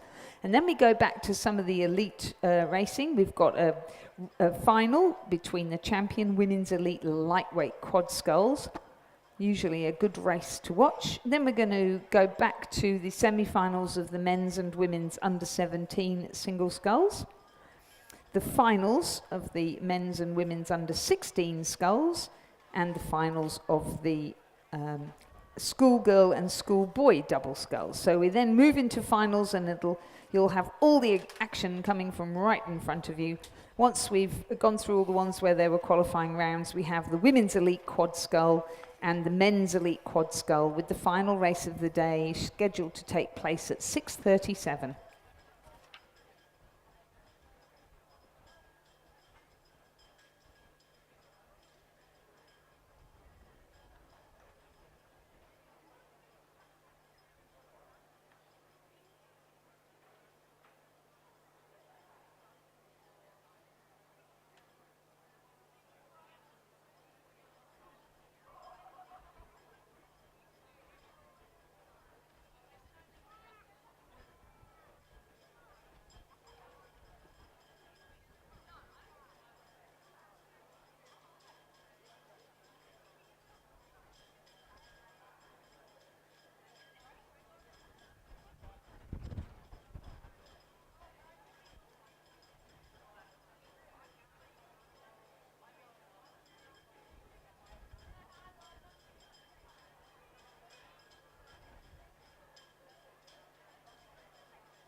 Well, we have a start in our first semi-final in the women's under-16 scull, and as we said, they're racing over 1,000 metres. In lane 1, Gigi Hickey from Radford College. In lane 2, Lucy Bell from Loretto Marriattville. In lane 3, Isabel Bugg from Ascombe School. In lane 4, Mabel Oxenham for Loretto Kirribilli. In lane 5, Kate McNeil from Mercantile. In 6, Noah Kepi from Sydney Girls. In 7, Elise Coates from Mossman. And in 8, Canberra Girls Grammar School's Elkie Spiller.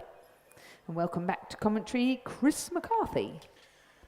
Thanks, Lizzie. It's good to be getting around the boat park and enjoying things in this lovely afternoon, and really excited for some fantastic finals action later on, especially with this howling tailwind. I've mentioned to a few people that it is very classic state champ Sunday afternoon conditions. Yes, and Michael and I were saying it's good training for nationals when you have to be ready for anything. And now these are under 16 single scullers, so probably not hugely experienced. So the umpire taking great care there to just shepherd them safely down the course, moving around on those great catamarans that we've got here, which don't kick up too much wash and are really quite agile and nimble and can get there quickly if needed. We've got 8 lanes racing. Only 3 will progress through to the final, and then again it's quite brutal. The rest don't have a B final. They are simply cut from the event. Mind you, I think I'd probably be ready to take my riggers off and go home after this. Progressing steadily down the course.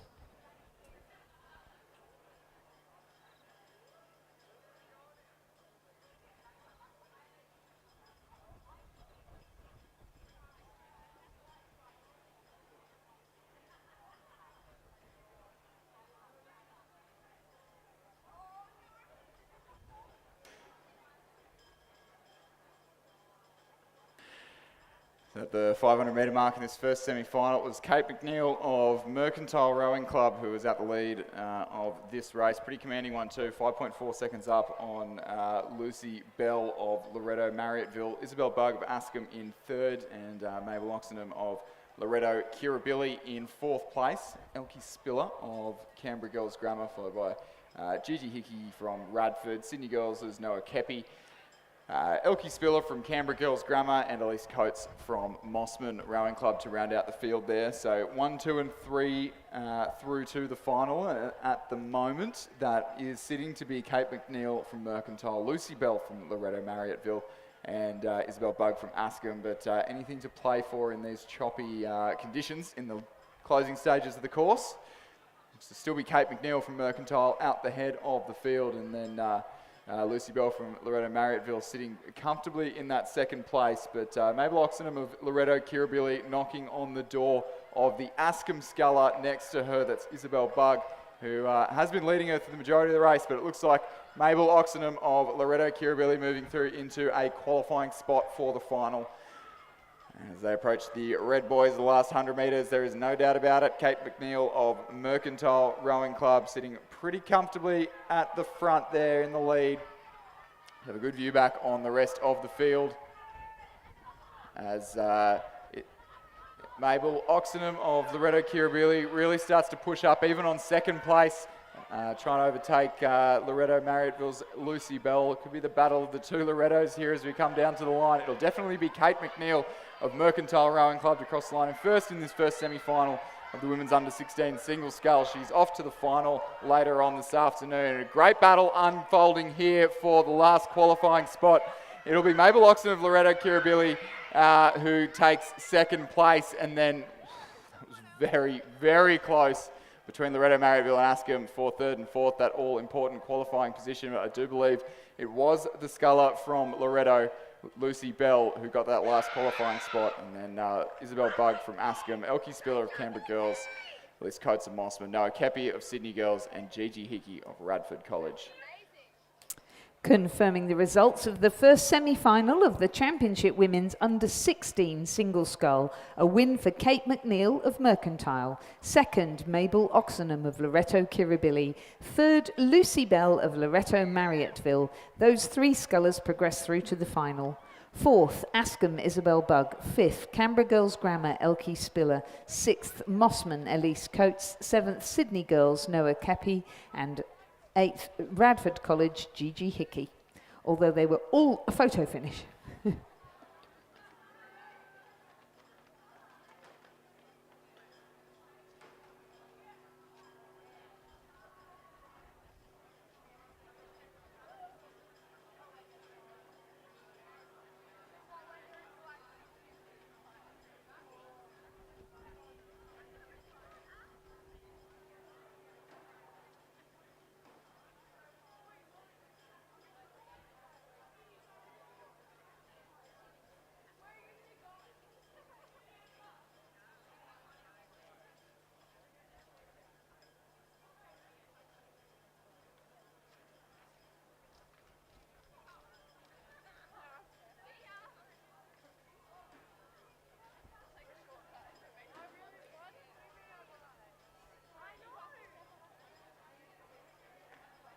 So in the second semi-final of the Championship Women's Under-16 Scull, we have Molly Lomax from Trinity Lutheran in lane 1, Sienna Becker of Commercial in lane 2, and Olivia Grant of Commercial in lane 3.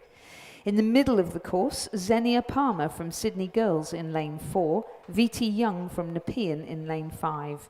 And closest to you in the grandstand, Grace Conry from Leichhardt in lane 6, Emily Boys from Nepean in lane 7, and Jessica Harris from Nepean in lane 8.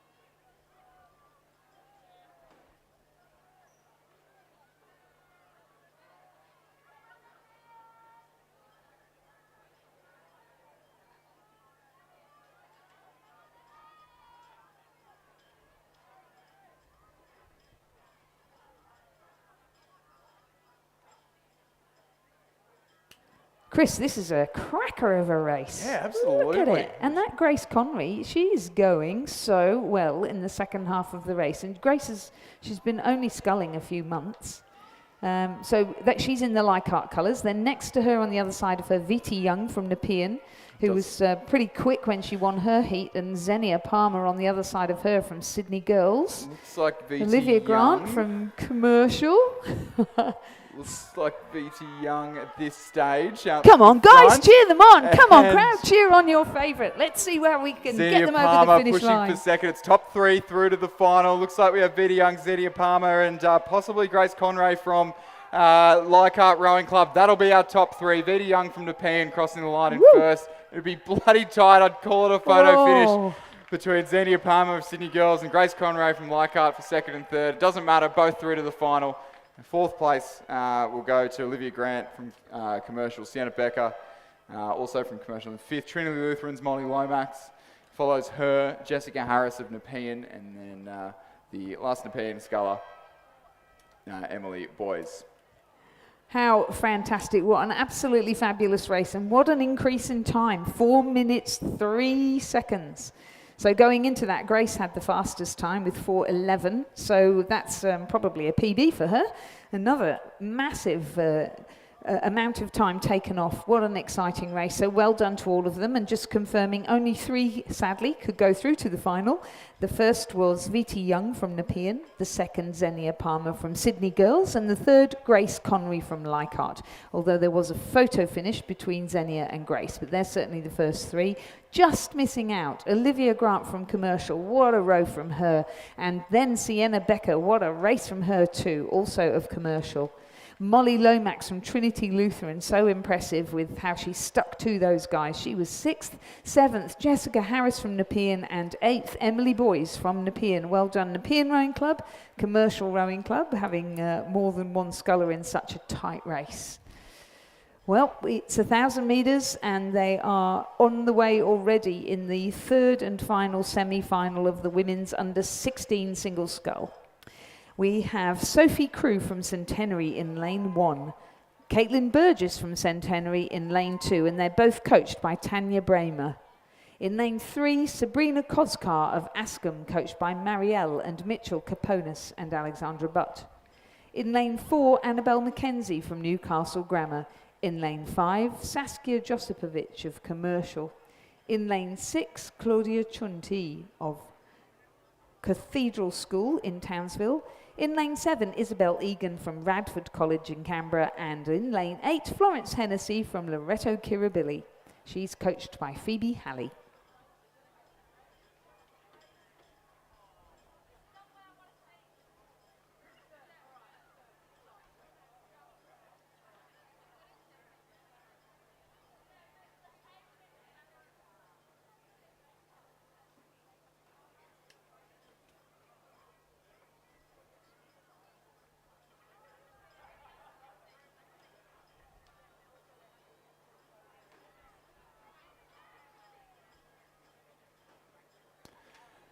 So as we came through the 500 metre mark, it was Ascombe's Sabrina Koskar at the lead there, leading Claudia Chunti from Cathedral and Annabelle Mackenzie of Newcastle Grammar, and a little bit of a gap then back to Centenary's Sophie Crew, Florence Hennessy of Loreto Kirribilli, Radford College's Isabel Egan, and Centenary's Caitlin Burgess, but reasonably tight up the front, not as tight as our last couple of races, that's for sure. And Sabrina Koskar definitely making the most of things in these pretty challenging conditions now as we head into the late afternoon here on the final day of the state championships for 2023. Ascombe definitely looking pretty comfortable out there. Yeah, it's interesting, isn't it? So we did have the scullers Saskia Josipovic, and she wasn't pushed at all in the heat. And I think sometimes it pays to be pushed in the heat so that you actually can push yourself in the semi-final.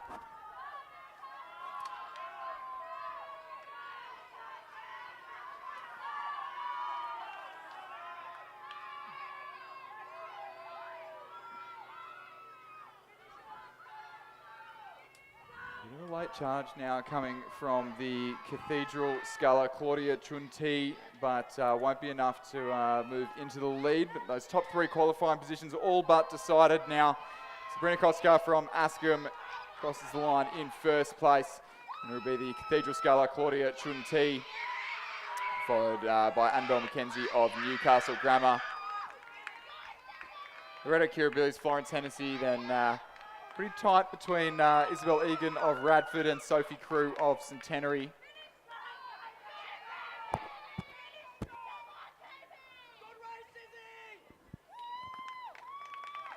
And then joining them over the line will be Sophie Crew, also of Centenary.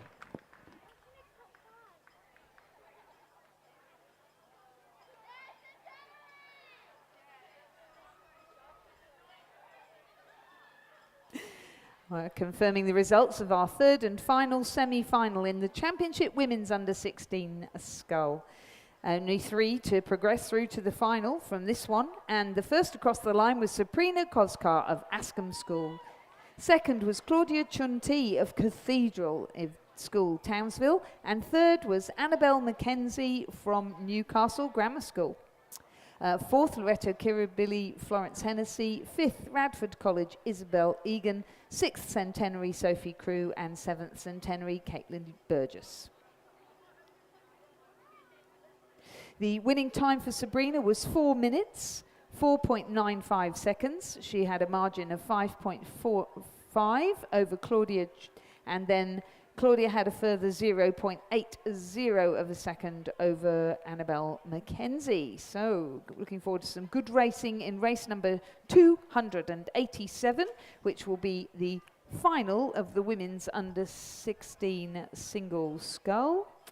So 287 will take place at 5:29.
Pretty good race on our hands now. So race 276 on the program. That's the first of two semi-finals in the championship men's under 16 single scull in and as they approach the last 200 metres road, it does look like the Redland sculler in the centre of the course, Angus McInnes, just leading Lucas McLean of Canberra Rowing Club, but it is neck and neck between everyone from really lanes 2, 3, 4, 5 and 6. It's pretty tight there, and it'll be a strong battle to get that all-important qualifying position. So the top 4 going through for this one, and boys fighting out for the best lane here. And it looks like the sculler from Redlands, Angus McInnes, just taking it a little bit easier at the front there. He's pretty confident in what he's doing, so that, or he's just rating a little bit lower, but he's still leading out the field. He's followed by Lucas McLean of Canberra Grammar, who will probably cross the line in second. It's really, really tight. So Angus McInnes of Redlands in the lead. Lucas McLean of Canberra Grammar in second. Third will go to Oscar Parsons of Nepean. And fourth will go to Manning Valley Anglican College's Ryan Watkins, who just pips Toby Buckland of Kinross Wallawarri on the post. A little bit of bumper cars going on for the Newington Scullers for 6th and 7th. And Lachlan Yench of Rockhampton Grammar rounding out the semi-final.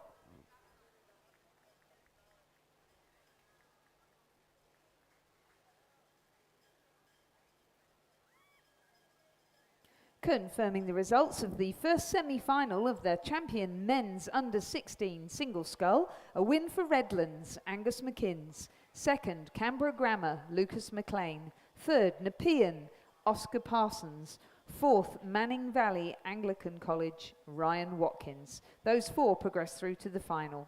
Fifth, Kinross Wallaroy, Toby Buckland. Sixth, Newington, Theo Downing. Seventh, Newington, Alexander Christofides. Eighth, Rockhampton Grammar, Lachlan Yench. And winning time, 3 minutes, 49.4 seconds. The margin was 0.76, then a further 1.25, 0.37. Starting to hot up now.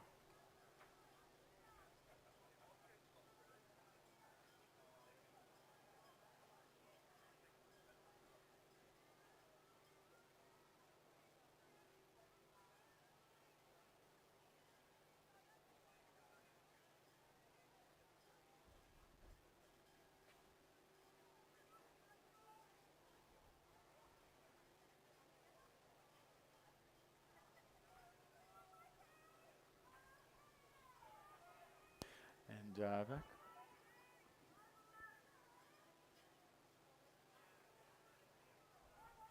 So we have another good race here in the second semi-final of the Championship Men's Under-16 Scull. In lane 1, Kinross Wallaroy, Harper Shaw. In lane 2, Scots, Dean Lowe. In lane 3, Cranbrook, Luke Martin. In lane 4, Marist College, Harrison Braithwaite. In lane 5, Nepean, Ezekiel Pratt. In lane 6, Hunter Valley Grammar, Edward Walsh. In lane 7, Radford College, Hamish Strawn. And in lane 8, Kinross Wallaroy, Lachlan de Vries. At the 500 metre mark, it was Harrison Braithwaite of Marist College in the centre of the course who was leading the field, but looks like he's getting a good strong challenge from Ezekiel Pratt of Nepean on his left-hand side. Perhaps the Marist College sculler just taking things a little bit easier, knowing he has secured that top 4 spot to place him in this afternoon's final. It is Ezekiel Pratt from Nepean who's moved all the way through up into the lead by close to a boat length in these dying stages. Harrison Braithwaite from Marist sitting in second place, and Luke Martin from Cranbrook really cranking the rate to try and bring things up and avoid a late challenge that you'll see from the other side of the course. It'll be Ezekiel Pratt of Nepean Rowing Club crossing the line in first place. Harrison Braithwaite from Marist in second. Luke Martin from Cranbrook in third place, just ahead of the Radford College sculler Hamish Strawn. Lachlan de Vries of Kinross Wallaroy in fifth. The Scott College sculler Dean Lowe in sixth. And Hunter Valley Grammar's Edward Walsh in seventh, and Harper Shaw from Kinross Wallaroy in eighth. And confirming that the provisional time for the winner, Ezekiel Pratt of Nepean, was 3 minutes 46.16. The margin over Harrison Braithwaite, 3.91. A further margin back to Luke Martin of Cranbrook, 1.99, and then 0.95 back to Hamish Strawn. So a nice close one there again. What excellent racing. So that was 3:46, and the previous semi-final was 3:49. So we'll look forward to seeing those top qualifiers racing again in race number 288, which is at 5:33. So come back at 5:30 to watch those guys in the final.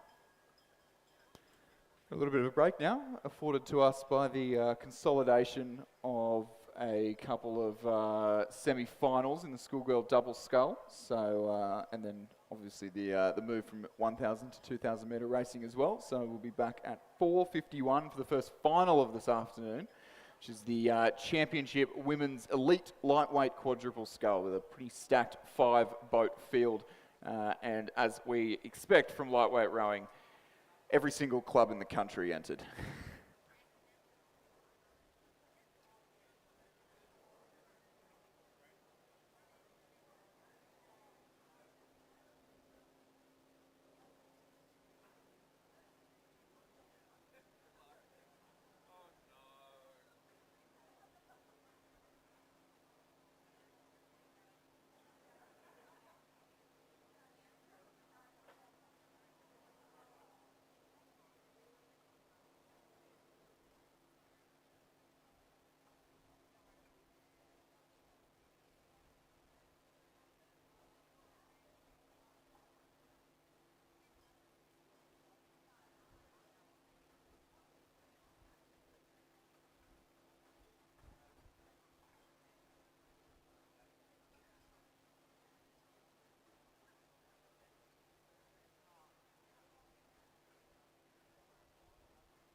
Well, like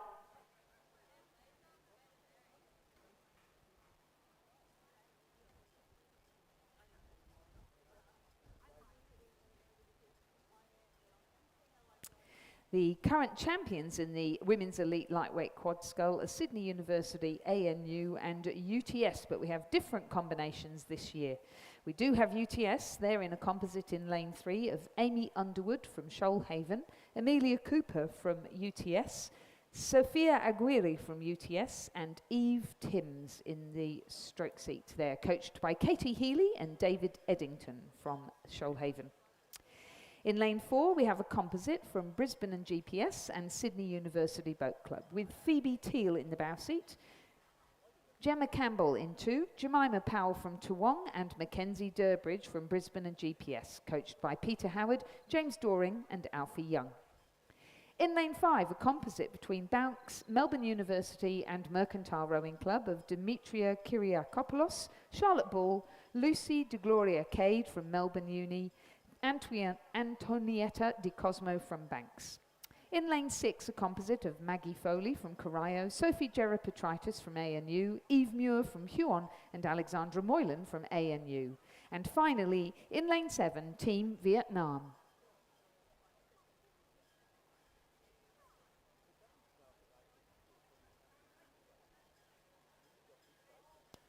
So these girls weighing in at 59 kilos for this regatta, not down at the crew average, but this is the first regatta of the season where they're required to weigh in at the limit, the FISA limit, but not maintaining an average. So as of for the national championships, they will be required to be average of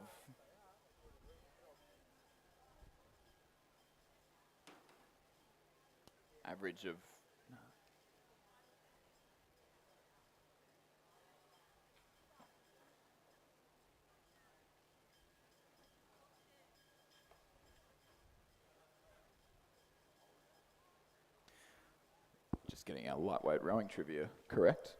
So women will need to be an average of 57 kilos across an entire crew come the national championships at Champion Lakes in Perth in 6 weeks or so time, with an upper limit of 59 kilos and men 70 with a 72.5 kilo limit. And at the 500 metre mark, it was Team Vietnam with the early lead, about a boat length as well on the field. So it's a crew of Booty Tu Hin, Nguyen T Giang, Long T Tao and Pham T Tao, coached by Joe Donnelly. And they were making the most of things there in that first 500 metres and looking very aggressive indeed in those fast conditions. So definitely one to watch as we progress through. And it was the ANU composite in second place, and then just a 0.04 of a second back to the UTS Shoalhaven combination. The Brisbane GPS composite in fourth and the Banks composite in fifth, but all crews within just a good couple seconds of each other. So fantastic to see some international calibre racing out there on the course this afternoon, and hopefully with a pretty good time to match. Yeah, it's great for Team Vietnam, I think, to be able to come over here as they do regularly with their coach Joe Donnelly, who hails from Orange. He's been coaching them since 2009, when I believe he went over to Vietnam on holiday and ended up as their national head coach, and he's had a really great run with them. And one of the ways in which they get international exposure is to come over to these state championships and often the national championships here in Australia. So Team Vietnam, obviously they specialise in crew boats, and they're having a great race here in lane 7, closest to the camera, in the distinctive long-sleeved, long-legged uniform of red and gold. ANU composite just to their right seems to be really halting the progress of Team Vietnam, if not winding them in just slightly in the second 500 metre, but definitely no real gap between those two crews opening up. So that's the combination of Maggie Foley, Sophie Gerapetritis, Eve Muir, Alexandra Moylan, and coached by Nigel Harding, John Dreesen and Lee Hall-Sullivan. They seem to be staying right with their international counterparts from Team Vietnam on their left-hand side. They'll just be within striking distance. So hopefully some really tight racing hotting up here in the lightweight events this afternoon. And of course, this is the crew that raced at Henley Royal Regatta in 2022. So already a crew that knows how to race together and really pushing hard, as you say, against Team Vietnam. And again, what a great opportunity for our domestic scullers as they're starting to put crews together for not just nationals, but looking ahead to hopefully being invited to team trials as a result of their performances this weekend and their ergo results. Being able to get a good cracking hot race in. And as you said, you know, and Michael, as lightweight rowers, you know that everybody is pretty much the same weight. And so the difference is going to be how you row. Your technical expertise, your ability to apply that power, your ability to actually let the boat run in between strokes as well. Looks as though that crew from Brisbane and GPS Composite doing quite nicely too, having a battle with the UTS Shoalhaven Composite. It's getting nice and tight now. We're through the 1500 metre mark, and that ANU Composite narrowing down that lead to just 0.75 of a second. So all to play for here in the last 500 metres of the championship women's elite lightweight quadruple scull, between the ANU Composite in lane number 6 and Team Vietnam in lane 7, and getting threatened and pressured by the Brisbane GPS Composite on the far side of the course for the minor medals. But it does look like the ANU combination have just broken through Team Vietnam, maybe spending their bickies a little bit too early on in the proceedings today. So a pretty hot finish.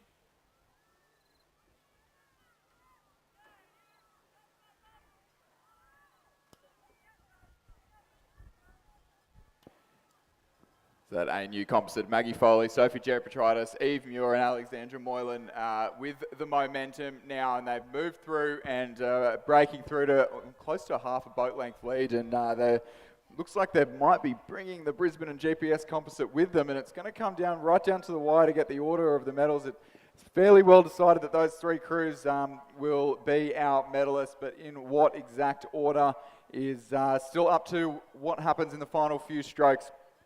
ANU Composite definitely with the momentum over Team Vietnam. It's going to be the ANU Composite, barring disaster, will be our state champions in the elite lightweight women's quadruple scull. Team Vietnam will be our silver medalists. The Brisbane GPS Composite will come across in third place. UTS Composite with Shoalhaven in fourth, and the Banks Composite with Mercantile and Melbourne University Boat Club will cross the line in fifth place. What a fantastic sight to see all those lightweights out there racing against each other so hard. And the couple of scratch crews there, in particular the Brisbane GPS, Sydney Uni to Wong Composite. What a great showing from them. Some of those people racing in their first season of racing lightweight, coping with it very well indeed. So congratulations. First across the line in the women's elite lightweight quad scull was the composite of ANU, Huon and Corio Bay. Second, Team Vietnam. Third, Brisbane and GPS Composite, and we invite them to come over to the pontoon to collect their medals. Fourth, UTS Haberfield Shoalhaven Composite. Fifth, Banks, Melbourne University and Mercantile Composite. The winning time for the ANU Composite was 6 minutes 42.25. The margin between them and Team Vietnam just 1.41 of a second, and a further 3.1 seconds back to Brisbane and GPS.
So out on the course now, we move back to semi-finals racing where we'll have race number 281, the first semi-final, the first of 3 semi-finals in the Championship Women's Under-17 Single Scull.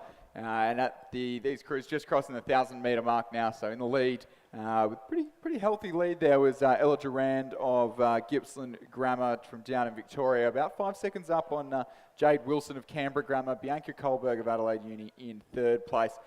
Gabrielle Ryan from Brisbane GPS in 4th, and Kira Stewart from Centenary, Olivia Searle from Kinross, Zoe Hutchinson from Manning Valley, and Rose Ricks from Commercial rounding out the field at that halfway point. So out of these races, we'll see 1, 2 and 3 progressing through to the final in just 16 races time this afternoon. The remainder of the field will be eliminated from the competition. Boats on the trailer, tied down in the wind and on their way home.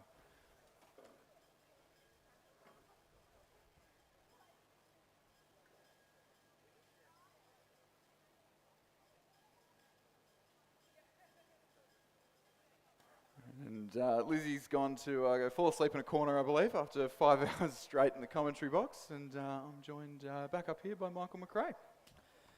Thank you, Chris. And we're looking forward to these last couple of exciting races as the New South Wales State Championships for 2023 draw to a close. But plenty of action still to come, so don't go anywhere after having tied down your boats firmly onto their trailers, of course.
So Chris, race 281 is now on the course. It's the first semi-final of the Championship Women's Under-17 Single Scull, and we saw many of these young women out here just a short number of hours ago. So in lane 1, representing Commercial is Rose Ricks, coached by David Van Des, Ross Batho and Gary Townsend. In lane 2, from Manning Valley Anglican College is Zoe Hutchison. In lane 3 from Adelaide Uni is Bianca Kohlberg. In lane 4 from Gippsland Grammar, Ella Gerrand. In lane 5 from Centenary, Kira Stewart. In lane 6 from Brisbane and GPS, Gabrielle Ryan. In lane 7 from Canberra Grammar, Jade Wilson. And in lane 8 representing Kinross Walleroy, Olivia Searle. And as it was at the 500-metre mark and the 1,000 and the 1,500, Ella Durand of Gippsland Grammar, pretty comfortable lead there out at the head of the field in that distinctive green boat that so many of the Gippsland athletes compete in.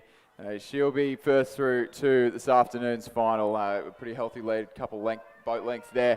It's top 3 going through in this one, and we do have a little bit of a battle unfolding for that 3rd qualifying position. So Ella Durand will definitely go through. And then the Brisbane GPS sculler, Gabrielle Ryan, will come through in 2nd place. Jade Wilson from Canberra Grammar will almost definitely be up. She'll come through in 3rd place, holding off a late charge from the sculler over there in lane 3. That's the sculler representing Adelaide Uni, Bianca Kohlberg. She'll come across in 4th, missing out on the final today. 5th place will be Zoe Hutchinson from Manning Valley, Kira Stewart from Centenary in 6th, Kinross Walleroy's Olivia Searle in 7th place to round out this 2nd semi-final of the Under-17 Women's Single Scull.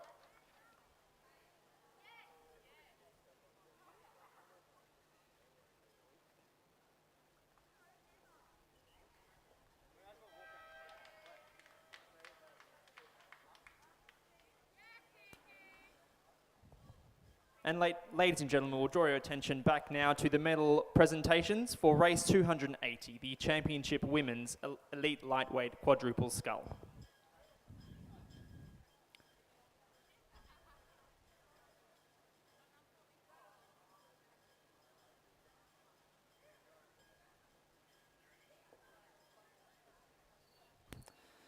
The medals will be presented by Melissa Ashton-Jarrard, CEO of Rowing New South Wales. So in third place, and the recipients of bronze medals, Brisbane and GPS Composite, Phoebe Teal, Gemma Campbell, Jemima Powell, and Mackenzie Durbridge. That crew is coached by Peter Howard, James Doring, and Alfie Young.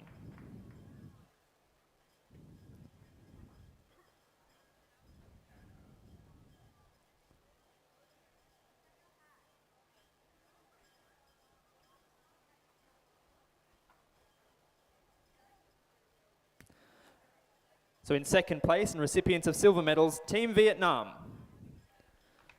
Bui T. Tu Hien, Nguyen T. Zhang, Luong T. Tao, and Pham T. Tao. That crew is coached by Joe Donnelly. Our winners and recipients of gold medals, ANU Composite, Maggie Foley, Sophie Gerapetritis, Eve Muir, and Alexandra Moylan.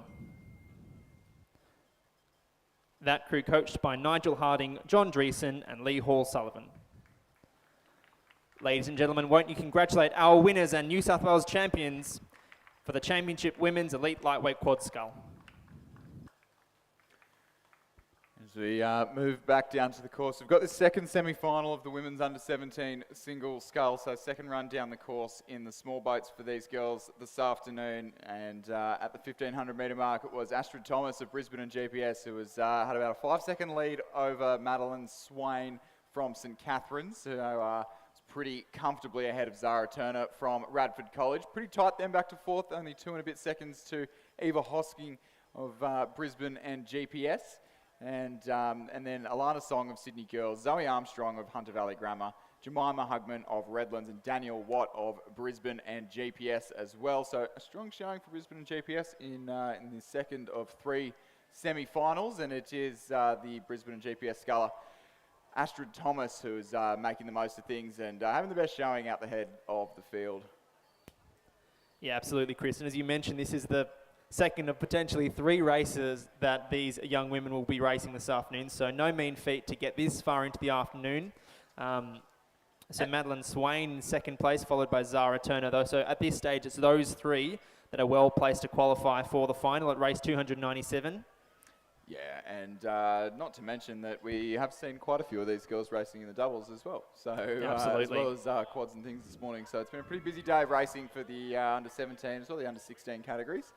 But as we'll see in front of you, just coming past the grandstand now, Astrid Thomas of Brisbane and GPS, not letting that faze her as she cruises home to secure her spot in the final this afternoon. Madeline Swain of St Catherine's will be the next to join her, and Radford College's Zara Turner holds off a bit of a late charge from Sydney Girls, or from the Brisbane and GPS sculler on the far side of the course to book that third and finals position for this afternoon. Eva Hosking from Brisbane and GPS, the first to miss out in 4th place. Alana Song of Sydney Girls High in 5th. Zoe Armstrong of Hunter Valley Grammar in 6th place. And Jemima Hugman of Redlands in 7th. And Daniel Watt of Brisbane and GPS to round out the field.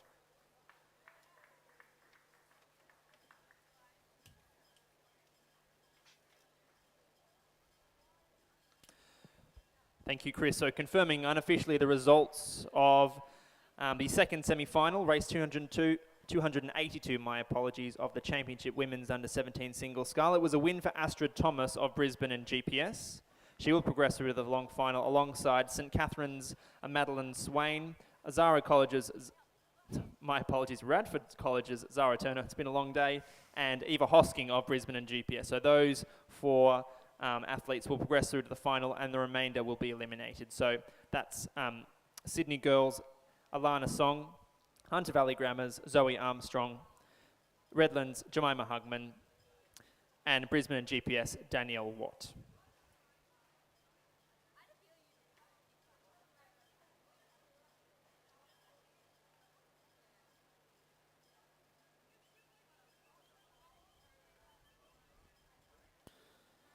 So moving ahead to race 283, Chris, which is on the course. It's the third semi-final of the third and final semi-final of the women's under-17 single scull. The event sponsored by the Regatta Shop. So in lane 1, representing Brighton Girls, Lucy Gillen.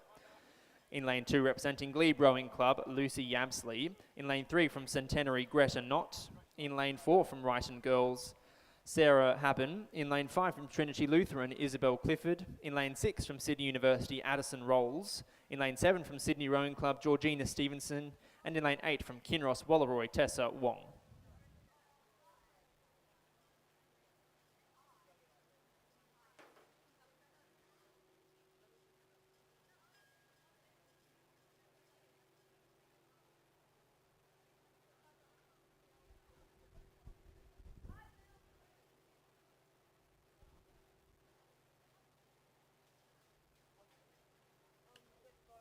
So no doubt about our race leader as we come into the final stages. Addison Rolls of Sydney University Boat Club out in front, about 4.5 seconds up from Greta Knott of Centenary. Lucy Yabsley of Glebe just 0.5 of a second behind them. So more than likely that those three are our qualifiers to the final.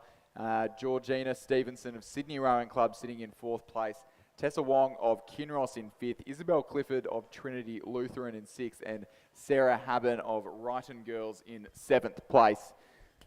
Yeah, that's right, Chris. So Georgina Stevenson of Sydney Rowing Club got a bit of work to do. She's to push in to this final, this top 3 and qualify for the final. It's got to dislodge Lucy Yabsley of Glebe Rowing Club. But of course, it's the final 500 metres and anything can happen.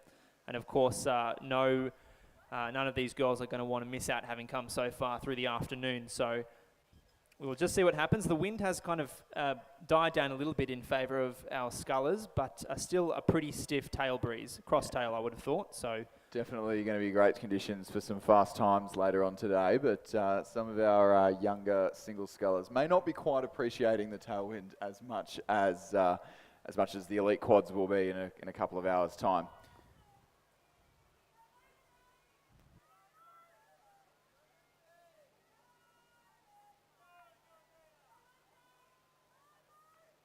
It does look like it's still Addison Rolls of Sydney University Boat Club out the front. A really good battle between 2nd and 3rd, Greta Knott and Lucy Yabsley from Centenary and Glebe, respectively, unfolding on the far side of the course. It won't matter except for lanes.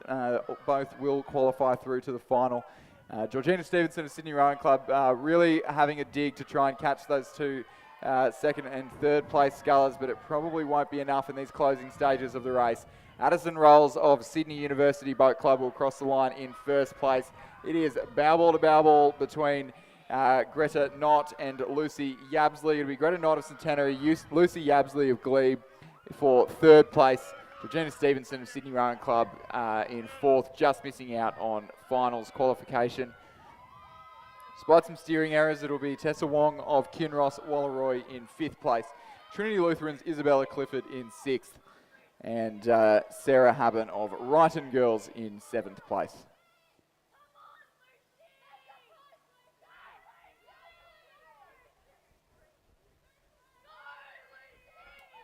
some really fantastic support from our grandstand for Lucy Gillen, our final competitor in the 3rd semi-final of the women's under-17 single scull. And really fantastic to see a great support from Wrighton Girls. So just to finalise and recap the results from the third and final semi-final of the women's under-17 single scull. It was a win for Addison Rolls of Sydney University. Qualifying for the final alongside of her will be Greta Knott from Centenary and also Lucy Yabsley of Glebe Rowing Club. Fourth place and first to miss out, unfortunately, Georgina Stevenson of Sydney Rowing Club. Fifth was to Kinross Wallaroy's Tessa Wong, I should say. Sixth place was Isabel Clifford from Trinity Lutheran. Seventh place was Sarah Haben from Wrighton Girls. And eighth place, Lucy Gillen from Wrighton Girls.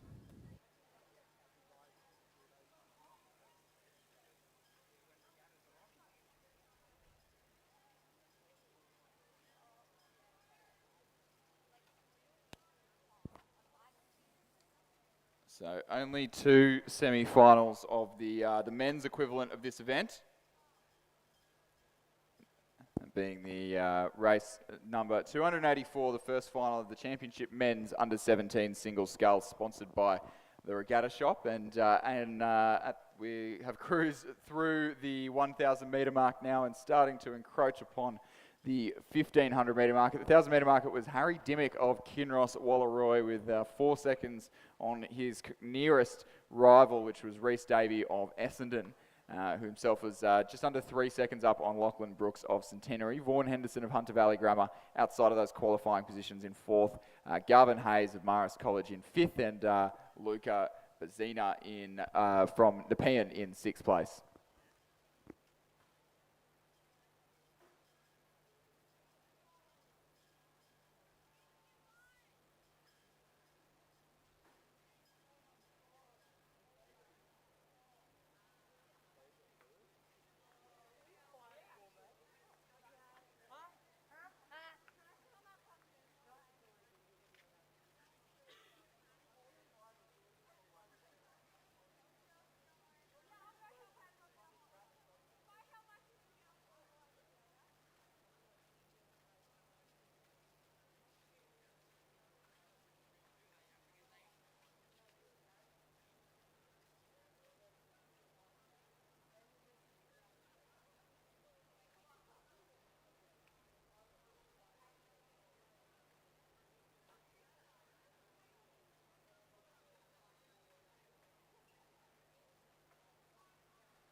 So as that race in the first of two semi-finals of the men's under-17 single draws to a close. Those crews rowing through the 1,750 metre mark now. I see that Harry Dimmick of Kinross Wallaroy has only furthered that lead over Rhys Davey of Essendon. 4.5 seconds up on that. Lachlan Brooks of Centenary in 3rd place. And Vaughan Henderson of Hunter Valley Grammar in 4th. Garvin Hayes of Marist College still sitting in back in 5th, and Luca Bazina from Nepean in 6th place. Only top 3 qualifying here, and that top 3 seem fairly cut and dry, but that won't stop these boys from absolutely throwing the kitchen sink at this race in the last 200 metres or so. Yeah, that's right, Chris. It's all to do for Vaughan Henderson sitting in that 4th position at this stage. He's was through the 1,500 metre mark, about 3 seconds behind Lachlan Brooks of Centenary down up from Queensland. So it's all to play for Vaughan Henderson, but you would think the first 3 place getters are just taking the foot off the gas if they can to really conserve their energy ahead of the final. So Vaughan Henderson, yeah, it's all to play for, but he is at this stage the first sculler looking to not qualify for this final. But Harry Dimmick, who has controlled this race from start to finish, looks as though he will take out the first semi-final from representing Kinross Wallaroy, and looking really comfy as he does so. It's a win for Harry Dimmick from Kinross Wallaroy. 2nd place will go the way of Rhys Davey from Essendon. 3rd place will go, it's close. So 3rd place to Lachlan Brooks from Centenary, so the placings remain unchanged. So those 3 will qualify. Garvin Hayes from Marist College seizing 4th place. Luca Bazina, a late charge from him to claim 5th, ahead of Vaughan Henderson from Hunter Valley Grammar.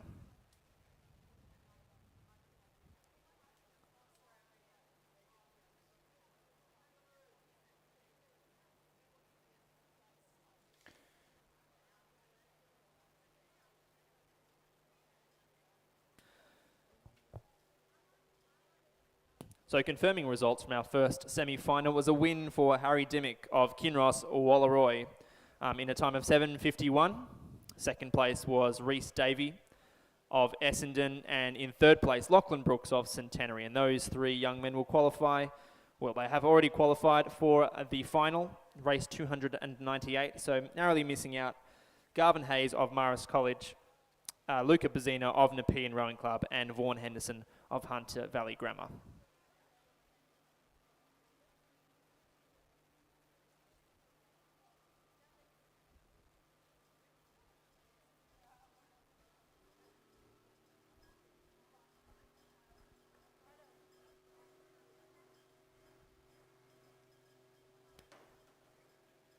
So we've both been telling you that it's top three through. It was top three through until we consolidated down to just two semi-finals here in the under-17 single scull. So it's top four through. So in that first semi-final, Harry Dimmick of Kinross, Reese Davey of Essendon, Lachlan Brooks of Centenary, and Garvin Hayes of Marist College are the four qualifiers for this evening's, say this evening, almost tonight, almost tomorrow's final at this rate. And there will be four more qualifiers from our second semi-final that is on the course now.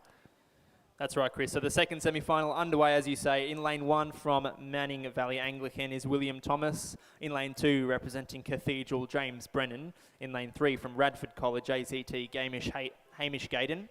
In lane 4 from Hunter Valley Grammar, Luke Purdy. In lane 5 from Radford College, Hamish Whittier. In lane 6 from Cathedral, Nathan Talbot. In lane 7 from Mossman, William Robertson. And finally, in lane 8 from Kinross Wallaroi, Oscar Cleary.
Through the 1,000 metres, Chris, it was Luke Purdy of Hunter Valley Grammar in the lead in this second and final semi-final of the men's under-17 single scull. Oscar Clear of Kinross Wallaroi are 2 seconds behind him, and Hamish Gaydon of Radford College in third, and Hamish Whittier also of Radford College in fourth place at this stage. So those are your 4 prospective qualifiers through to the final at race 298. Nathaniel Talbot from Cathedral in 5th, Thomas from Manning Valley Anglican in 6th, Robertson from Mossman in 7th, and James Brennan from Cathedral in 8th. And that's how they were at the 1,000 metres, and so we'll see how that changes as the crews approach the 1,500 metre mark, 500 metres to go.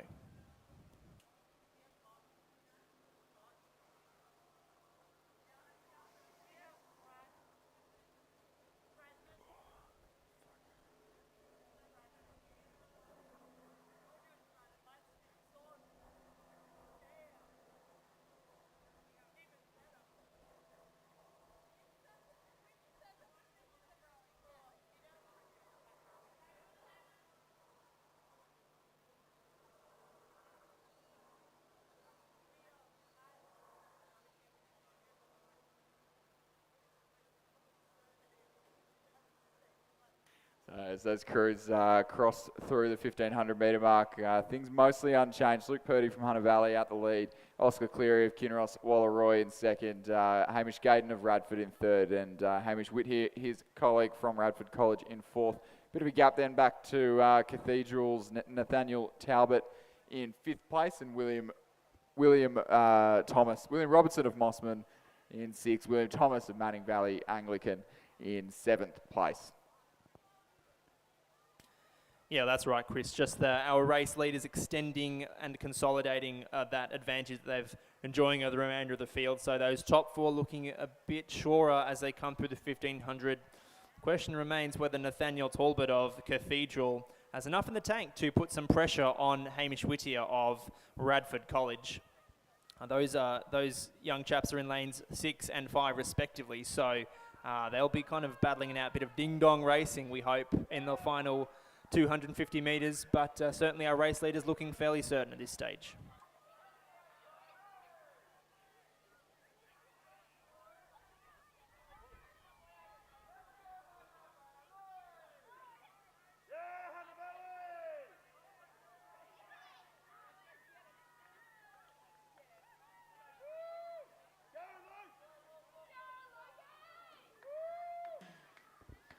As we approach the finish, looks like no one really taking their foot off the gas. Luke Purdy of Hunter Valley Grammar having a bit of a lift for the crowd, putting on a good show as he storms towards the finish line to book his spot in the final.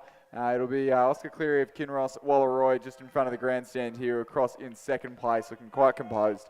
Radford College over in lane 3, that's Hamish Gayden. He'll cross the line in third place to book his spot in the final. And Hamish Whittier of also of Radford in the centre of the course will come out best on his battle with Nathaniel Talbot from Cathedral to secure his qualifying spot. And William Robertson of Mossman Rowing Club in lane 7 there will cross the line in 6th. We'll have the sculler from Manning Valley over on the far side of the course. Here's lane 1, but he's got a number 7 on there.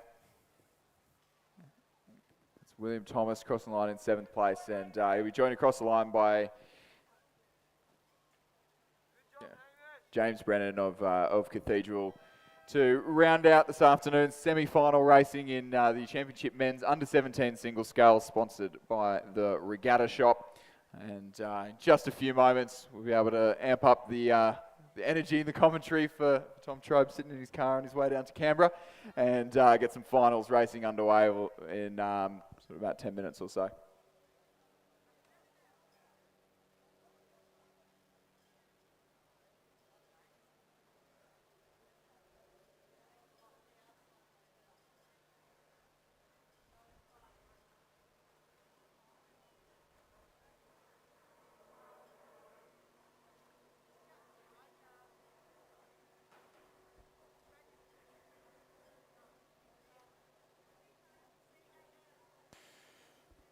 So maybe we don't need to wait 10 minutes after all, Michael. Maybe I'm wrong. There is a bit of a gap between the 1,000 and the 2,000 metre racing in a moment though. But or as we speak, we'll have a start in race number 287, the Championship Women's Under-16 Single Scull final. And the current champion, Greta Knott from Centenary, who we just saw on the course a moment ago in the Under-17 single. Yes. But today contested by Newcastle Grammar's Annabelle McKenzie in lane 1, Mabel Oxenham of Loretto Kirribilli in lane 2, Grace Conroy of Leichhardt in lane 3, Kate McNeil of Mercantile in 4, Sabrina Kotskar of Askham in 5, Viti Young of Nepean in 6, Claudia Chun-T of Cathedral in 7, Xenia Palmer of Sydney Girls in 8, and Loretto Marriott-Ville's Lucy Bell in lane 9 on the grandstand side of the course. These girls have had 2 races already this afternoon and have seen some absolutely cracking finishes, so I can't wait to see what we've got in store here.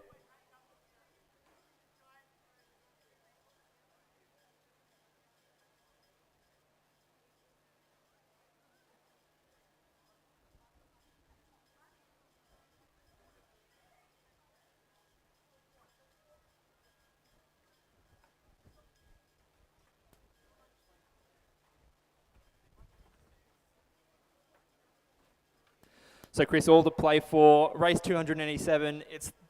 We're down at the business end of the program, ladies and gentlemen. We are into the final territory. So, silverware up for grabs now through to the last race of the day. Yeah, these under-16 girls have put on a great show all afternoon. So if you're in the vicinity, get yourself a seat in the Bentley's bar and sit down for some fantastic afternoon entertainment here. And see as they're coming through the 500-meter mark. So things are pretty tight as they finally get the chance to race for medals. We'll have timing in just a second as they come through, just under really 2 minutes. Close. It's really close. Sculler from Askham, Sabrina Koskar, she won her semi-final, she's currently leading over Kate McNeil from Mercantile Rowing Club, who also won her semi-final.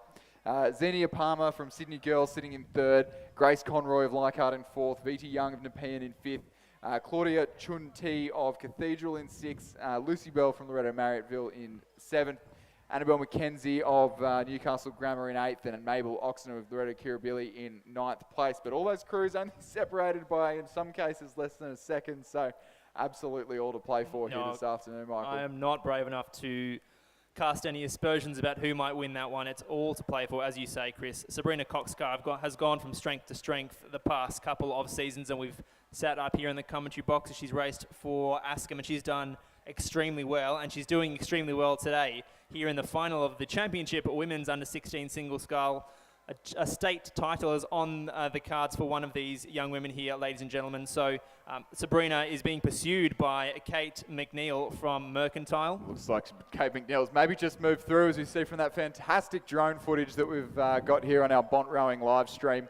Kate McNeil from Mercantile opening up to close to a boat length lead. It will be Sabrina Koskar sitting in second place, but on the grandstand side of the course, we'll see on the grandstand side of the course, looks like Xenia Palmer from Sydney Girls High pushing into that bronze medal position, or pushing through to the silver medal position. So our early race leader, Sabrina Koskar, will have to do everything to stay in the contention for the minor medals, as Kate McNeil from Mercantile Rowing Club didn't travel all the way up here on the Hume for nothing, ladies and gentlemen, and will come home through the field in the closing stages to take home the women's under-16 single scull state title.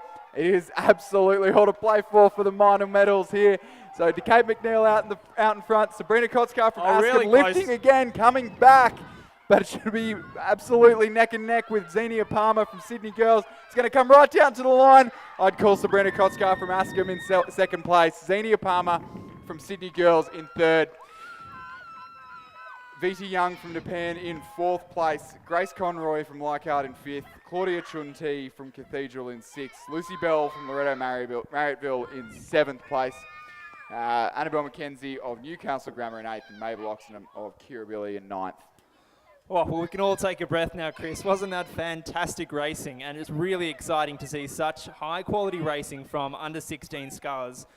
Take my hat off to you, Kate McNeil. What a fantastic pushback to snatch victory off of Sabrina Koskar from Askham, who's done a fantastic job as well. Xenia Palmer did really well from Sydney Girls to claim the bronze medal. And no sooner that we're finished that we've got the under-16 men's single scull barreling down the course ahead of us as back-to-back short 1,000-metre races. At the 500-metre mark, it was Ezekiel Pratt of Nepean who was leading the field. But once again, things are definitely tight in the centre of the course. Redlands' Angus McGuinness in second place, Harrison Braithwaite from Morris College in third, and Lucas McLean of Canberra Grammar in fourth place. Those were, I believe, our semi-final winners. One of them might have just won a heat, but either way, Ezekiel Pratt from Nepean is keeping the rest of the competition honest and really bringing the fight to them, as he is challenged by Angus McInnes of Redlands to his left.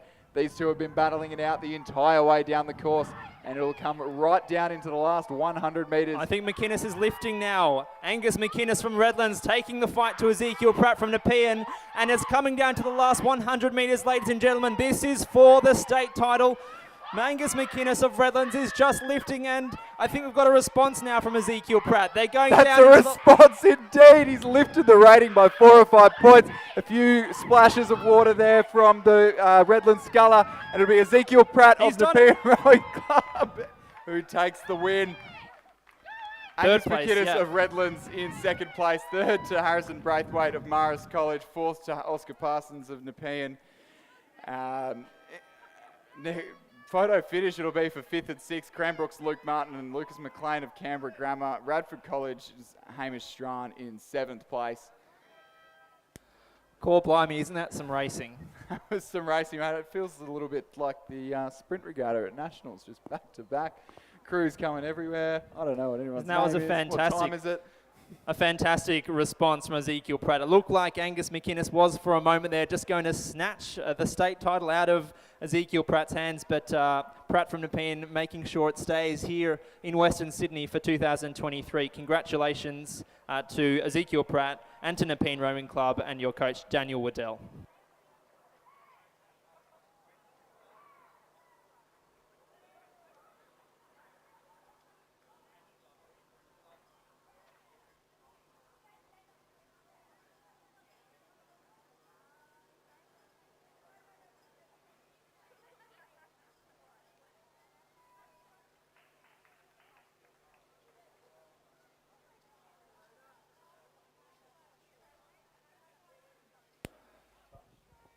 So just a little bit of a lull as we wait for race 287 to come down towards the grandstand. So hopefully we can bring you some medal presentations for our very, very exciting men's and women's under 16 single sculls that we've just witnessed. Two fantastic races, Chris. But I will bring you some medal presentations in a short moment.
And ladies and gentlemen, if you turn your attention down to the presentation days, we'll have the presentation of medals for race number 287, the Championship Women's Under 16 Single Scull. Third place and bronze medalist from Sydney Girls High, Xenia Palmer.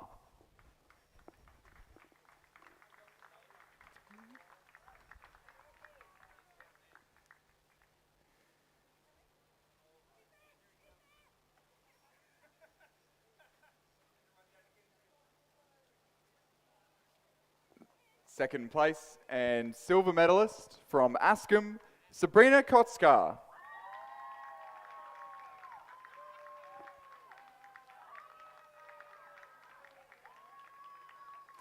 First place and state champion for 2023 from Mercantile Rowing Club, Kate McNeil. Ladies and gentlemen, please congratulate our champion and medalists in the Championship Women's Under 16 Single Scull.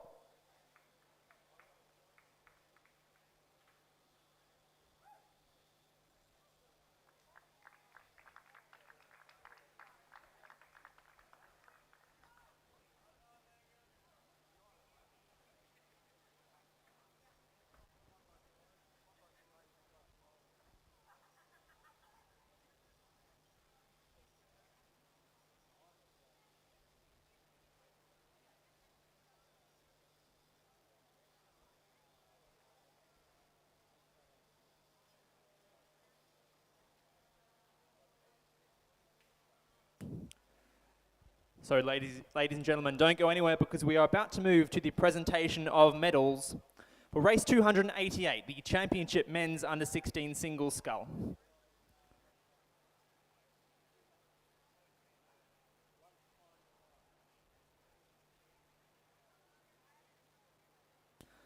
So in third place and recipient of the bronze medal, Harrison Braithwaite from Marist College.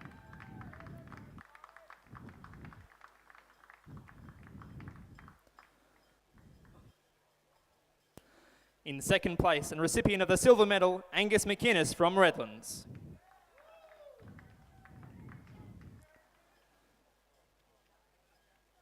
Ladies and gentlemen, your gold medalist and champion for 2023, Ezekiel Pratt from Nepean Rowing Club. Won't you congratulate your champion and medalists for 2023.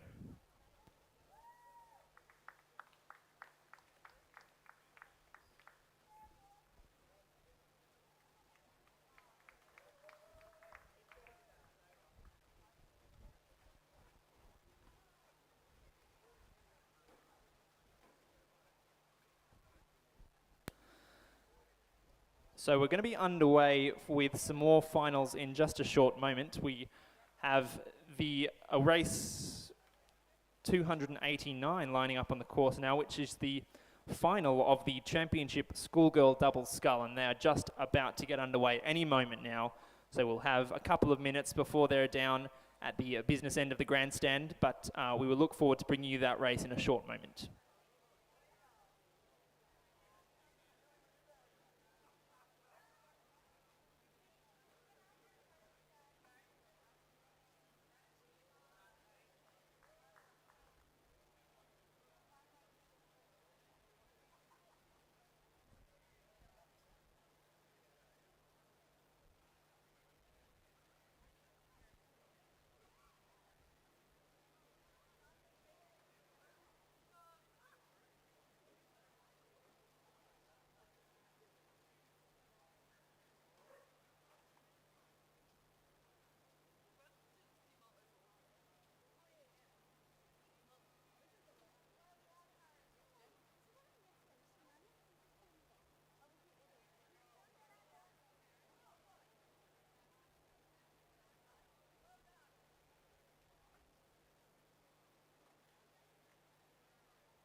So Chris, the Championship Schoolgirl Double Scull underway. Their crews are approaching the 500-metre hut down the southern end of the course. So just to run through and recap our contestants for the Championship Schoolgirl Double Scull crown. In lane 1, representing Tara School, Charlotte Oitema and Caitlin Irving. Their coach is Aidan Smith. In lane 2 and representing Centenary, Jessica McGowan and Lucy McFarlane, coached by Michael Opstelton and Peter Wadsworth. In lane 3 from Pinball Ladies College, Lucy Miller and Sky Pockley, coached by Ole Teets and Eliza Entwistle. In lane 4 from Radford College, Hannah Simpson and Chloe Miller. In lane 5 from Albert Park College, Eva Levashova and Saskia Payne, coached by Virginia Lee. In lane 6, representing Loreto Kirribilli, Elisa Fickers and Elizabeth Carey, coached by Lachlan Allen and Michael Probert. In lane 7, from Canberra Grammar, Domi Platus and Sophie McKay, coached by Kendall Brody. In lane 8, from Loreto Marriottville, Hallie Anderson and Madison Johansson, coached by Dario Sportelli. And finally, from Ascombe, in lane 9, Portia Kotskar and Audrey Aberwick-Kramer, coached by Marielle Caponis, Mitchell Caponis and Alexandra Butt. And we had a pretty dominant performance in the heats there from Alyssa Fickers and Elizabeth Carey, who came down the course at about rate 22 and posted the fastest qualifying time of the day. So a betting man would be unwise to look past that Loreto Kirribilli crew in lane 6, and their time to the 500 metre mark is reaffirming that as they lead the Radford College crew of Hannah Sampson and Chloe Miller by about 4.4 seconds. And Albert Park College, Eva Levashova and Saska Payne sitting in the provisional bronze medal position, but fairly tight. And as we pan to our live stream, panning towards the 1,000 metre mark, we'll see that lead has only increased. Loreto Kirribilli really pushing out on the Radford crew on their right-hand side, about 3 or 4 boat lengths now. As they come through the 1,000 metre mark here in the final of the championship schoolgirl double scull, sponsored by Quest Apartments Penrith.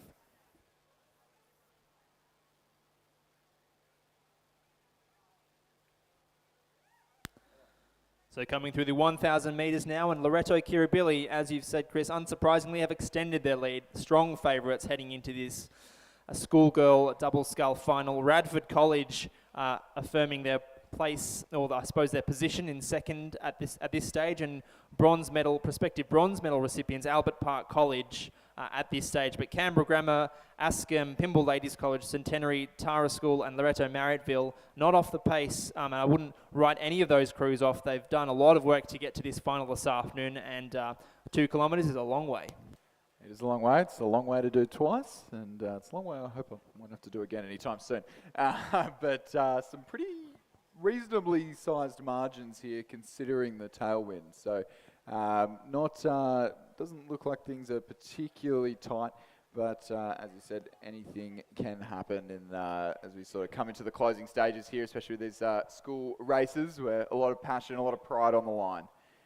But it is definitely still Alyssa Fickers and Elizabeth Carey of Loreto Kirribilli.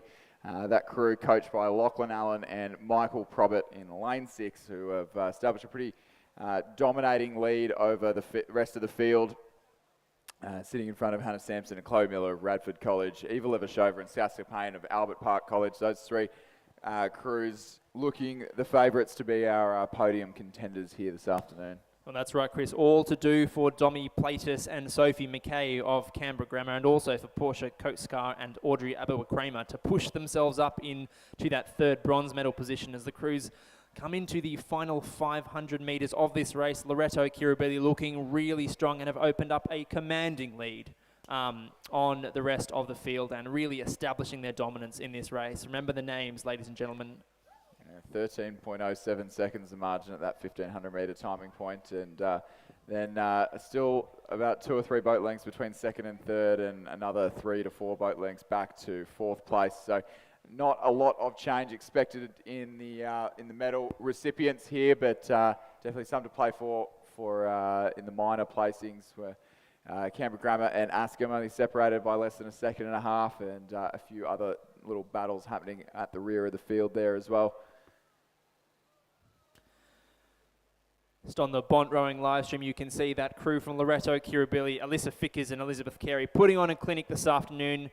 The wind has died down, thankfully, but it's still a little bit of a crosstail, and they are looking fantastic with those distinctive yellow blades of Loreto Kirribilli, and they are looking all but certain to take out the state championship schoolgirl double scull. Despite the lead, not holding off on a strong finish now for Alyssa Fickers and Elizabeth Carey. Being nice and tall and finishing things pretty early on in the stroke, which is a good sign, rowing in a tailwind. At least I think it is. It's been a long time.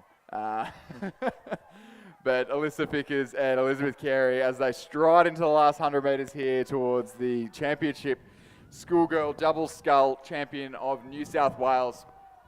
That'll be their title for 2023, taking that from Kinross's Richardson and Searle that secured that last year. We see these fantastic shots in our drone of the crews crossing the finish line. And as it's been the entire way down the course, it'll be Radford College ahead of the combination in the centre of the course from Albert Park College for the silver medal. That Radford crew of the Radford College crew of Hannah Sampson and Chloe Miller, our silver medalists in the championship schoolgirl double scull. Eva Levashova and Saska Payne of Albert Park College in third place for the bronze medal. Askham moving through for fourth, but not quite close enough to challenge for a medal, but a good, strong finish from Askham in fourth place. Canberra Grammar in fifth, Pymble Ladies sixth, Centenary seventh.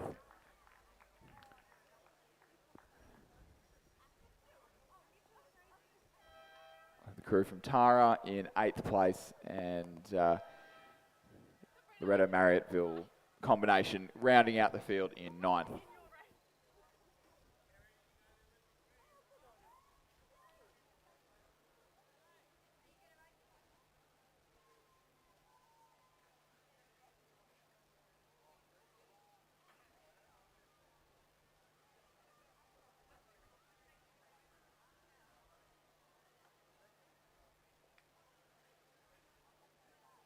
So Chris, we'll move right along now before moving to any presentations with race 290, which is the Championship Schoolboy Double Scull. This event sponsored by V Insurance, and the incumbent champions are Newington College at this stage. So we've got... Have a look at those margins. I've been keeping a little bit of an eye on it throughout the course as the schoolgirls have come down, but it has been Cranbrook's Jasper, Dawson Damer and William Wright who've led start to finish, but they're 0.54 of a second ahead of Cathedral's Charlie Patrick and Henry Chin, and they in turn are only 0.56 of a second ahead of Matthew Burgess and Cameron Dugdale of Centenary Rowing Club. I believe those three crews were all in the same heat as well. So a second matchup here this afternoon, and it looks like it is some absolutely toe-to-toe racing here in the last 175 metres of the course between Cranbrook, Cathedral and Centenary for those top three positions. The medals fairly well decided. Those will be our top three, but the order they finish in has anything but been decided. It looks like the boys from Cranbrook have made a late push and made the most of things in the late stages of the race. That's that's Matthew Burgess and Cameron Dugdale, who appear to be moving through in between, sliding in between the Cranbrook and Cathedral crews either side of them. Cathedral on the near side of on the far side of the course, just starting to drop back, and Centenary in lane 6 really starting to go with them. So it'll be Cranbrook by half a boat length. That's the combination of Jasper Dawson-Damer and William Wright maintaining that lead. Cranbrook by half a boat length ahead of Centenary in second place. Cathedral in third. Great racing. Hunter Valley Grammar in lane 7. They'll cross the line in fourth. The Cranbrook combination in lane 8 will cross the line in 5th place. Morris College in 6th and Centenary in 7th place to round out the final of the championship schoolboy double scull.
So out on the course now, we've got the women's equivalent, so race 291, the championship women's under 21 double scull, and there's been some great racing in the heats of this one, and some big names competing. So at the 500 metre mark, well, the crews are just crossing the 1250 now. So at the 1,000 metre mark, rather, it was the Malcolm sisters, Jessica and Sophie Malcolm from Centenary up in Queensland, who were unsurprisingly leading the field by about 4.5 seconds over Toowong Griffith University Surfers Paradise combination of Lindsay Colvert and Gabrielle Geldard. They in turn led Sophia Whiteman and Zoe Bond from Sydney University Boat Club, who are sitting in 3rd place. A little bit of a gap then back to Sarah Scobie and Georgina Tager in the Adelaide-Townsville combination. And as those crews cross the 1,500 metre mark, we'll be able to see that it is still Jessica and Sophie Malcolm.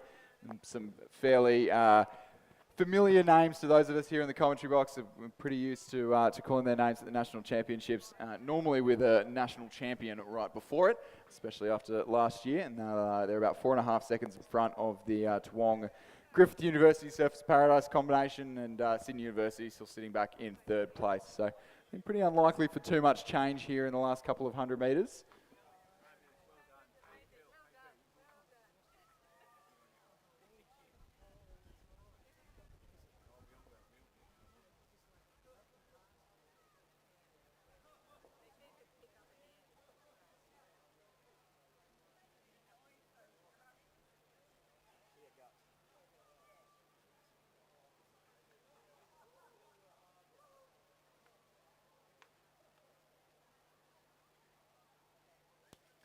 So you can see in these faster conditions, those leads have been established early, and the Malcolm sisters, Jessica Malcolm and Sophie Malcolm, striding out to be a pretty comfortable and commanding lead. We'll be really looking forward to seeing these girls competing at the National Championships in a couple of weeks' time, as they lead out the crew to their left, which is the Toowong and Griffith University Surfers Paradise combination. Lindsay Colvert from Griffith University and Gabrielle Geldard from Toowong Rowing Clubs, who are sitting in the silver medal position at the moment. A good, strong finish coming from the Sydney University Boat Club, Sophia Whiteman and Zoe Bond on the far side of the course, but it'll be too little too late. It'll be Centenary's Jessica and Sophie Malcolm, who will take the state championship in the women's under 21 double sculls. The Toowong Griffith University Surfers Paradise combination in the silver medal position, Sydney University Boat Club in bronze. The Adelaide-Townsville combination in 5th place rather. I think that was very tight. I think the West Australian Rowing Club just pipping Adelaide and Townsville for 4th, and then 5th, and then the Sydney University and Griffith University Surfers Paradise combination rounding out the field. Thank you, Chris. And we'll go straight in now to the presentation for the Championship Schoolgirl Double Scull.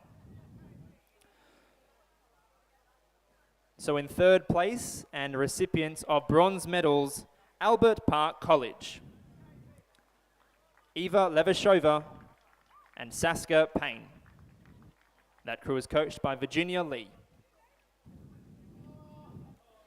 In 2nd place and recipients of silver medals, Radford College. Radford are represented by Hannah Sampson and Chloe Miller.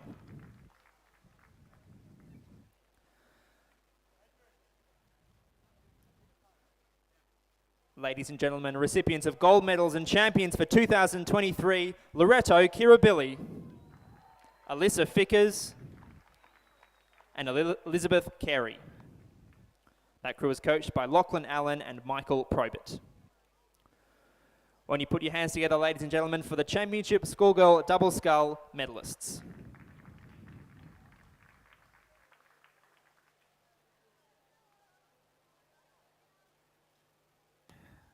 Back down on the course now. They're coming at us thick and fast. Race 292 on your program. The final of the Championship Men's Under 21 Double Sculls. The current champions, Brown and Burke from Mossman Rowing Club. No entries from Mossman this year.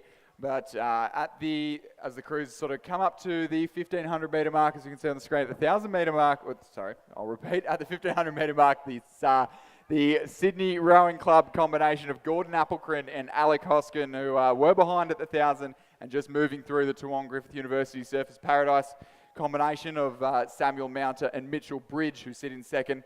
Western Australian Rowing Club combo of Lachlan Moroney and Charlie Stevenson in third place. Charlie Hine and Nick Whalen of Sydney Rowing Club in fourth. Ballarat City in fifth. Sydney and Nepean in sixth place. And Mercantile rounding out the field in seventh place there. Some fantastic shots appearing from our drone. If you're near the Bentley's bar or near the big screen or just near a computer, please get the live stream going. The Bont Rowing live stream is absolutely looking fantastic and really casting the Sydney International Regatta Centre in a great light here this afternoon. What you can't see on the screen there is the Sydney Rowing Club crew that's just off to the left, and they are still leading the race. That's the combination of Gordon Applecrin and Alec Hoskin in the yellow Ampacker boat, and the blue Terry Toweling bucket hats in lane 8 on the grandstand side of the course as they hold off a late charge from the Toowong Griffith University crew in the centre of the course and the West Australian Rowing Club combination on the far side. But it will be, barring disaster, the Sydney Rowing Club crew of Gordon Applecrin and Alec Hoskin who will come home for the men's under 21 double scull. Sydney's boated about 6 crews in this event, and these are the ones that have made it through to the final. It'll be Gordon Applecrin and Alec Hoskin of Sydney Rowing Club, state champions in the men's under 21 double scull. It'll then be the West Australian Rowing Club combination, or rather the Griffith University Surfers Paradise and Toowong combination in second place for the silver medal. West Australian Rowing Club in third, Sydney Rowing Club in lane 7 in fourth place. Ballarat City in fifth, Sydney Nepean in sixth place, and we'll have the combination from Mercantile in seventh place. Thank you, Chris. We can all exhale a bit now, and we'll move back to some more presentations for race 290, the Championship Schoolboy Double Scull. This event is sponsored by V Insurance. So in third place and recipients of bronze medals, Cathedral. Cathedral are represented by Charlie Patrick and Henry Chin. Their coaches, Kimberly Brown and Imogen Greg Connor. In second place and recipients of silver medals, Centenary. Matthew Burgess and Cameron Dugdale. Their coaches, Michael Opstelton and Peter Wadsworth. And ladies and gentlemen, your champions and gold medalists for 2023, Cranbrook. Cranbrook are represented by Jasper Dawson Damer and William Wright. Their coach, Adrian Henning. Won't you put your hands together for your champion and medalists for the 2023 Championship Schoolboy Double Scull.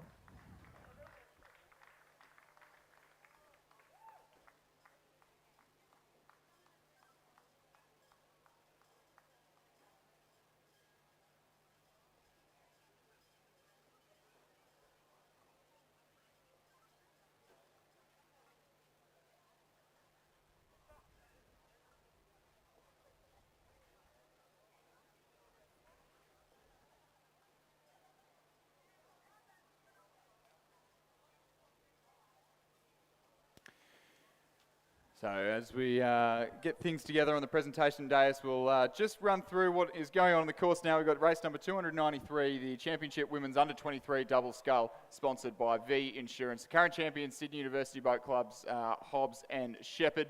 But at the moment, it does look to be Hannah Kenway and Danica Free of the Griffith University Surfers Paradise and Brisbane GPS combination who are leading things at the halfway point ahead of Grace and Laura Cypher, the sisters from Sydney Rowing Club. Melbourne University sitting back in third at that point. So just before we proceed any further with race 293, we'll turn now to another medal presentation. And this is for the Championship Women's Under 21 Double Scull. So in bronze medalists, in third position are recipients of the bronze medal, Sydney University, Sophia Whiteman and Zoe Bond.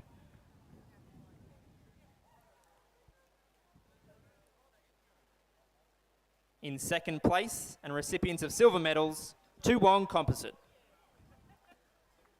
Lindsay Calvert and Gabrielle Geldard.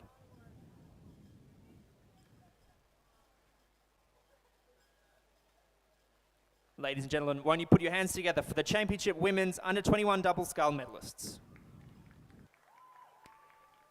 Heading back over to the course now, and things are beginning to hot up in the last 500 metres of the women's under 23 double scull. It was the there's a competition happening between opposite sides of the course. So it was the Griffith University Surfers Paradise and Brisbane GPS combination of Hannah Kenway from Brisbane GPS and Danica Free from Griffith University, who were the early race leaders, and the leaders up until about 1,499 metres, to be honest, until Grace and Laura Cypher, the sisters from Rockhampton, rowing out of Sydney Rowing Club in lane 2, did move through them, and it does look like they may have just held that lead. It's a little bit difficult to tell from this angle, but it looks like the Cyphers may be making it 2 from 2 in the under-21 double sculls for Sydney Rowing Club here this afternoon.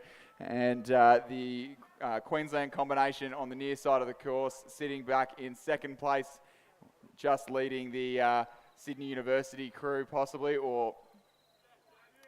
That second position though, Chris, very much still up for grabs. It's anyone's guess. It's very close between Griffith Uni Surfers Paradise and Melbourne University at this stage.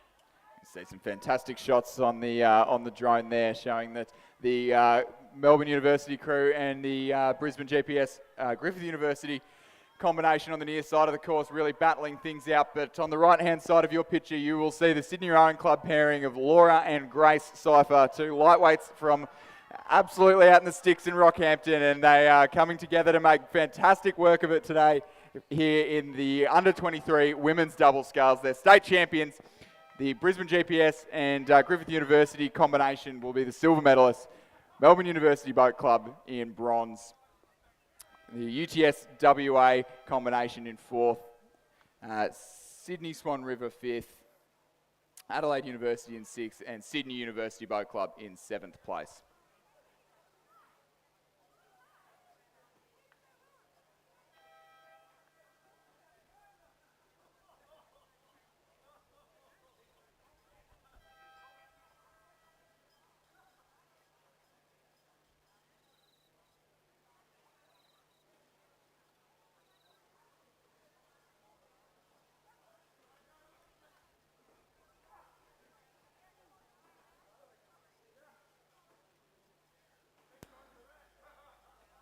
Ladies and gentlemen, please turn your attention back to the medal presentation area where we will present the Championship Men's Under-21 Double Scull.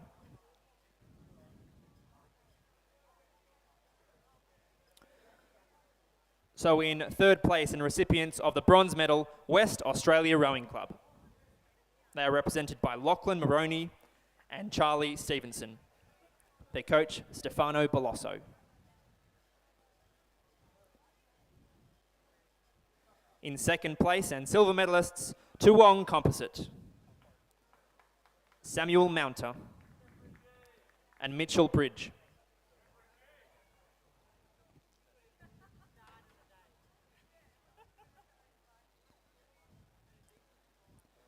In 1st place and your champions for 2023, Sydney Rowing Club. Sydney are represented by Gordon Applecron and Alec Hoskin. Their coaches Donovan Check and Shane Mulvaney. Ladies and gentlemen, put your hands together for your champions and medalists in the men's under-21 double scull.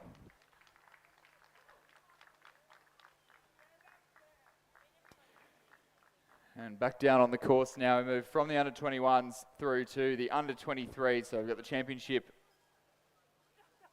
men's under-23 double scull on course now. Race 294, sponsored by Mobius.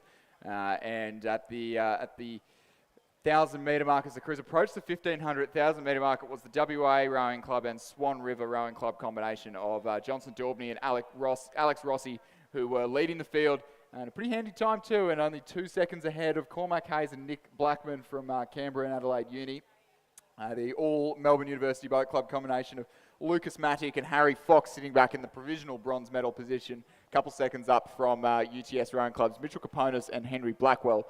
They lead out the South Australian combo of Jeremy Beale and Adam Holland, ahead of Queensland's Sam Green and Darcy Warder, as well as Victoria's Xavier Hall-Sullivan and Marcus Kane rounding out the field.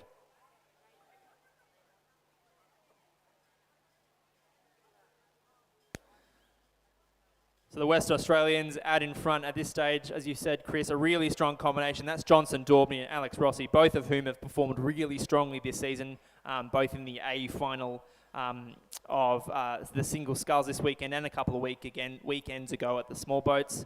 Cormac Hayes and Nick Blackman, that's a combination of Canberra Rowing Club and Adelaide University. And then in third position, provisionally, Melbourne University, Lucas Matic and Harry Fox. So it's all to do for Mitchell Caponis and Henry Blackwell of UTS Haberfield if they're to nudge their way into the medal, into that third bronze medal position. And then back to Toowong and Commercial in 5th place, Adelaide and Adelaide University in 6th, and then Banks and Cryo Bay in 7th.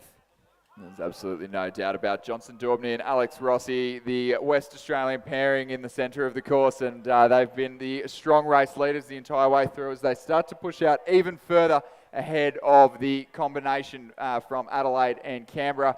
In the lane next to them, Cormac Hayes and Nick Blackman. They're pushing really hard. An almighty push coming back from Cormac Hayes and Nick Blackman over there in lane 3, and they are putting some serious pressure on this West Australian combination. Nick Blackman lifting the rate through the roof. I just wonder whether it's too late, Chris. I think it is just too late. They're lifting the rate. They're furiously lifting the rate to hold off this late charge from Cormac Hayes and Nick Blackman. I think they've done enough earlier on. The Western Australians will take the win in the Championship Men's Under-23 double scull by half a boat length from the Canberra and Adelaide combo.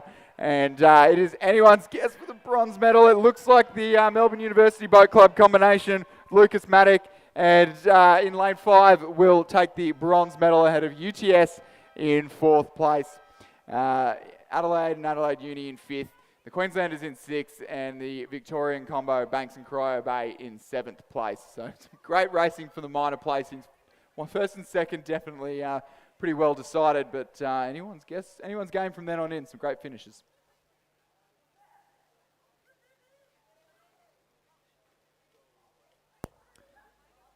So, ladies and gentlemen, please now pay attention back to the presentation area. We've got the women's under-23 double scull.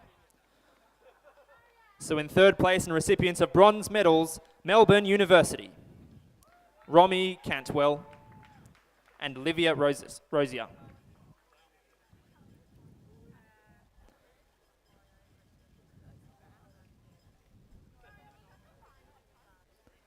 In 2nd place and silver medalists, Griffith Uni Surfers Paradise and Brisbane and GPS, Hannah Kenway and Danica Free.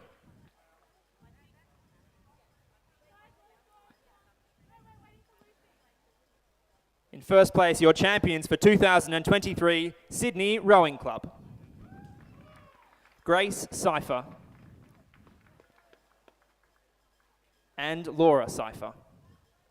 That crew coached by Lachlan Carter, Felix Dew and Donovan Seck. Ladies and gentlemen, please congratulate your medalists and champions in the women's under-23 double scull.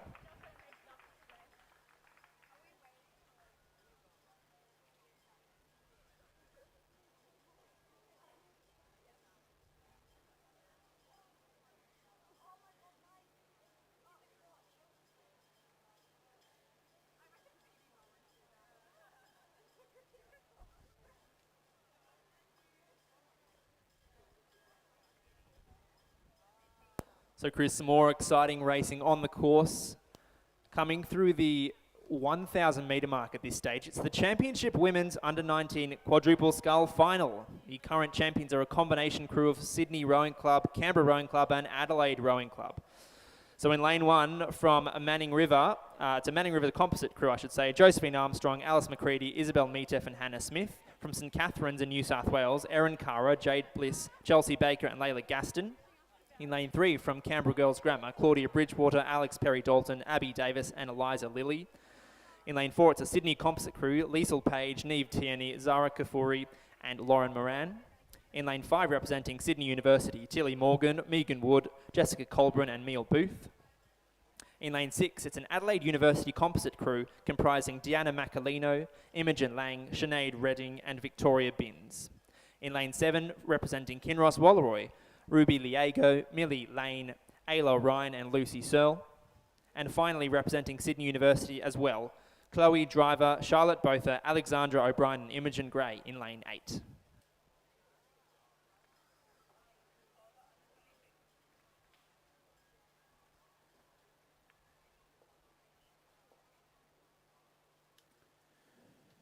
And And as it stood at the 1,000 metre mark, it was Sydney University in both first and second place. So the crew in lane number 8, which is the combination of driver, both are O'Brien and Gray. That was the leading crew at the 1,000 metre mark. Their club mates in lane 5, the combination of Tilly Morgan, Megan Wood, Jessica Colburn and Mia Booth in second, just ahead of the Sydney Rowing Club combination. With Yarra Yarra Rowing Club. It looks like that has extended out even further at the 1,500 metre mark, about half a boat length of clear water between each of those 3 crews. So Sydney Uni number 1, Sydney Uni 2 and the Sydney Yarra Yarra combination make up our podium. The good gap then back to St Catherine's, Kinross Walleroy in 5th, Canberra Girls Grammar in 6th and Adelaide University in 7th place at that 3-quarter timing point.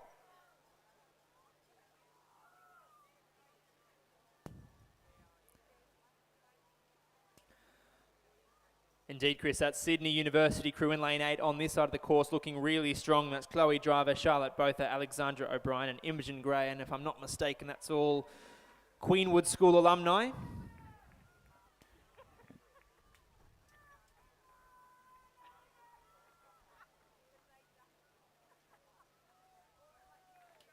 I think you would be right. They've been in the Sydney University program for a little bit of time now and obviously getting a lot out of it as they lead this field in the under-19 women's quad scull. I would hazard a guess that the second Sydney Uni crew would be mostly Pymble Ladies College athletes, as they do have Pymble Ladies College blades. It's maybe giving it away just a touch, but that second Sydney University crew has just been rowed through in the last 100 metres or so by the Sydney Rowing Club Yarra Yarra combination.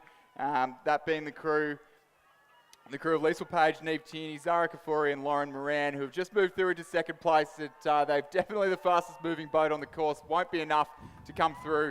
The Sydney University Boat Clubs, Chloe Driver, Charlotte Botha, Alexandra O'Brien and Imogen Gray, who will be the state champions in the under-19 quad scull for 2023. Sydney Rowing Club in the silver medal position. Sydney University 2 in bronze. And then it will be the combination from St Catherine's in lane number 2 that come across in 4th place. Marist College, or Kinross Walleroy rather, all the Blues blending together in 5th place. Canberra Girls Grammar in 6th and Adelaide University combination in 7th.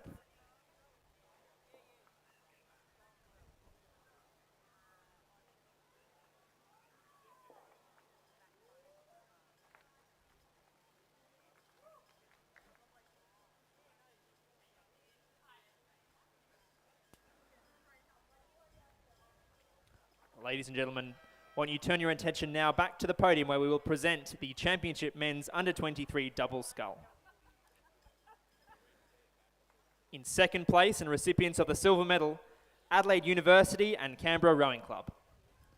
Cormac Hayes and Nick Blackman.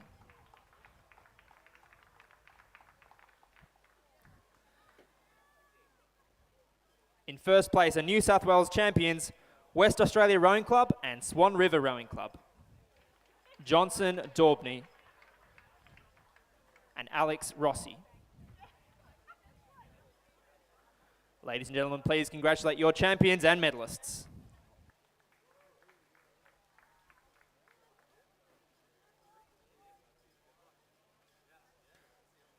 So on the course now, we've got race 292, the Championship Men's Under-19 Quad Scull Final. The current champion, St Augustine's, and we're seeing some members of that crew returning here today in the lane closest to us. So the crew in the lane closest to us, Corio Bay, we did have some issues in the heat with a technical issue, and they won't be judged in this race, but it must be commended that they did a time of 3 minutes and 1 second to the first K, which for a junior quad scull is...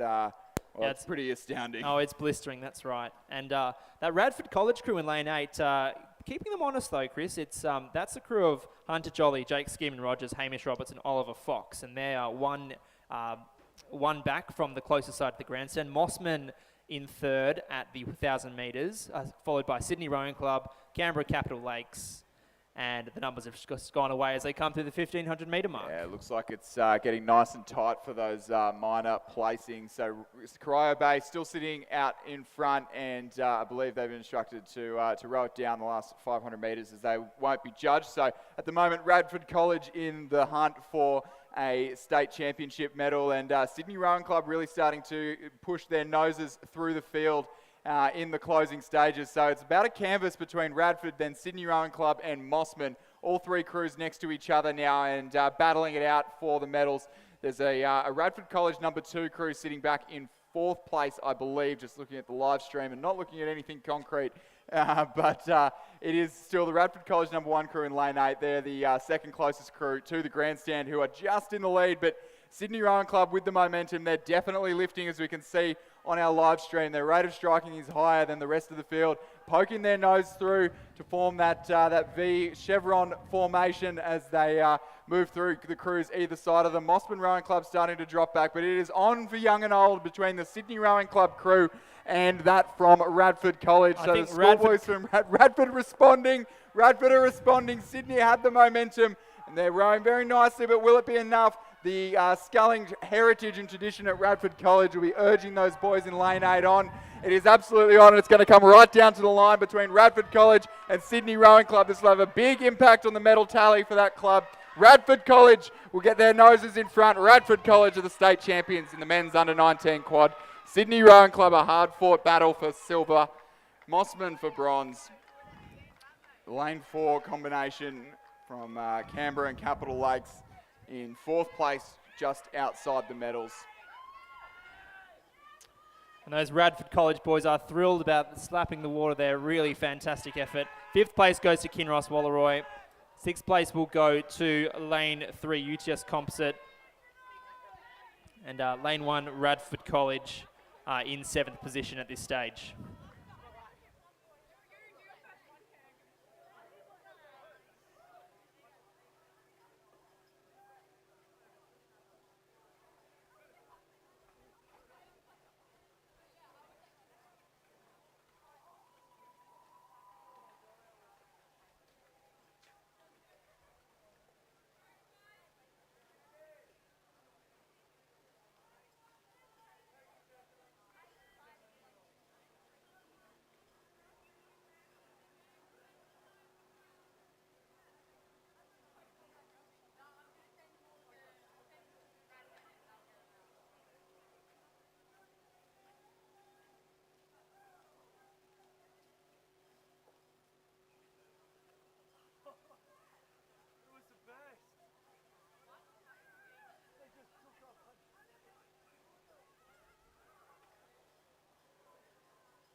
So back down on the course now. Moving back to the small boats, we've got the final, race 297. That's the final of the Championship Women's Under-17 Single Scull, sponsored by the Regatta Shop. The current champion is Victoria Binns from Loretto Marriotteville, who is not contesting this one today, moving up the age category. In lane 1, we have Lucy Yabsley from Glebe. In lane 2, Madeline Swain from St Catherine's. In lane 3, Gabrielle Ryan from Brisbane and GPS. In lane 4, Addison Rolls from Sydney University Boat Club. In lane 5, Gippsland Grammar's Ella Durand. In lane 6, Brisbane GPS represented by Astrid Thomas. In lane 7, Greta Knott from Centenary. And in lane 8, Zara Turner from Radford and Jade Wilson from Canberra Grammar in lane 9. So just before we proceed with the rest of that race, we will present the Women's Under-19 Quadruple Scull Championship of New South Wales. So in 3rd place and recipients of bronze medals, Sydney University. Tilly Morgan. Megan Wood. Jessica Colburn. And Mia Booth.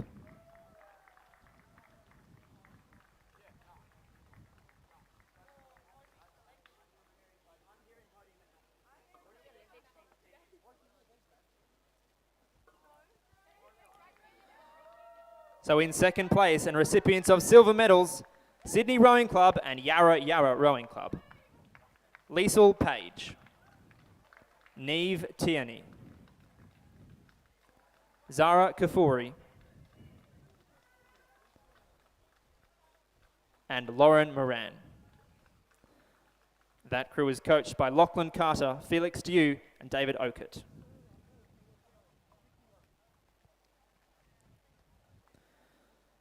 So your winners and champions for 2023, Sydney University. Chloe Driver, Charlotte Botha, Alexandra O'Brien, and Imogen Gray. Ladies and gentlemen, won't you congratulate your champions and medalists in the women's under-19 quadruple scull.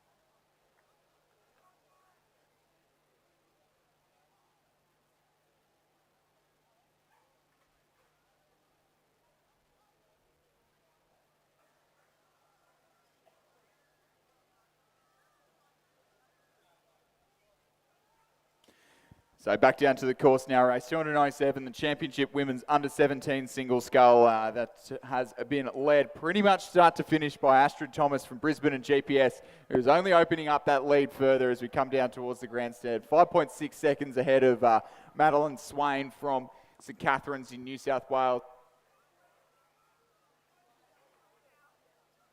who leads Lucy Yabsley from Glebe, sitting in the provisional bronze medal position. But Ella Durand of Gippsland Grammar really knocking on the door of Lucy Yabsley from almost opposite sides of the course. But we can see they're absolutely going toe-to-toe. First and second, fairly well decided. Astrid Thomas from Brisbane and GPS leading things out at the head of the field over St Catherine's Madeline Swain on the far side of the course there. But anyone's game for the minor medals between Lucy Yabsley, Ella Durand and Addison Rolls and Greta Knott of Centenary. So it's all coming down right down to the wire here in the under-17 women's single scull. Oh, that bronze medal is anyone's game, Chris. All those four sculls you've just mentioned on the live stream, there's nothing between them, but there can't be much doubt about the prospective gold medalist Astrid Thomas from Brisbane and GPS Takeover. She's led from start to finish, and she's finishing really strongly.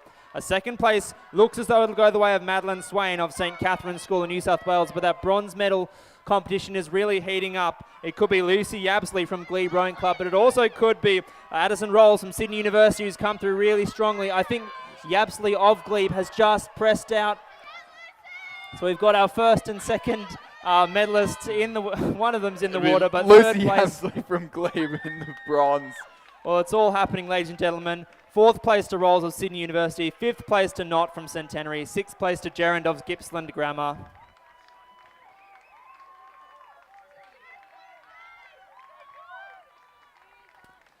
Seventh place will go the way of Zara Turner from Radford College.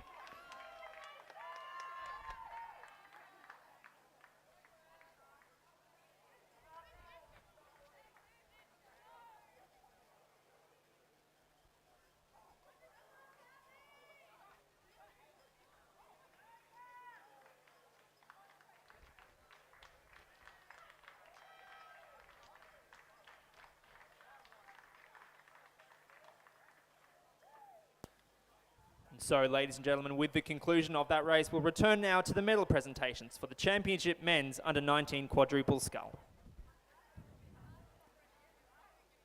In third place and recipients of bronze medals, Mossman Rowing Club. Sam Merry, Zane McGregor, Oscar Shiel Gamborg, and Dion Hansen. That crew coached by Kieran Kabelki. In second place and recipients of silver medals, Sydney Rowing Club. Finn Woodward, Jackson Gersoy.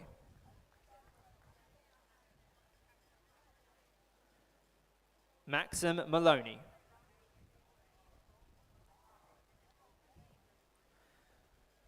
And William Rogers.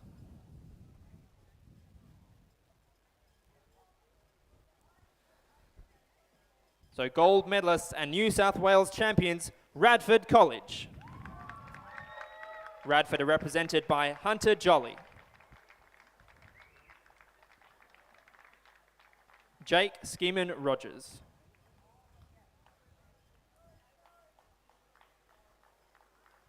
Hamish Roberts,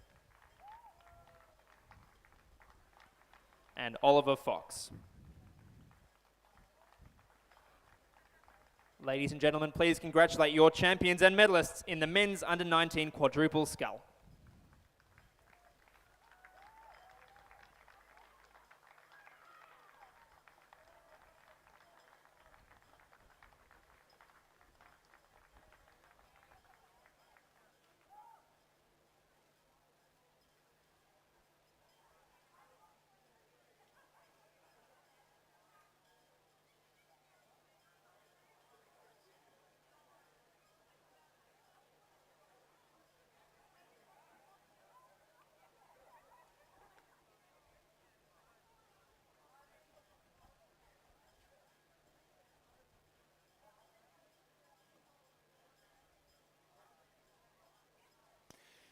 Back down on the course now, the third last race of the day and the last small boats race of the day, race 298, the men's under 17 single sculls, sponsored by the Regatta Shop. In lane 1, Garvin Hayes from Marist College. In lane 2, Hamish Gaydon from Radford College. In lane 3, Reese Davey from Essendon. In lane 4, Luke Purdy from Hunter Valley Grammar. In lane 5, Harry Dimmick from Kinross Wallaroi.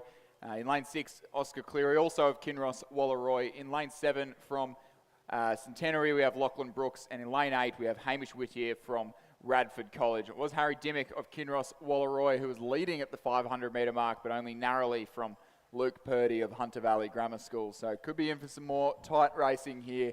The day is not over till it's over. That's right, and spare a thought, ladies and gentlemen, these under 17 scullers in both our women's and men's categories. It's their third 2K single scull race of the afternoon, so a monolithic effort from these young scullers, and it's we're really looking forward to seeing this championship men's under 17 single scull come right down to the wire. But at this stage, it's Harry Dimmick in the lead.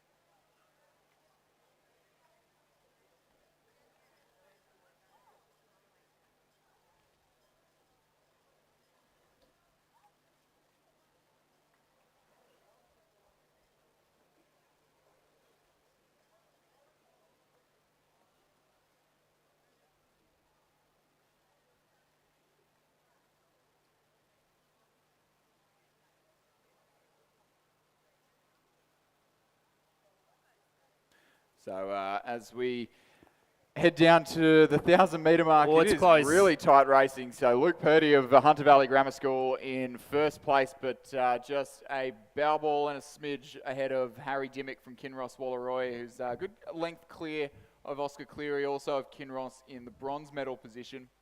Reese Davey of Essendon sitting back in fourth. Hamish Gaydon of Radford College in fifth place. Centenary's Lachlan Brooks in sixth, and Hamish Whittier from Radford College in seventh place. So things pretty tight up the head of the field, but fairly spread out as we move further back in this afternoon's racing.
the under-17 men's single scull race that we've got unfolding in front of us on the course. They're just approaching the 1,500 metre mark. That signifies only 500 metres left of the course to row. It was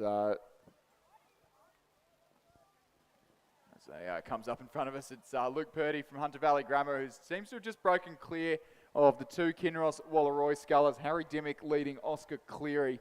And then a fair bit of a gap back to Rhys Davey of Essendon. So our medalists in the men's under-17 double scull, or single scull rather, fairly decided, but a good tussle unfolding for second and third between the Kinross Wallaroi classmates of Harry Dimmick and Oscar Cleary.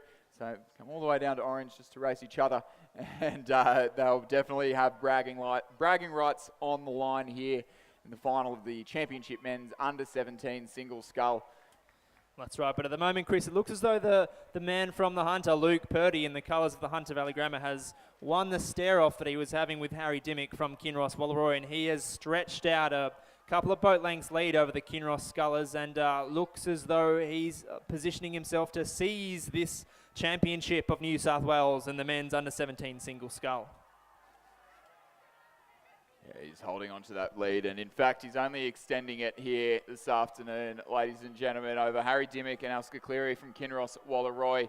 Does look like Oscar Cleary, who's on the grandstand side of the course, who was just dropping behind at the 1,000 and 1,500 metre mark, seems to have just rode through his colleague, or his classmate rather, Harry Dimmick. So Luke Purdy from Hunter Valley Grammar is all but secured to glide across for the gold medal in the championship under-17 men's single scull, and he'll be joined on the podium in the silver medal position by Oscar Cleary from Kinross Wallaroi, who's come out best after a late stage tussle with Harry Dimmick of Kinross in lane 5. Luke Purdy of Hunter Valley Grammar crosses the line for the gold medal, 2 legs clear of the Hunter Valley Grammar sculler in lane 6. Oscar Cleary, Harry Dimmick from Hunter Valley, 3 lengths back in the bronze medal position. He'll finish ahead of Essendon's Rhys Davey, who's sat there in 4th throughout most of the race, leading the sculler from Radford College, Hamish Gaydon. 2 lengths up from Hamish Whittier, also of the Radford College, for 6th. 7th place, we've got Lachlan Brooks from Centenary, and coming through the line now will be Garvin Hayes from the Marist College. Thank you, Chris, and moving along to the presentation of medals for the Championship Women's Under-17 Single Scull. In 3rd place, representing Glebe Rowing Club, Lucy Yapsley.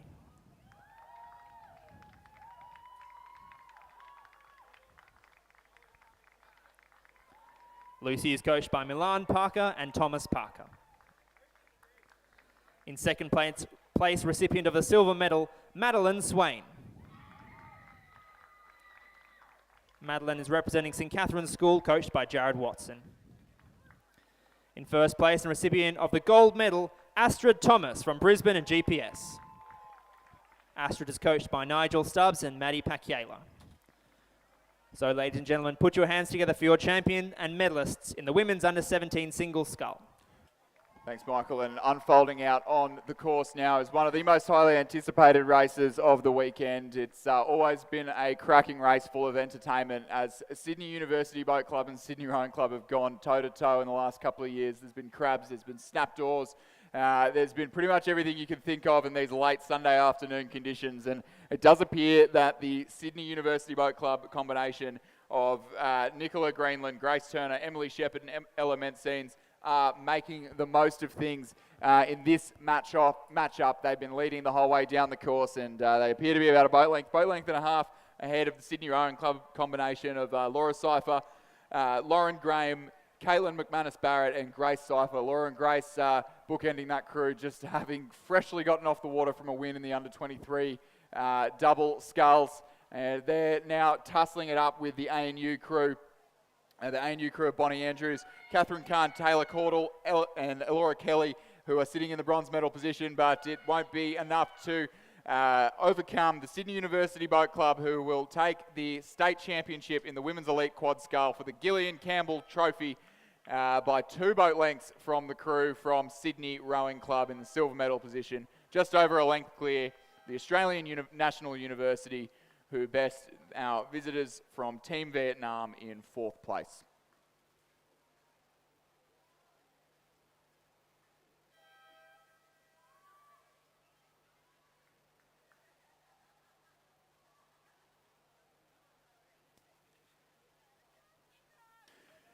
And before we get sidetracked with another presentation, we'll start calling the final race of today, the final race of the regatta, race number 300 in your program, the Championship Men's Elite Quad Scull for the Kevin Webb Trophy, a trophy currently held by the Sydney University Boat Club.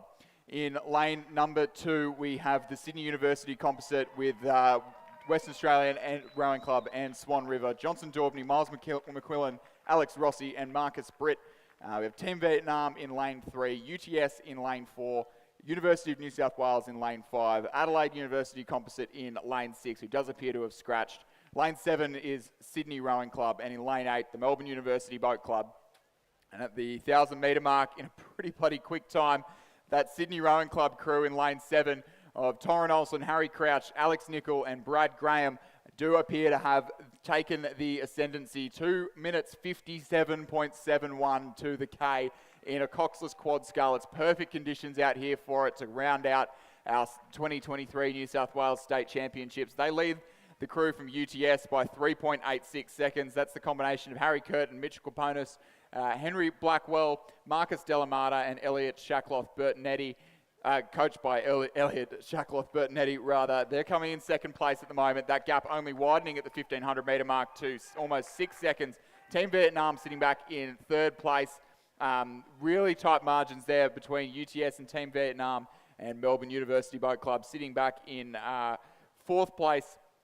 That's Damien Schroeder, Felix Oliver, Lucas Matic and Harry Fox. So Lucas Matic and Harry Fox fresh out of the under-23 double sculls just about 20 minutes earlier. As are Johnson Daubney and Alex Rossi in the Sydney University Composite on the far side of the course, who are just starting to creep up now on the UTS crew. No, I will refrain from that. It does appear that we have had a scratching. I'm getting a little bit confused, but what I won't get confused with is the margin there for the Sydney Rowing Club combination. Alex Nichol, Torrin Olsen, Brad Graham, and Harry Crouch, who have led start to finish and put in an absolutely commanding effort. 4:28 to the 1,500. It'll definitely be on their mind to go under 6 minutes in the coxless quad sculls. I don't believe any of these boys would have done that previously. The exception possibly of Harry Crouch at juniors a couple of years ago, but those boys looking an absolute class act. It's Sydney Rowing Club at the head of the field, leading from UTS. They've led start to finish. Torrin Olsen, Harry Crouch, Alex Nichol and Bradley Graham, who will be our state champions in the Championship Men's Elite Quad Scull for the Kevin Webb Trophy. 6 minutes, 0.74, about 2 lengths ahead of the University of Technology Sydney in 2nd place. Team Vietnam in the bronze medal position, Melbourne University Boat Club in 4th, and the University of New South Wales in 5th. Thank you, Chris, and we'll return now for presentation of medals in the Championship Men's Under-17 Single Scull. So in 3rd place and recipient of the bronze medal, Harry Dimmick from Kinross Walleroy. Harry is coached by Benjamin Watt. In 2nd place, recipient of the silver medal, Oscar Cleary. Oscar is also coached by Benjamin Watt. Your champion for 2023, recipient of the gold medal, Luke Purdy from Hunter Valley Grammar. Luke is coached by Odin McIntosh, Rowan Hislop and Daryl Lindsay. When you put your hands together for your champion and medalists in the men's under-17 single scull.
So, ladies and gentlemen, we are very, very nearly at the end of our proceedings for the 2023 New South Wales Rowing Championships. Can I urge you to please promptly return bow numbers to Boat Shed 1 in the boat park to allow our fantastic volunteers to wrap up things for this afternoon. But don't go anywhere. We will bring you the presentation of medals for both a Championship Women's Elite Quad Scull and the Championship Men's Elite Quad Scull in a short moment.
Ladies and gentlemen, please turn your attention now for the presentation of medals for the Championship Women's Elite Quadruple Scull and the inaugural presentation of the Gillian Campbell Trophy.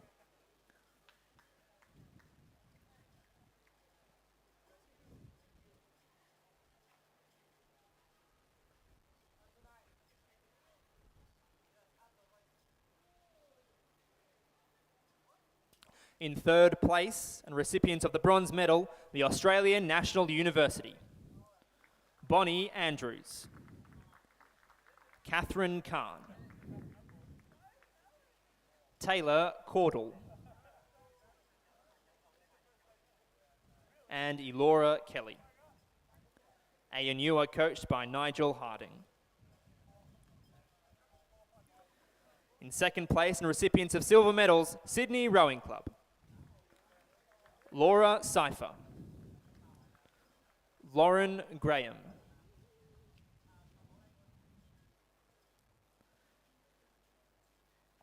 Caitlin McManus Barrett,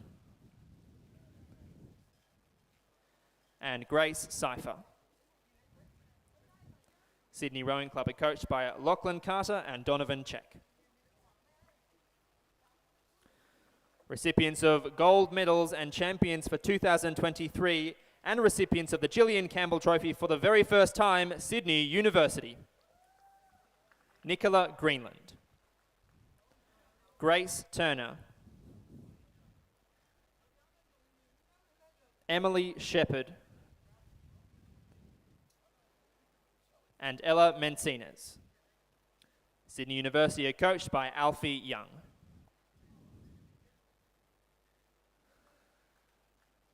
Ladies and gentlemen, please put your hands together for your medalists and champions in the Women's Elite Quadruple Scull.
So as we wrap things up for the state championships in 2023, ladies and gentlemen, can I take this opportunity to thank wholeheartedly all our many volunteers, our boat holders, our boat drivers, our boat race officials, our referees, everyone who has helped put on this fabulous event together. We couldn't have done it without your help, and on behalf of Rowing New South Wales, we would like to thank everyone for their attendance at the Regatta Centre this weekend for what has been a fantastic weekend. And, very, very high number of entries this time, Chris, up to 30%, something in that order. So a really great highest weekend. entries ever. Quite possibly, yes.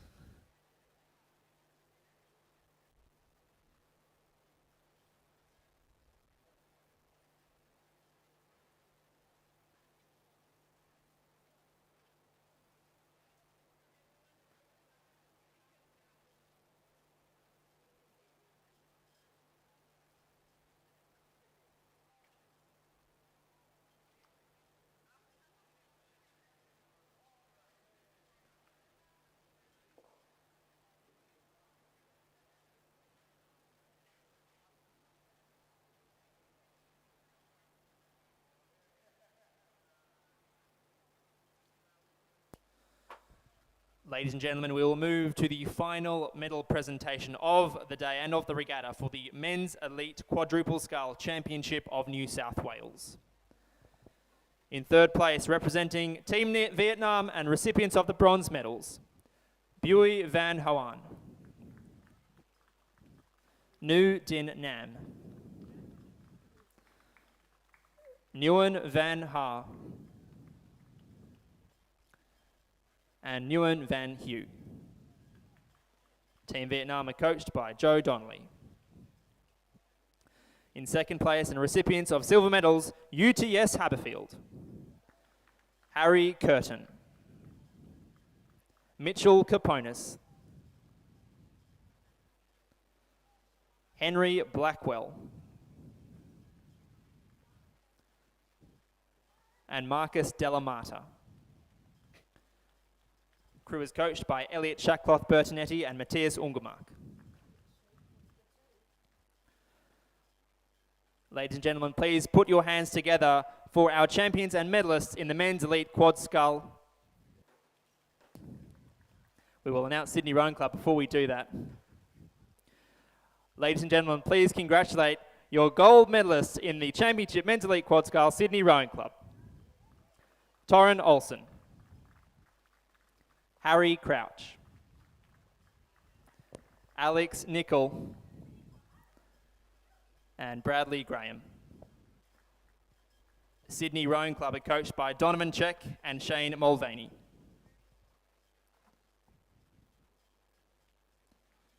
Now please put your hands together for our champions and medalists in the Men's Elite Quad Scull.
And with the presentation of the Kevin Webb Trophy to Sydney Rowing Club, that finalises this